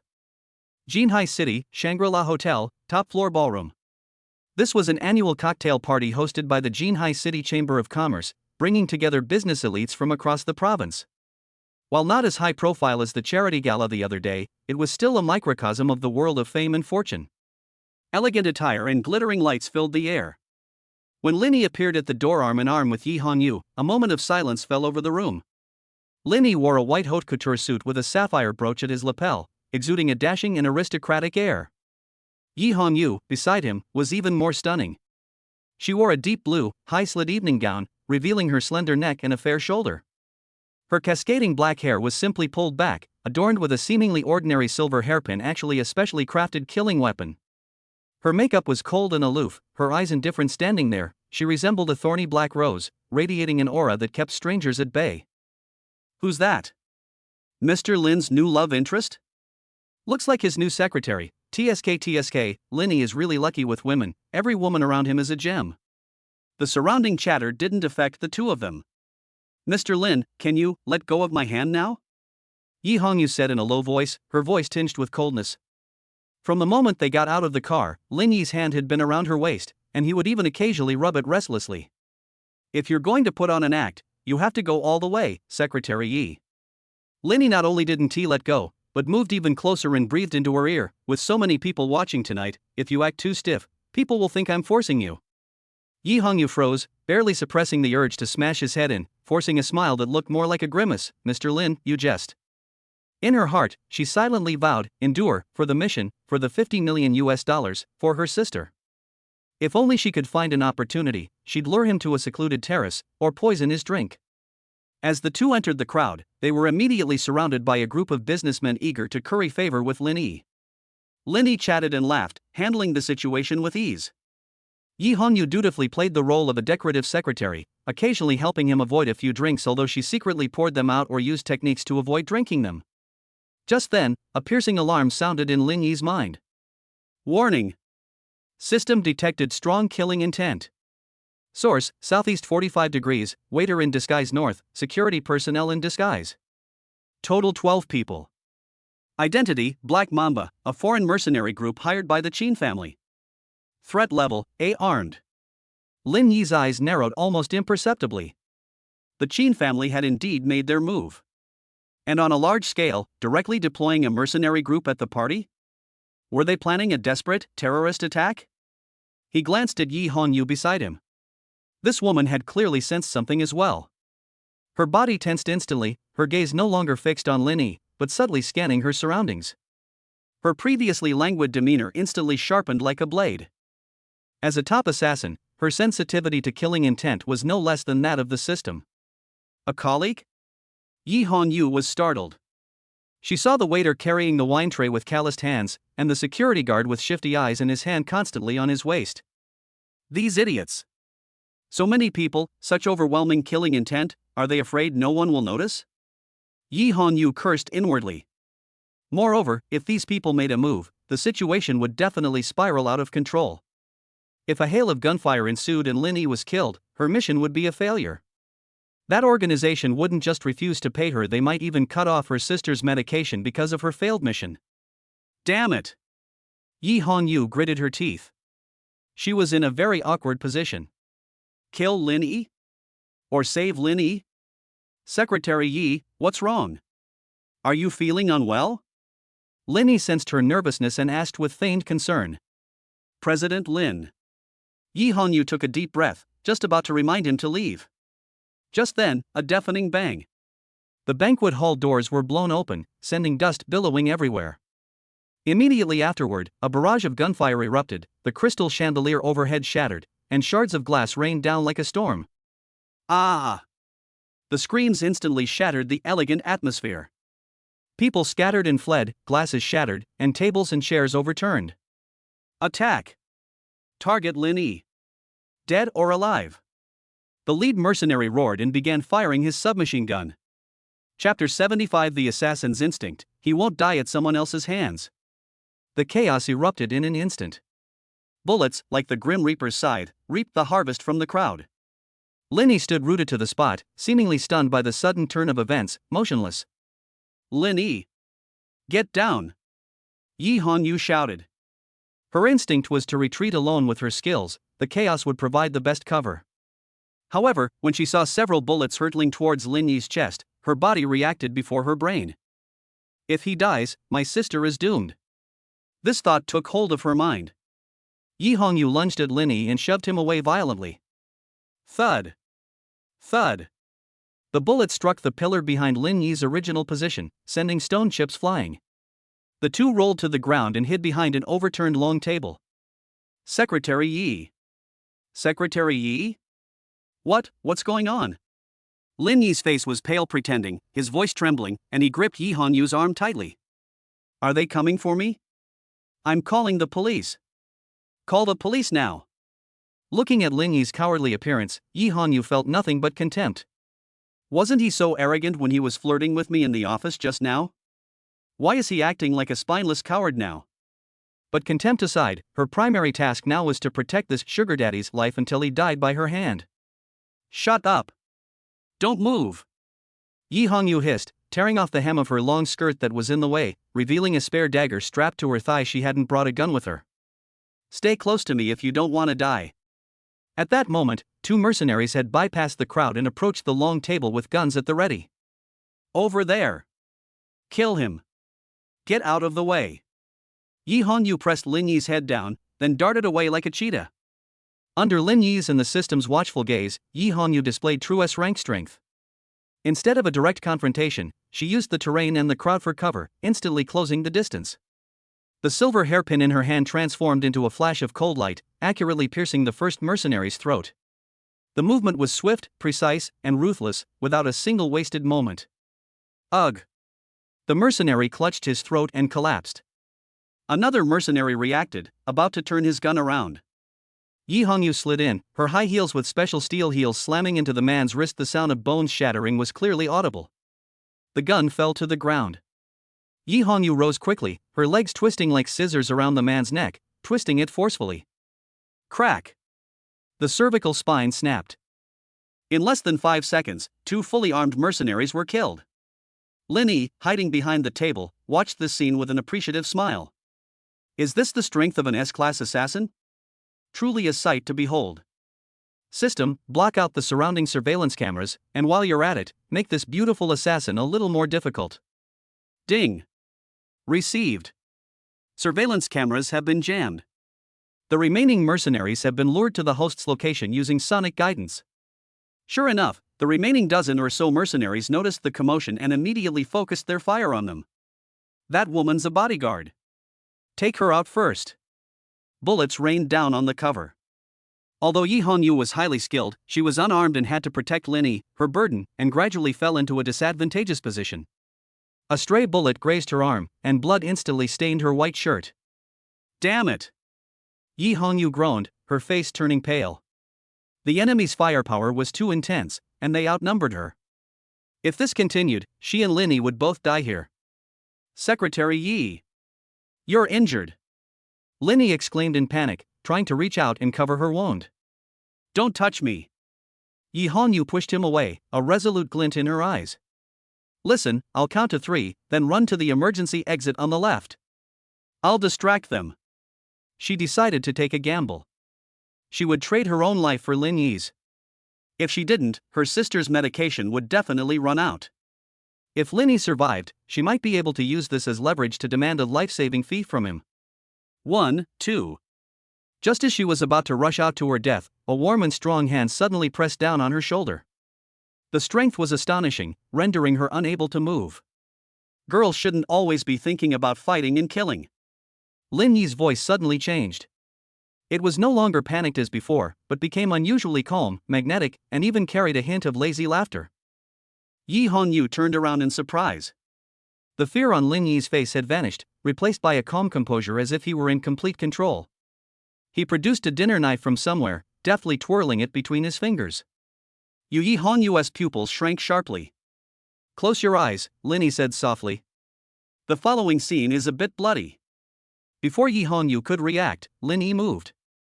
The effects of the Grandmaster level fighting technique, plus body enhancement potion he had redeemed from the system erupted at that moment. His speed was even faster than Yi Hongyu's. So fast that he left after images in the air. The kitchen knife in his hand transformed into the Grim Reaper's scythe. In that moment, the roles of hunter and prey were completely reversed. Chapter 76, tearing off a corner of the mask and a dangerous ambiguity. The battle ended faster than expected. By the time the last mercenary fell, the entire banquet hall had become a scene of carnage. But standing in this carnage was not the Grim Reaper, but a nobleman in a blood-stained white suit, twirling a transforming dinner knife in his hand. Lin Yi casually tossed aside the knife, took out a handkerchief to wipe the blood from his hands, and then walked over to Yi Hongyu, who was completely stunned. Yi Hongyu was slumped on the ground, clutching the wound on her arm, her eyes filled with shock, confusion, and a deep sense of fear. She had always thought Lin Yi was a rich, good-for-nothing second-generation heir who relied on luck and family connections. She had always thought she was looking down on her prey. But just now, in that instant, the explosive power, speed, and killing skills Lin Yi displayed were even more terrifying than her, a killer who had crawled out of piles of corpses since childhood. That indifferent gaze, that fluid and effortless movement, who exactly is he? "Secretary Yi, are you all right?" Lin Yi squatted down, his face regaining its nonchalant smile, as if he hadn't just killed someone. Who exactly are you?" Yi Honyu's voice trembled, and her body instinctively shrank back. "I'm your boss." Lin Yi reached out and grabbed her injured arm. "Don't move, you're bleeding. Let me go." Yi Hongyu tried to struggle, but the battle had exhausted her strength, and with the loss of blood, she was now powerless to resist. Lin Yi ripped open her sleeve, revealing the gruesome gunshot wound. The wound was still bleeding, the flesh torn open. He frowned, took out a small porcelain bottle of golden wound medicine he had redeemed from the system from his pocket, poured out some powder, and sprinkled it on the wound. "Bear with it, it will hurt a little." The moment the powder touched the wound, excruciating pain shot through her. Yi Hongyu gritted her teeth, remaining silent, cold sweat trickling down her forehead. But then, a cool sensation replaced the pain. The bleeding stopped, and the wound began to scab over at a visible speed. After treating the wound, Lin Yi looked up and stared directly into Yi Honyu's eyes. The two were so close that they could hear each other's breaths. "Yi Hongyu, or rather, what should I call you?" Lin Yi's voice was deep, with a hint of mockery. "That chokehold and neck snap move just now was a standard military killing technique. An ordinary taekwondo class couldn't teach a female secretary like that." Yi Honyu's heart skipped a beat. She had been exposed. She gripped the silver hairpin hidden in her other hand, preparing for a desperate fight. "Don't be nervous." Lin Yi seemed to see through her intentions and held her hand. "I don't care what you did before, or what your purpose was in infiltrating the company. As long as you saved me just now, you're mine." "Your people?" Yi Hongyu was stunned. "Yes." Lin Yi stood up, took off his suit jacket, and draped it over her shoulders, covering her exposed skin and bloodied wounds. "Starting today, your salary will double. Your position will be promoted from secretary to bodyguard. 24/7. "Why?" Yi Hongyu asked, puzzled. "Aren't you afraid I'll kill you?" Lin Yi laughed, a laugh brimming with confidence. "You can try. But I think you probably need money more than killing me. Lots and lots of money." He gave her a meaningful look into her eyes. Yi Hongyu was startled. Did he know about her sister? Impossible. That was top secret. Just then, a large number of police officers and ambulances finally arrived. "Mr. Lin. Are you all right?" The officer in charge rushed in. "It's nothing, just a bit of a fright." Lin Yi's expression instantly changed, and he reverted to his victim-like demeanor. "These thugs are too ruthless. Luckily, my secretary is skilled in martial arts and risked her life to protect me. Officers, you must stand up for me. Watching Linny act out his role, Yi Hanyu's feelings were incredibly complex. This man was terrifying. But the look in his eyes when he bandaged her wounds earlier didn't seem fake. And that phrase, "you're mine." Sitting in the ambulance, Yi Hanyu looked at the suit jacket draped over her shoulders, still warm from Lin Yi's body and faintly smelling of tobacco. A crack appeared in the icy fortress in her heart. She had come to kill him. Instead, she had saved him. Now, she was his bodyguard. What was this? Ding. Detected a weakening of Long Yuan's psychological defenses. Affection level increased from 50 murderous intent to 10 doubt curiosity. System notification: although affection has improved, she may still betray you at any time for her sister's sake. Please resolve her concerns as soon as possible. Linny sat in another car, glancing at the system notification with a slight smile. 10 points of favorability? That's enough. Next, it's time to meet that so-called Qin family. If they dare touch me, they'd better be prepared to be wiped out. Chapter 77: Financial Nuclear Warfare and the Ghost's Achilles Heel. The CEO's office on the top floor of the Jinhai Center building. The rain outside the window had stopped, but for some, the storm had just begun. Linny sat behind his large desk, his fingers flying across the holographic projection keyboard. At this moment, he was no longer the carefree tycoon, but a monarch who controlled a torrent of data. System: activate, Sky Eye Financial Edition. Target: the Qin family of Beijing and all their associated offshore accounts, shell companies, and trust funds. Instructions: lock, infiltrate, short sell, zero out. Following Lin Yi's command, the supercomputing center in the Future Technology underground server room operated at full power. Countless invisible data streams, following the undersea fiber optic cables, surged towards the Qin family's hidden vaults of wealth around the world like a group of bloodthirsty sharks. Yi Hongyu stood to the side, now dressed in a new black, tight-fitting combat suit prepared by Lin Yi, ostensibly a bodyguard uniform. Although the wound on her arm had been treated, it still throbbed faintly. She stared at the waterfall of data on the screen. Though she couldn't understand the specific code, the frantically jumping red numbers and the constantly collapsing candlestick chart sent a chill down her spine. This man is carrying out a bloodless massacre in a way she cannot comprehend. Bodyguard Yi. Lin Yi suddenly stopped what he was doing and turned to look at her. How much did the Qin family pay your organization this time? Yi Hongyu paused for a moment, then subconsciously replied, $50 million US. $50 million? Lin Yi scoffed. That old bastard Qin Xiaotian is really generous. But you probably haven't received that money yet, have you? The mission wasn't completed, only the deposit was paid. Yi Hongyu's eyes dimmed. Besides, if I don't take action, that organization will soon. So you'll stop your sister's medication, right? Lin Yi interrupted her directly.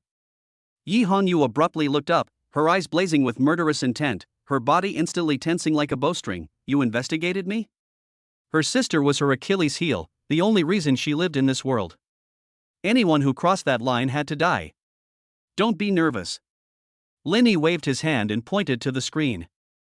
I'm not only investigating you, I also know that your sister's name is Lang Xiaodai. She's 16 years old, and she suffers from a rare form of ALS, amyotrophic lateral sclerosis with a genetic defect. She's currently under house arrest in a private sanatorium in Switzerland. That so-called assassin organization is using an inhibitor that hasn't been released yet to control you, forcing you to work for them. Am I right? Yi Hongyu's face was as pale as paper. He knew everything. In front of this man, she seemed to have no secrets whatsoever, like a clown stripped naked. What do you want? Yi Honyu's voice trembled. To use her to threaten me? Threats? Lin Yi stood up, walked up to her, his gaze calm. Those underhanded tactics are used by the Qin family. I, Lin Yi, only make deals. He produced a pre-prepared plane ticket and a holographic medical record. I've arranged a private jet, taking off in an hour, flying directly to Switzerland. You're coming with me. What are you going to do? Kill people. Lin Yi's lips curled into a cold smile. And incidentally, save people. Who to save? Save your sister. Lin Yi slapped a document into her hand. That organization's inhibitors can only treat the symptoms, not the root cause. But I have a medicine that can completely cure her. As long as you come with me, I promise to give you back a lively and healthy sister. Yi Hongyu's hands trembled violently as she held the documents. A complete cure? That was a disease that even the world's top medical experts had pronounced a death sentence on. She couldn't believe it, but looking into Lin Yi's eyes, which seemed to control everything, she couldn't help but want to believe. This was the last straw a drowning person could grasp. Fine. Yi Hongyu gritted her teeth. If you lie to me, I'll drag you down with me even if I die. Make a deal. Chapter 78: A snowy night in Switzerland in gene repair fluid. Deep in the Alps outside Zurich, Switzerland, a place perpetually covered in snow and rarely visited by humans, lies the private sanatorium known as Eden. Ostensibly a retreat for the wealthy, it is in reality a hostage camp for the families of assassins. A Gulfstream G700 without any markings landed at a nearby private airport. The cabin door opened, and a cold wind howled. Linny pulled his trench coat tighter around himself and stepped down the gangway. Behind him followed Yi Hongyu and 12 fully armed future technology security elites. Actually, they were basic gene warriors redeemed by the system, each capable of taking on 10 men temporarily dispatched by Zhang Wei. Boss, the target area is 5 kilometers ahead, the security captain reported. There are infrared surveillance and mercenary patrols on the perimeter. Just charge straight ahead, Linny said calmly.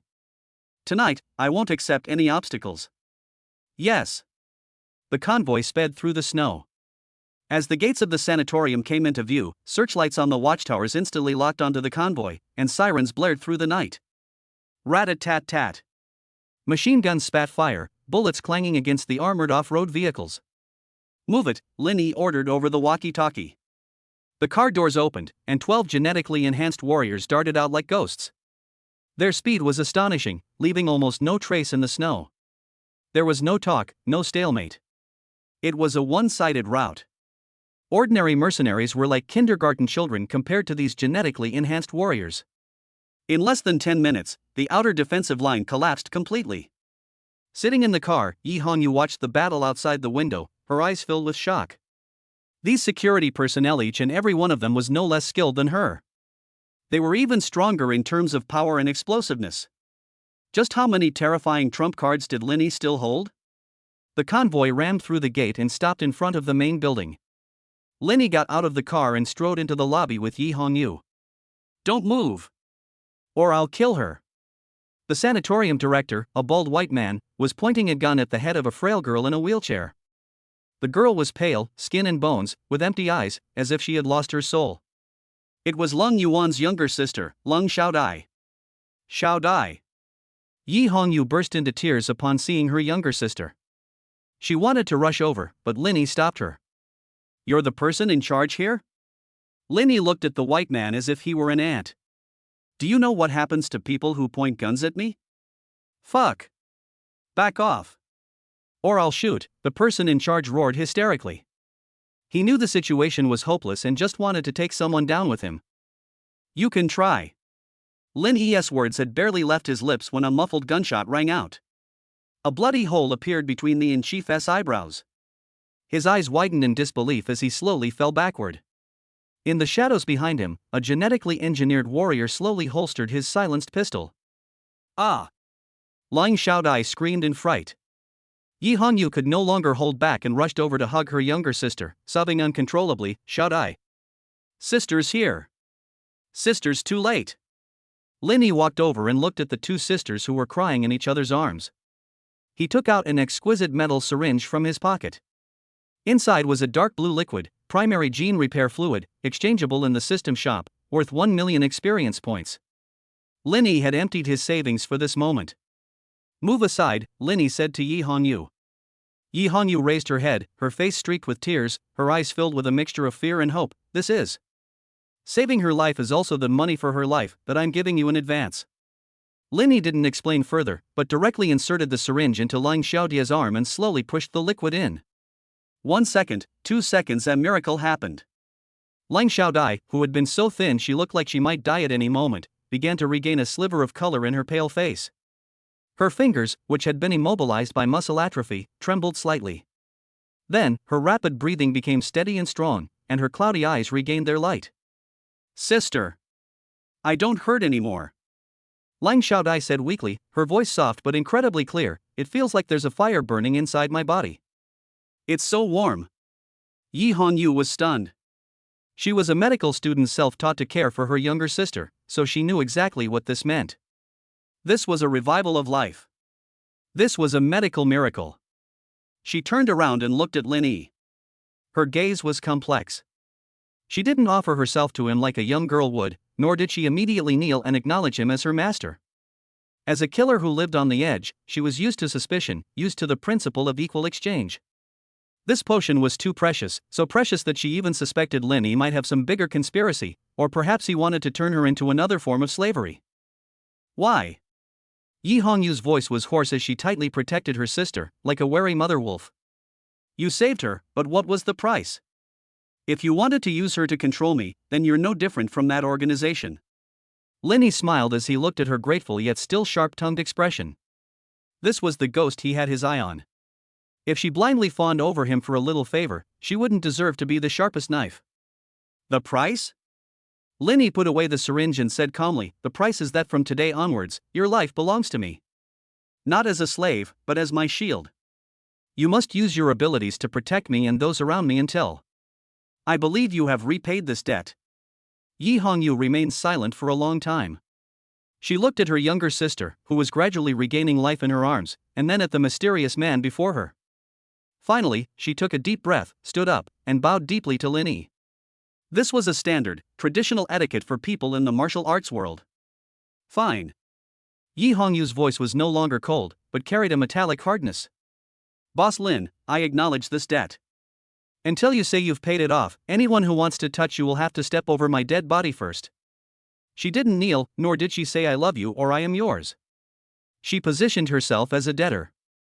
This was a contract based on gratitude and trust, not emotional surrender. Ding. Detected a weakening of Long Yuan's psychological defenses. Long Yuan's bond level increased to contract partner loyal, but retains an independent personality. Affection, 40 gratitude or vigilance. System evaluation, she is a wild horse. Although she has been given reins, to truly tame her heart, the host needs to take her to see the world's splendor in storms. Lin Yi looked at her, not displeased that his favorability rating wasn't full. On the contrary, he admired her even more. There's plenty of time. Some fruits need to ripen slowly in the wind and rain to truly shine. Let's go. Lin Yi turned around. Take your sister with you, let's go home. There's still a show waiting for us to perform in Jinhai. Chapter 79: The Qin Family's End and the Mysterious Invitation. When Lin Yi returned to Jinhai City with the Long Yuan sisters, it was 2 days later. These 2 days had been a hellish 48 hours for the Qin family in the capital. The financial attack by future technology was like a tsunami, devastating everything in its path. The Qin family's offshore accounts were breached, and tens of billions of dollars in illicit funds were instantly transferred to an international charitable foundation established by Lin Yi, laundered and used to build Hope Primary Schools, a classic case of robbing the rich to help the poor. Immediately afterward, the Qin Group's stock price plummeted for 2 consecutive days under attack from short-selling institutions, wiping out 90% of its market value. Banks cut off loans, suppliers demanded repayment, executives resigned, and the tax bureau raided the premises. The once invincible Qin family empire collapsed. Inside the hospital ward, Qin Xiaotian seemed to have aged 20 years overnight, his hair completely white, like a candle flickering in the wind. He clutched the old-fashioned cell phone tightly in his hand, his last hope. Hello? Hello? The ghost organization? Why haven't they made a move yet? He roared into the phone. Beep. Beep. A busy tone came from the other end of the phone. Suddenly, the television in the hospital room turned on automatically. A familiar scene appeared on the screen: Lin Yi's office. Lin Yi sat in his executive chair, holding a coffee, and behind him stood a woman in a black uniform with a cold expression. It was Long Yuan, the assassin Qin Xiaotian had hired at great expense. Patriarch Qin, how have you been? Lin Yi raised his glass to the camera. Are you looking for her? You. Qin Xiaotian pointed at the screen, his hands trembling with rage. Yi Hongyu. You betrayed the organization. You'll die a horrible death. Long Yuan stared blankly at the camera, her eyes devoid of any emotion. At this moment, she was merely fulfilling her duty as a bodyguard, disposing of the trash for her boss. My name is Long Yuan, she said calmly. I am grateful for your 50 million deposit. However, since the boss wants you dead, I cannot let you live too comfortably. Put. Qin Xiaotian spat out another mouthful of blood. Betrayal. This was blatant betrayal. Not only did he fail to kill Lin Yi, he actually handed Lin Yi the sharpest blade. Lin Yi. I'll haunt you even as a ghost. Qin Xiaotian roared, as if in a final burst of energy before death. Become a ghost? Lin Yi sneered. You won't even have the chance to become a ghost. I've already sent all the evidence of your illegal and criminal activities over the past few decades, including the assassinations, money laundering, and smuggling you planned, to the Supreme People's Procuratorate. You'll spend the rest of your life repenting in prison. Oh, by the way, to prevent you from committing suicide, I've already had someone give the prison guards special care. You'll live a very, very long time. After that, the screen went black. No! Qin Xiaotian let out a desperate scream, his eyes rolled back, and he completely fainted. Half an hour later, a large number of special police officers stormed into the ward, handcuffed the unconscious Qin Xiaotian, and took him away. Thus ended the life of a powerful figure. The Qin family of Beijing was wiped out. With the downfall of the Qin family, Lin Yi's status in Jinhai City and even the entire Chinese business world reached its zenith. No one dared question the strength of future technology anymore, nor underestimate this young man's abilities. Yixing Entertainment seized the opportunity to expand, swallowing up the market share left by Tianyu Media and becoming a true entertainment industry tycoon. With Lin Yi's investment, Ye's Logistics not only revived but also rapidly expanded nationwide by leveraging the logistics demands of holographic projection technology. Everything is moving in a positive direction. That day, Lin Yi was in his office, enjoying being fed by Lu Sueki. Long Yuan stood in the shadows in the corner, like a statue. She watched Lin Yi and Lu Sueki's interaction, a barely perceptible look of confusion flashing in her eyes. This kind of life, full of warmth and everyday joy, was too unfamiliar to her. She didn't know how to fit in, so she could only wrap herself in a cold shell, becoming a silent guardian. Boss. Zhang Wei walked in holding a black letter, his expression somewhat strange. Here's a strange invitation. It's unsigned and unstamped, as if it appeared out of thin air at the front desk. Oh. Lin Yi took the letter. The envelope was made of some special black metal, and it felt icy cold to the touch. It was printed with an intricate gold embossed emblem, an eye split open by lightning. Lin Yi's pupils contracted slightly. He remembered the system had once highlighted this symbol, the Prometheus Society. The mastermind behind global capitalism. The letter opened to reveal only a plain black card with a line of elegant cursive English writing. Dear Mr. Lin Yi, congratulations on passing the newbie village test. Now you are qualified to sit at the card table and play a game with the real gods. Next month, the 15th, high seas, on the Poseidon cruise ship. If you don't come, you will regret it. Zeus. God? Lin Yi sneered, his fingers tightening slightly, leaving a fingerprint on the metal card.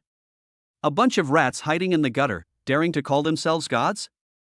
Long Yuan stared at the card, a sudden look of seriousness flashing in her eyes. Boss, that symbol.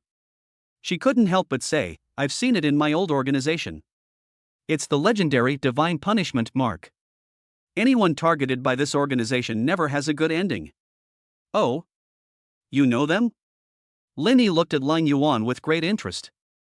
I've heard some rumors, Lang Yuan said in a low voice. They're said to control the global dark web transactions and even influence regime changes in small countries. Boss, this time it's very dangerous. Danger makes things interesting. Lin Yi tossed the card onto the table, stood up, walked to Lang Yuan, and looked her straight in the eye. So? Scared? My cold-blooded master assassin? Lang Yuan met his gaze. Although she was filled with apprehension about the unknown organization, she still straightened her back. I am your shield. She only said these 5 words. Simple, yet powerful. Very good. Lin Yi patted her shoulder. Get ready. Next month, we're going on a long trip. We're going to see the truth of this world. Chapter 80, Probing before the expedition. Gimhe International Airport, private helipad. A Gulfstream G700, its sleek, all-black fuselage resembling a tiger emerging from the deep sea, sat silently on the runway. This was Lin Yi's new vehicle, named Apocalypse. A light drizzle fell from the sky, adding a touch of somberness to the impending journey. Inside the cabin, the level of luxury was astonishing. There were genuine leather sofas, a mahogany bar, and even a small holographic projection conference room. But at this moment, the atmosphere was somewhat somber. Linny sat on the sofa, holding the black metal invitation in his hand, lost in thought. Lang Yuan stood opposite him, her tall figure completely concealed by a black tactical trench coat. She was inspecting her equipment, a miniature communicator, a specially treated ceramic dagger that couldn't be scanned by security, and several vials of neurotoxin disguised as lipstick. Do we really have to bring so much stuff? Linny broke the silence, watching her busy figure. We're going to a cruise party, not to fight a war. Lang Yuan didn't stop moving, coldly replying without even looking up. Although the Poseidon is nominally a luxury cruise ship, once it's in international waters, it's a lawless zone. The people of the Prometheus Society won't reason with you. Boss, your life is very valuable now, and I must ensure that nothing goes wrong. She emphasized the word boss, as if constantly reminding herself of her current identity, a bodyguard paying off debts. Come here, Linny suddenly said. Lang Yuan paused, hesitated for a second, then put down the equipment in her hand, walked up to Linny, maintained a standard bodyguard stance, clasped her hands in front of her, and lowered her eyes. What are your orders, boss? Linny didn't speak, he just quietly looked at her. He looked at the woman who once wanted to kill him, but now was willing to risk her life to protect him. Her eyes still held ice and snow, but beneath that ice and snow lay a tangled mess of emotions. Linny suddenly reached out, grabbed her wrist, and pulled hard. Swish! The assassin's instinct made Lang Yuan tense instantly. Her other hand instinctively gripped the ceramic shard hidden in her sleeve, almost slashing at Linny's throat. But at the last moment, she stopped abruptly. The blade was only 1 centimeter away from Linny's carotid artery. Good reaction. Linny seemed not to have seen the knife, and pulled her to sit down on the sofa next to him, still holding her wrist tightly.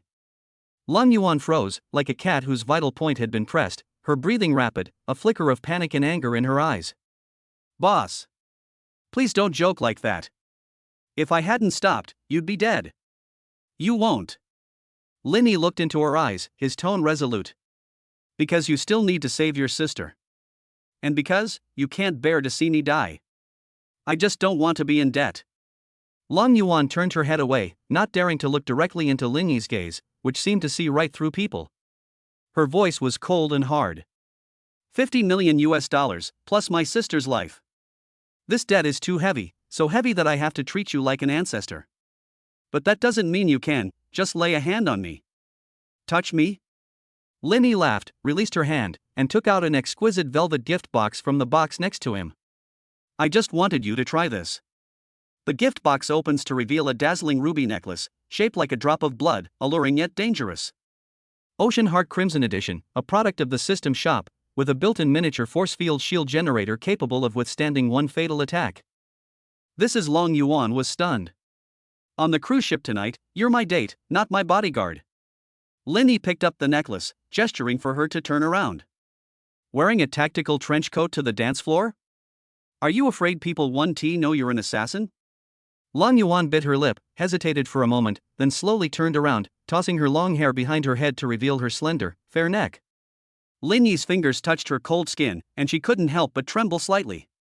It was an instinctive repulsion, yet also a longing for warmth. In this world, apart from her sister, no one had touched her like this in a long time. Her body was used to tension, used to fighting, but not used to being treated gently. Don't move. Linny's voice rang in her ear, his warm breath brushing against her earlobe. There's a little mechanism in this necklace. If you encounter danger, press the gem for 3 seconds, and it can save your life.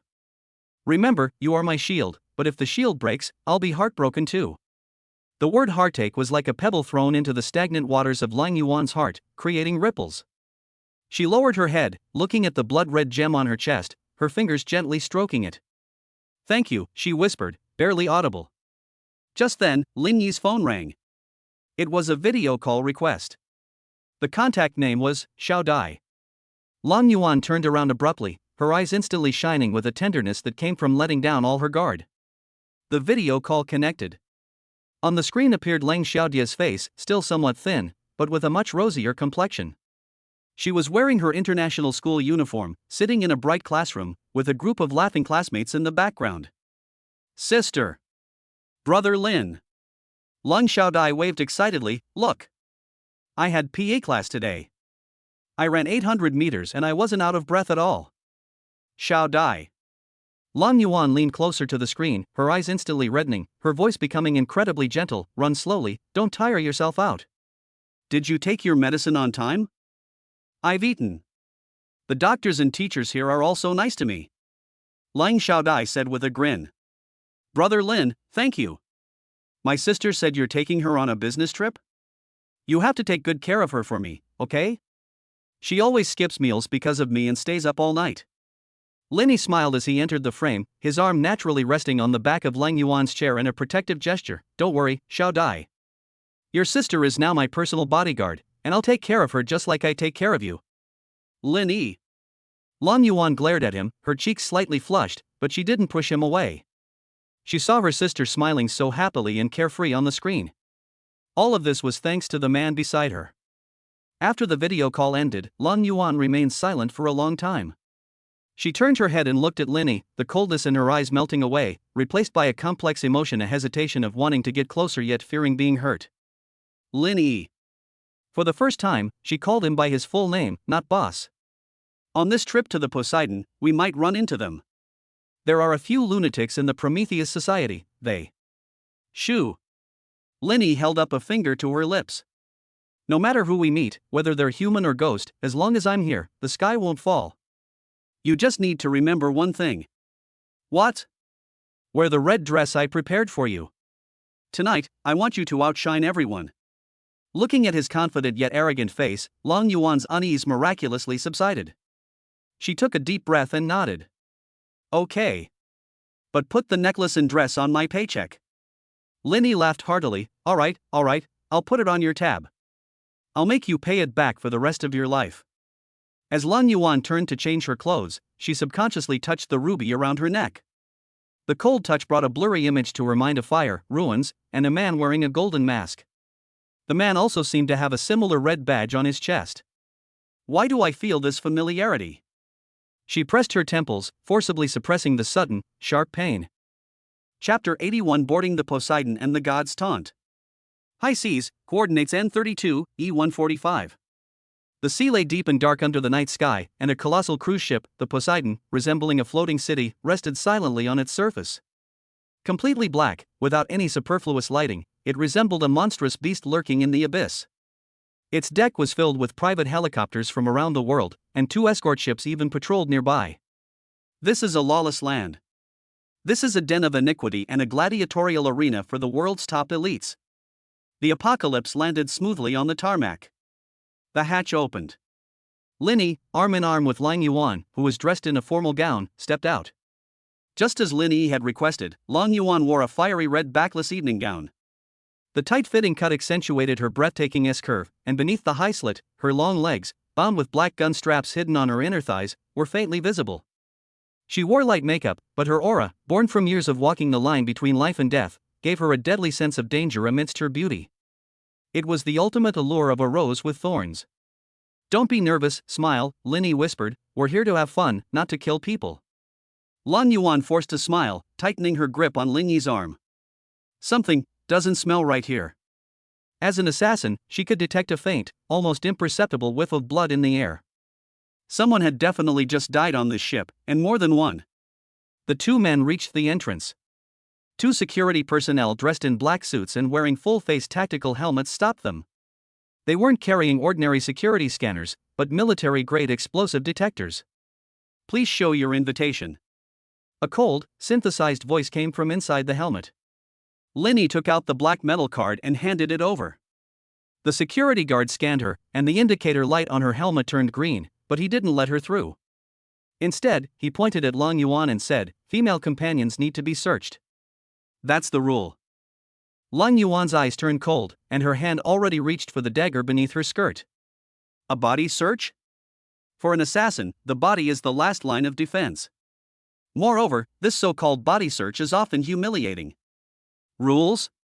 Linny smiled, a gentle smile, but he didn't move, only staring quietly at the security guard. You want to touch my woman with your filthy hands? That's the rule, the security guard repeated, even taking a step forward and reaching out to grab Lang Yuan's shoulder. In that very instant, a crisp cracking sound of bone breaking rang out. No one saw how Lin Yi made his move. All they saw was that the security guard's wrist was twisted at a bizarre angle, and he was kneeling on the ground, trembling in pain, but unable to make a sound because Lin Yi had pinched his vocal cords with his other hand. In front of me, I am the rule. Lin Yi casually tossed the 180-pound strong man into the sea like trash, his movements nonchalant. Splash! The waves surged, and the figure disappeared. The other security guards nearby instantly raised their guns, the dark muzzles pointed at Lin Yi and Lang Yuan. The atmosphere became tense. Lang Yuan tensed, stepping in front of Lin Yi to shield him, the ceramic dagger already slipping into her palm. She whispered, "Boss, you're being too impulsive. This place is full of their people." Though she complained, her actions were unwavering in protecting him. "Don't panic." Lin Yi patted her shoulder, gesturing for her to step back. "Just watch the show." Just then, an elderly man in a white tailcoat and wearing a gold monocle appeared on the deck. He held a walking stick and gently tapped the ground. "Stop." The old man's voice wasn't loud, but it possessed a strange, penetrating power. All the security guards instantly lowered their guns and respectfully stepped aside. The old man walked up to Lin Yi and bowed gracefully. "Mr. Lin Yi, welcome aboard. I am the steward here, you may call me Hermes." It was a misunderstanding just now, the newcomer was ignorant and offended our distinguished guest, he deserved to die. He glanced at the sea, as if the person thrown overboard had never existed. This was the survival rule of the Poseidon, the strong prey on the weak, and the mighty are respected. Lin Yi's ruthlessness and strength, just now, were the best proof of his survival. "It's all a misunderstanding." Lin Yi took the handkerchief Lang Yuan handed him and wiped his hands. "I don't want it to happen again. My female companion doesn't like the smell of strangers." "Of course." Hermes smiled as he looked at Lang Yuan, his gaze behind his monocle seemingly able to see through everything. "This young lady has a strong murderous aura. It seems Mr. Lin has not only brought wealth, but also a fine knife." Lang Yuan's heart skipped a beat. This old man was a master. Even stronger than her. Her intuition told her that if they fought, she wouldn't last 3 moves. "She is also my dance partner." Lin Yi put his arm around Lang Yuan's waist, asserting his ownership domineeringly. "Lead the way. I heard there is some kind of goddess gamble tonight? I'm very interested. Please follow me." Hermes turned and led the way. Walking down the luxurious corridor, Lang Yuan's palms were slightly sweaty. "Boss, that old man is dangerous," she whispered. "There are at least 3 S-level or higher experts on this ship." "Are you scared?" Lin Yi asked. "I'm not afraid," Lang Yuan gritted her teeth. "I'm just worried if a fight breaks out, I might not be able to protect you." It was a very strange feeling. She wasn't worried about her own life or death, but rather about whether she could fulfill the contract. She herself hadn't even realized the shift in her mindset. "Then hide behind me." Lin Yi squeezed her hand. "Don't forget, I'm pretty good at fighting too." As Lin Yi passed a display case, his value radar for everything suddenly went into overdrive, alarming. "Warning! Unknown high-energy object detected. Item, fragment of a broken star core from a higher dimensional civilization. Value? Incalculable." Lin Yi stopped and glanced at the heavily guarded vault. It seemed he wasn't just here to establish his authority, but also to steal something along the way. Chapter 82: The woman who risked her life at the gambling table. The core area of the Poseidon Abyss Casino. There are no slot machines here, no noisy roulette. Only 12 enormous black gambling tables. At each table sit several distinguished men and women. The chips they gamble on are not money, but rather land deeds, mining rights, control of listed companies, and even the tax revenue of a small country. The appearance of Lin Yi and Lang Yuan did not cause much of a stir. This was because everyone here was a dominant figure in their respective fields. "Mr. Lin, your seat is at table number 9. Hermes led them to an empty seat. Tonight's theme is Texas Hold'em. Ante, $100 million. Lin Yi sat down, with Lang Yuan standing behind him, cautiously observing their surroundings. There were 3 people at the table: a Russian oligarch with a full beard, flanked by 2 blonde, blue-eyed beauties, a Middle Eastern prince wearing a veil, toying with a huge diamond, and an Eastern woman in a red cheongsam, smoking a thin cigarette. The Eastern woman's eyes lit up slightly when she saw Lin Yi, but she quickly regained her languid demeanor. System scan, name, Lu Ruyan, code name, Mandala, identity, head of Southeast Asia's largest underground bank, dark web intelligence dealer. Danger level, a plus skilled in poisons and psychological warfare. A new face? The Russian oligarch glanced at Lin Yi. A Chinese? Hope you have enough money. They don't accept RMB here. I didn't bring any money, Lin Yi said calmly. What are you doing here without any money? The Middle Eastern prince roared. Hermes, throw him out. But I brought this. Lin Yi took a USB drive out of his pocket and gently placed it on the table. Future technology, exclusive overseas agency rights for the Photon 2 material. Plus a copy of the source code for the Dreammaker engine. Valuation, $50 billion. The entire room fell silent instantly.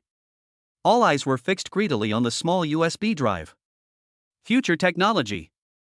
It was the hottest commodity in the world right now. Are you qualified? Lin Yi looked around.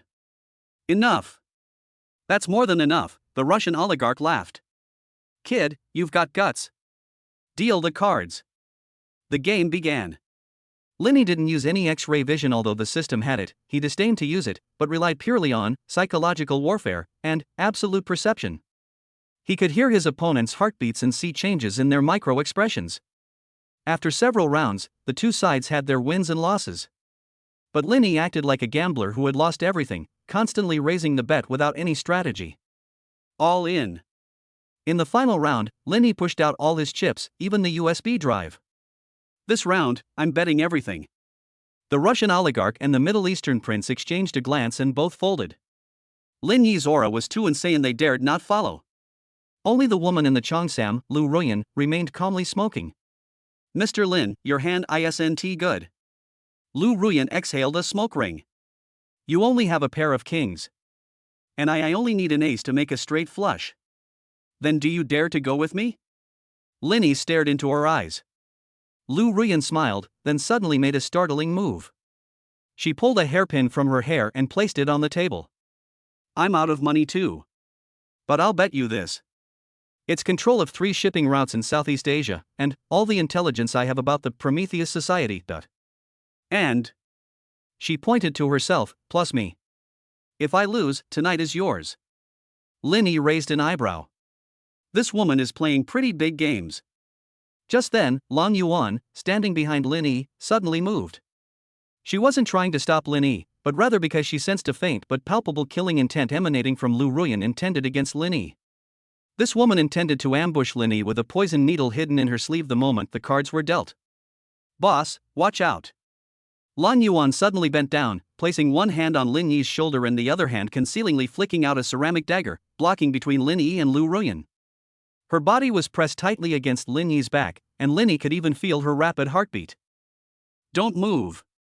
Lin Yi grabbed Long Yuan's hand and tickled her palm. Then, he looked at Lu Ruyan and turned over his cards. Sorry, I don't have a pair of kings. I have 3 kings. Lu Ruyan's expression changed. She had lost. Moreover, the poison needle she was about to shoot lost its optimal angle due to Long Yuan's intervention. You lost. Lin Yi collected all the chips on the table, including the hairpin.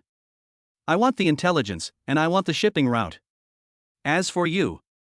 Lin Yi glanced at Long Yuan behind him, who looked like she was facing a formidable enemy, and smiled slightly. I'm a germaphobe. I won't take you. Lu Ruyan was stunned.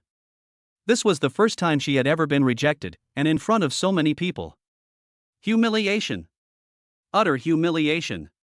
But before she could react, Lin Yi had already stood up, taken Long Yuan's hand, and turned to leave. Let's go, the air here is too stuffy. Let's go up to the deck for some fresh air. Stepping out of the casino, Long Yuan's palms were drenched in cold sweat. Boss, that woman tried to kill you, she whispered. She had poison under her fingernails. I know, Lin Yi said calmly. That's why I brought you here. You're my shield, aren't you? Long Yuan stared at Lin Yi's profile, her heart filled with mixed emotions. Did he know? He knew there was danger, yet he still dared to do this? Was it to test me? Or did he truly trust me? Thank you. Lin Yi suddenly stopped, turned around, and looked at her earnestly. You looked beautiful when you stood in front of me just now. Long Yuan's face flushed red instantly.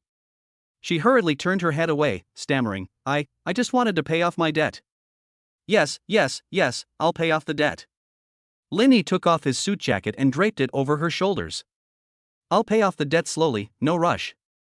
Now, let's watch the stars together for a while. The two stood on the deck, the sea breeze blowing. Lang Yuan wrapped herself in Lin Yi's coat, feeling the lingering warmth of his body. Looking at the starry sky, the hardened ice in her heart was slowly melting. Perhaps, this feeling of being needed and trusted was the warmth she had always longed for but dared not touch? Inside the casino, Lu Ruyan watched Lin Yi's departing figure, the murderous intent in her eyes gradually fading, replaced by a playful amusement. She picked up her phone and dialed a number. Mission failed. The target is more troublesome than expected. And that female bodyguard with him seems to be the ace from the ghost organization that disappeared years ago. Understood. Continue to observe. If necessary, activate Plan B. Below the Poseidon's waterline, in a sealed cargo hold, a group of people in biohazard suits were busily working around a massive metal container emitting an eerie blue light. The container bore an insignia, a gene helix and lightning bolt. This was the Prometheus Society's top-secret experimental subject, Project Titan. Lin Yi's arrival seemed to have awakened this dormant monster. Chapter 83: Whispers of the Star Core. Midnight, on the top deck of the Poseidon, in the circular auction hall known as Olympus. The dome here is made of completely transparent, high-strength glass, allowing one to look up and see a vast galaxy, as if one could reach out and pluck the stars. However, the guests sitting in the auction hall have no starry sky in their eyes, only greed and calculation. Lin Yi and Lang Yuan sat in the center of the first row. After their battle at the casino, no one dared to underestimate this young Easterner anymore. Even the arrogant Middle Eastern prince subconsciously shrank back when he saw Lin Yi. Lu Ruyan, dressed in a black cheongsam, sat in a corner not far from Lin Yi, holding a Bloody Mary in her hand. Her gaze occasionally drifted between Lin Yi and Lang Yuan, a meaningful smile playing on her lips. Distinguished guests, welcome to the Gods Market. Hermes stood on the auction platform, his gavel striking the ground with a deep, resonant sound. Tonight, there are only 3 items up for auction. But each one is enough to change the course of the world. The first item up for auction was an exclusive post-war reconstruction development right in a conflict zone in the Middle East. The starting bid was $1 billion. This was more than just a contract, it represented the region's oil, minerals, and tax revenue for the next 50 years. Several major conglomerates fought tooth and nail for it, ultimately winning it over to a Russian oligarch for a staggering $3.5 billion. The second item was a test tube containing a green liquid, the blood of God unfinished version. It was said to be a life-extending potion developed by the Prometheusian Society, capable of extending the life of the dying by 5 years. The starting bid was $2 billion. This held a fatal attraction for wealthy individuals nearing old age. Ultimately, it was sold to a mysterious elderly woman from Europe for $5 billion. Lin Yi didn't raise a sign at all. He wasn't interested in these worldly matters of power and lifespan. He was waiting for that thing that would trigger the system's radar to go into overdrive. Next up is tonight's grand finale. Hermes' voice suddenly turned solemn. The lights dimmed abruptly, leaving only a spotlight shining on the display stand. A black metal box, suspended within a magnetic field generator, slowly rose. The box opened, revealing no dazzling gems, only an unremarkable, even somewhat flawed, gray stone. Yet, around the stone, faint arcs of electricity flickered, as if space itself were distorting around it. We discovered this 3,000 meters beneath the Antarctic ice sheet, Hermes explained. It doesn't belong to Earth, nor does it belong to any element in the periodic table that we know of. It contains unimaginably vast amounts of energy, and it is active. We named it Prometheus S Fire. Starting bid, no reserve. However, this item is not open to monetary bidding, only resource exchange is accepted. The entire room erupted in uproar. No money? Only resources? This meant that to obtain it, one had to sacrifice something significant. One had to offer the core assets of their family or business in exchange. Lin Yi stared at the stone, the system's voice in his mind becoming urgent, warning. High-dimensional energy source detected. Item, Star Core Fragment Active Function, Level 3 Technology Tree Core Energy. Can be used to power fusion reactors, planetary shields, and awaken certain dormant ancient genes. System recommendation, take it at all costs. Is this why you insisted on coming? Lang Yuan asked in a low voice from the side. Although she didn't understand what it was, she keenly sensed the change in Lin Yi's aura. The man who had always been carefree and irresponsible now had eyes as greedy and focused as a wolf. Yes, Lenny said in a low voice, with it, future technology can truly become the future. The bidding began. I offer the permanent rights to 2 oil fields in the North Sea. A Middle Eastern prince was the first to bid. Me too. Plus a 10% stake in my military-industrial complex. A Russian oligarch followed closely, controlling stakes in 3 European banks. Prices soared, and every chip thrown out was enough to ignite a war between small nations. Just then, Lenny slowly raised his hand. Future technology, the right to share the underlying algorithm of holographic projection technology. Plus, the global patent license for the Photon 2 material. Boom! The entire hall fell silent. Everyone stared at Lenny as if he were a madman. Holographic projection and photonic materials, these were the 2 cash cows of future technology, the sharpest spear and the strongest shield in Lenny's hands. He was actually willing to share them? This meant that all the tycoons present could legally use these technologies to make money and monopolize the market. The value involved was immeasurable. Even Hermes' eternally unchanging face showed a look of shock. He pressed his earpiece, seemingly consulting the mastermind behind the scenes, Zeus. After a moment, he took a deep breath and struck the gavel. Deal.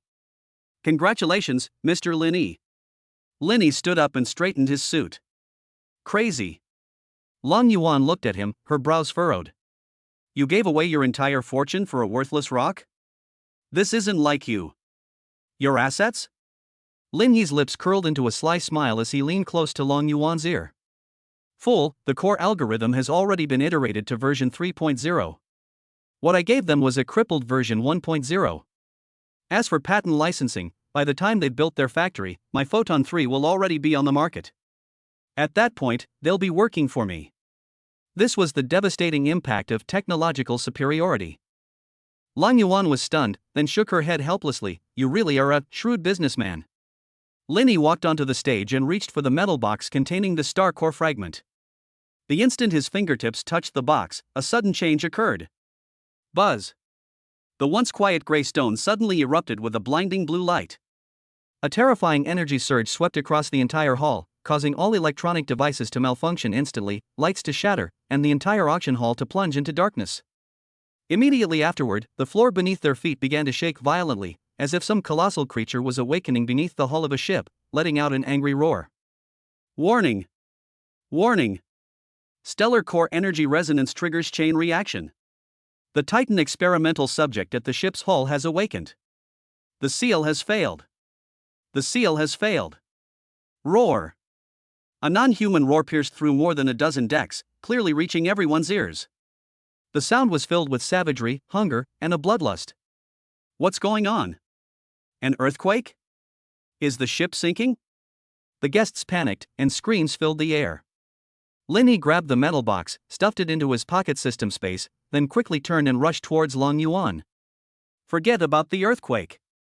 Run. Where do you want to run? Long Yuan had already drawn the dagger from her thigh, leaning against Lenny, and warily staring at the chaotic crowd in the darkness. Run up. To the helipad. Lenny pulled her along, using his absolute perception to navigate through the darkness. This ship has turned into a gladiatorial arena. Chapter 84 Titans Awaken, Hell Rises from the Sea. The Poseidon's lower cargo hold had now become a living hell.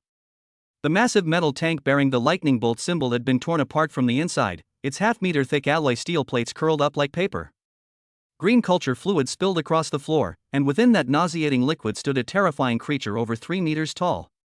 It possessed a human-like outline, but its muscles were bulging like granite, its skin a deathly gray metallic sheen, and several broken tubes, crackling with electricity, protruded from its back.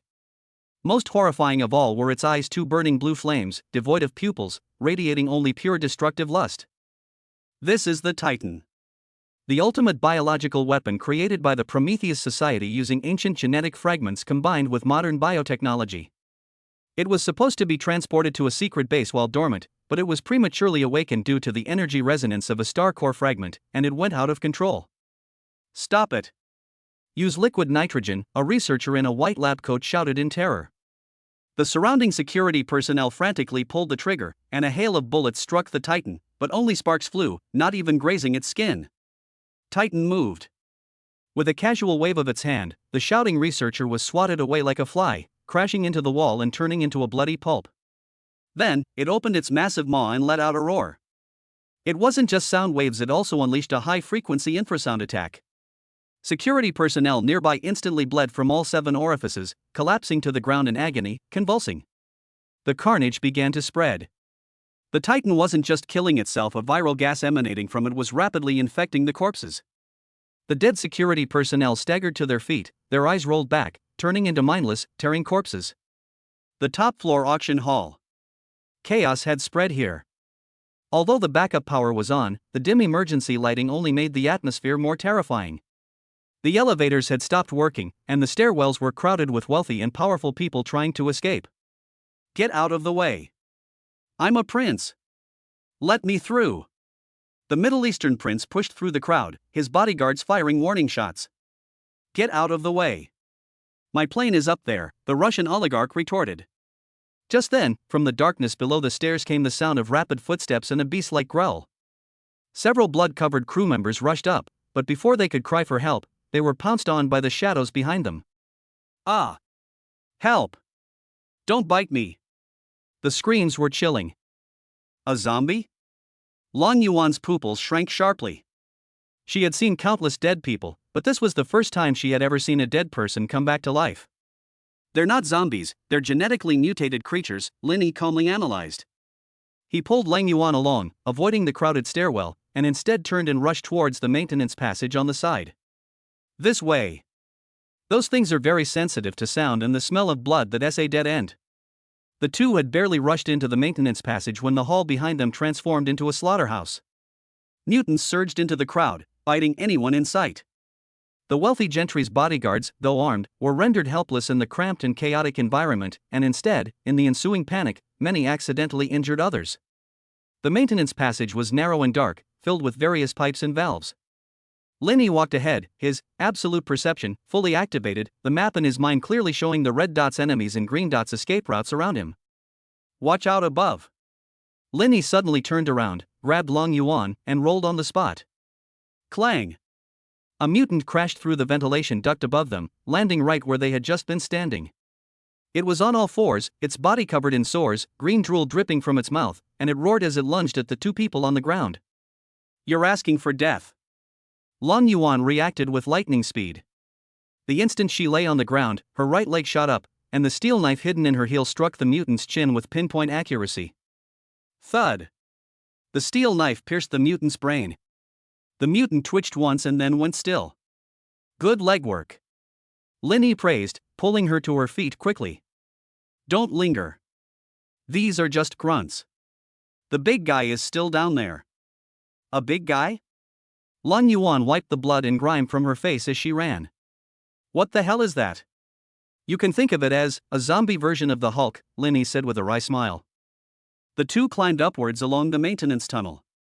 Sweat soaked Lin Yi's shirt, and Long Yuan's red dress was torn in several places by the pipes, revealing large expanses of her fair skin, making her look both disheveled and alluring. But at this moment, neither of them had the mind to appreciate it. Suddenly, the entire ship shook violently, as if it had been rammed from below. Boom! The floor of the passageway ahead collapsed, revealing a huge hole. Through the hole, several decks below could be seen to have been breached, and the 3-meter-tall Titan was clinging to a load-bearing pillar, climbing up like a giant. Its eyes, burning with blue flames, met Lin Yi's gaze. Warning! Locked on by Titan. Titan possesses an extremely high sensitivity to star core fragments. It is hunting down its host. Damn it, it's coming for me. Lin Yi cursed. At your own expense? Long Yuan glanced at the terrifying monster, then at Lin Yi. Then throw your things away. It's no use throwing it away, it remembers my scent. Lin Yi lied. Besides, if this thing falls into its hands, this ship, and even this area of the sea, will be blown to smithereens. Titan let out an excited roar, and with a powerful push, its massive body shot forward like a cannonball, smashing through layers of obstacles. Run! Lin Yi grabbed Lang Yuan and turned to rush into a side path that hadn't completely collapsed yet. It was the path leading to the kitchen cold storage. Lin Yi. Lang Yuan asked breathlessly as she ran, if we can't get out. No ifs. Lin Yi interrupted her, gripping her hand tightly, his strength so great it felt like he could crush her bones. I haven't slept with you enough, cough cough, I haven't made you pay off your debt yet. Are you trying to renege on your promise? At this critical moment of life and death, he still had the mood to make lewd jokes. Long Yuan's initial fear miraculously subsided. Looking at the not-so-kind figure pulling her along as they ran, her eyes welled up with tears. Bastard, if we get out of here alive, I'll let you sleep with me as much as you want, she thought fiercely to herself. The two rushed into the enormous cold storage room. The temperature was extremely low, and frozen meat hung everywhere. Close the door, Linny shouted. Lang Yuan forcefully turned the huge metal turntable, and the heavy cold storage door slammed shut with a bang. The next second, thump! A loud crash slammed into the door, shaking the entire cold storage room. Titan had caught up. Even the half-meter thick steel door was dented by the impact. It can't get in, can it? Lang Yuan leaned against the door, panting heavily, the dagger in her hand trembling slightly. It won't last much longer. Linny looked at the warping door panel with a serious expression. The low temperature here can slow its movements slightly, but it won't stop it. We need to find another way out. The cold storage was bitterly cold. Lang Yuan was only wearing a thin evening dress, and she was shivering with cold, her lips turning purple. Without saying a word, Linny took off his suit jacket and shirt. He was wearing a nano-protective vest he had redeemed from the system and wrapped it all around Lang Yuan. Put them on.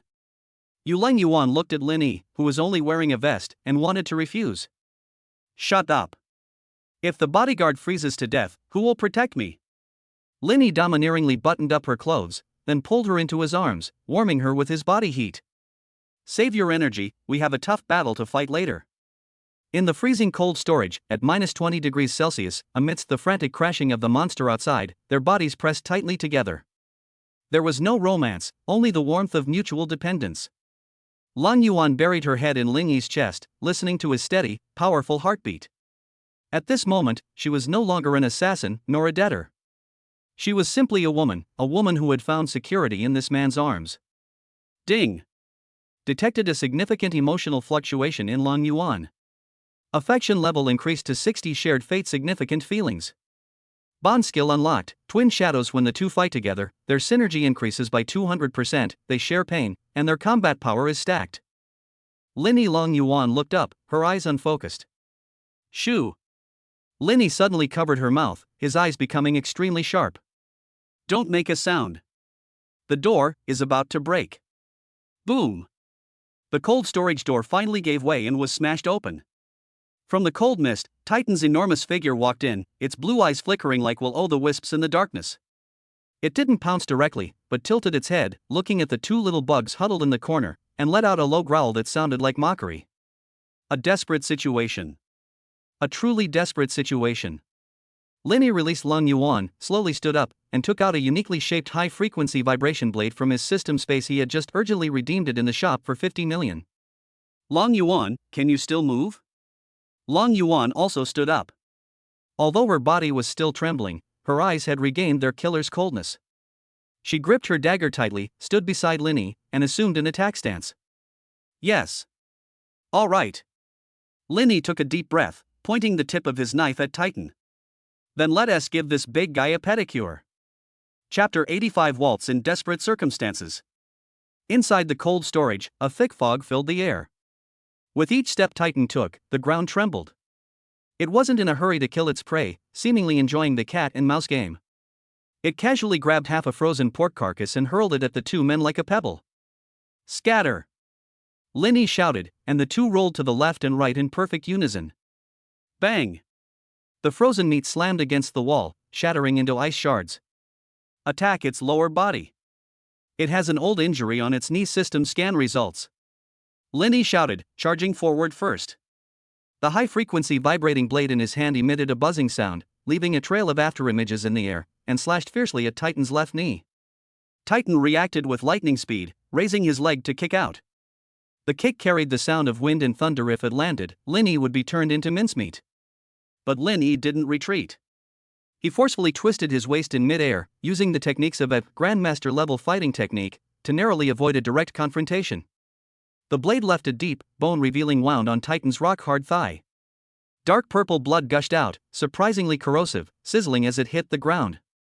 Roar! Titan, in pain, furiously swung his fist at Lin Yi. Just then, a red phantom suddenly appeared on the back of Titan's neck. It was Long Yuan. Using the hooks and conveyor belts in the cold storage, she swung behind Titan like a nimble ape. The ceramic dagger in her hand couldn't pierce Titan's muscle, but she was aiming for his eyes. Die! Long Yuan stabbed the dagger in her hand fiercely towards Titan's right eye, which was burning with blue flames. Titan sensed the threat and jerked its head. Clang! The dagger missed, piercing its brow bone and snapping off. But this only enraged Titan further. It lashed out with incredible speed, grabbing Long Yuan's ankle. Ah!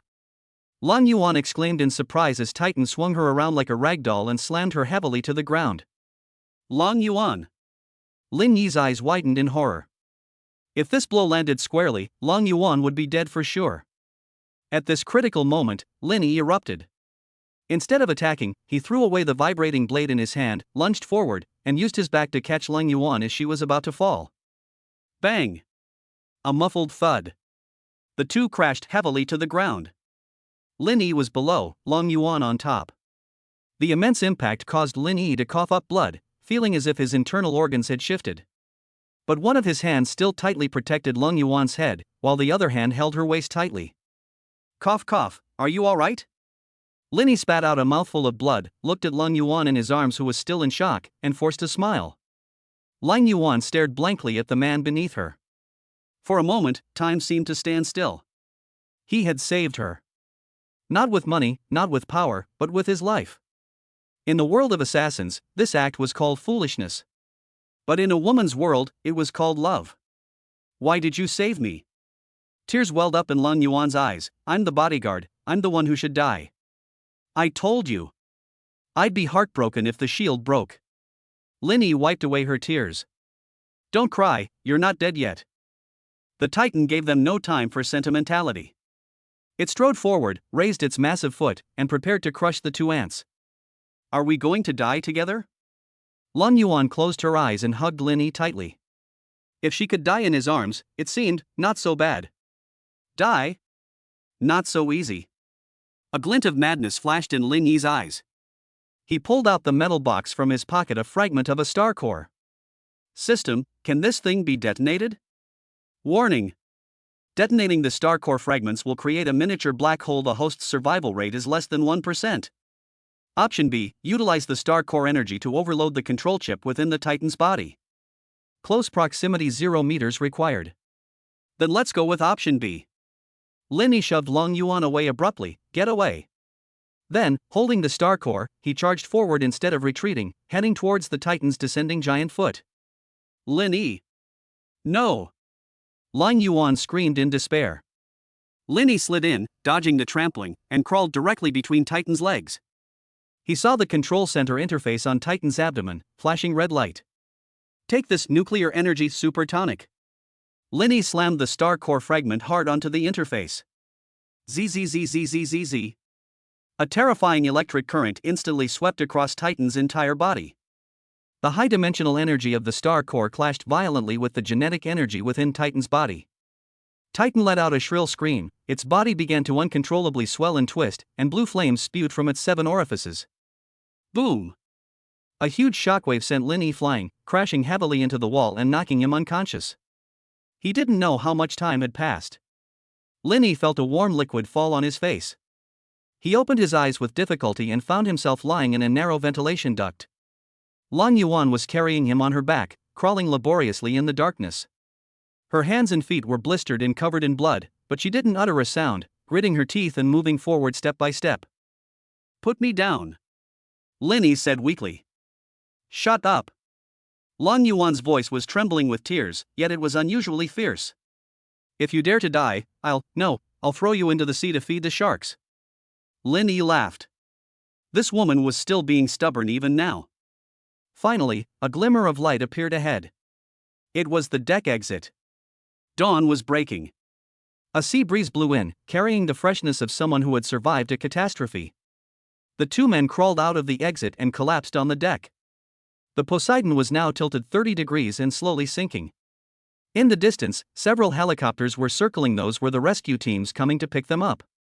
Lang Yuan turned around and looked at Lin Yi, who was covered in blood. She suddenly leaned down, cupped Lin Yi's face, and kissed him fiercely. This kiss was devoid of desire, filled only with the ecstatic joy of regaining what was lost and a deep-seated longing. It was a kiss mixed with the smells of blood, sweat, and tears. After a long silence, their lips parted. Lang Yuan looked into Lin Yi's eyes and said earnestly, "Lin Yi, I've paid off this debt. From now on, I don't owe you anything. But I don't want to leave. From now on, I'm your woman. And also the sharpest knife in your hand." Lin Yi raised his hand, touched her hair, and smiled. "It's an honor." The sun rose, casting long shadows on the two of them. Although the ship was sinking and the road ahead was still fraught with danger, their hearts were completely united at that moment. Chapter 86: The Private Doctor on the Deserted Island. In the South Pacific, on a private island not marked on any map. This is one of the secret bases Lin Yi purchased overseas through the system, named Deep Blue Island. There is only one modern white villa on the island, surrounded by coconut palms and the blue sea. Originally a resort, it has now become the safest haven. The morning sunlight streamed through the huge French windows, illuminating the white linen sheets. Lin Yi slowly opened his eyes, every muscle in his body screaming in pain, especially his chest and back, which felt as if they had been run over by a truck. It was a lingering effect from his battle with Titan. Even with the genetic enhancement fluid, the impact that surpassed human limits had still caused him considerable internal injuries. "Awake?"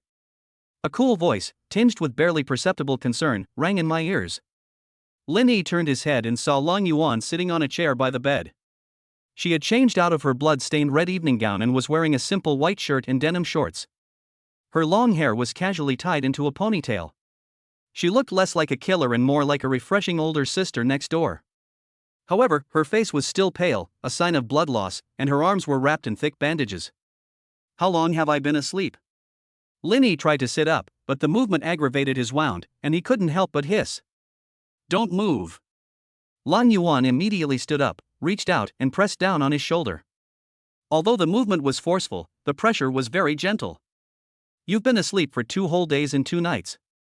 The doctor said you have a mild concussion, as well as multiple soft tissue contusions and bone fractures. If you don't want to spend the rest of your life in a wheelchair, you'd better stay in bed." Lin Yi looked at her bloodshot eyes. It was clear she hadn't slept much in the past 2 days. "You've been staying here the whole time?" Lin Yi felt a warmth in his heart and reached out to take her hand that was resting on his shoulder. Lang Yuan's fingers trembled slightly, and she instinctively tried to pull them back, but ultimately stopped. She turned her head to look at the sea outside the window, her voice somewhat unnatural. "I'm a bodyguard. My employer is still in danger, how can I sleep? Besides, although the security system here is controlled by your AI, I only trust my own eyes." "Just because you're a bodyguard?"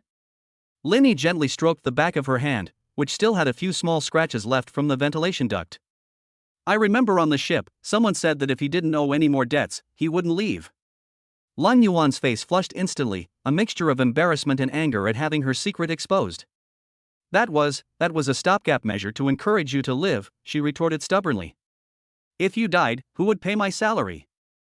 "Okay, it's a temporary measure."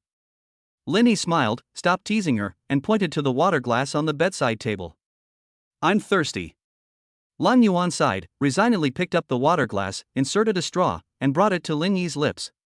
Watching the usually domineering tycoon now drinking water obediently like a child, the hard ice in her heart was slowly melting.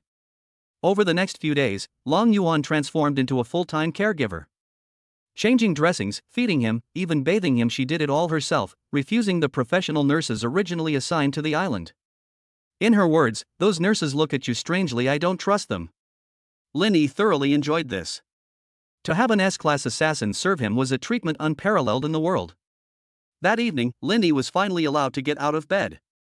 The two sat on the beach in front of the villa, watching the sunset slowly sink below the horizon. A gentle sea breeze carried the salty scent of the ocean. "Lin Yi," Lang Yuan suddenly spoke, toying with a seashell in her hand, "what exactly is that monster? And that stone?" Lin Yi remained silent for a moment. There were some secrets he couldn't reveal entirely, such as the system. But there were other things he could no longer hide, since they had already gone through life and death together.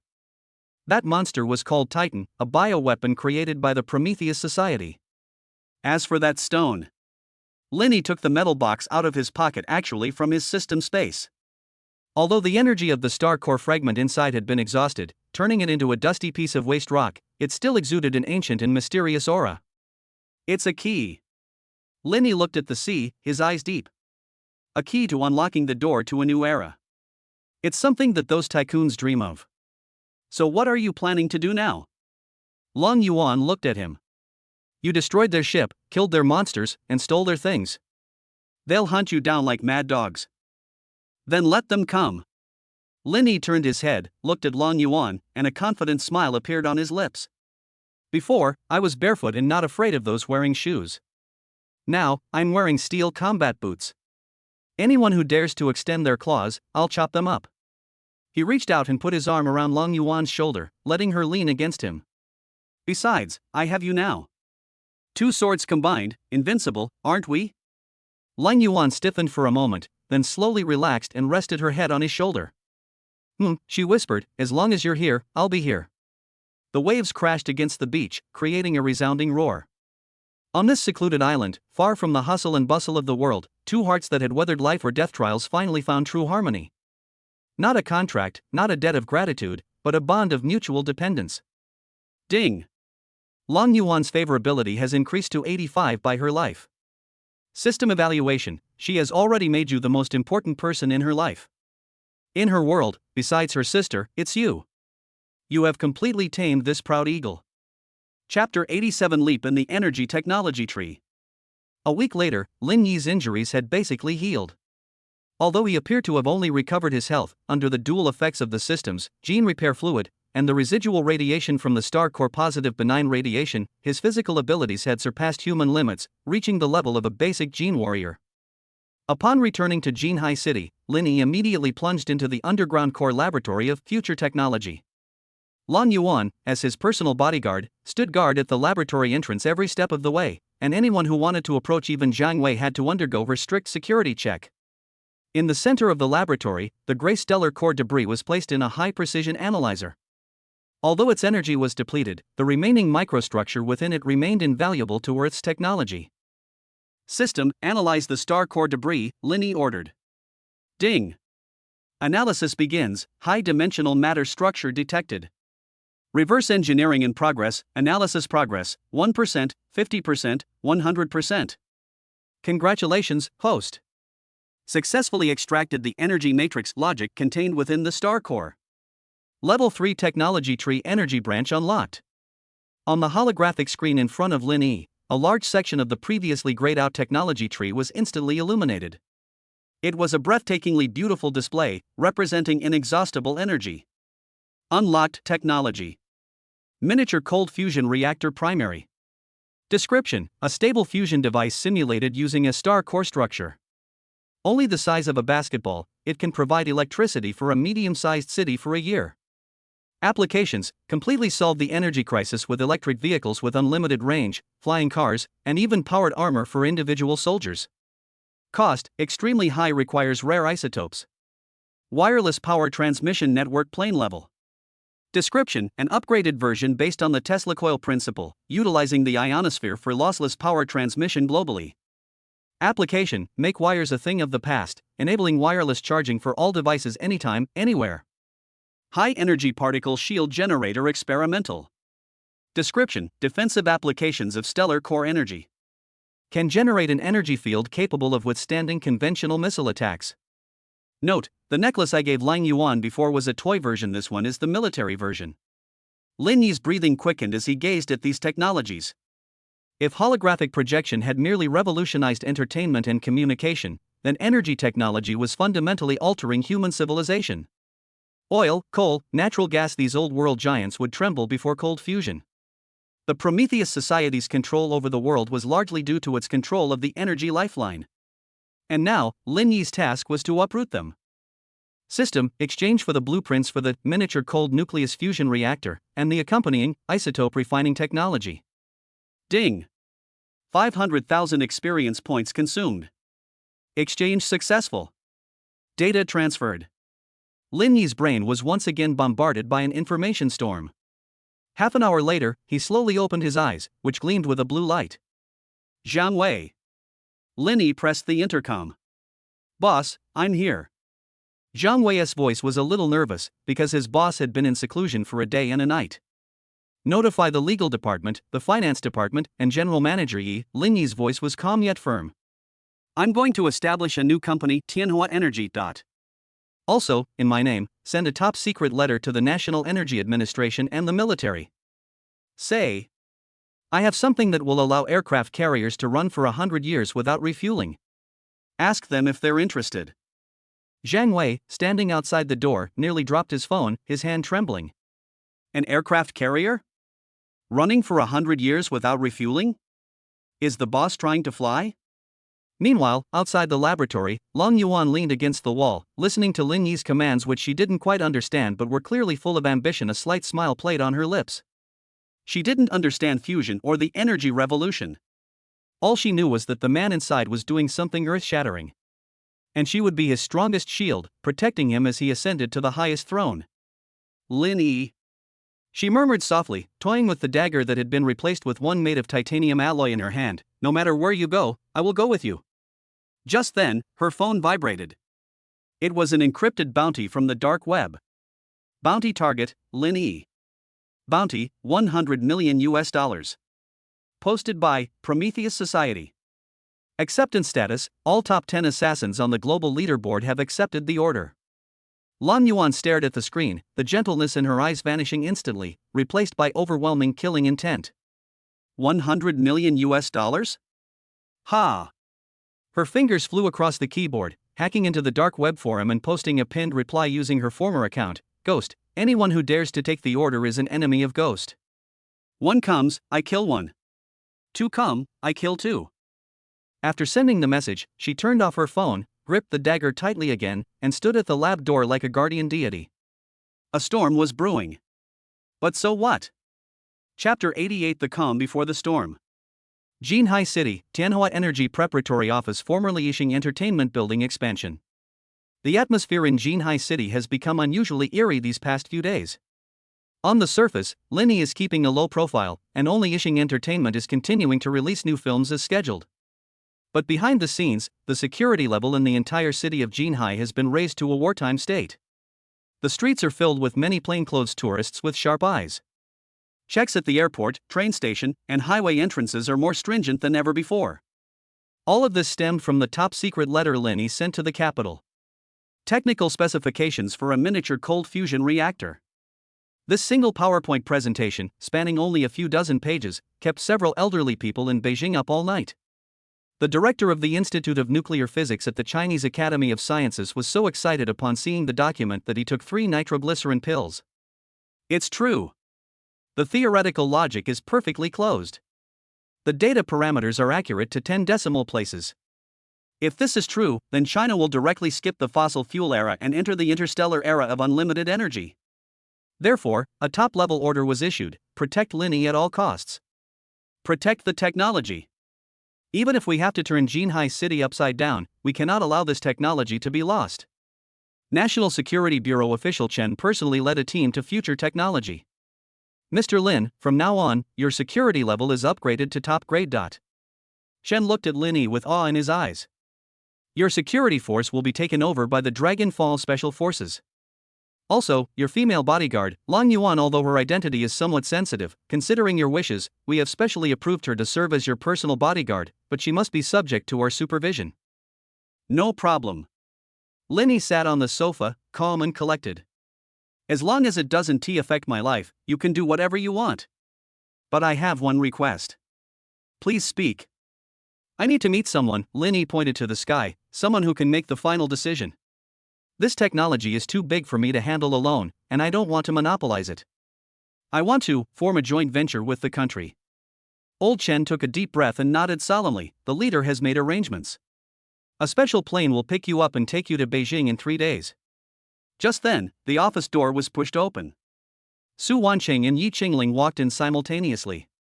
Su Wanqing carried a thermos of soup, while Yi Qingling held a thick business plan. Both were stunned to see the room filled with men in black and fully armed Special Forces soldiers. Lin Yi, what's going on? Su Wanqing's face turned pale with fright. Is another war about to break out? Linny stood up, smiled, and walked over, taking the thermos in one hand and the documents in the other, then naturally put his arms around both women. It's nothing, just discussing a big business deal. Linny opened the thermos, took a sniff, and said, "It smells so good, lotus root and pork rib soup? I'm really hungry. What time is it and you're still thinking about food?" Yi Qing glared at him, but the worry in her eyes was unmistakable. "I heard that several large overseas conglomerates are working together to short our stock, and several of Yi Group's overseas warehouses have been seized. They're getting serious. Let them investigate." Linny took a sip of soup, a hint of disdain flashing in his eyes. "The moment my reactor ignites, their oil and gas stocks will become worthless. At that time, they will be the ones begging me to acquire them." He looked out the window. Although the sun was shining brightly outside, he knew that the unseen smoke of war had already spread across the globe. The top 10 on the global killer list? The Prometheus Society? Before the words unlimited energy, before the steel torrent of the state apparatus, all demons and monsters were nothing but clay chickens and dogs. "Lang Yuan," Linny suddenly called out. Lang Yuan, who had been standing in the shadows, stepped out, gave Old Chen a cold look, and then stood behind Linny. "Get ready, we're heading to Beijing in 3 days." Linny wiped his mouth. "This time, we're not only going to receive an award, but also to make an example of someone. There are some scores we need to settle with those hiding in the shadows." Chapter 89: A Gathering of Heroes. Jinhai City, Future Technology Headquarters Building. The afterglow of the setting sun streamed in through the floor-to-ceiling windows, bathing the entire chairman's office in a golden glow. Linny leaned back in his leather swivel chair, toying with the star core fragment he had obtained from the Poseidon. Pale golden light flowed across the fragment's surface, as if it were alive, pulsating slightly with his heartbeat. 3 days ago, he submitted a simplified version of the cold fusion technology to the relevant national departments through special channels. That technical document was only 20 pages long, but it was enough to drive any knowledgeable scientist crazy. A miniature cold fusion reactor, only the size of a shipping container, could output the equivalent of a medium-sized thermal power plant's worth of electricity. More importantly, it uses deuterium extracted from seawater as fuel, which is virtually inexhaustible, and the entire process is zero emission and zero radiation. This is a real artificial sun. Linny originally only wanted to test the country's reaction, since this technology was too revolutionary and revealing it rashly might cause unnecessary trouble. But to his surprise, the response from Beijing came in just 3 days. And the arrival was so grand. Byte. In my mind, the familiar system notification sound rang out. The host has been detected to have submitted documents on cold fusion technology. The state attaches great importance to this and has dispatched a special envoy to make contact. Side quest triggered, Peerless Hero. Mission objective: to obtain national-level endorsement and become a true national strategic asset. Task rewards: system upgraded to LV5, new skill unlocked, and 3 times high-tech lottery draw. Task time limit: 30 days.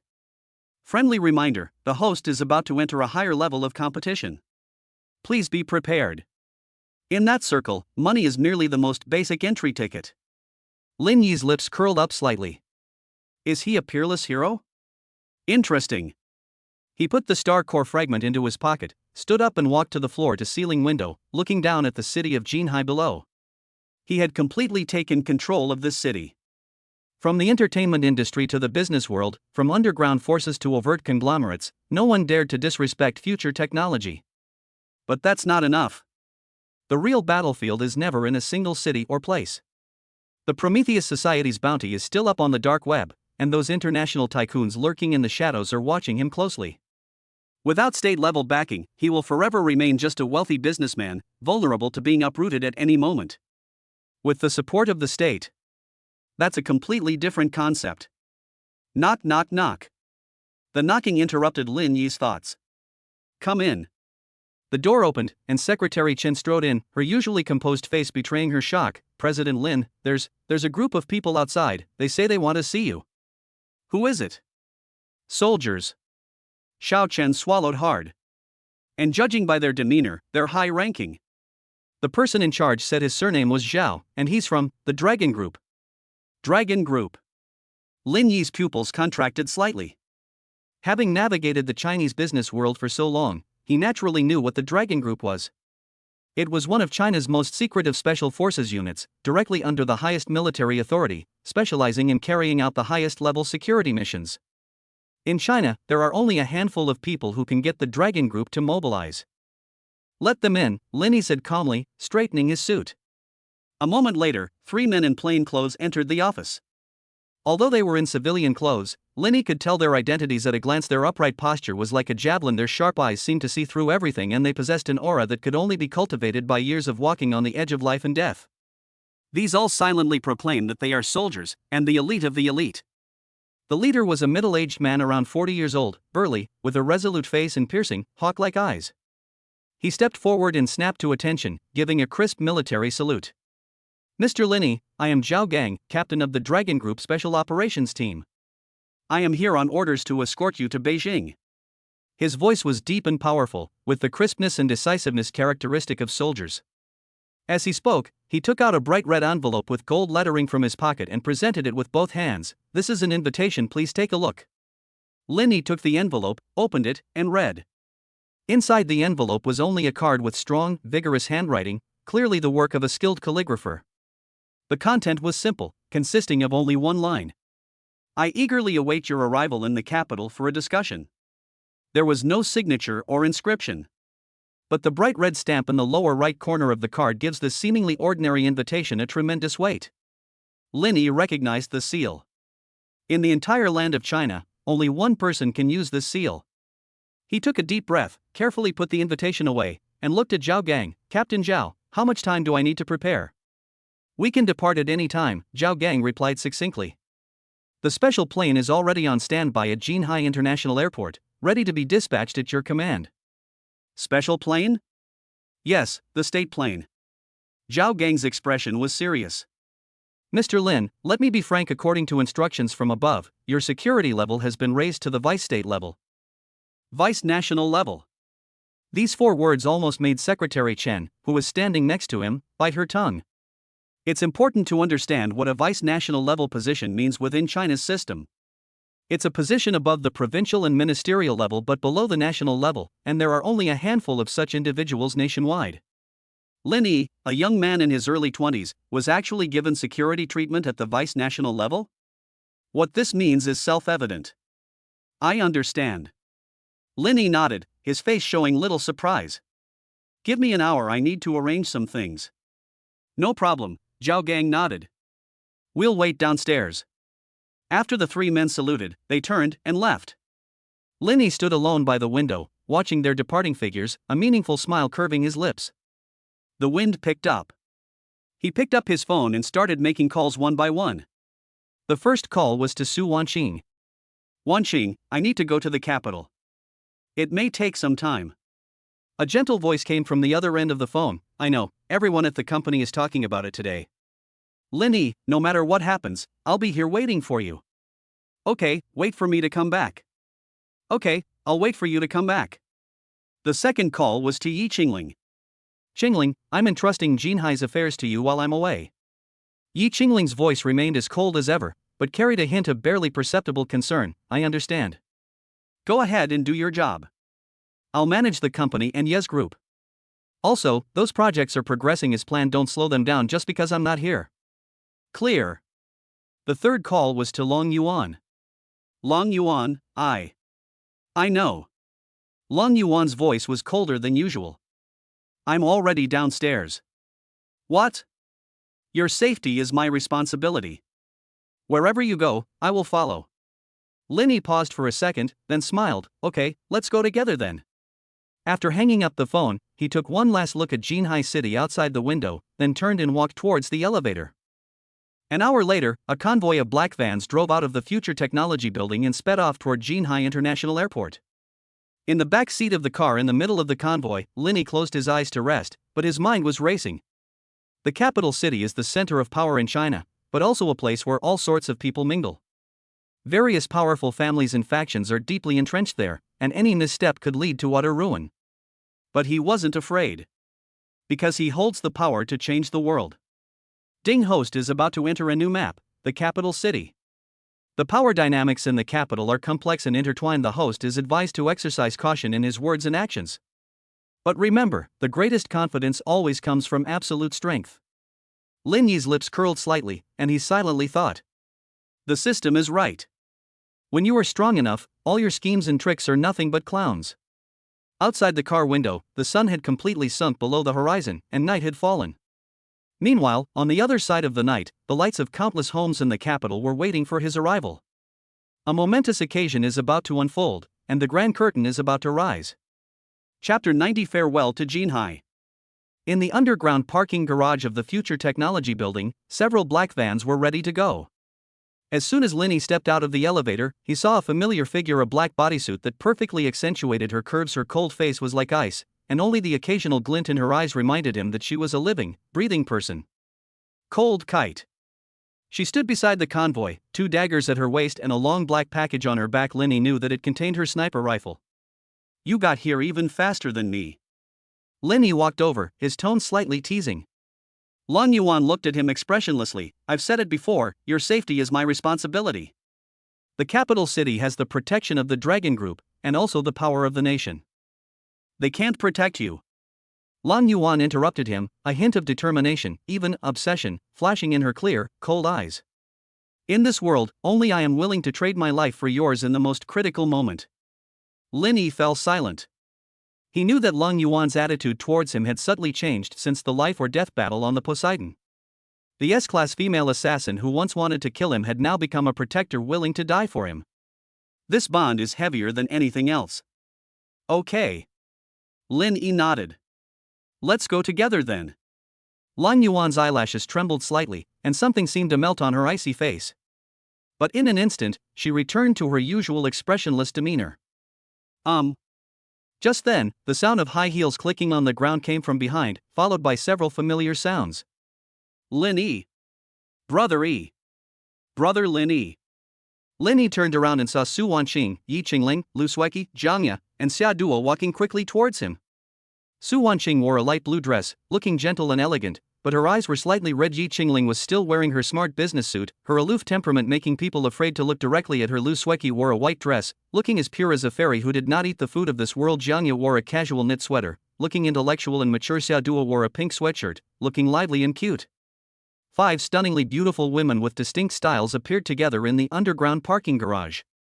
Just standing there was enough to make any man's heart race. At this moment, their eyes were all focused on Lin Yi. Why are you all here? Lin Yi asked, somewhat surprised. Su Wanqing stepped forward and gently straightened his tie, her movements tender and natural. Since you're leaving, of course we came to see you off. And? She lowered her head slightly, her voice muffled, I don't know how long it will take. Lin Yi's heart softened, and he reached out to pull her into his arms, whispering, I'll be back in a month at most. Really? Su Wanqing looked up, her eyes filled with anticipation. Really? Lin Yi gently kissed her forehead. When I come back, I'll take you to the Maldives. Yi Qingling walked over, not acting coquettishly like Su Wanqing, but speaking in a businesslike tone. This is the company's operational plan during your absence. I've already made the arrangements. She handed him a document, which Lin Yi took, glanced at, and nodded in satisfaction. Very good, Qingling, thank you for your hard work. It's what I should do, Yi Qing said calmly, but a hint of reluctance flashed deep in her eyes. Take care. Lin Yi knew that this aloof and mature woman was never good at expressing her feelings, and being able to say take care was already her limit. He reached out and gently squeezed her hand. You too. Yi Qingling's body stiffened slightly, and a faint blush appeared on her fair cheeks, but she quickly concealed it. Brother Yi. Lu Sueki leaned gently against Lin Yi's arm, her soft body emitting a faint fragrance. Sueki will miss you, she'll miss you every day. She raised her stunningly beautiful face, her eyes shimmering with tears, looking so pitiful that it broke one's heart. Lin Yi reached out and gently pinched the tip of her nose. Little jealous pot, focus on filming while I'm gone, and I'll watch your new movie when I get back. Lu Sueki nodded obediently, but still didn't let go. Then you have to call me every day. Okay, I'll play every day. Jiang Ye smiled gently, not clinging to Lin Yi like the others, but standing aside with eyes full of warmth. Go, the country needs you. But remember to take care of yourself, don't overwork yourself. Sister Jiang, I will. Lin Yi looked at her. This mature and intellectual woman was always like this, hiding her care in the most ordinary words, yet making people feel warm. Brother Lin Yi. Brother Lin Yi. Xia Duo skipped over and hugged Lin Yi's waist, rubbing against him like a kitten. Remember to bring us some Beijing specialties. I want Peking duck, doji fermented mung bean juice, and donkey roll, a type of glutinous rice cake. Okay, I'll bring them all for you. Lin Yi chuckled and ruffled her hair. And also, Xia Duo blinked her big eyes, I heard there are many fun places in the capital. When you come back, you have to take us there. Must. Looking at the 5 faces before him, each with a different style yet equally beautiful, Lin Yi felt a surge of warmth in his heart. This is the meaning behind his struggle. It wasn't just about money and power, but also about protecting those who loved him and whom he loved in return. All right, it's getting late. He clapped his hands lightly. I should go. Wait. Su Wanqing took a small box out of her bag. This is a talisman I made myself. Take it with you. Lin Yi opened the box. Inside was an exquisite jade pendant with his name engraved on it. Thank you, Wanqing. He hung the jade pendant around his neck and wore it close to his body. Here, take this. Yi Qingling handed over a black card. You can use all of the Yi family's resources in Beijing. Contact me directly if you need anything. These are my new photos. Lu Sueki blushed and handed him an envelope. You can look at them when you miss me. I recorded a video for you, Jiang Ye said with a smile. It's just some health tips. Remember to eat on time. This. Xia Duo exclaimed, holding up a plush toy. This is the mascot of my livestream. With it, it feels like I'm always by your side. Lin Yi accepted the gifts, his heart filled with mixed emotions. Thank you. He took a deep breath, his voice a little hoarse. Wait for me to come back. He turned and got into the car, with Long Yuan following closely behind. The moment the car door closed, he looked through the window and saw 5 girls standing in a row, waving at him. Su Wanqing was smiling, but there were clearly tears glistening in the corners of her eyes. Yi Qingling remained aloof, but her clenched fists betrayed her true feelings. Lu Sueki was already wiping away tears, and Jiang Ye gently patted her back to comfort her. Xia Duo was still waving blankly, shouting, "Be careful on the road." Lin Yi silently said in his heart. Wait for me. Wait for me to come back and give you a better future. The convoy slowly started, drove out of the underground parking garage, and headed towards Jinhai International Airport. Looking at the scenery rushing past the window, Long Yuan suddenly spoke up, "You're very good to them. Are you jealous?" Lin Yi teased. Long Yuan's face instantly turned cold. I don't have that kind of pointless emotion. Really? Lin Yi leaned closer to her. Then why do you insist on coming to the capital with me? The dragon group is more than enough to protect me. Long Yuan turned her head away, avoiding his gaze. I told you, this is my duty. Just a duty? Silence. Lin Yi smiled, didn't press further, and instead closed his eyes and leaned back in his seat.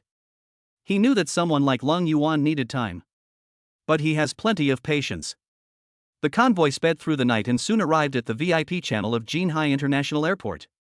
Zhao Gang was already waiting there. Seeing Lin Yi get out of the car, he immediately saluted, "Mr. Lin, please come with me." Lin Yi nodded and followed Zhao Gang into a special passage. Along the way, soldiers kept saluting them, and the solemn atmosphere made Lang Yuan frown slightly. She had never seen such a scene before. 5 minutes later, they arrived at a separate helipad. A pure white Boeing 737 sat there quietly, with no airline markings on its fuselage, only a bright 5-star red flag fluttering in the night wind at its tail. This is the State Affairs aircraft. Mr. Lin, please. Zhao Gang gestured for him to enter. Lin Yi took a deep breath and stepped onto the gangway. Behind them, the lights of thousands of homes in Jinhai City gradually faded into the distance. Ahead lies his vast universe. Chapter 91 on the private jet. The interior of the state plane was much simpler than Lin Yi had imagined. There are no luxurious crystal chandeliers, no extravagant golden splendor, only off-white leather seats, soft warm lighting, and a reassuring and calming atmosphere. But the simpler it is, the more you can feel its imposing and authoritative aura. Those who can board this plane don't need any external adornments to demonstrate their status. Their status itself is the greatest badge of honor. Mr. Lin, please have a seat. Zhao Gang led Lin Yi to a seat by the window. The flight will take about 2.5 hours. Please feel free to ask if you need anything during the flight. Thank you, Captain Zhao. Lin Yi settled into his seat, with Long Yuan sitting close beside him. Her gaze constantly scanned every corner of the cabin, as vigilant as a cheetah ready to pounce at any moment. "Relax," Linny whispered. "This should be one of the safest places in the world." "There is no absolutely safe place," Long Yuan replied coldly. "We must never let our guard down." Linny shook his head and didn't say anything more. He knew that for someone like Long Yuan, who had grown up on the edge of a knife, constant vigilance was an instinct ingrained in her bones. Changing her would take time. The plane taxied slowly, then accelerated and climbed, soaring straight into the sky. Through the porthole, Linny watched the lights of Jinhai City grow smaller and smaller until they finally disappeared beneath a sea of clouds. "Goodbye, Jinhai. When I come back, everything will be different." "Mr. Lin." A young female officer in an Air Force uniform walked over, carrying a tray. On the tray was a steaming cup of tea, its aroma filling the air. "This is Westlake Longjing tea, specially prepared for you by the leader. It's this year's pre-Qingming tea. Please enjoy it." "Thank you." Linny took the teacup, took a small sip, and indeed it was a fine tea. The female officer bowed slightly and stepped aside. Zhao Gang sat down opposite Linny, looking at him with a complex expression. As the Dragon Group's ace, he had carried out countless escort missions and met countless important figures. But this young man in front of him gave him a completely different feeling. Too young. He looks too young to be someone who could possess such a revolutionary technology as cold fusion. But ironically, the higher-ups valued him more than anyone Zhao Gang had ever escorted. "Mr. Lin," Zhao Gang finally couldn't help but speak, "may I ask you a question?" "Please speak." "Is that technology really feasible?" Zhao Gang lowered his voice, his eyes filled with a complex expression of anticipation and nervousness. "Cold nuclear fusion. An unlimited supply of clean energy. This is almost humanity's ultimate dream. If it could truly be achieved." He didn't finish his sentence, but Linny understood what he meant. If it can actually be achieved, it will be the greatest breakthrough in human history, bar none. All energy crises, environmental pollution, geopolitical games, will become history. "Captain Zhao," Linny put down his teacup, his gaze deep, "do you believe in God?" Zhao Gang was taken aback. "I'm a materialist." "Me too." Linny turned to look at the sea of clouds outside the porthole. "But sometimes I wonder, if technology develops to a certain level, what's the difference between it and a miracle?" He paused, then continued, "The ancients saw lightning and thought it was the thunder god and lightning goddess. In their anger they saw a solar eclipse and thought it was a celestial dog eating the sun. But for us, these are just ordinary natural phenomena. Similarly, in the eyes of the ancients, our technology today was nothing short of a miracle." So, Linny turned to Zhao Gang, a slight smile playing on his lips, "Whether cold nuclear fusion can be achieved? You'll have the answer to that question when you get to Beijing and see the demonstration with your own eyes." Zhao Gang gave him a deep look, but didn't ask any more questions. This young man. He possesses an undeniable confidence. This confidence is not the kind of arrogant and blind confidence, but rather stems from an absolute grasp of one's own strength. It was as if, in his eyes, everything was under his control. "By the way, Captain Zhao," Linny suddenly asked, "could you tell me about the current situation in Beijing? I'm not very familiar with that area." Zhao Gang hesitated for a moment before saying, "The situation in the capital is quite complex. The various families are deeply entrenched, with complex webs of interests. When you go there, many people will undoubtedly try to get close to you." "For example?" "Take the Shin family, for example," Zhao Gang said in a low voice. "The Shin family is one of the most prominent red families in Beijing. The old man is a veteran in the military and holds a pivotal position in the defense industry. Your technology this time is closely related to the military industry, and the Shin family certainly won't let this opportunity slip by. And then there's the Zhou family. The Zhou family has deep roots in politics, and it's said that they were the ones who arranged this reception for you. The other one is the Qin family." Zhao Gang paused abruptly. "The Qin family?" Linny raised an eyebrow. "The Qin family I brought down?" "Yes," Zhao Gang nodded. "Although the Qin family has fallen, they still retain some influence. Moreover, the Qin family has deep connections with certain people in the capital. Your visit might help them gain support." Linny sneered, "Then let them come." Looking at his calm and composed expression, Zhao Gang secretly admired him. This kind of magnanimity is indeed not something that ordinary people possess. There's one more thing, Zhao Gang continued. Once you arrive in the capital, a scientific advisor will accompany you throughout your stay. Her task is to evaluate your technology. A scientific advisor? Lin Yi's interest was piqued. Who is that? The eldest daughter of the Shen family, Xinxinga, Zhao Gang replied. She's a doctoral candidate in nuclear physics at Tsinghua University and quite well known in the industry. I heard she was skeptical of your technology and volunteered to come and test the waters. Xinxinga. Lin Yi searched his memory for the name but couldn't recall it. However, since she was from the Shen family and majored in nuclear physics, she must be a very talented girl. Interesting. He smiled slightly. Then let her come and examine it.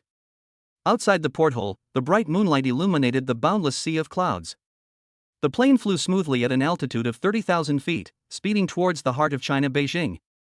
2 hours later, the plane began its descent. Through the porthole, Lin Yi saw the night view of the capital city, a dazzling display of lights, as bright as a galaxy.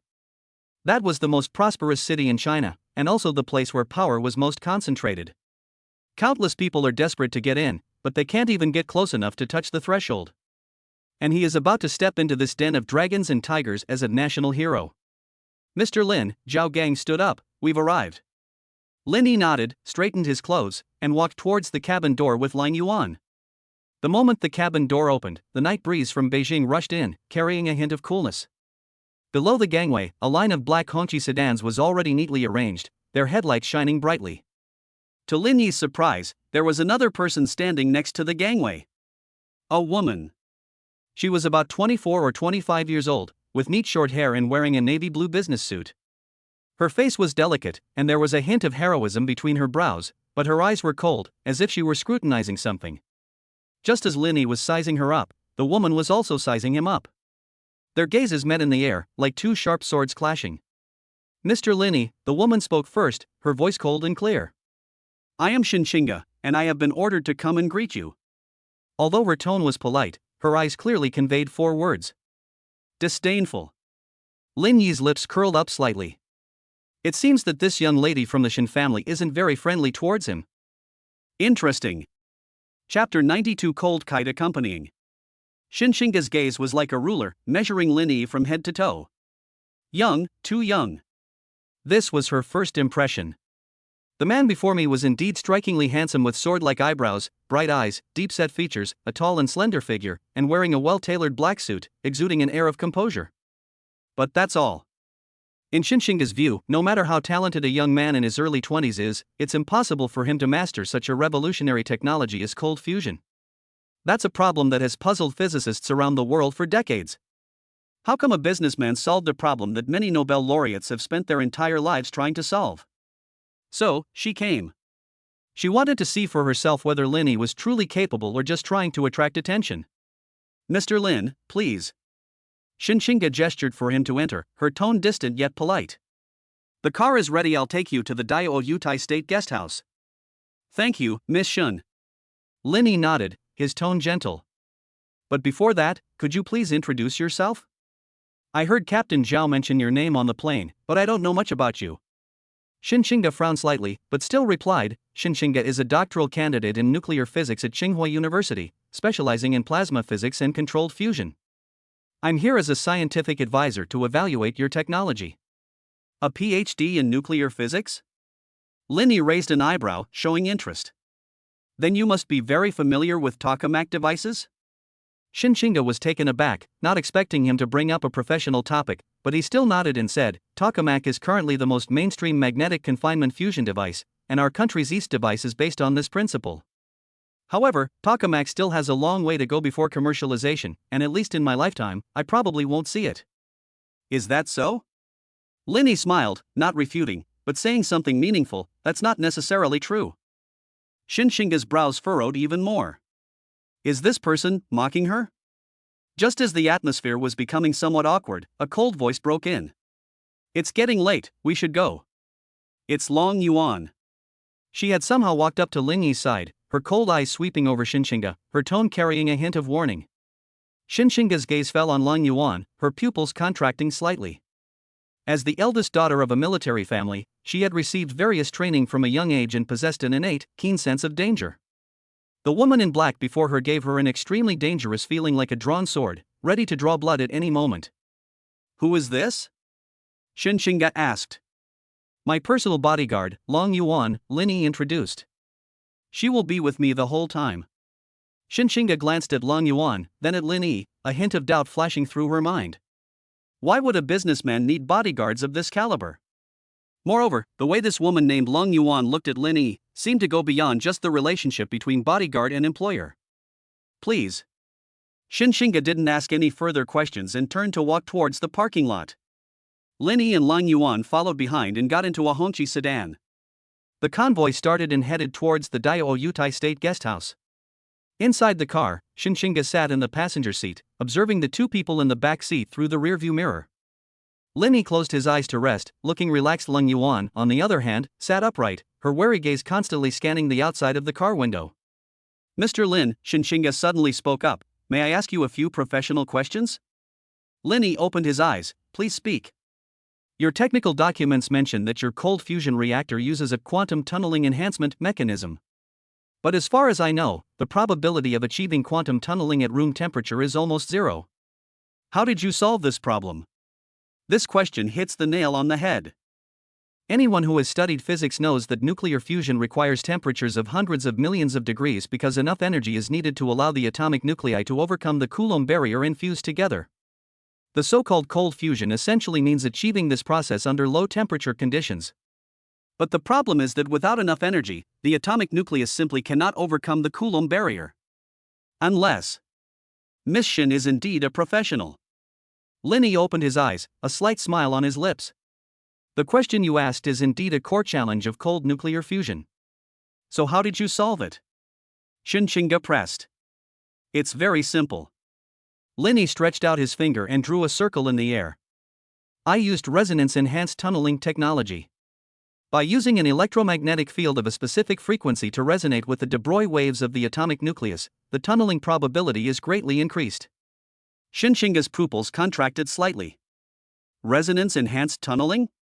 She had heard of this concept before, but only in theory. She never expected Lin Yi to claim that he had already achieved it. "Impossible," she blurted out. "Resonance-enhanced tunneling requires extremely precise frequency control, with an error margin not exceeding 10 to the power of 15. With current technology, it's simply impossible." "With current technology, it's indeed impossible," Lin Yi nodded, "but my skills have already surpassed the current level." Xinxinga was speechless. She suddenly realized that she couldn't refute this person from an academic standpoint. Not because she lacked knowledge, but because the technology they claim to possess is completely outside the existing scientific framework. This made her feel a little frustrated, but more than that, she was curious. If what this person is saying is true, that would be the biggest breakthrough in the history of human technology. "Tomorrow's technical demonstration will allow you to see it for yourself," Lin Yi said calmly, as if reading her mind. "Then, all doubts will vanish." Xinxinga did not answer, but a faint expectation had already formed in her heart. She is a scientist with an innate and strong curiosity about the unknown. If Lin Yi's skills are real, she was willing to witness this moment with her own eyes. The convoy soon arrived at the Diaoyutai State Guesthouse. This garden-style state guesthouse, located in western Beijing, is the premier venue for receiving heads of state and important foreign dignitaries. Being able to stay here signifies an exceptionally high level of prestige. Lin Yi got out of the car, took a deep breath of the night air of Beijing, and felt a unique atmosphere. The air here seems to carry the scent of power. "Mr. Lin, please follow me." A staff member approached and said respectfully, "Your room is ready." Lin Yi nodded and followed the staff into the hotel. Long Yuan followed closely behind, never leaving her side. Xinxinga watched their retreating figures, her brows furrowing slightly. This Lin Yi. It was far more unfathomable than she had imagined. But in any case, tomorrow's technical demonstration will be the moment to reveal the truth. She will use her own eyes to verify all of this. The room I stayed in was a luxurious suite, with an area of over 200 square meters and elegant and grand decor. Lin Yi sat down on the sofa, picked up the remote control from the coffee table, and turned on the TV. The news channel is broadcasting international news, with the anchor reporting on the tensions in the Middle East. Oil prices hit new highs, and the global energy crisis continues to worsen. Lin Yi's lips curled up slightly. Energy crisis? Once his cold fusion technology is made public, this term will become history. Byte. A system notification sounded in my mind. Host has arrived in the capital. The progress of the side quest Peerless Hero has been updated. Current progress, 10%. Next stage goal, to gain approval from the highest levels of the national government through a technology demonstration. Stage reward, high-tech lucky draw 1. Linny looked at the system panel, feeling pleased. Everything is going according to plan. You should rest. Lang Yuan's voice came from behind her. She had already checked the security of the entire room. Okay. Linny stood up, stretched, and said, "You should get some rest too. We have a tough battle to fight tomorrow." "I don't need to rest," Lang Yuan said expressionlessly.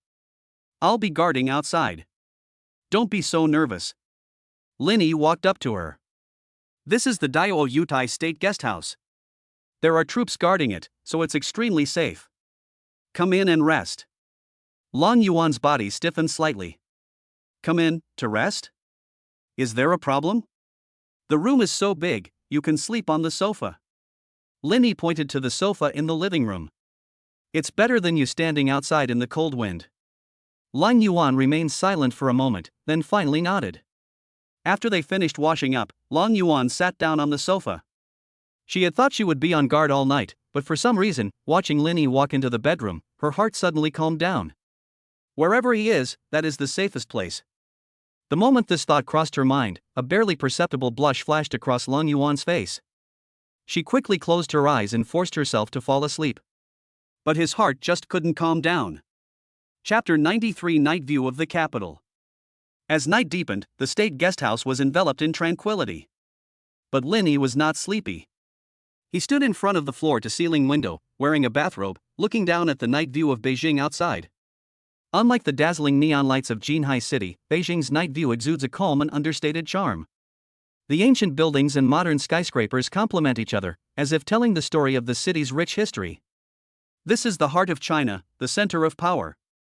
Every order issued from here can affect the fate of over 1 billion people. Tomorrow, he will reveal his trump card on the city's highest floor. Byte. A system notification sounded. Host detected has entered the core area of the capital. New feature unlocked, illustrated guide to the turbulent times of the capital. The capital's power map automatically records intelligence on major forces in the capital, helping the host understand the power structure of this region. Currently unlocked factions: Shin family, Zhou family, remnants of the Qin family, Commission of Science, Technology and Industry for National Defense, Chinese Academy of Sciences. Detailed information requires the host to explore and unlock. A light flashed before Lin Yi's eyes, and then a huge diagram of power relationships appeared in his mind. This map, centered on the state guesthouse where he was located, radiates outwards with countless lines connecting every corner of Beijing. Each line represents a power, and these powers are intricately intertwined. Some are allies, some are rivals, and some appear harmonious on the surface but are actually rife with undercurrents. Good stuff. Lin Yi's lips curled up slightly. With this guide, he could gain a clearer understanding of the power structure in the capital, thus better preparing him for the challenges to come. He clicked on several of the unlocked items. Shin family. Power rating, S tier. Core areas, military industry, national defense. Notable figures: Mr. Shin, a military veteran; Shin Guoqing, a high-ranking official in the Commission of Science, Technology and Industry for National Defense, and Shin Xingge, a representative of the third generation. Synopsis: a top-tier political family in Beijing, holding a pivotal position in the military industry. They have a natural affinity with Lin Yi's cold fusion technology and could potentially become important allies. Zhou family. Power rating, S tier. Core areas, politics and diplomacy. Notable figures: Zhou Enlai, former leader; Zhou Mingyuan, current minister.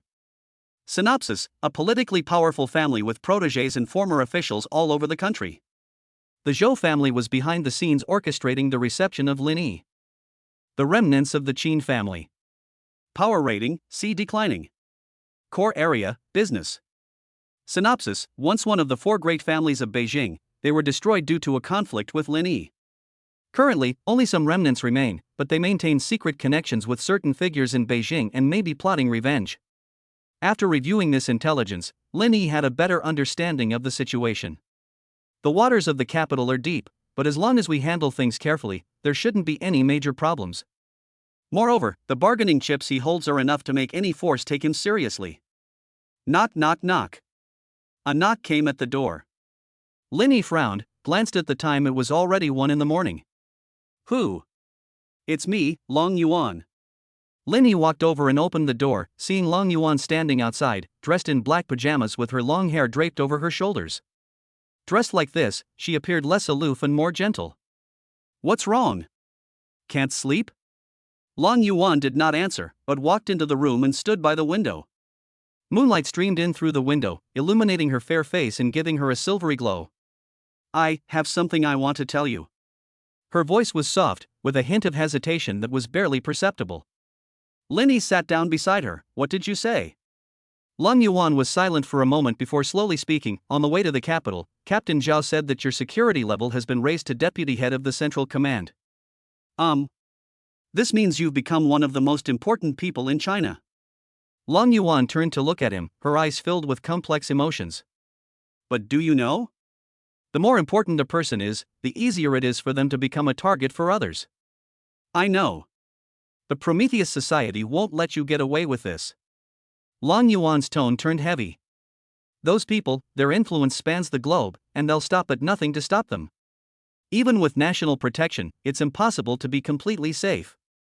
Linny looked at her, a slight smile playing on his lips. So, Long Yuan took a deep breath, as if she had made up her mind. From now on, I will always stay by your side. No matter what happens, I will give my life for yours. Linny fell silent. He could sense the weight in Long Yuan's words. For this former S-class assassin, life was the most precious thing. The fact that she was willing to trade her own life for his speaks volumes. Long Yuan.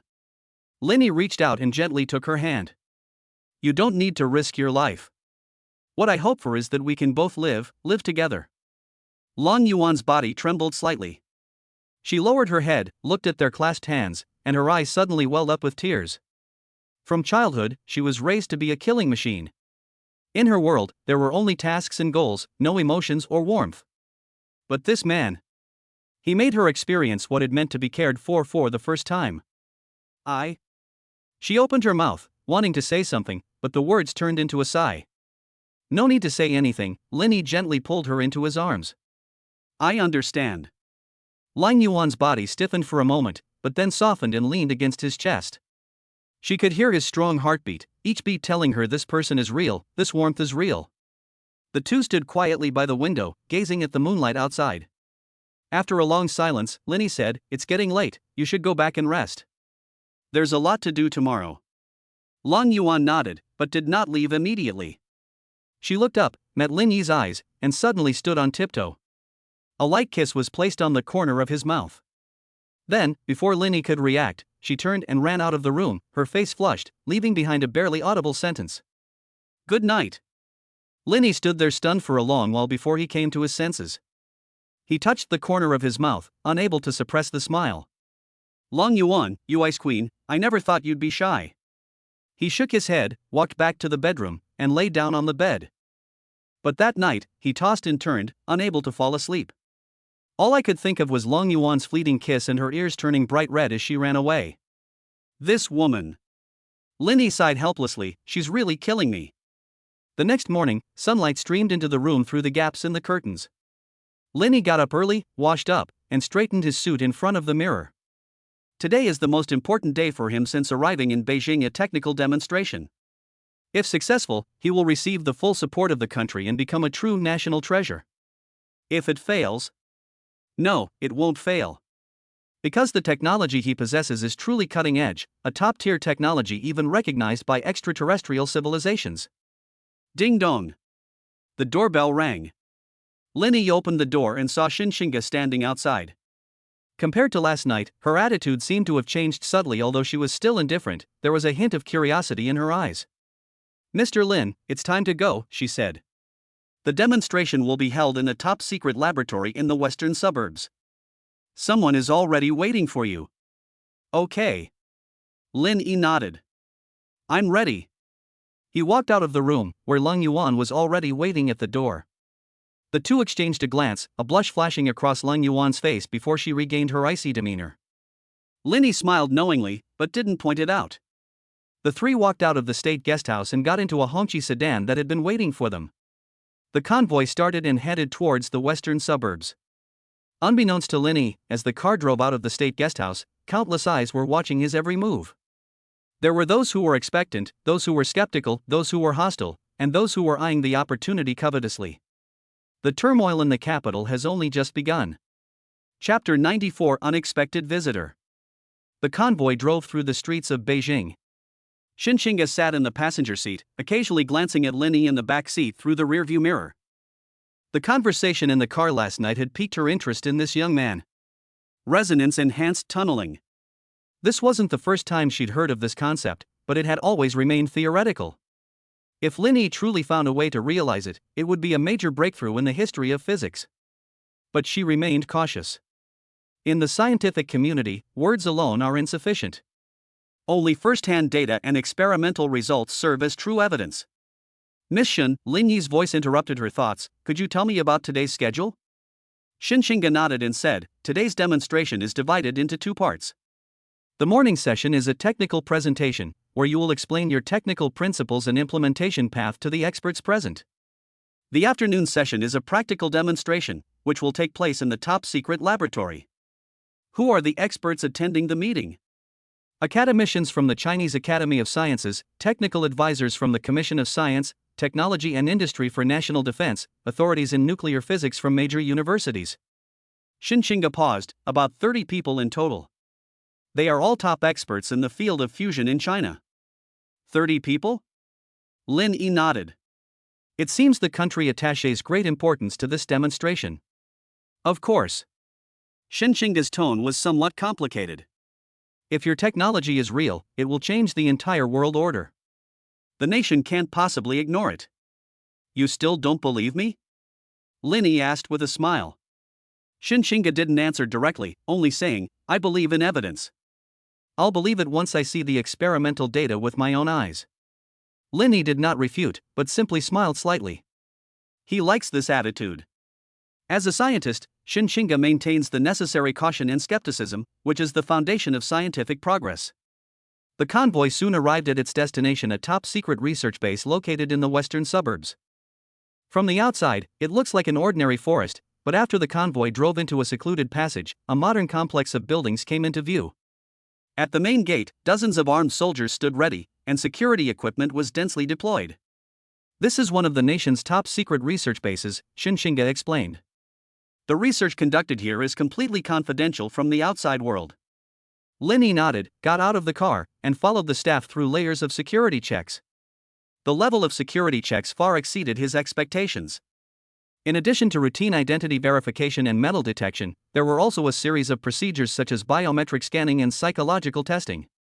Fortunately, he was prepared, and these security checks were not a problem for him. Mr. Lin, please follow me. A middle-aged man in a white coat approached. I'm Zhou Ziyuan, the person in charge here. Today's technical presentation will be held in the main conference room. Please come with me. Lin Yi followed Zhou Ziyuan into the building, with Xinxinga and Long Yuan close behind. The main conference room was a large hall that could accommodate 100 people, and it was already full. Lin Yi glanced around and found that most of them were elderly people over 50 or 60 years old, including several faces he had seen in the news. Those were all academicians and other important figures. Their eyes all fell on Lin Yi, some with curiosity, some with doubt, and some with anticipation. Hello everyone. Lin Yi stepped onto the podium and said calmly, I am Lin Yi, and it is an honor to be here today to introduce my technology to you. A low murmur arose from the audience. Too young. This is most people's first reaction. Lin Yi ignored the discussions and instead opened the USB drive he was carrying, projecting the PPT onto the big screen. My technology is called a cold fusion reactor, and its core principle is resonance-enhanced tunneling. He began his technical presentation. Over the next 2 hours, Lin Yi provided a detailed explanation of his technical principles, implementation path, experimental data, security assessment, and other aspects. His explanations were insightful yet easy to understand, presenting an extremely complex technical issue in a clear and logical manner. But the experts in the audience were not convinced. On the contrary, the more he explained, the more questions arose. Mr. Lin, an elderly academician with gray hair, raised his hand to speak. You said you used nanoscale metal lattices to enhance the tunneling effect of the Coulomb barrier, but according to my calculations, this enhancement is far from sufficient to achieve the level required for actual fusion. Could you explain this? That's a good question. Lin Yi nodded. The key is that the metal lattice I used isn't an ordinary material, but a special quantum dot array. This array can resonate with atomic nuclei at specific frequencies, thereby increasing the tunneling probability by more than 10 orders of magnitude. More than a dozen orders of magnitude, another expert couldn't help but interject. How is that possible? Do you have experimental data to support it? Yes. Lin Yi clicked on the PowerPoint presentation. This is my experimental data from the lab. As you can see, at the resonant frequency, the tunneling probability of deuterium nuclei reaches 10 to the power of 4, which is sufficient to achieve macroscopic fusion reactions. The meeting room erupted in an uproar. 10 to the power of -4. Everyone present knew what this number meant. If Lin Yi's data is true, it means that cold nuclear fusion is no longer a pipe dream, but a real possibility. But some people still don't believe it. Mr. Lin, Shinshinga stood up, her gaze sharp. Your data looks perfect, but I have a question. How did you create this special quantum dot array? As far as I know, with current technology, it's simply impossible to precisely control the distribution of quantum dots at the nanoscale. This question hits the nail on the head. Because if Lin Yi cannot explain how he created this material, then his entire theory is just a castle in the air. The experts in the audience nodded in agreement, their eyes fixed intently on Lin Yi. Lin Yi's lips curled up slightly. This Shinshinga is really relentless. Miss Shin, he said calmly, I cannot explain this in detail here. It involves top secret information and requires a higher level of confidentiality to know. Shinshinga frowned. Are you avoiding the question? It's not about avoiding the issue, it's about maintaining secrecy. Lin Yi's tone remained calm. Everyone, I know you have many questions. But I can assure you that the live demonstration this afternoon will answer all your doubts. He scanned the experts in the audience, his tone firm. When you see the reactor running with your own eyes, you'll understand I'm not exaggerating, I'm making history. A brief silence fell over the meeting room. Although many people still didn't believe it, Lin Yi's confidence did leave a deep impression on them. Alright, then we'll wait and see the demonstration this afternoon. The old academician stood up, looking at Lin Yi with a complex expression. Young man, I hope you're not wasting our time. You'll appreciate coming here today, Lin Yi replied with a smile. After the technical presentation, everyone went to the restaurant for a meal. Shinshinga walked to Lin Yi's side and asked in a low voice, Are you really confident? Of course. Lin Yi looked at her. What, are you starting to worry about me? A faint, unnatural blush crossed Shinshinga's face, but she quickly regained her composure. I just didn't want to see so many highly respected seniors leave disappointed. Don't worry, Lin Yi said with a smile, the demonstration this afternoon will shut everyone up. Looking at his confident smile, Shinshinga suddenly felt a strange sensation. This man. It seems like he really wasn't bragging. She was starting to look forward to the afternoon's presentation. Chapter 95 Academic Contest. The atmosphere in the restaurant was somewhat awkward during lunchtime. On one side were more than 30 highly respected experts and academicians, and on the other side was a young man in his early 20s. The contrast between the two was stark. Lin Yi sat alone at a dining table, a simple set meal in front of him. Long Yuan stood behind him, her eyes scanning the surroundings warily, her chopsticks untouched. Sit down and have something to eat, Lin Yi said without turning his head. No need, Long Yuan said coldly. I'm not hungry. Lin Yi shook his head helplessly, knowing that her stubbornness wouldn't change anytime soon. Just then, a figure walked over and sat down opposite Lin Yi. It's Shinshinga. She held a similarly simple set meal and began to eat with a blank expression. Is Miss Shin trying to spy on me? Lin Yi teased. It's observation. Shinshinga didn't even look up. I want to see where your confidence comes from in front of so many seniors. Confidence comes from ability, Lin Yi replied with a smile. Like you, even though you don't say it, you've already started to believe in me, right? Shinshinga paused for a moment with her chopsticks, then continued eating without answering. But her silence says it all. Miss Shin, Lin Yi put down his chopsticks and said seriously, May I ask you a question? Please speak. Why did you choose to study nuclear physics? Shinshinga was taken aback, clearly not expecting him to ask that. Because. She paused for a moment, because I believe that energy is the lifeblood of human civilization. Whoever controls energy controls the future. Well said. Lin Yi nodded. Then do you think that if there were a technology that could completely solve humanity's energy problem, allowing everyone to use unlimited clean energy, would it be worth sacrificing everything for it? Xinxinga looked at him, a complex light flashing in her eyes. Of course it's worth it, she said, but the question is, does this technology even exist? It exists. Lin Yi's gaze deepened. It's in my hands. The two looked at each other for a moment, and then Xinxinga suddenly smiled. This was the first time she had smiled in front of Lin Yi, though it was faint, it was genuine.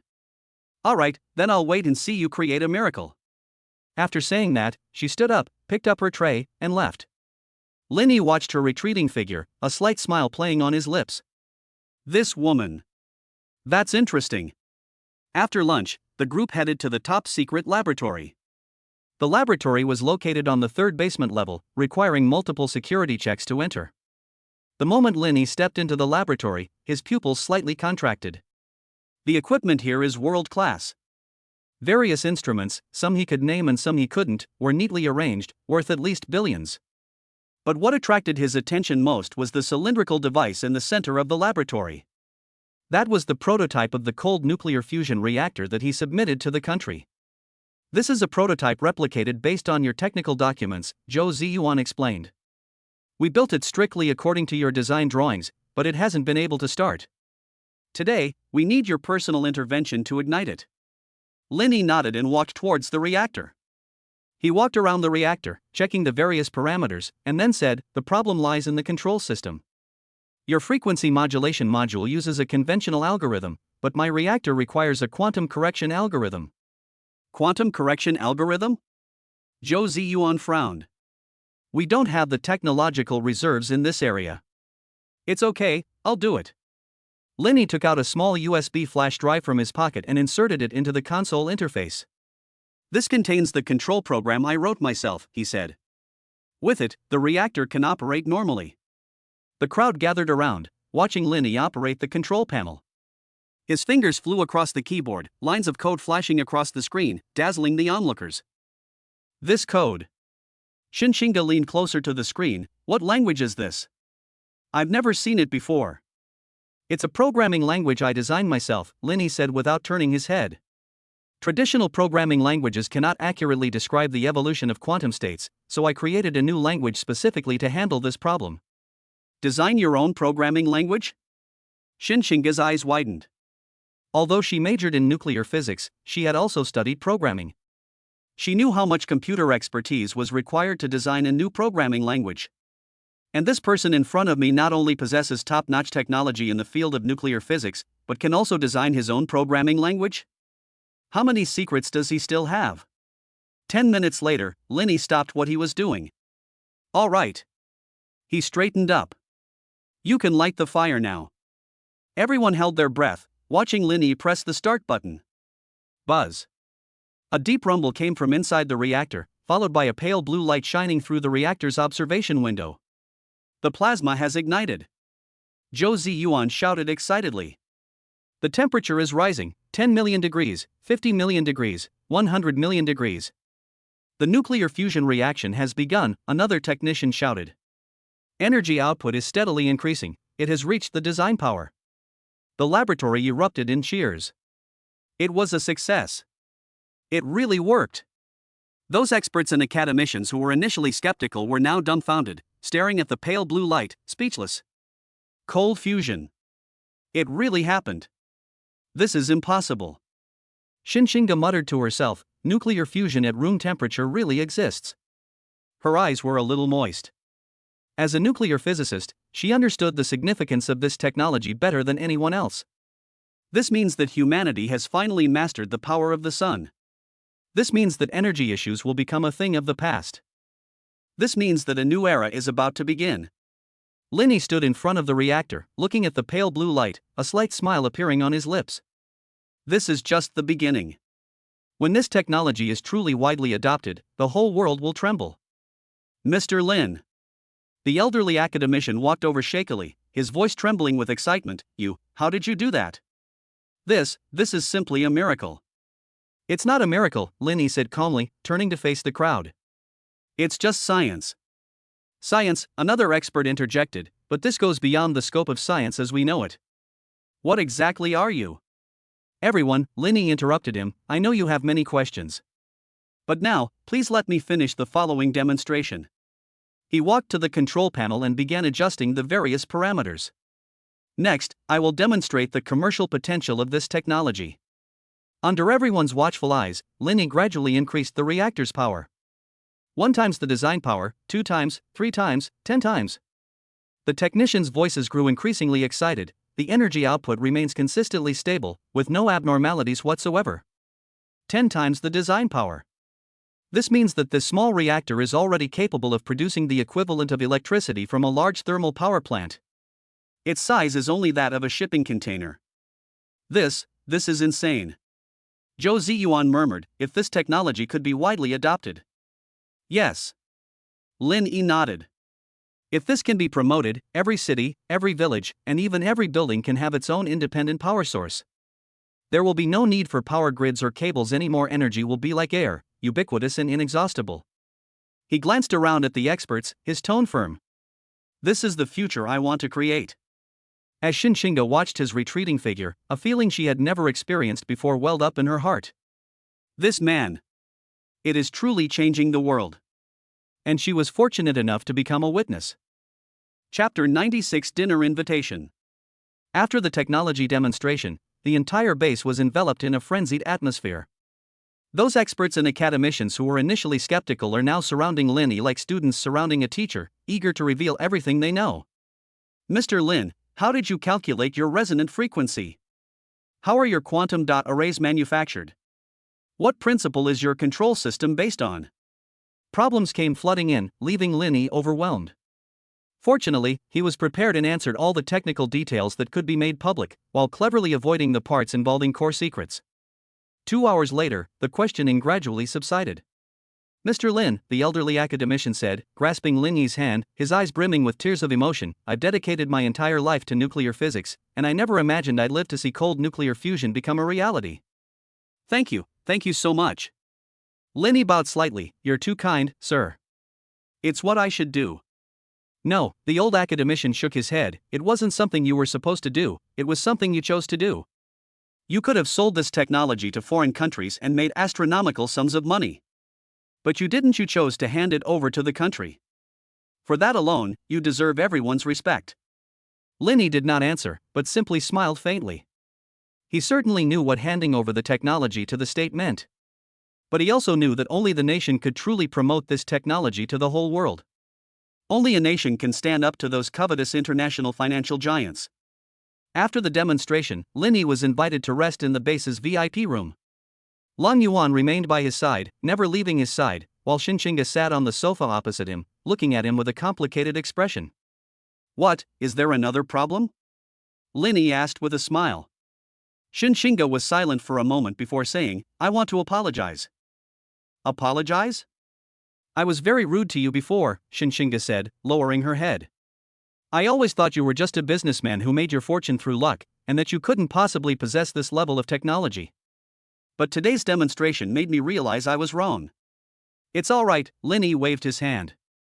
If I were in that situation, I would also have doubts. Scientists should maintain a spirit of skepticism. There's nothing wrong with that. Xinxinga raised her head and looked into his eyes. Who exactly are you? She has asked this question many times. But this time, her tone was less questioning and more curious. Linny smiled, not answering directly, but saying, a person who wants to change the world. Looking at his confident smile, Xinxinga felt a strange sensation welling up inside her.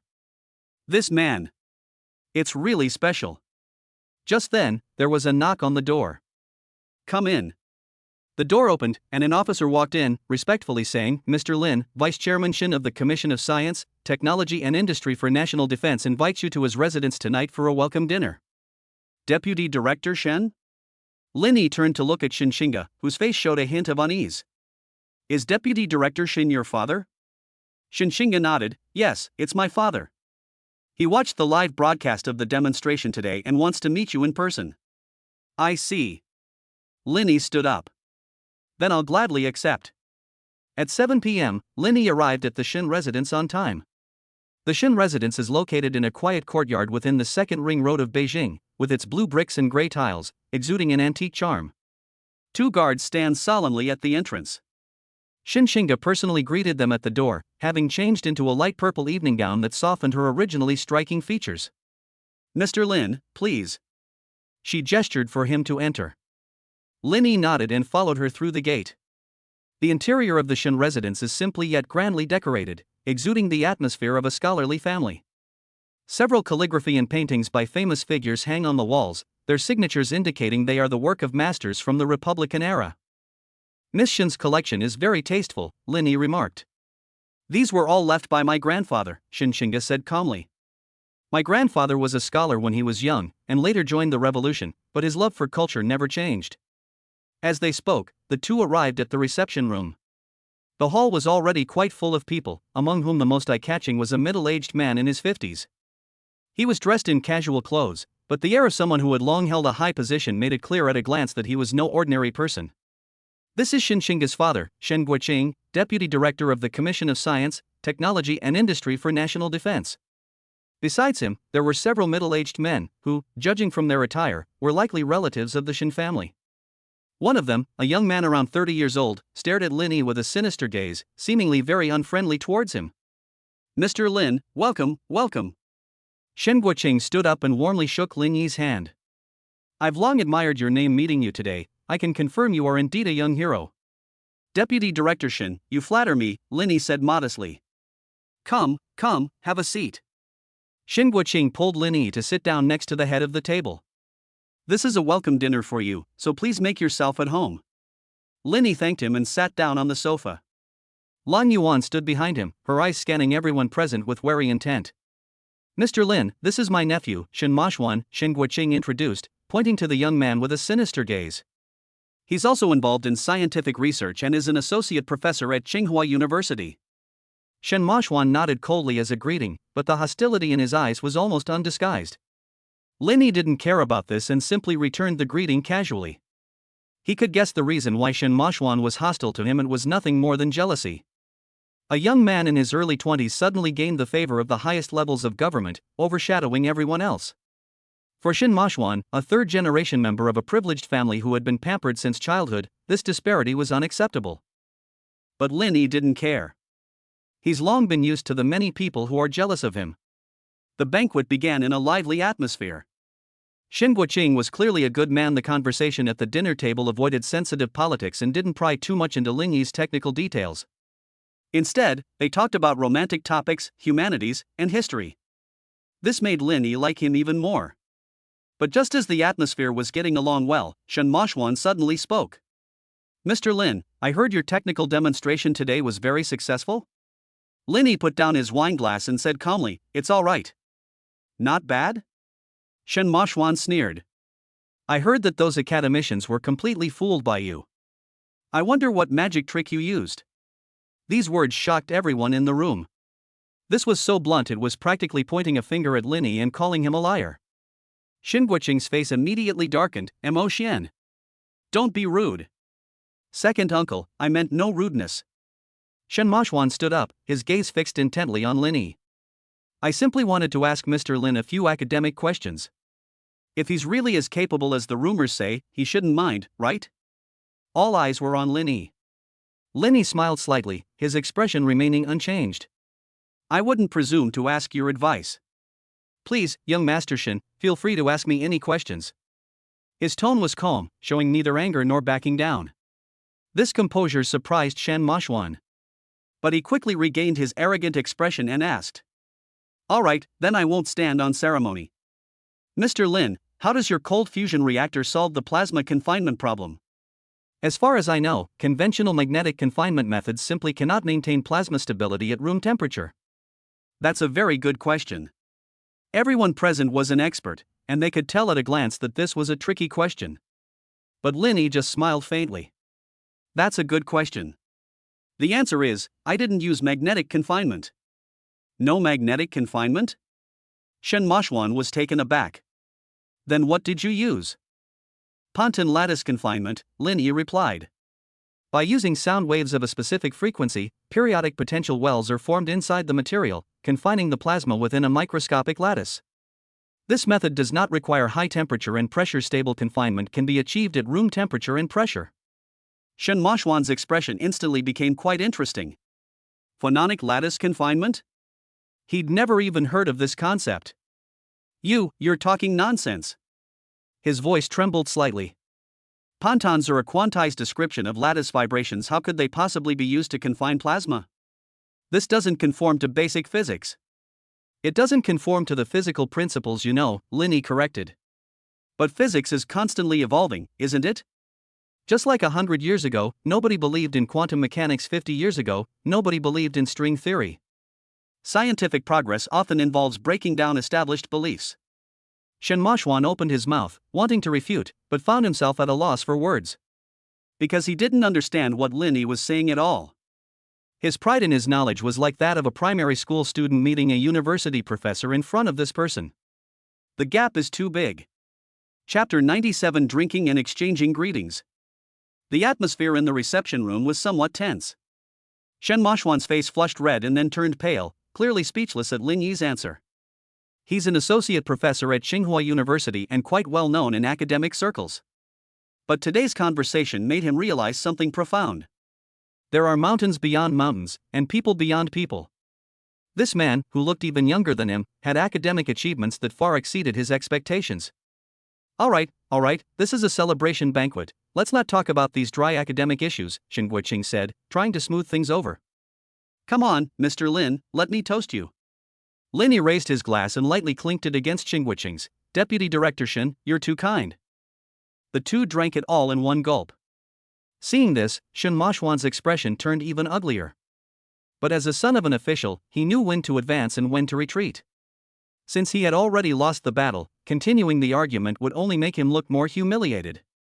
He snorted coldly, picked up his wineglass and drank it all in one gulp, then made an excuse to leave the reception room. Mr. Lin, I'm sorry, my nephew has been spoiled since he was a child and doesn't know how to speak properly, Shen Guoqing said apologetically. It's all right, Linny waved his hand. It's a good thing for young people to have a bit of pride. It shows they have drive. That's a well-said statement. This gave Shen Moshwan face without making it seem like he was being petty. Shen Guoqing's liking for Linny increased even more. The dinner continued. Other relatives of the Shen family came up to offer toasts, their words often carrying an air of flattery. Linny accepted all the toasts, but remained sober throughout, never getting drunk. At the dinner table, he observed everyone's expressions and words, silently memorizing their personalities and intentions. The waters of the capital run deep, and none of these people are simple. After a few rounds of drinks, Shen Guoqing suddenly changed the subject. Mr. Lin, I heard that your future technology company is already developing holographic projection and photonic materials? Yes, Linny nodded. These two technologies have entered the commercialization stage and are expected to be launched on a large scale next year. Great. A glint of light flashed in Shen Guoqing's eyes. The country is promoting the domestic substitution of next-generation display technologies, and your technology comes at just the right time. If needed, I can help you connect with relevant departments. Thank you, Deputy Director Shen. Linny raised his glass in a toast. However, before that, I'd like to handle the cold fusion issue properly. After all, it's of paramount importance. That's right. Shen Guoqing nodded repeatedly. Cold fusion is a crucial national technology and must be given priority. The two clinked glasses again. Just then, Shinshinga walked over and sat down next to Linny. Mr. Lin, did my father get you drunk? She asked in a low voice. No, Deputy Director Shen is very polite, Linny replied with a smile. Shinshinga nodded, then said, I apologize to you on Mo Xian's behalf for tonight's incident. That person, he's just too arrogant and can't stand others being better than him. It's okay, I understand. Linny looked at her and noticed that her attire tonight was quite different from that during the day. The light purple evening gown accentuated her graceful figure, and her exquisite makeup added a touch of softness to her otherwise handsome face. Miss Shen looks beautiful tonight, he exclaimed sincerely. A blush flashed across Shinshinga's face, but she quickly regained her composure. Thank you. You are all right too. Not bad? Linny raised an eyebrow. That's a rather perfunctory evaluation, isn't it? Shinshinga couldn't help but laugh. Okay, you're handsome too. All right? The two exchanged a smile, and the atmosphere suddenly became much more relaxed. As the banquet was drawing to a close, Shin Guoqing suddenly clapped his hands, attracting everyone's attention. "Ladies and gentlemen, now comes the main event of the evening," he said with a smile. Shinga, bring out what you've prepared. Shinshinga nodded, took out an exquisite wooden box from the cabinet next to her, and placed it on the table in front of Lin Yi. What is this? Lin Yi asked curiously. Open it and take a look. Shin Guoqing smiled mysteriously. Lin Yi opened the wooden box, and his eyes immediately lit up. Inside the box lay an ancient jade pendant, its surface a vibrant green, smooth and lustrous like water. Intricate cloud patterns were carved upon it, clearly indicating it was a priceless artifact passed down from antiquity. "This is a family heirloom of the Shin family, passed down for over 300 years, Shin Guoqing explained. We're presenting it to Mr. Lin today as a small token of our appreciation." Lin Yi was taken aback. "This is too valuable, I can't accept it." "Mr. Lin, there's no need to refuse," Shin Guoqing said solemnly. "The technology you demonstrated today is worth far more than 1,000 pieces of gold. Compared to that, this jade pendant is but a drop in the ocean. Moreover, I'm giving you this jade pendant not only to thank you for your technological contributions." He paused, his gaze deep. "Furthermore, we hope that you can forge a deep friendship with our Shin family." If Lin Yi were to refuse now that things have come to this point, it would be disrespectful to the Shin family. "Very well, then I shall accept your kind offer." He accepted the jade pendant. "I will remember Deputy Director Shun's kindness." Shin Guoqing nodded in satisfaction, his smile growing even brighter. The dinner ended in a harmonious atmosphere. Lin Yi got up to say goodbye, and Shinshinga personally saw him to the door. "Thank you for today," Shinshinga said softly. "What are you thanking me for?"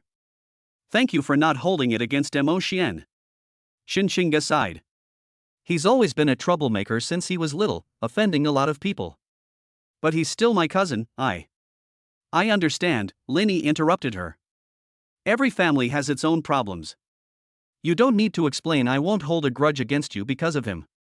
Shinshinga raised her head, looked into Lin Yi's eyes, and felt a warm current surge in her heart. This man. She is really understanding. "Then, be careful on your way." Her voice sounded a little unnatural. "Okay, you should get some rest too."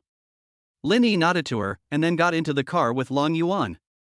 The car slowly started and drove out of the Shin residence. Looking at the scenery rushing past the window, Long Yuan suddenly spoke. "That woman is interested in you." "What?" Lin Yi was taken aback. "You mean Shinshinga?" "Whom?" Long Yuan's voice was cold. "I can tell." Lin Yi smiled helplessly. "You're overthinking it." "We've only known each other for a day." Long Yuan didn't answer, but turned her head to look out the window, but her clenched fists betrayed her feelings. She doesn't like Shinshinga. Although she couldn't explain why, she just didn't like it. The car quickly returned to the Dao Yutai State Guesthouse. After getting out of the car, Lin Yi looked up at the starry sky and took a deep breath of the night breeze of Beijing. Tonight's dinner was very fruitful. Not only did he establish contact with the Shin family, but he also began to build prestige within high-level circles in the capital. But he knew this was just the beginning.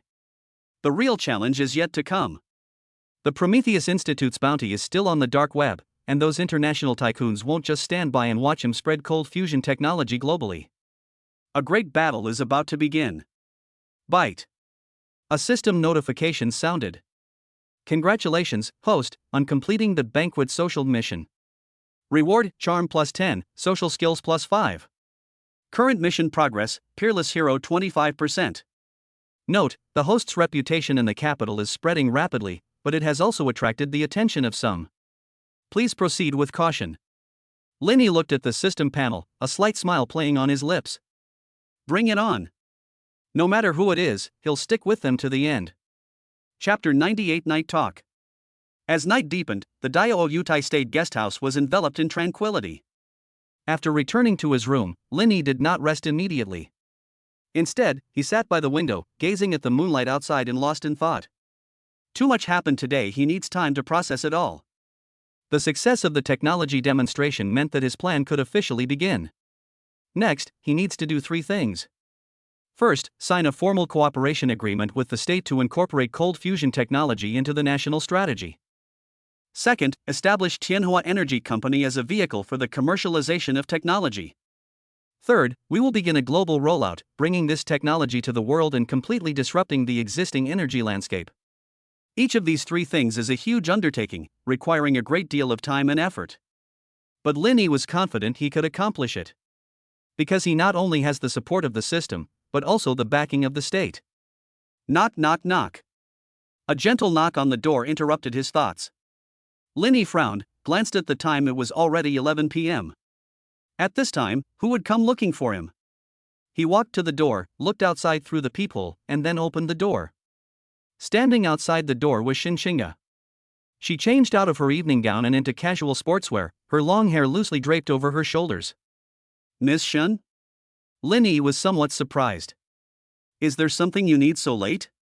Xinxinga hesitated for a moment before asking, may I come inside to talk? Lin Yi stepped aside, please. Xinxinga entered the room and sat down on the sofa. Lin Yi poured her a glass of water and then sat down opposite her. Speak, what is it?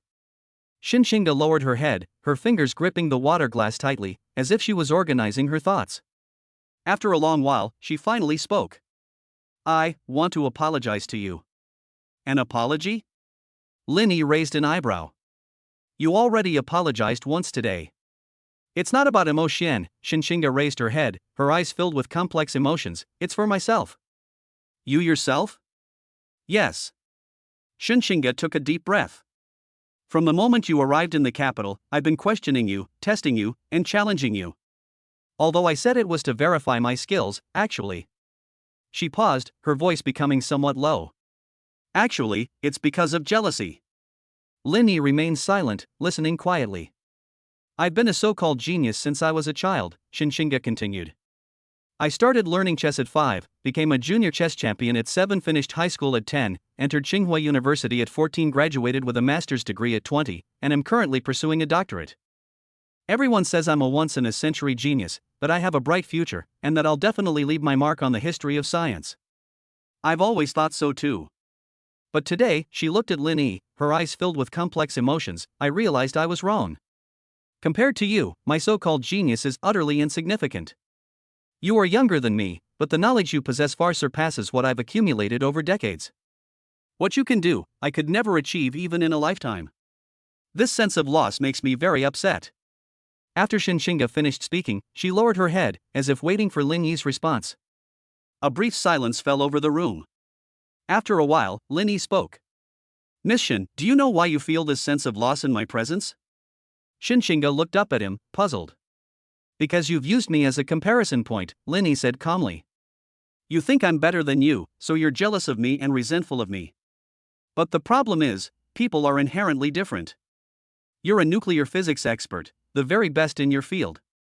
I, on the other hand, just happen to possess some specialized skills. We are not competitors, but complements. If we can collaborate, the value created by your expertise combined with my technology will be far greater than if we each worked alone. Lin Yi looked at Xinxinga, his tone sincere. So don't be jealous of me. If you really want to prove yourself, use your expertise to help me promote cold fusion technology to the world. That's what a scientist should do. Xinxinga was stunned. She originally thought that Lin Yi would mock her, look down on her, or at least show some sense of superiority. But he didn't. He simply pointed out the problem calmly and then offered a solution. Such magnanimity and composure made her feel ashamed of herself. She opened her mouth, wanting to say something, but found herself already in tears. It wasn't because I felt wronged, but because I felt relieved. The pride that had been weighing on my heart for so many years vanished at this moment. She finally understood that true strength lies not in being better than others, but in collaborating with others to create greater value. Thank you. She wiped away her tears, her voice a little hoarse. Thank you for telling me all this tonight. You're welcome. Lin Yi handed her a pack of tissues. You came all this way in the middle of the night just to say this? Xinxinga took the tissue, wiped her face, and nodded somewhat embarrassedly. I thought about it all night and couldn't sleep, so. Aren't you afraid of being gossiped about if a girl runs into a man's room in the middle of the night? Lin Yi joked. Shinshinga's face flushed instantly. I didn't think that much. All right, just kidding, Linny said with a smile. It's getting late, you should go back and get some rest. There'll probably be a lot of things to take care of tomorrow. Shinshinga nodded, stood up, and walked towards the door. As she reached the door, she suddenly stopped and turned to look at Linny. Linny, may I call you by your name? Sure. Then, you can call me Chinga from now on. Her face turned even redder. Miss Shun and such are too formal. All right, Chinga. Shinshinga's lips curled up slightly, revealing a faint smile, before she quickly left the room. After the door closed, Linny shook his head with a slight smile on his lips. This woman. It's quite interesting. Just then, the bedroom door opened, and Long Yuan came out. She had clearly been listening inside the whole time, and her expression was rather unpleasant. You heard everything? Linny asked. Long Yuan said coldly, I told you, that woman is interested in you. You're overthinking it. Linny walked over and stopped in front of her. Even if she really is interested in me, so what? Long Yuan remained silent. Lang Yuan, Linny gently held her hand, I know what you're worried about. But I can tell you, no matter what happens, no one can replace you in my heart. Long Yuan's body trembled slightly. She raised her head and looked into Ling Yi's eyes, where a rare hint of vulnerability was revealed in those usually cold and aloof eyes. Real? Real. Linny reached out and gently pulled her into his arms.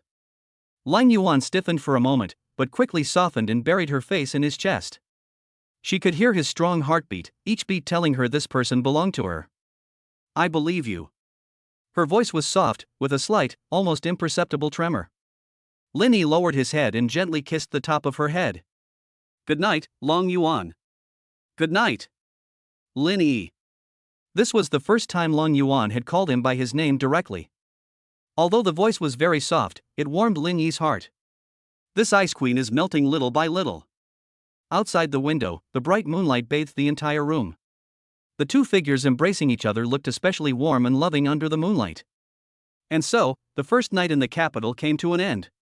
Tomorrow, even more challenges await Lin Yi.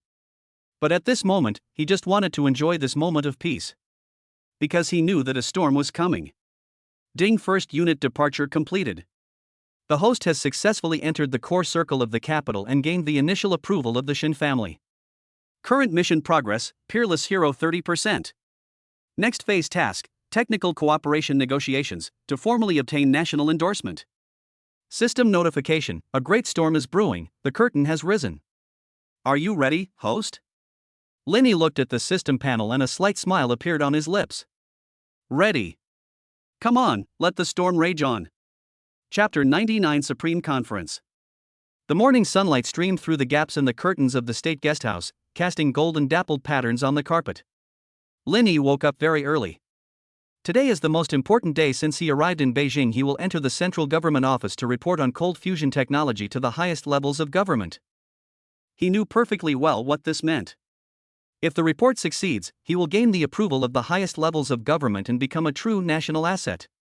At that time, not only the Prometheus Society, but even if all the world's financial magnates united, would be powerless against him.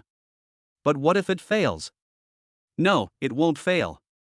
Linny looked at himself in the mirror, his eyes resolute.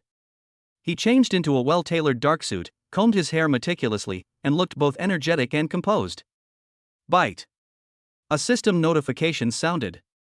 Host detected is about to enter the core area of China. Special reminder, the Central Secretariat is the location of the highest decision-making body in China. Your every word and action will affect the country's evaluation of you. Recommendation, be confident but not arrogant, showcase your abilities but don't flaunt them. Mission progress, Peerless Hero 30% to be updated. Linny nodded and put away the system panel. At 8 o'clock sharp, Zhao Gang appeared at the door. Mr. Lin, the car is ready. Linny followed Zhao Gang out of the state guesthouse, with Long Yuan still following closely behind. A black Hongqi sedan was parked at the entrance. Its body was gleaming and had no markings, but its understated luxury made its extraordinary nature immediately apparent. The security measures this time are at the highest level, Zhao Gang said in a low voice. From the state guesthouse to the central government compound, the entire area is under martial law. Linny nodded and got into the car. The convoy started and headed towards the central government headquarters.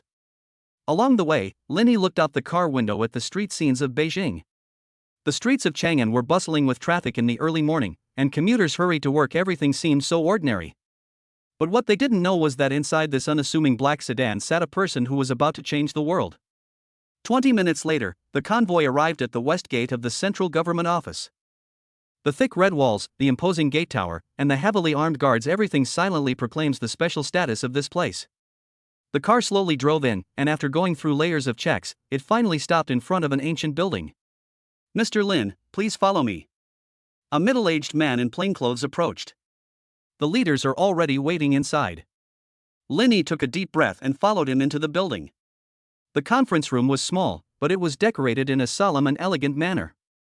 A long conference table was placed in the center, and a dozen or so people sat around it, all of them elderly men with white hair, but their imposing presence, born of a lifetime of experience, made it difficult for people to look them in the eye. Linny recognized several of the faces at a glance. They were people he had seen on the evening news. Comrade Linny, please have a seat. The old man in the main seat spoke. His voice was not loud, but it carried an irresistible authority. Linny sat down in the designated spot, facing everyone. Comrade Linny, the old man continued, we have all reviewed your technical documents. Everyone here also participated in yesterday's technical demonstration. To be honest, we were shocked. Cold fusion is something we've dreamed of for decades, something we never even dared to imagine, yet you've actually made it a reality. The old man's gaze deepened, but we also have some questions, and we hope you can answer them. Please speak, sir, Linny said calmly, without the slightest hint of nervousness. First question, did you develop this technology independently, or did you have a team supporting you? I developed it all by myself, Linny replied. From the theoretical framework to the experimental verification, I completed it all by myself. A low murmur arose in the conference room. One person? How is that possible? Cold fusion is a problem that has puzzled physicists around the world for decades. Countless top research teams have devoted their entire lives to it but failed to solve it. Yet, it was solved by a young man in his early 20s all by himself. My second question, why did you hand this technology over to the state? The old man continued. With your abilities, you could have easily sold it to the highest bidder and made an astronomical fortune. That's a very good question. All eyes were on Linny, waiting for his answer. Linny was silent for a moment, then spoke. Boss, let me tell you a story first. Over 100 years ago, there was a man named Nobel who invented dynamite. This invention could have benefited humanity, but it was used in war, taking countless lives. Deeply remorseful in his later years, Nobel established the Nobel Prize, hoping to atone for his mistake. Cold fusion technology is 10,000 times more powerful than explosives. If it falls into the wrong hands, the consequences would be unimaginable. I entrusted it to the nation because I believe that only the nation can truly use this technology to benefit humanity, rather than destroy it. Lin Yi's gaze swept over everyone present, his tone firm. I am Chinese, and I love this land. I hope my motherland can use this technology to achieve true rise, so that every Chinese son and daughter can stand tall and proudly say I am Chinese. Silence fell over the meeting room. The old man looked at Lin Yi, a hint of approval flashing in his eyes. This young man is not only talented, but also has a broad mind. Such people are the pillars of the nation that the country truly needs. All right. The old man nodded. Third question, what are your plans for the future of this technology? A 3-step strategy, Lin Yi replied confidently. The first step is to build a demonstration power plant in the country to verify the commercial viability of the technology. The second step is to cooperate with friendly countries to promote the technology globally and establish a new energy order centered on China. The third step is to completely overturn the existing energy landscape and make cold nuclear fusion the cornerstone of human civilization. These 3 steps are expected to take 5 to 10 years. After Lin Yi finished speaking, murmurs broke out in the conference room again.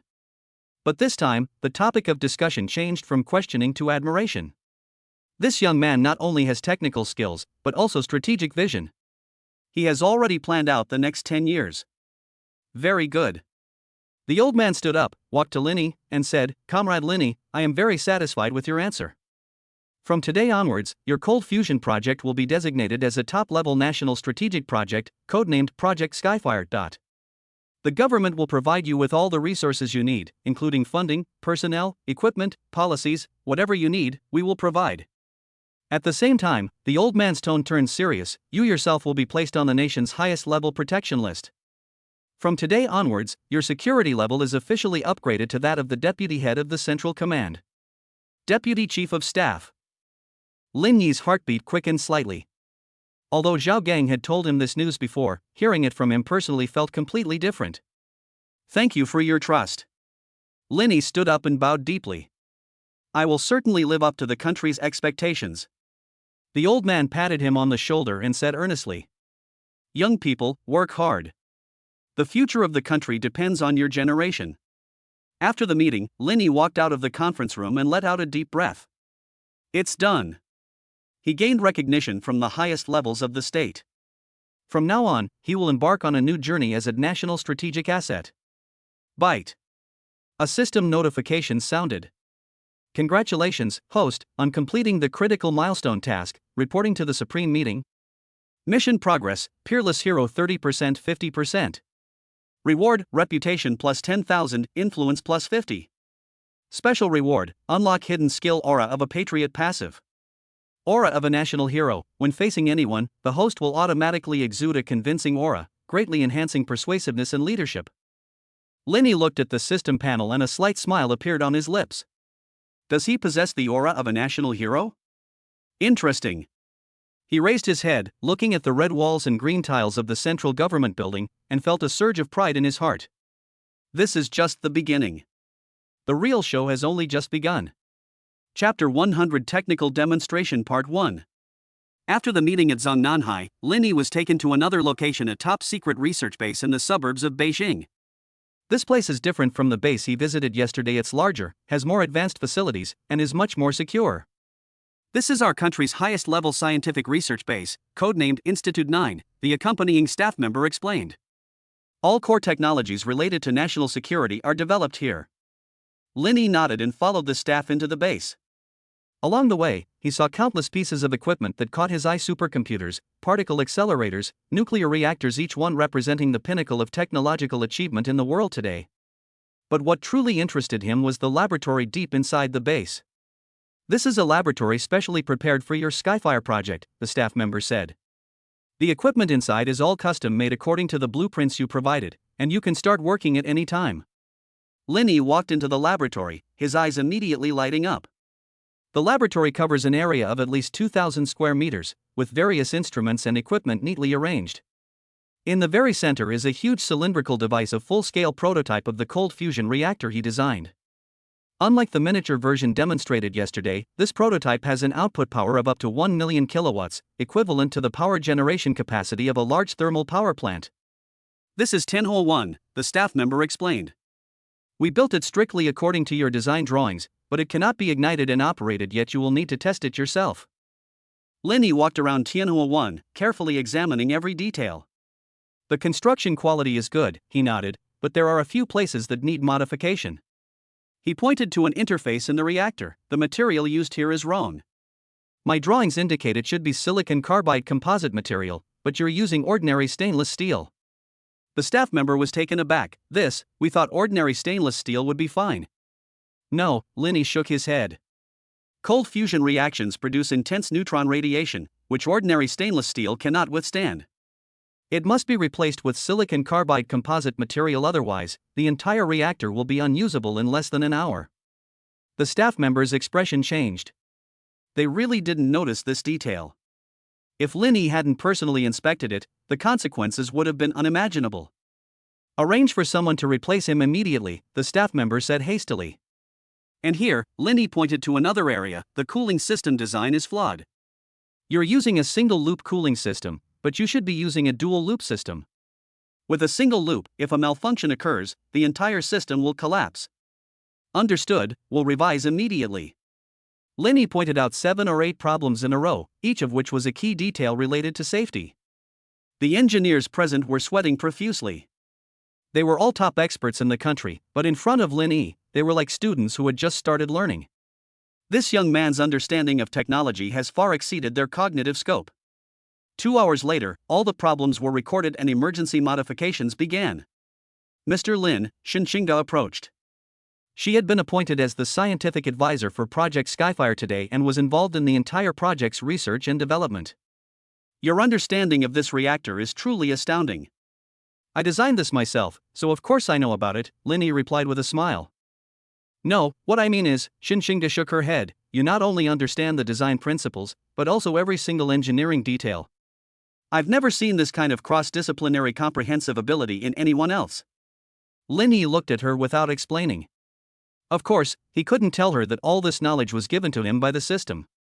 Mission, he changed the subject, what are your thoughts on this project? Shinshinga pondered for a moment before saying, to be honest, even now it still feels like a dream. Cold fusion, in my understanding, this is a technology that shouldn't be achievable for at least another 50 years. But you made it a reality. Moreover, a hint of excitement flashed in her eyes, if Tianhua 1 can operate successfully, it will be a milestone in human energy history.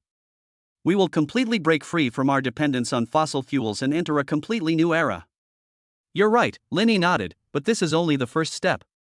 First step? Yes. Linny walked to a whiteboard, picked up a marker, and began to draw. Cold fusion is just the foundation. Beyond that, we can develop wireless power transmission, superconducting materials, anti-gravity engines. He drew more and more, and soon the whiteboard was covered with dense charts and formulas. Shinshinga stared in disbelief. Wireless power transmission? Superconducting materials? Anti-gravity engine? Aren't these things from science fiction novels? Mr. Lin, what you've said. Her voice trembled slightly, can it really come true? Of course. Linny put down his marker, turned to look at her, and said, given enough time and resources, anything is possible. His eyes were deep and confident, as if the distant future was already within reach. Shinshinga looked at him, a complex emotion welling up inside her. This man. His ambitions were greater than she had imagined. He doesn't just want to change the energy landscape, he wants to change the course of human civilization as a whole. What's most frightening is that he seems to actually have the ability to do it. Mission, Lin Yi's voice interrupted her thoughts, the revisions to the materials will take about 3 days. During those 3 days, could you help me organize some technical documents? Of course, Shinshinga nodded. What do you need me to tidy up? The technical white paper for Project Skyfire, Linny said. This document will be used for external communication and needs to explain the principles and significance of cold fusion to the public in simple and easy to understand language. I will finish it as soon as possible. Thanks. Linny nodded to her, then turned and walked to the control panel to begin debugging the reactor's control system. Watching his busy figure, Shinshinga secretly made up her mind. Having chosen to join this project, she was determined to give it her all. She wants to use her professional knowledge to help this man realize his dream. Not only because it's a national mission, but also because she wanted to witness the birth of history firsthand. As time went by, the revision of the materials proceeded in an orderly manner. Linny spends every day in the laboratory, from morning till night, with almost no rest. Long Yuan stayed by his side, never leaving his side. Whenever he was too busy to eat, Long Yuan would quietly place food next to him. Whenever he was so tired that he fell asleep on the table, Long Yuan would gently drape a coat over him. She wasn't good with words, but every gesture revealed her concern for Linny. Shinshinga saw this and felt a mix of emotions. She could sense that there was a special bond between Linny and Lang Yuan that went beyond the master-servant relationship. That kind of bond made her feel jealous? No, it's not jealousy. She was just a little envious. 3 days later, the revised materials were completed. Tianhua 1 is about to conduct its first formal ignition test. Chapter 101 Technical Demonstration Part 2. The day for the ignition experiment finally arrived. The atmosphere at the 9 bases was tense yet enthusiastic.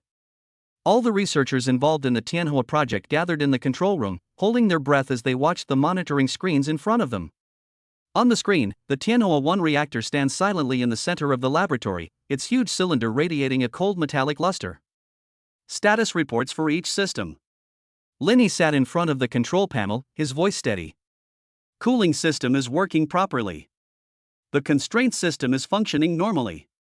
Fuel supply system is functioning normally. Control system is functioning normally. As the reports were compiled, all indicators showed a green light. Very good. Lin Yi nodded. Begin the warm-up process.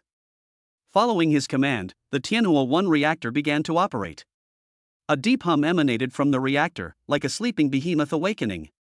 Plasma temperature is rising, 1 million degrees, 5 million degrees, 10 million degrees.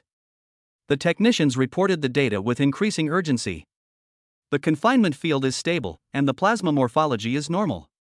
50 million degrees, 80 million degrees, 100 million degrees. Critical conditions have been met. Nuclear fusion reaction has begun.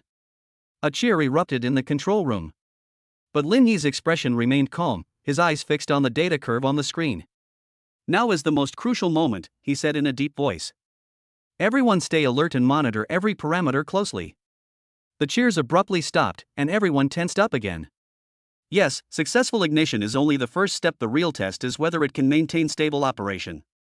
Time passed by, second by second. Running time, 1 minute. All systems are functioning normally. Running time, 5 minutes. All systems are functioning normally. Running time, 10 minutes.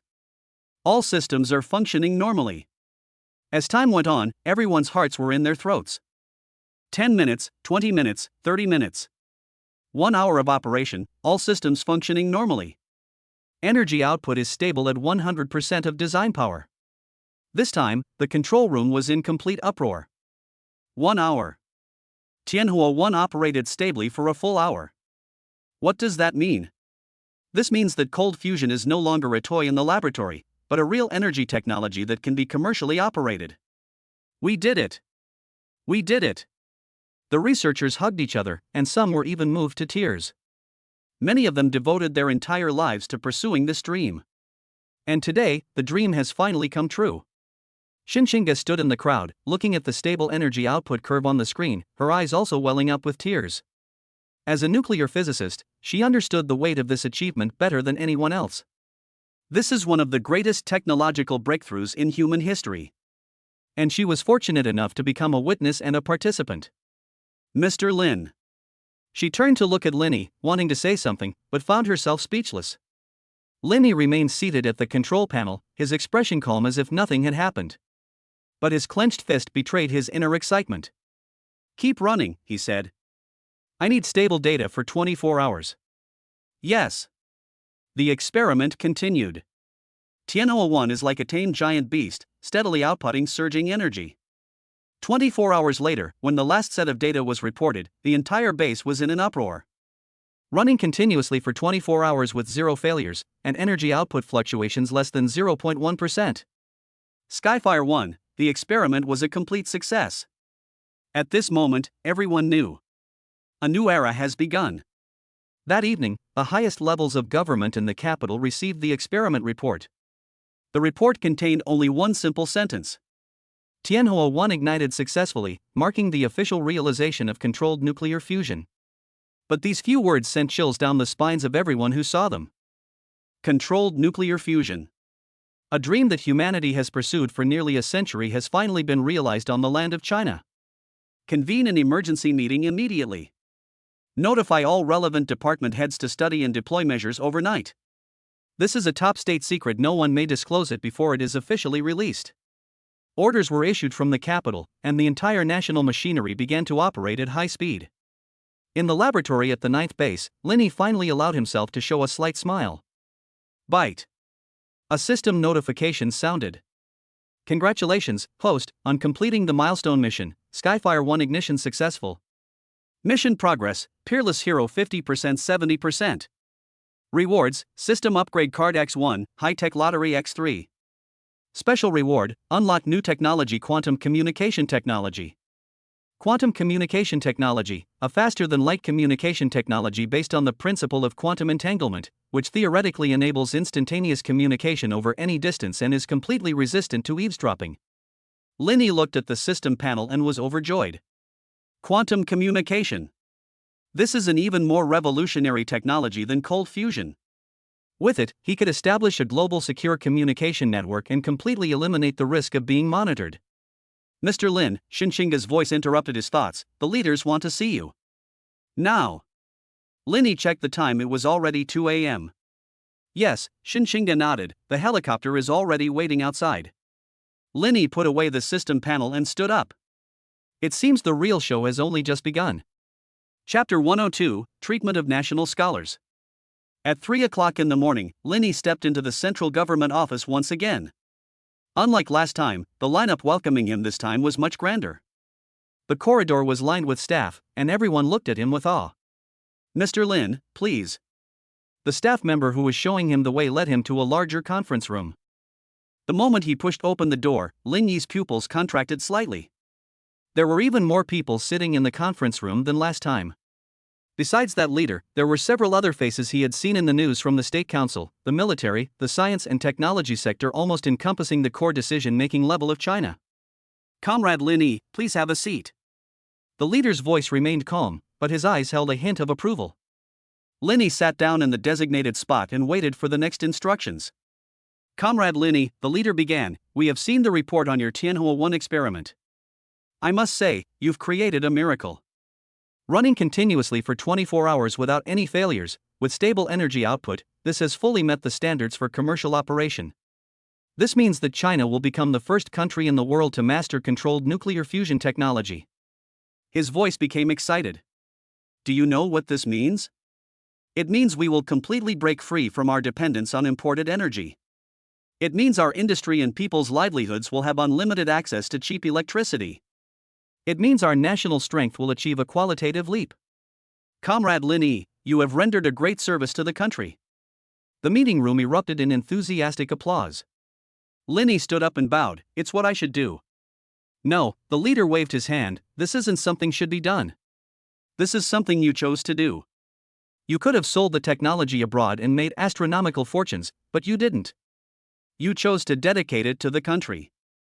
This kind of magnanimity and awareness is something everyone should learn from." He paused, his tone becoming serious. "After careful consideration, the state has decided to grant you the following benefits. First, you are officially appointed as the chief scientist of the Skyfire project, and will enjoy the highest national scientific research allowance. Secondly, you are awarded the title of Scientist with Special Contributions, which is the highest honor in my country's scientific community. Third, your security level has been officially upgraded to the vice national level, and the Central Security Bureau will be responsible for your personal safety. Fourth, the nation will provide you with all the resources you need, including funding, personnel, equipment, and policies, to fully support the advancement of the Tianhua project." Each of the benefits mentioned caused everyone present to gasp in astonishment. What level of treatment is this? This is practically treating Lin Yi like a national treasure. But everyone knows that Lin Yi deserves all of this. Because the technology he possesses is worth far more than a fortune. "Comrade Lin Yi," the leader stood up and walked personally to Lin Yi, "are you willing to accept these arrangements?" Lin Yi raised his head, his gaze resolute. "I do." "Good." The leader shook his hand firmly. "From today onwards, you are a national hero of China. The country needs you, the people need you." "I will not let the country down," Lin Yi said solemnly. After the meeting, Lin Yi was taken to another room.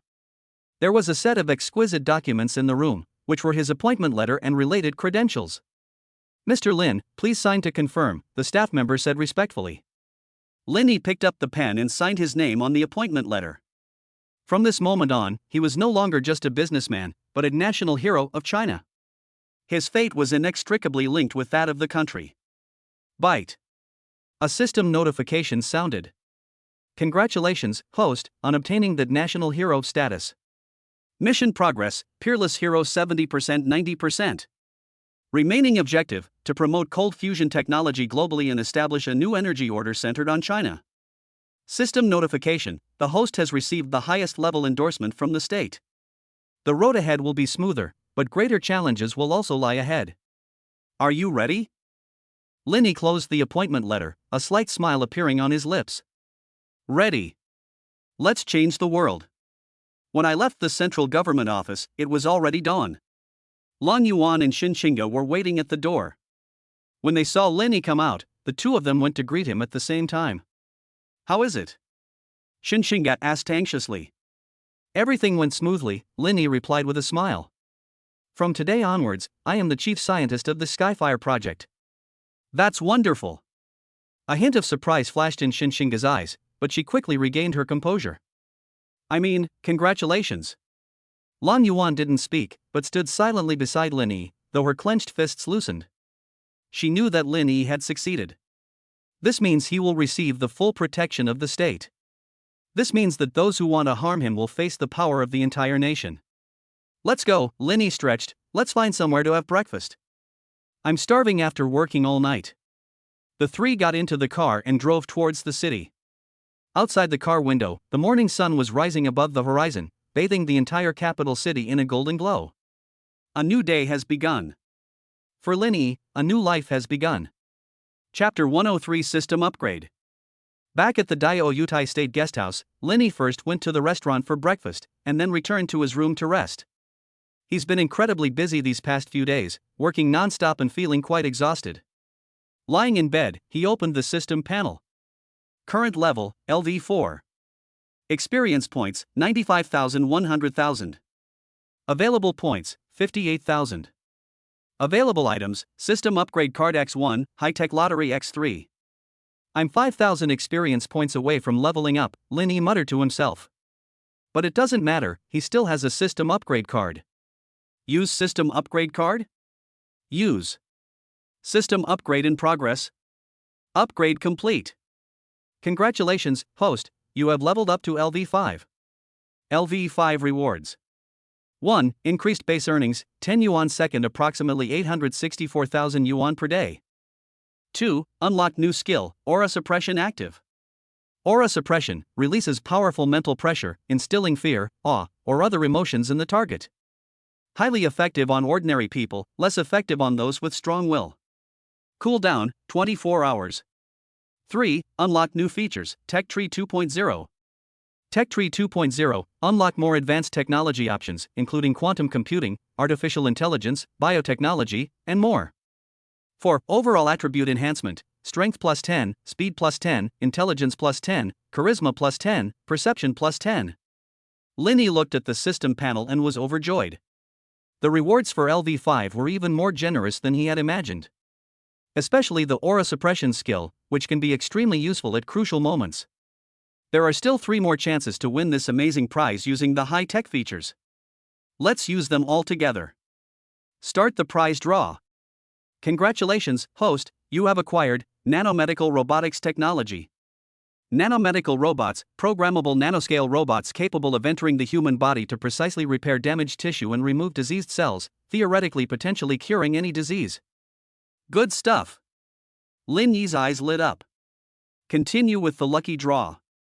Congratulations, host, you have obtained Anti-Gravity Levitation Technology Basic Version. Anti-gravity levitation technology utilizes a special electromagnetic field to counteract the effects of gravity on objects, achieving a levitation effect. Currently only supports small objects, with a maximum load capacity of 100 kilograms. Anti-gravity. Lin Yi gasped. This is something you only see in science fiction movies. Although it's just a basic version now, with continuous upgrades, it might actually be possible to create flying cars and floating cities in the future. Continue with the lucky draw. Congratulations, host, you have acquired Super Battery Technology.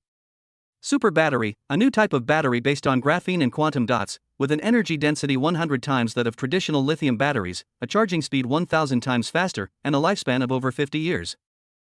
3 lucky breaks. Lin Yi was so excited he almost jumped out of bed. Each of these 3 technologies represents a revolutionary breakthrough. With nanomedical robots, he could cure any disease and even extend human lifespan. With anti-gravity technology, he could completely change the way humans travel. With the super battery, he can solve the last problem of energy storage. In addition to the previously achieved cold fusion and quantum communication, the technological reserves he possesses are sufficient to support a brand new technological empire. Byte. The system notification sounded again. Host's technological reserves have reached a critical point. Unlock hidden mission, Technological Empire. Mission description: based on the host's mastery of advanced technology, establish a technological empire spanning multiple fields such as energy, communications, medicine, and transportation, and completely alter the trajectory of human civilization. Task reward? Depending on completion rate. Task time limit, none. Lin Yi looked at the task and a slight smile appeared on his lips. A technological empire? This is exactly what he wanted. He wants to use the power of technology to make China rise, to advance humanity, and to make the world a better place. Of course, all of this will take time. The most important thing now is to promote cold fusion technology and establish a solid foundation. Just as Linny was pondering his next plan, his phone rang. It was Shinshinga's phone call. Linny, my dad wants to invite you to our house for dinner tonight. Shinshinga's voice came from the other end of the phone. He said he wants to thank you in person. Thank me? Yes, your Skyfire project is of great significance to the defense field. My father, as a leader of the Commission of Science, Technology and Industry for National Defense, will benefit the most, Shinshinga explained. And, my grandfather also wants to meet you. Old Master Shin? Linny narrowed his eyes. Old Master Shin is a veteran figure in the military and holds a pivotal position in the defense industry. Gaining his approval would greatly benefit the advancement of Project Skyfire. Okay, I'll definitely be there tonight. Then it's settled. I'll pick you up at 6 tonight. After hanging up the phone, Linny fell into deep thought. The Shin family. This is an important step for him to enter the core circle of Beijing. We must seize this opportunity. Chapter 104: Visiting the Shin family. At 6 o'clock in the evening, Shinshinga appeared on time at the entrance of Dao Yutai State Guesthouse. Today she wore an elegant cheongsam that perfectly accentuated her curvaceous figure.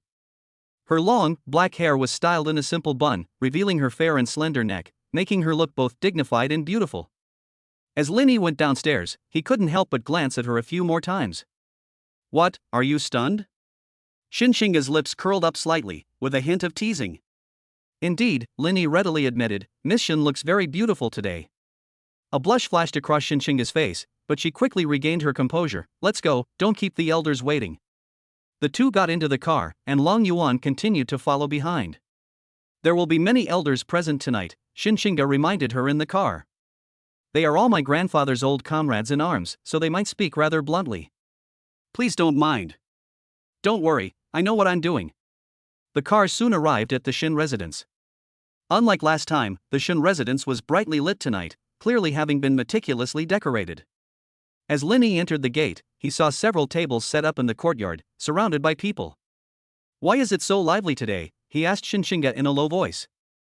It's my grandfather's idea, Shinshinga explained. He wants to introduce you to his old comrades in arms. Linny understood instantly. This is the Shin family making a statement to the outside world. Linny is a member of their Shin family. This approach is both an endorsement and a form of protection for Linny. With the Shin family's endorsement, other forces in the capital had to think twice before targeting Linny. Mr. Lin has arrived. A greeting came from the crowd, and everyone turned to look at Linny. Linny walked forward generously and greeted everyone with a smile. Greetings, everyone. I am Linny. Excellent, excellent, very promising for your age. I heard you've achieved cold fusion? That's incredible, truly incredible. Olshin said you're a once-in-a-century genius, and seeing you today, he's absolutely right. Everyone praised him enthusiastically, and Linny responded to each one with a perfect balance, neither arrogant nor humble. Linny, come here. An old and dignified voice came from the main room. Linny looked up and saw an old man with white hair sitting in the main hall's armchair. Although he was old, his eyes were still bright and piercing, exuding a captivating majesty. This is the old master of the Shin family, General Shin. Linny quickly stepped forward and bowed respectfully. Greetings, General Shin. General Shin looked him up and down, his gaze sharp as if he could see into his very soul. After a moment, the old general nodded. Not bad, you have courage and composure. Sit down. Linny sat down opposite the old general. I heard you developed cold fusion all by yourself, the old general asked bluntly. Yes. At what age did you start your research? 18 years old. How many years has it been used? 5 years. The old general narrowed his eyes. At 23, you've solved a problem that has plagued the world for decades. Young man, you're either a genius or a fraud. The atmosphere immediately became tense upon hearing this. Shinshinga was about to explain when the old general stopped her with a look. Linny remained calm and said matter-of-factly, General, I am not a liar. So you're a genius? I wouldn't dare call myself a genius, Linny said, looking directly into the old general's eyes. I'm just more hardworking and luckier than others. Oh? The old general's interest was piqued. How much effort did you put in? And how much luck did you have? It's my own effort that's driving me, Linny said. While others study 8 hours a day, I study 16. While others rest on holidays, I'm doing experiments in the lab. As for luck. He paused. It's because I was born in China, in this era of rapid technological development. Without the foundation laid by my predecessors, I couldn't have achieved what I have today. The old general was silent for a moment, then suddenly laughed. Good. What a perfect hard work plus luck. He patted the armrest of his chair. I've seen countless people in my life, braggarts, pretentious people, hypocrites, but someone as genuine as you is truly rare. Come on, let's drink. The old general personally poured Linny a glass of wine, and everyone breathed a sigh of relief upon seeing this. The old man agreed. This means that Linny has officially gained the endorsement of the Shin family. Just then, a clear voice came from outside the door. Grandpa, I'm here. Everyone turned around and saw a young girl of about 20 years old skipping and hopping in. She looks somewhat like Shinshinga, but their temperaments are completely different. Shinshinga is a cold and aloof mature woman, while she is a lively and cute girl next door. Xingyin, stop fooling around, Shinshinga said, frowning. Okay, sis. The girl stuck out her tongue, then her gaze fell on Linny, and her eyes immediately lit up. You're Linny? The legendary genius scientist? She moved closer to Linny, looking him up and down curiously. Wow, you're much more handsome than I imagined. Xingyin. Shinshinga's expression was rather unpleasant. It's nothing, Linny replied with a smile. Thank you for the compliment. You are. My name is Xingyin, and I'm Chinga's younger sister, the girl introduced herself. I'm a junior in college, majoring in computer science. I see. Linny nodded. Xingyin circled around Linny, as if admiring a work of art. I heard you single-handedly achieved cold fusion? That's amazing. Have you ever thought about publishing a book? Writing an autobiography? I can help you promote it. Xingyin, stop bothering Mr. Lin. Shinshinga pulled her sister aside. I didn't bother him, right, Linny? Xingyin blinked her big eyes at Linny. No, you're quite interesting, Linny said with a smile. Xingyin glanced at her sister smugly, then ran over to sit down next to Linny and started asking him all sorts of questions. Shinshinga stood aside, watching her sister and Linny chatting happily, and a complicated feeling welled up in her heart. This girl, could it be that she's taken a liking to Linny? She shook her head, banishing the thought from her mind. How could that be? They've only just met. But, why does she feel a little uncomfortable? Chapter 105: The Family Banquet Turmoil. The banquet officially began. The chefs at the Shun residence were exceptionally skilled, serving up a continuous stream of exquisite dishes that made everyone's mouths water. Linny was seated next to General Shin, which was an extremely high honor. Shinshinga sat opposite Linny, while Xingyin tried her best to squeeze next to Linny. Linny, try this, it's our family's signature dish. Linny, have some soup, it'll help you recover. Linny, what do you usually like to eat? I'll have the chef make it especially for you next time. Xingyin was as attentive as a little bee, constantly serving food and pouring wine for Linny, keeping herself very busy. As Shinshinga watched the scene, her brows furrowed more and more tightly. Xingyin, be mindful of your manners, she whispered a reminder. Okay, sis, don't worry about it. Xingyin waved her hand dismissively and continued chatting with Linny. Just then, a discordant voice rang out. Hey, isn't this that genius scientist? What, tired from research, so you've come to the Shin family for a free meal? Everyone looked in the direction of the sound and saw Shun Mashwan walking over with a wine glass in his hand and a mocking smile on his face. He still harbored resentment over the humiliation of being publicly humiliated by Linny at the last banquet. Now that he finally had a chance, how could he let it slip away so easily? Mo Xian, don't be rude. Shinshinga shouted sternly. Second sister, where have I been rude? Shin Mashwan said sarcastically. I only wanted to ask Mr. Lin a few questions. Does Mr. Lin, a esteemed national scholar, not even dare to answer a few questions? Upon hearing this, the entire room fell silent. All eyes were on Linny. Linny put down his chopsticks and looked calmly at Shin Mashwan. Young Master Shin, what questions do you have? Please speak. Shin Mashwan sneered and said. Mr. Lin, your cold fusion technology is supposedly based on the principle of resonance-enhanced tunneling. But as far as I know, this technology is theoretically impossible. I suspect that your so-called success is nothing more than fabricated experimental data. Mo Xian. General Shen roared, "Shut up." Grandpa, I'm stating the facts, Shen Mashuan said without backing down. Science values evidence, not authority. If Mr. Lin is truly capable, prove it to everyone in public. Don't hide under the protection of the state and act like a big shot. That's an extremely harsh statement. He not only questioned Lin Yi's skills, but also implied that Lin Yi got his position through connections. If Lin Yi cannot refute this on the spot, his reputation will be greatly affected. Xinxinga bit her lip in anxiety, about to speak up for Lin Yi, but Lin Yi raised his hand to stop her. Young Master Shen, Lin Yi said calmly, you accuse me of falsifying data. What evidence do you have?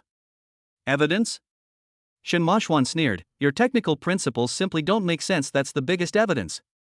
That doesn't make sense? Lin Yi stood up. Then let me ask you, do you know what phonon lattice confinement is? Shen Mashuan was taken aback. What? Do you know what the quantum resonance enhancement effect is? This. Do you know what nanoscale Coulomb barrier tunneling is? Shen Mashuan's expression changed. He had never heard of any of these concepts. Young Master Shen, Lin Yi's tone turned icy. You don't even understand the principles behind my technology, yet you dare accuse me of fabricating data? This isn't questioning science, it's insulting science. I. Shen Mashuan stammered, unable to speak.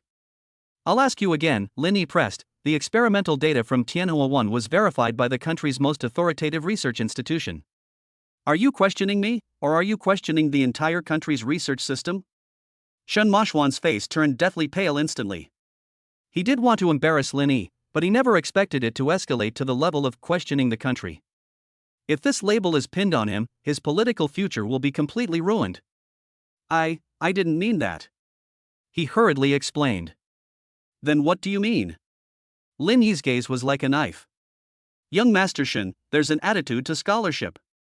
If you don't understand, ask. If you do, then speak. Pretending to know what you don't and spouting nonsense will only make you a laughingstock. Shen Mashuan's face flushed red and then turned pale, feeling utterly ashamed. All right, General Shen said, his voice filled with obvious anger. Mo Xian, you go back and reflect on your actions. Grandfather. Roll. General Shen slammed his hand on the table, causing the teacups to bounce. Shen Mashuan trembled with fright and slunk away. A brief silence fell over the room before it returned to its lively atmosphere. But everyone looked at Lin Yi with a newfound sense of awe. This young man is not only talented, but also shrewd. When faced with difficulties, remain calm and composed, present your reasoning and evidence, and leave the other party speechless with just a few words. This kind of person is definitely not someone to be underestimated. Lin Yi, General Shen raised his wineglass. I apologize to you on behalf of Mo Xian. This grandson of yours has been spoiled rotten and doesn't know his place. General, you flatter me. Lin Yi also raised his glass. It's a good thing for young people to have pride. They'll learn from their mistakes after a few setbacks. The two exchanged a smile and drank it all in one gulp. Seeing this scene, Xinxinga finally felt relieved. She knew that after tonight's events, Lin Yi's position in the capital would be even more secure. Because he not only won General Shen's approval, but also demonstrated his strength and demeanor in front of everyone. Such a person is destined to fly very high. All she could do was try her best to keep up with him. Chapter 106: The Back Garden. After the banquet, the guests took their leave one by one. Lin Yi wanted to leave as well, but Xinxinga stopped him. Lin Yi, let me show you around our backyard. The back garden? Yes, my grandfather took care of it himself. It's very beautiful. Xinxinga's eyes darted away slightly. And I have something I want to tell you. Lin Yi looked at her and nodded, okay. The two walked through the corridor and arrived at the garden behind the mansion. The moonlight, like water, spilled onto the artificial hill and pond, enveloping the entire garden in a layer of silvery glow. The various flowers exuded a faint fragrance under the moonlight, which was refreshing and delightful. So beautiful. Lin Yi exclaimed sincerely. I loved playing here when I was little, Xinxinga said softly as she walked ahead. Back then, my grandfather hadn't retired yet, and he would come here every day to water the flowers and weed. He always said that raising flowers is like raising people, you have to put your heart into it. General Shin was a man of refined tastes. Yes. Shin Shinga nodded. Although he comes from a military background, he's a very gentle person at heart. He always spoils and protects his family. The two walked along the path and unknowingly came to a small pavilion. The pavilion is built by the water and surrounded by lush green bamboo. A gentle breeze blows and the bamboo leaves rustle. Sit down. Shin Shinga sat down on the stone bench in the pavilion. Linny sat down opposite her, noticing her hesitant expression, and asked, "What do you want to tell me?" Shin Shinga was silent for a moment before speaking. "Linny, I want to join Project Skyfire." "Aren't you already a science advisor?" "It's not just a formality." Shin Shinga looked up, her gaze earnest. "I want to truly participate and become a core member of your team." Linny didn't answer immediately, but instead asked, "Why?" "Because I want to do something meaningful," Shin Shinga said. "You know, I've been doing nuclear fusion research for years, but progress has been very slow. Sometimes I wonder if I'll ever live to see controlled nuclear fusion achieved." "But then you appeared." She looked at Linny, her eyes sparkling. "You've turned something we never dared to dream of into reality. I want to follow you and witness firsthand how this technology will change the world. And," she paused, her voice lowering, "I want to learn. I want to know how you did it. I want to be as strong as you." Looking at her serious expression, Linny felt a surge of emotion. Shin Shinga is proud. As the eldest daughter of the Shin family and a brilliant PhD student from Tsinghua University, she has always been seen as an outstanding individual. It takes immense courage for her to admit that she is inferior to others. And she did it tonight. "Okay." Lin Yi nodded. "Welcome to the team." Shin Shinga's eyes lit up. "Really?" "Really," Linny said with a smile, "but I have one condition." "What are the conditions?" "From now on, you are not allowed to call me Mr. Lin, call me by my name." Shin Shinga was taken aback, then burst out laughing. "Okay. Lin Yi." The two looked at each other and smiled, and the atmosphere became warm and cozy. The moonlight shone on them, adding a touch of romance to the moment. Just then, a discordant sound came from the bamboo forest. "Sis. What are you and Lin Yi doing here?" Shin Qingyin emerged from the bamboo forest, looking at the two with a face full of curiosity. Shin Shinga's face instantly turned bright red. "Qingyin. What are you doing here?"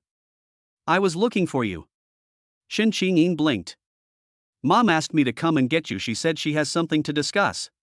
She glanced at Shin Shinga, then at Linny, her eyes darting around. "Sister, you guys aren't. What are you talking about?" Shin Shinga said sharply, "We're just discussing work." "You have to come to such a remote place to talk about work?" Shin Qingyin asked slyly. "Sis, your face turns red when you lie." "You." Shin Shinga was so angry she couldn't speak. Linny watched the two sisters bickering and couldn't help but laugh. "Miss Shin, since you have something to attend to, please go ahead and do your work." "I should head back too." Okay." Shin Shinga took a deep breath, calming herself down. "I'll see you out." "No need, I can walk by myself." Linny waved his hand. "Good night." He turned and left, disappearing into the moonlight. Shin Shinga stared at his retreating figure, lost in thought for a long time. "Sister," Shin Qingyin whispered in her ear, "do you like Lin Yi?" "What nonsense are you talking about?" Shin Shinga glared at her. "I just admire his talent." "Really?" Shin Qingyin asked skeptically. "But the way you looked at him just now didn't seem like just admiration." Shin Shinga's face flushed red again. She opened her mouth, wanting to defend herself, but found that she couldn't come up with any compelling rebuttal. Because even she herself wasn't sure whether her feelings for Linny were admiration or something else. "All right, I won't tease you anymore." Shin Qingyin stuck out her tongue. "Let's go, Mom is really waiting for you." Shin Shinga glared at her, then turned and walked towards the main house. But what she didn't know was that a subtle smile appeared on her face the moment she turned around. "The moonlight tonight is truly beautiful." Chapter 107: The Playboy of the Capital. After the Shin family incident, Shin Moshwan completely lost face in the circles of the capital. Rumor has it that he was publicly reprimanded by his grandfather that night and slunk out of the banquet hall without even eating. For Shin Moshwan, who held himself in high esteem, this was nothing short of a great humiliation. "Damn it! Who does that Linny think he is? Why does he have the nerve to make me look bad in front of everyone? In a private room at a high-end club, Shen Mashwan smashed the wine glass in front of him, his face contorted with rage. Across from him sat several young men, all dressed smartly, clearly from wealthy families in the capital. Mo Xian, calm down. One of the men with a crew cut handed him a glass of wine. That Linny has really been getting too much attention lately, we all can't stand him. Exactly, another young man with a ponytail chimed in. A country bumpkin from out of town, just because he has some skills, he thinks he's all that. He really thinks he's some big shot. You have no idea, Shen Mashwan gritted his teeth. That day at the Shen residence, he humiliated me in front of my grandfather. Not only did my grandfather not speak up for me, he also kicked me out. I've never suffered such injustice in my entire life. Brother Mo Xian, how about we teach him a lesson, the crew cut man said with a sinister smile. Let him know that the capital isn't a place where an outsider like him can run rampant. Shen Mashwan narrowed his eyes. What's your plan? Simple. The crew cut man lowered his voice. I heard Linny has been staying at the 9th base these past few days, but his female bodyguard sometimes goes out to shop alone. We can start with that female bodyguard. If we subdue her, Linny will be without his henchmen. Then it will be much easier to deal with him later. That female bodyguard. Shen Mashwan frowned. I've seen her before, she doesn't seem like a simple person. What's so difficult about it? The man with the pigtail said dismissively. I have a few skilled fighters under my command. Dealing with a woman is a piece of cake. Shen Mashwan remained silent for a moment, then finally nodded. Okay, let's do it that way. But be careful not to cause too much of a commotion. Linny is a national celebrity now. If things get out of hand, no one will be able to avoid the consequences. Don't worry, Brother Mashwan, we know what we're doing. The group exchanged a knowing smile, their eyes filled with malice. Unbeknownst to them, a pair of eyes were coldly watching everything from the next room. That's Long Yuan. She had long suspected that someone was secretly following Linny, so she came to this club tonight to investigate. Unexpectedly, I heard such explosive news. Shen Mashwan. A cold glint flashed in Long Yuan's eyes. These people are courting death. She left the club quietly and returned to the Dao Yutai State Guest House. Linny was looking at documents in his room when she returned. He asked, how did it go? Shen Mashwan and a few playboys are plotting against you, Long Yuan reported succinctly. They plan to target me first, then find another opportunity to deal with you. Shen Mashwan? Linny raised an eyebrow. He really doesn't learn his lesson. Should I strike first? Long Yuan's hand reached for the dagger at her waist. No need, Linny shook his head. These clowns aren't worth your personal attention. He stood up, walked to the window, and looked at the night view outside. Since they want to play, let's play along. This is a perfect opportunity to solidify our authority in the capital. Long Yuan watched his retreating figure, a hint of worry flashing in her eyes. What do you want to do? It's simple. Linny turned around, a meaningful smile playing on his lips. They wanted to set a trap for me, so I'll play along and let them reap what they sow. I'll see what these spoiled brats of the capital are all capable of then. Long Yuan was silent for a moment, then nodded. She believed in Linny. This man never does anything he's not sure he can do.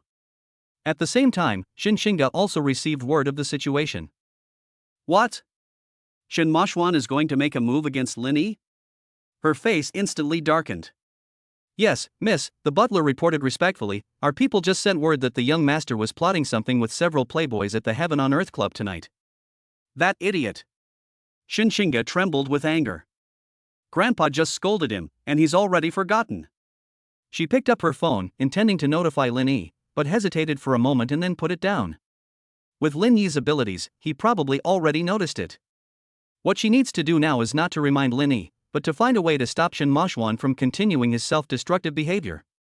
Get the car ready, I'm going to Heaven on Earth. Yes, Mississippi. Half an hour later, Xinxinga appeared at the door of the private room of the Heaven and Earth Club. Open the door, she said coldly.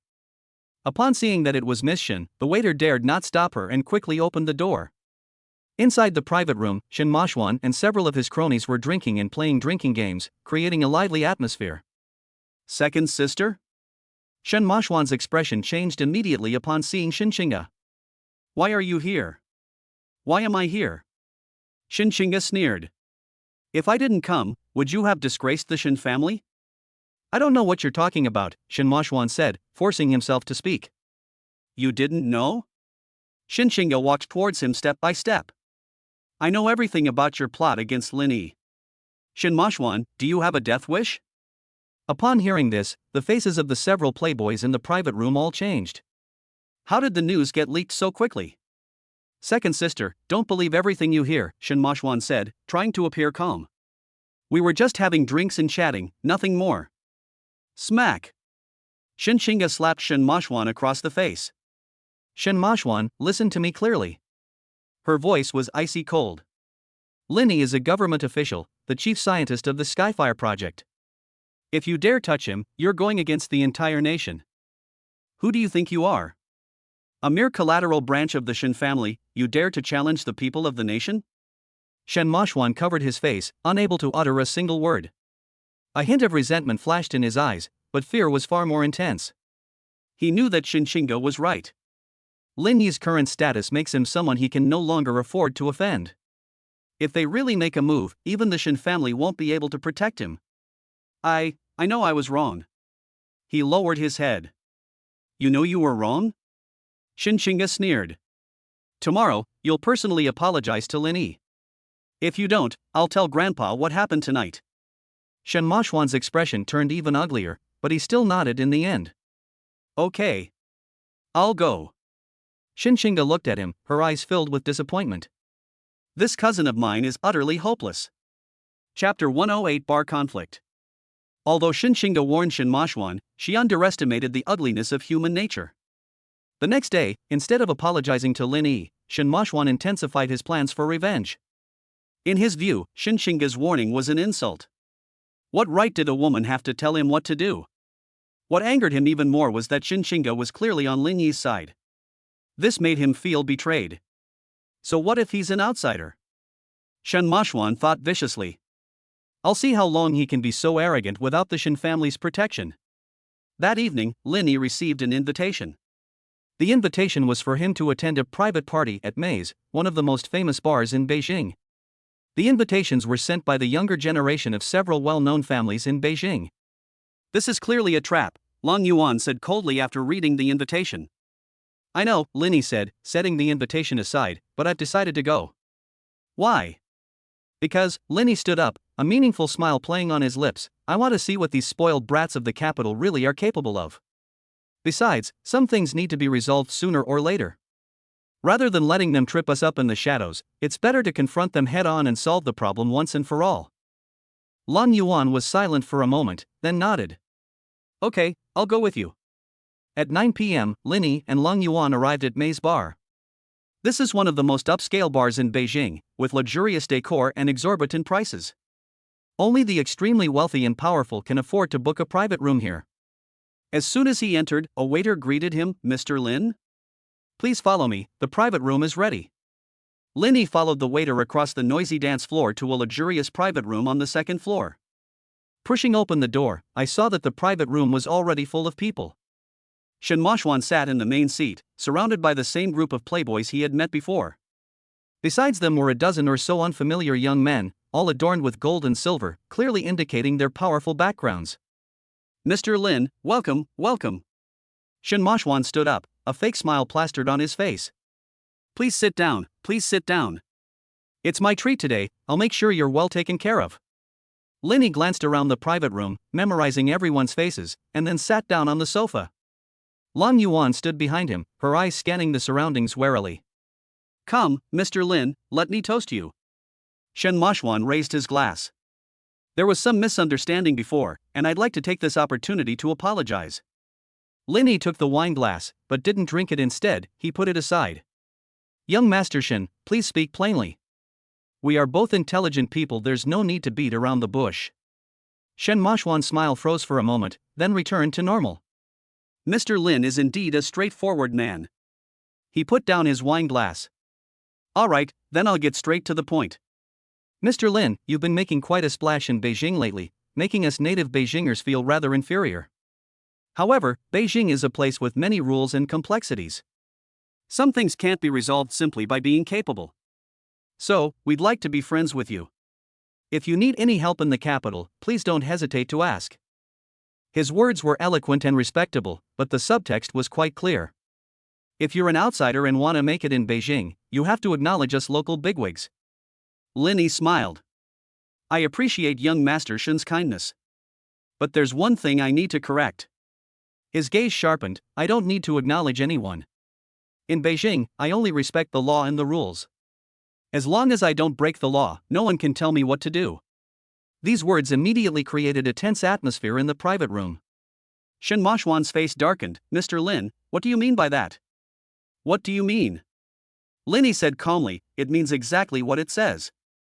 I don't need anyone's protection, and I don't owe anyone any favors. Let's just keep to ourselves and live our own lives. You. Shen Moshuan was speechless, choked by his words. The crew cut man standing nearby stood up, his face full of resentment. Linny, don't push your luck. Our brother Mo Xian kindly invited you for drinks, and this is your attitude? Attitude?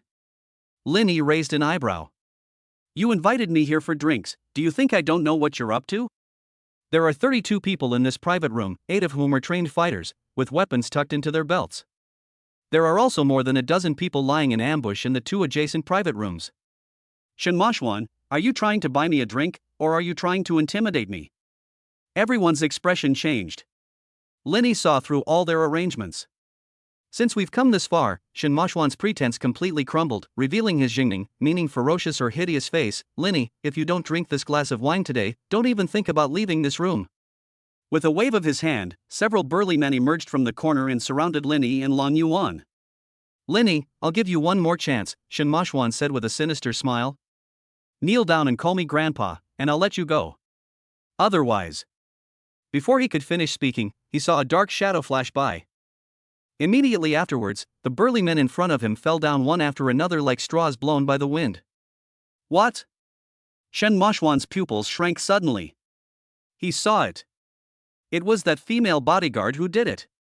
Her speed was incredible. In the blink of an eye, she had taken down all 5 burly men. Who else? Long Yuan coldly looked at the others in the private room, the dagger in her hand gleaming coldly. No one dared to move. They trembled as they looked at their companions groaning in pain on the ground. This woman is a monster. Shen Moshuan. Linny stood up, looking down at Shen Moshuan, who was slumped on the sofa. What did you just tell me to call you? Shen Moshuan's face was ashen, and his lips trembled as he couldn't speak. I'll give you a chance. Linny crouched down, his gaze sharp as a knife. From today onward, if I hear of any more schemes or plots against me, I'll show you what it means to wish you were dead. Did you understand? I understand. Shen Moshuan trembled all over, his voice shaking. Very good. Linny stood up, straightened his clothes, and said, Let's go, Long Yuan. The 2 swaggered out of the private room, leaving behind a mess and a group of trembling playboys. This night was destined to become a legend in Beijing's social circles. The name Linny will be etched into everyone's memory in the most domineering way. Chapter 109 Instant Fame. After the bar incident, Lin Yi's name became an instant sensation in Beijing. Various versions of rumors are flying around. Have you heard? Linny from Project Skyfire beat up Shen Moshuan in Maze last night. It wasn't just a fight. It said that Shen Moshuan called for dozens of people, but Lin Yi's bodyguard took them all down single-handedly. That female bodyguard is terrifying. I heard she's a former S-class assassin, the kind who kills without blinking an eye. Linny is no ordinary person. He not only has the skills, but also the raw power. Who would dare to mess with him in the future? In just one night, Linny transformed from an outsider technical genius into a ruthless figure in the eyes of the younger generation in Beijing. Those who were initially hesitant now extended olive branches, eager to befriend him. Those who originally harbored ill intentions completely backed down and dared not make any further moves. Shen Moshuan even fell ill. It is said that after returning from the bar, he locked himself in his room and refused to see anyone. When members of the Shen family went to visit him, he only said one sentence. I won't provoke him again. This matter quickly reached the ears of General Shen. Useless trash, the old general slammed his fist on the table in anger. A disgrace to the world. However, at the same time, his opinion of Linny also improved. This kid's got guts and guts. He's not someone to mess with. Shin Shinga had mixed feelings after learning the news. On one hand, she felt angry and disappointed by Shen Moshuan's actions. On the other hand, she admired Lin Yi's decisiveness and assertiveness. He really is no ordinary person, she murmured to herself. How could someone who can speak eloquently at the highest level be a pushover? She had previously worried that Lin Yi would be bullied by those spoiled brats, but now it seems that her worries were completely unfounded. Those spoiled brats are no match for Lin Yi. That afternoon, Lin Yi's phone kept ringing. The calls were from all sorts of people, some offering congratulations, some expressing goodwill, some extending invitations. Lin Yi dealt with each situation with composure and humility, knowing when to advance and when to retreat. Bite. A system notification sounded. Detection indicates a significant increase in the host's reputation in the capital. Reputation points plus 5,000. Influence plus 30. Special note, the host has established prestige among the younger generation in the capital, which will allow for smoother progress on various plans. Lin Yi looked at the system panel, a slight smile playing on his lips. That was the right step. Sometimes, it's better to flex your muscles than to reason with people. Only when others know you are not to be trifled with will they truly respect you. Just then, my phone rang again. It's Xinxinga. Lin Yi, are you free today? Her slightly nervous voice came from the other end of the phone. I'd like to invite you to dinner to thank you in person. Thank me? Thank me for what? Thank you, for not making a big deal out of it. Xinxinga sighed. That idiot Shen Moshuan almost brought disaster to the Shin family. I'm very grateful that you showed mercy. It's no big deal, Lin Yi said with a smile. But we can have dinner, you can choose a place. Then, let's go to the old Beijing restaurant. You've been in Beijing for so long, but you haven't had authentic Beijing cuisine yet. Okay, 6 o'clock tonight, see you then. After hanging up the phone, Lin Yi stretched and said to Lang Yuan. Let's go eat Peking duck tonight. Lang Yuan looked at him, hesitant to speak. What's wrong? It's nothing, Lang Yuan shook her head, it's just, your relationship with that Xinxinga is getting better and better. Lin Yi was taken aback for a moment, then laughed. Are you jealous? I didn't. Lang Yuan said expressionlessly. Real? Real. Lin Yi walked up to her and looked down into her eyes. Lang Yuan, no matter what happens, your place in my heart will never change. You know that, right? Lang Yuan's eyelashes trembled slightly, but she still stubbornly turned her head away. I know, but I still don't like her. Lin Yi shook his head helplessly and reached out to ruffle her hair. Little jealous pot. A blush flashed across Lang Yuan's face, but the corners of her mouth unconsciously turned up slightly. At 6 o'clock in the evening, Lin Yi and Lang Yuan arrived at the old Beijing restaurant on time. Xinxinga was already waiting in the private room. Today, she was wearing a light purple cheongsam, which accentuated her graceful figure. You've come. She stood up, a faint smile on her face. Okay. Lin Yi sat down opposite her. Lang Yuan stood silently behind Lin Yi, motionless like a statue. I've already ordered several signature dishes, Xinxinga called to the waiter, Peking duck, noodles with soybean paste, fermented bean curd and fried dough rings, all authentic Beijing flavors. Thanks. The dishes were served quickly, and the two ate and chatted in a harmonious atmosphere. Lin Yi, Xinxinga suddenly put down her chopsticks and said seriously, I'm really sorry about what happened last night. Shen Moshuan is my cousin, and I bear responsibility for what he did. If he really hurt you back then, Stop talking, Lin Yi interrupted her. It's all in the past, there's no need to bring it up again.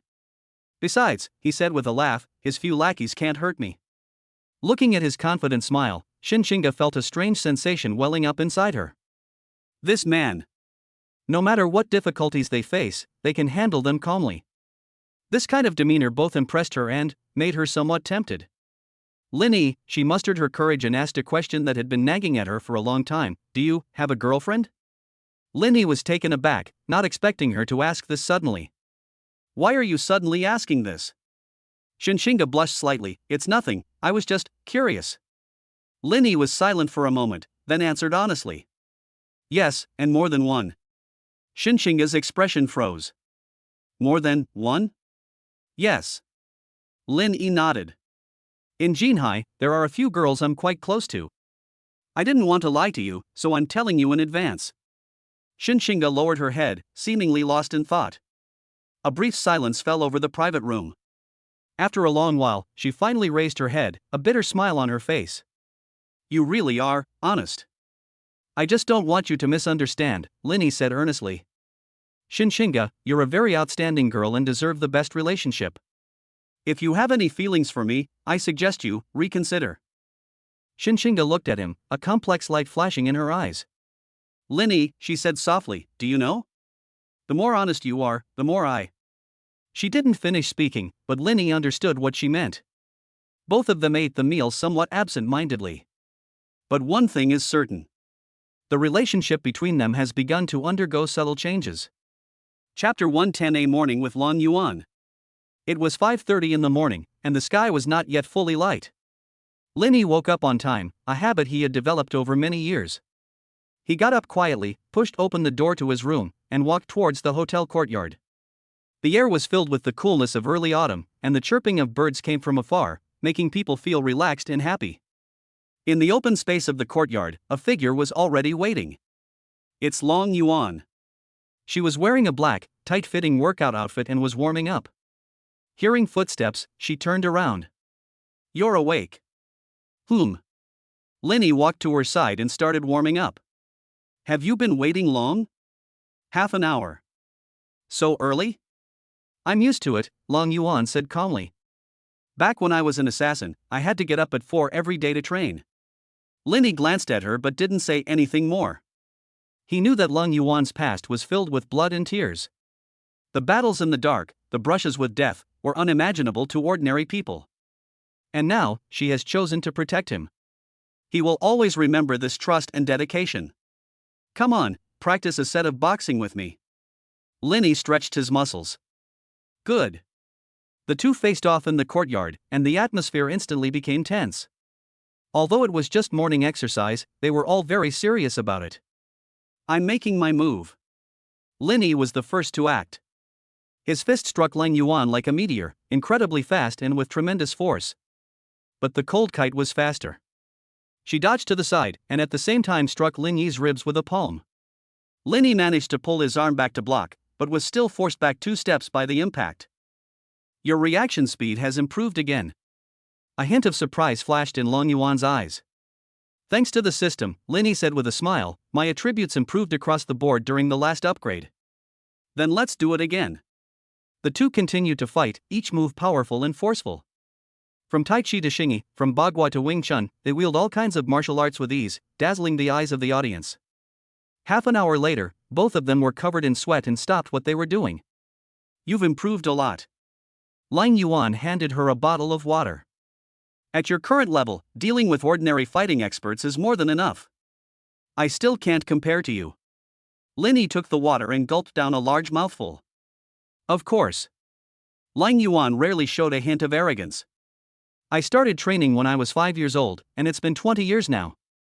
How long have you been training? That's true. Linny nodded with a smile. The two walked side by side to the restaurant to have breakfast. Linny, Long Yuan suddenly spoke. Why, do you insist on exercising every morning? She asked. With your current status and position, you already have enough people protecting you. Even if you don't practice martial arts, no one can hurt you. Linny pondered for a moment and replied. Because I don't want to completely entrust my safety to others. No matter how much protection you have, nothing is more reliable than having your own strength. After all, in a critical moment, only you can save yourself. Long Yuan looked at him, a complex light flashing in her eyes. You are really special. How so? I've met many wealthy and powerful people, Long Yuan said.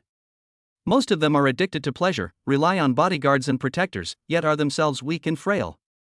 But you're different. You're already at the top, yet you still exercise every day and constantly improve yourself.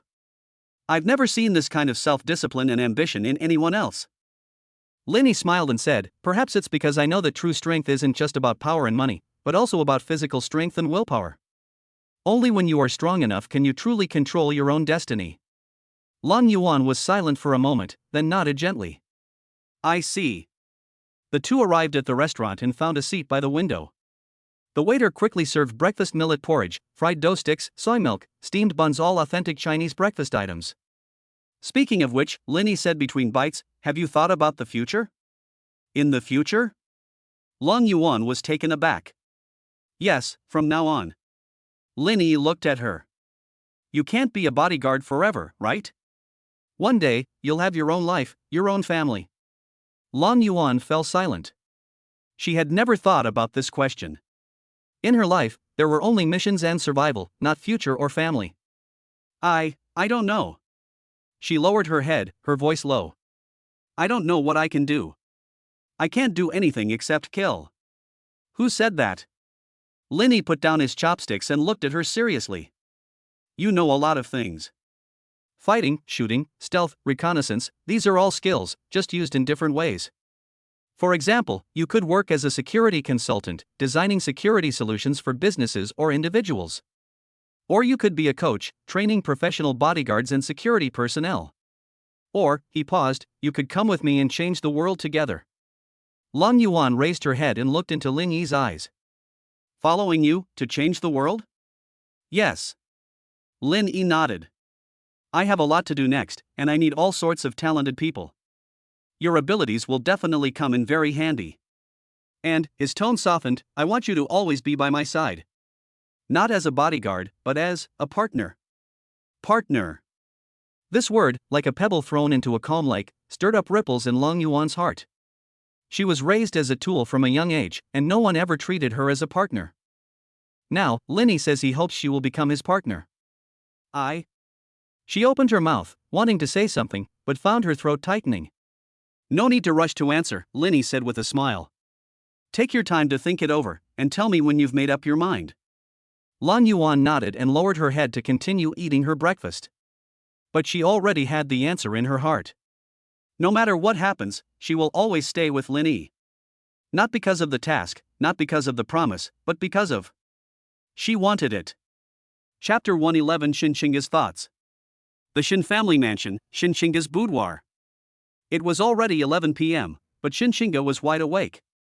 She lay in bed, staring at the ceiling, a figure constantly appearing in her mind. Lin Yi. Ever since Lin Yi confessed at the old Beijing restaurant that he had more than one girlfriend, Xinxinga's feelings have been complicated. Logically speaking, she should keep her distance from such a womanizing man. But for some reason, she found herself unable to do it. Why? She murmured to herself. Looking back on her time with Lin Yi, she gradually understood the reason. It was his composure in the face of her doubts when they first met at the airport that day. It was during the technical demonstration that he displayed amazing talent and confidence. It was during the banquet at the Shun residence that he responded to Shen Moshuan's difficult behavior with reason and evidence. It was his composure when he was surrounded during the bar incident. And that day in the back garden, his gentle gaze under the moonlight. There are so many things about this man that she admires. He is talented, but not arrogant. He has the ability, but he doesn't flaunt it. He was tactful in his dealings with people, neither obsequious nor arrogant. He was ruthless and decisive towards his enemies, but sincere and warm towards his friends. Such men are rare in this world. But he already has girlfriends, and more than one. Xinxinga turned over and buried her face in the pillow. She was always seen as a golden girl since she was a child, and she was always the one being pursued. When did she become the one pursuing others? What she found even more unacceptable was that even if she pursued him, she might not be able to win him over. Because her competitors are not just one, but several. What kind of mess is this? She sighed in frustration. Just then, my phone rang. It was a message from my younger sister, Xinxingyin. Sis, are you asleep? No. I knew you couldn't sleep, ha ha ha. What are you trying to say? Sis, do you like Lin Yi? Xinxinga's fingers paused for a moment, then she quickly replied. Who said that? I simply admire his talent. Come on, sis, you think I can't tell? You've been so absent-minded these past few days, it's obvious you're head over heels in love. Stop talking nonsense. Okay, I won't say anything. But sis, I have a suggestion for you. If you want to pursue someone, just go for it, don't hesitate. What do you know? I understand. A man as outstanding as Lin Yi has no shortage of women pursuing him. If you keep hesitating, he'll have been snatched up by someone else long ago. Xinxinga looked at the message and fell into deep thought. Qingyin is right. Lin Yi certainly doesn't lack suitors. Just though she knows of include the female bodyguard Lang Yuan and Jean Hai's group of girls. If she continues to hesitate. But even if I do pursue her, how should I do it, she thought to herself, troubled. Her upbringing taught her that girls should be reserved, demure, and not too proactive. But if she doesn't take the initiative, she'll probably never have a chance with someone like Lin Yi. Sis, have you thought this through? Xingyin sent another message. Xinxinga stared at the screen, her fingers hovering over the keyboard, hesitant to move. After a long while, she slowly typed out a few words. I'll think about it some more. Okay, then go to sleep early. Good night. Good night. Putting down her phone, Xinxinga let out a long sigh. She knew she was running away. But some things are really not so easy to decide. Especially matters of the heart. The next morning, Xinxinga got up early. After she finished washing up, she stood in front of the wardrobe for a long time before finally choosing a light blue dress. It can't be too formal, but it can't be too casual either. She tidied her hair in front of the mirror. This should be okay, right? Today, she is going to the 9th base to find Lin Yi. Ostensibly, it was a work discussion, but in reality, forget it, I don't want to think about it anymore. She took a deep breath, pushed open the door, and walked out. When she arrived at the 9th Institute, she found Lin Yi busy in the laboratory. Lin Yi. She knocked gently on the door. Lin Yi looked up, saw it was her, and a smile appeared on his face. Xinga? What brings you here? Come, let's check on the progress. Xinxinga forced a calm demeanor. Is the data analysis for Tianhua 1 finished? It's finished, I was just about to give it to you. Lin Yi handed over a document. Could you check if there are any problems? Xinxinga took the document and began to look through it. But her mind was not on the documents at all. She was wondering how to bring it up. What's wrong? Lin Yi noticed she seemed a little distracted. Are you feeling unwell? No, I'm fine. Xinxinga shook her head, it's just. Just what? Xinxinga looked up into Lin Yi's eyes, and her heart began to race involuntarily. Lin Yi, I. The words were on the tip of her tongue, but she couldn't bring herself to say them. She found that all her courage vanished without a trace when facing Lin Yi. I'll take the documents back and look at them, and I'll get back to you later. She hastily changed the subject. Okay. Lin Yi nodded without asking any further questions. Xinxinga fled the laboratory as if in a panic. As she walked out of the base gate, she leaned against the wall and let out a long breath. Xinxinga, you're really useless. She muttered to herself. Unbeknownst to her, behind her, Lin Yi was watching her back through the window, a thoughtful smile playing on his lips. This woman. Interesting. Chapter 112 Academic Exchange. 3 days later, Lin Yi received an invitation letter from Tsinghua University. The invitation letter asked him to give an academic lecture at Tsinghua University on the application prospects of cold fusion technology. To go or not to go? Lang Yuan asked. Go, why not? Lin Yi put the invitation aside. Tsinghua University is the top university in China, with a large number of outstanding talents. The Skyfire project will need many researchers in the future, so this is a good opportunity to find some. And, he added, Xinxinga is also at Tsinghua. I'll go see her while I'm at it. Lang Yuan frowned slightly, but said nothing. That afternoon, Lin Yi, accompanied by Xinxinga, arrived at Tsinghua University. Upon entering the campus, he immediately sensed a strong academic atmosphere. The ancient buildings, the lush trees, the students in 2s and 3s, everything seemed so peaceful and serene. Tsinghua University has a history of over 100 years, Xinxinga introduced from the side. Countless masters and celebrities have emerged from here, earning it the title of Cradle of Chinese Engineers. It truly lives up to its reputation. Lin Yi nodded. The two arrived at the physics department's auditorium, which was already full of people. Not only physics faculty and students, but also people from other departments came to see him. There was even a long queue outside the auditorium, all wanting to catch a glimpse of the inventor of cold fusion. Mr. Lin has arrived. The crowd stirred, and countless eyes were fixed on Lin Yi. Lin Yi calmly walked onto the podium and nodded slightly to the audience. Hello everyone, teachers and students. I am Lin Yi. His voice wasn't loud, but it carried clearly throughout the auditorium, silencing everyone. It is an honor to be here at Tsinghua University today to share some of my thoughts and prospects regarding cold fusion technology.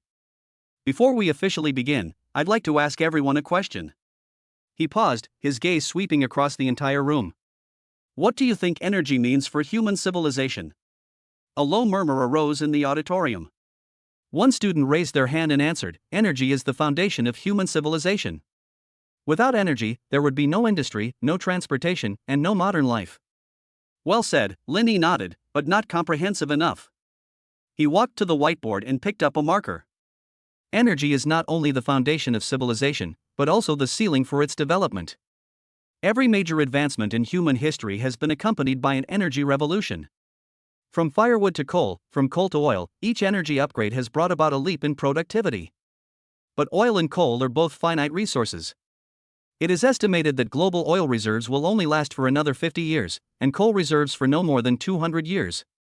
What will become of human civilization when these energy sources are exhausted? His question plunged the entire room into deep thought. That's why we need controlled nuclear fusion, Linny continued. The fuels used in nuclear fusion are deuterium and tritium. Deuterium can be extracted from seawater and is virtually inexhaustible. Tritium can be produced from lithium, and its reserves are also very abundant. Theoretically, the energy released from 1 liter of seawater through nuclear fusion is equivalent to that of 300 liters of gasoline. If we can master this technology, it means that humanity will have virtually unlimited energy and will no longer have to worry about resource depletion. He put down the marker and turned to face the audience. And now, this technology is no longer a dream. The Tianhua 1 reactor has been successfully put into operation, proving that controlled nuclear fusion is entirely feasible. What we need to do next is to commercialize and scale it up, so that everyone can have access to this clean, cheap, and unlimited energy. As soon as he finished speaking, thunderous applause erupted throughout the hall. Over the next 2 hours, Linny gave a detailed explanation of the principles of cold fusion, the design of Tianhua 1, and its future applications. His explanations were both profound and easy to understand, combining sophisticated theories with simple analogies, captivating everyone present. After the report, the students swarmed around Linny. Mr. Lin, how did you come up with the idea of resonance-enhanced tunneling? Mr. Lin, is your team still hiring? I'd like to join. Mr. Lin, could you please sign your autograph?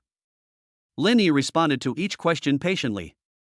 Shinshinga stood aside, looking at Linny surrounded by students, her eyes full of admiration. This man not only possesses top-notch scientific research capabilities, but also outstanding oratory skills and a friendly demeanor. The way he stood on the podium was truly dazzling. Miss Shin, what are you looking at? A voice came from the side. Shinshinga turned around and saw a young teacher wearing glasses smiling at her. Teacher Zhang, she nodded in greeting. It's nothing, I was just looking at Mr. Lin. Looking at Mr. Lin?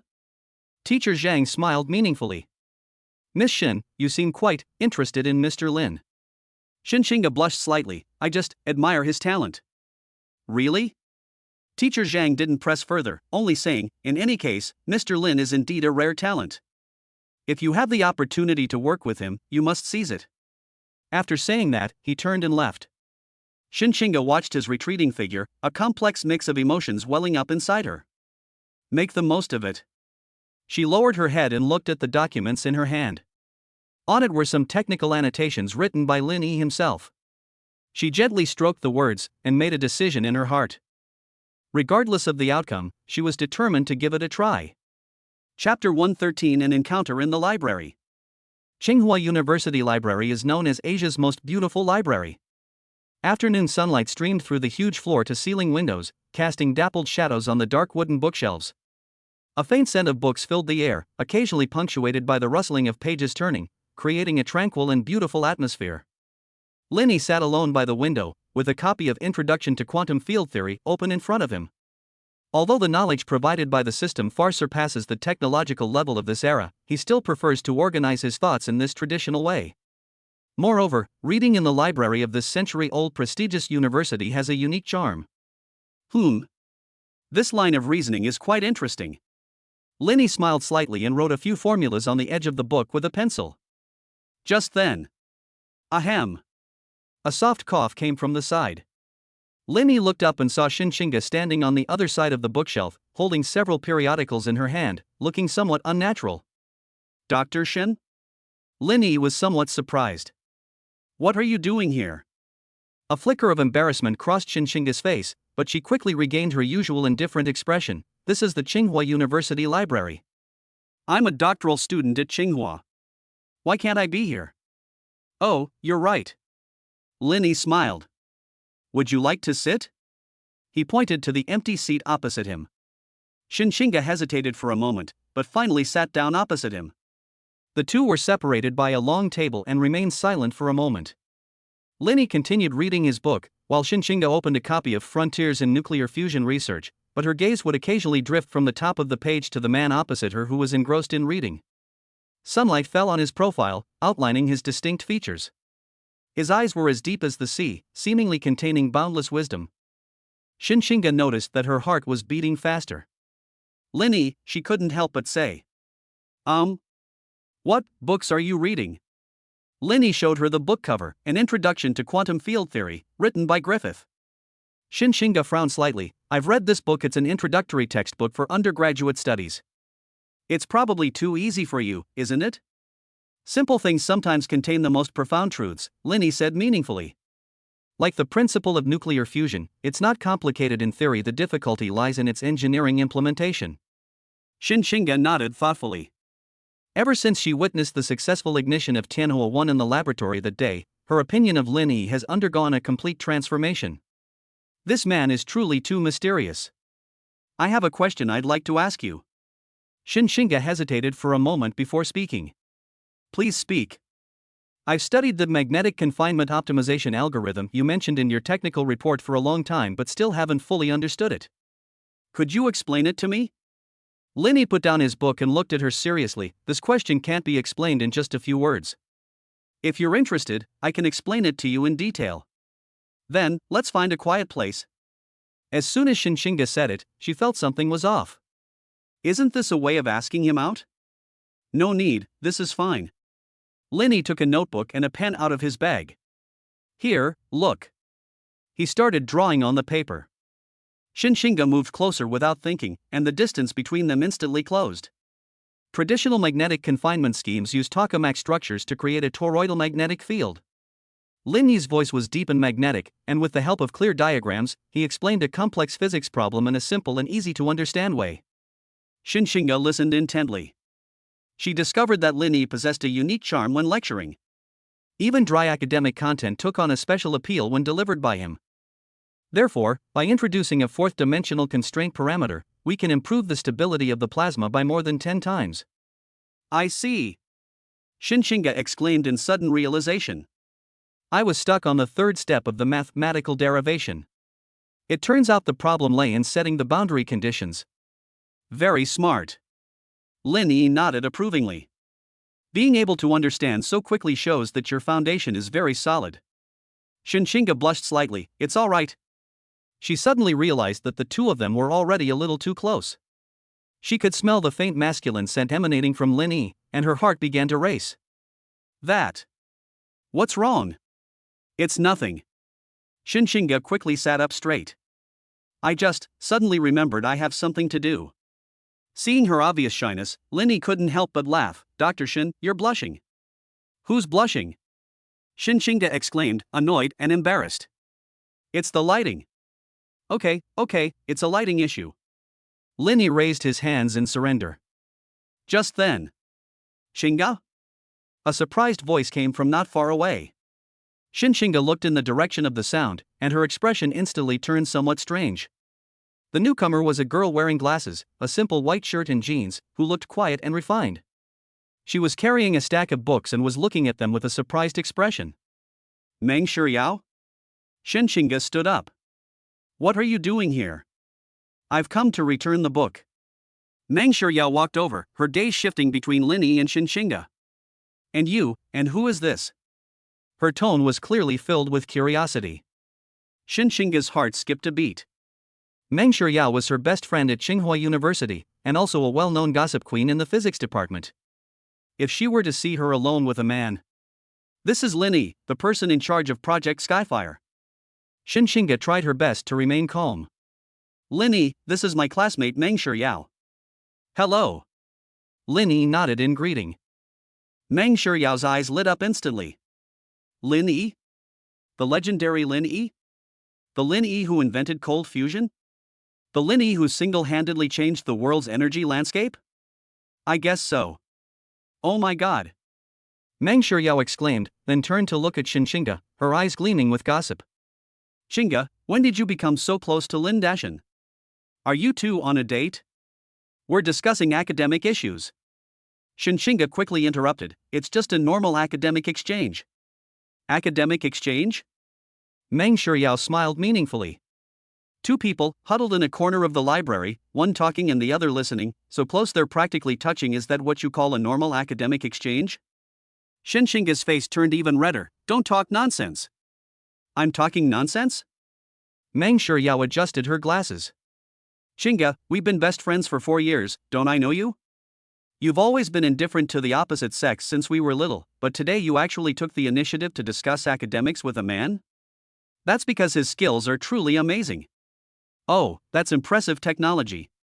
Meng Shiryao nodded thoughtfully. That's true, after all, he's a man who can change the world. As she spoke, she winked at Lin Yi. Xinxinga was inexplicably annoyed. Meng Shiryao, what are you doing? Nothing much. Meng Shiryao blinked. I just think Lin Dashan is way more handsome in person than in photos. Xinga, you're not trying to have him all to yourself, are you? You. Lin Yi spoke up at the opportune moment. Excuse me for interrupting, Dr. Shin, I have something to attend to, so I'll be leaving now. He packed his things and stood up. Xinxinga opened her mouth, wanting to say something but not knowing what to say. We can continue our discussion another time. Lin Yi smiled slightly at her, then nodded in farewell. Goodbye, Meng. Watching Lin Yi's departing figure, Xinxinga felt a little disappointed. I finally had a chance to be alone with him, but this big mouth ruined it. Hey, Xinga, Meng Shiryao leaned closer and whispered, is he really just your academic partner? The way you look at him doesn't seem like you're looking at a colleague. Shut up. Hey, don't be shy. A guy like Lin Yi is someone else's dream come true, they'll regret it. I'm telling you, tons of girls in our department are secretly asking about him. Xinxinga's face turned completely red. On the other side, Lin Yi walked out of the library, a faint smile on his lips. Bite. A system notification sounded. Increased affinity between the host and Xinxinga detected. Current affection level, 75 ambiguous stage. Hint, keep interacting to unlock more hidden storylines. Lin Yi shook his head and walked towards the parking lot. There, a black Hongqi L5 waited quietly, with Lang Yuan leaning against the car door, looking at him expressionlessly. Finished talking? That woman. Lang Yuan's tone carried a hint of barely perceptible sourness, seems quite interested in you. Are you jealous? Lang Yuan's expression changed slightly, I was just assessing potential risks.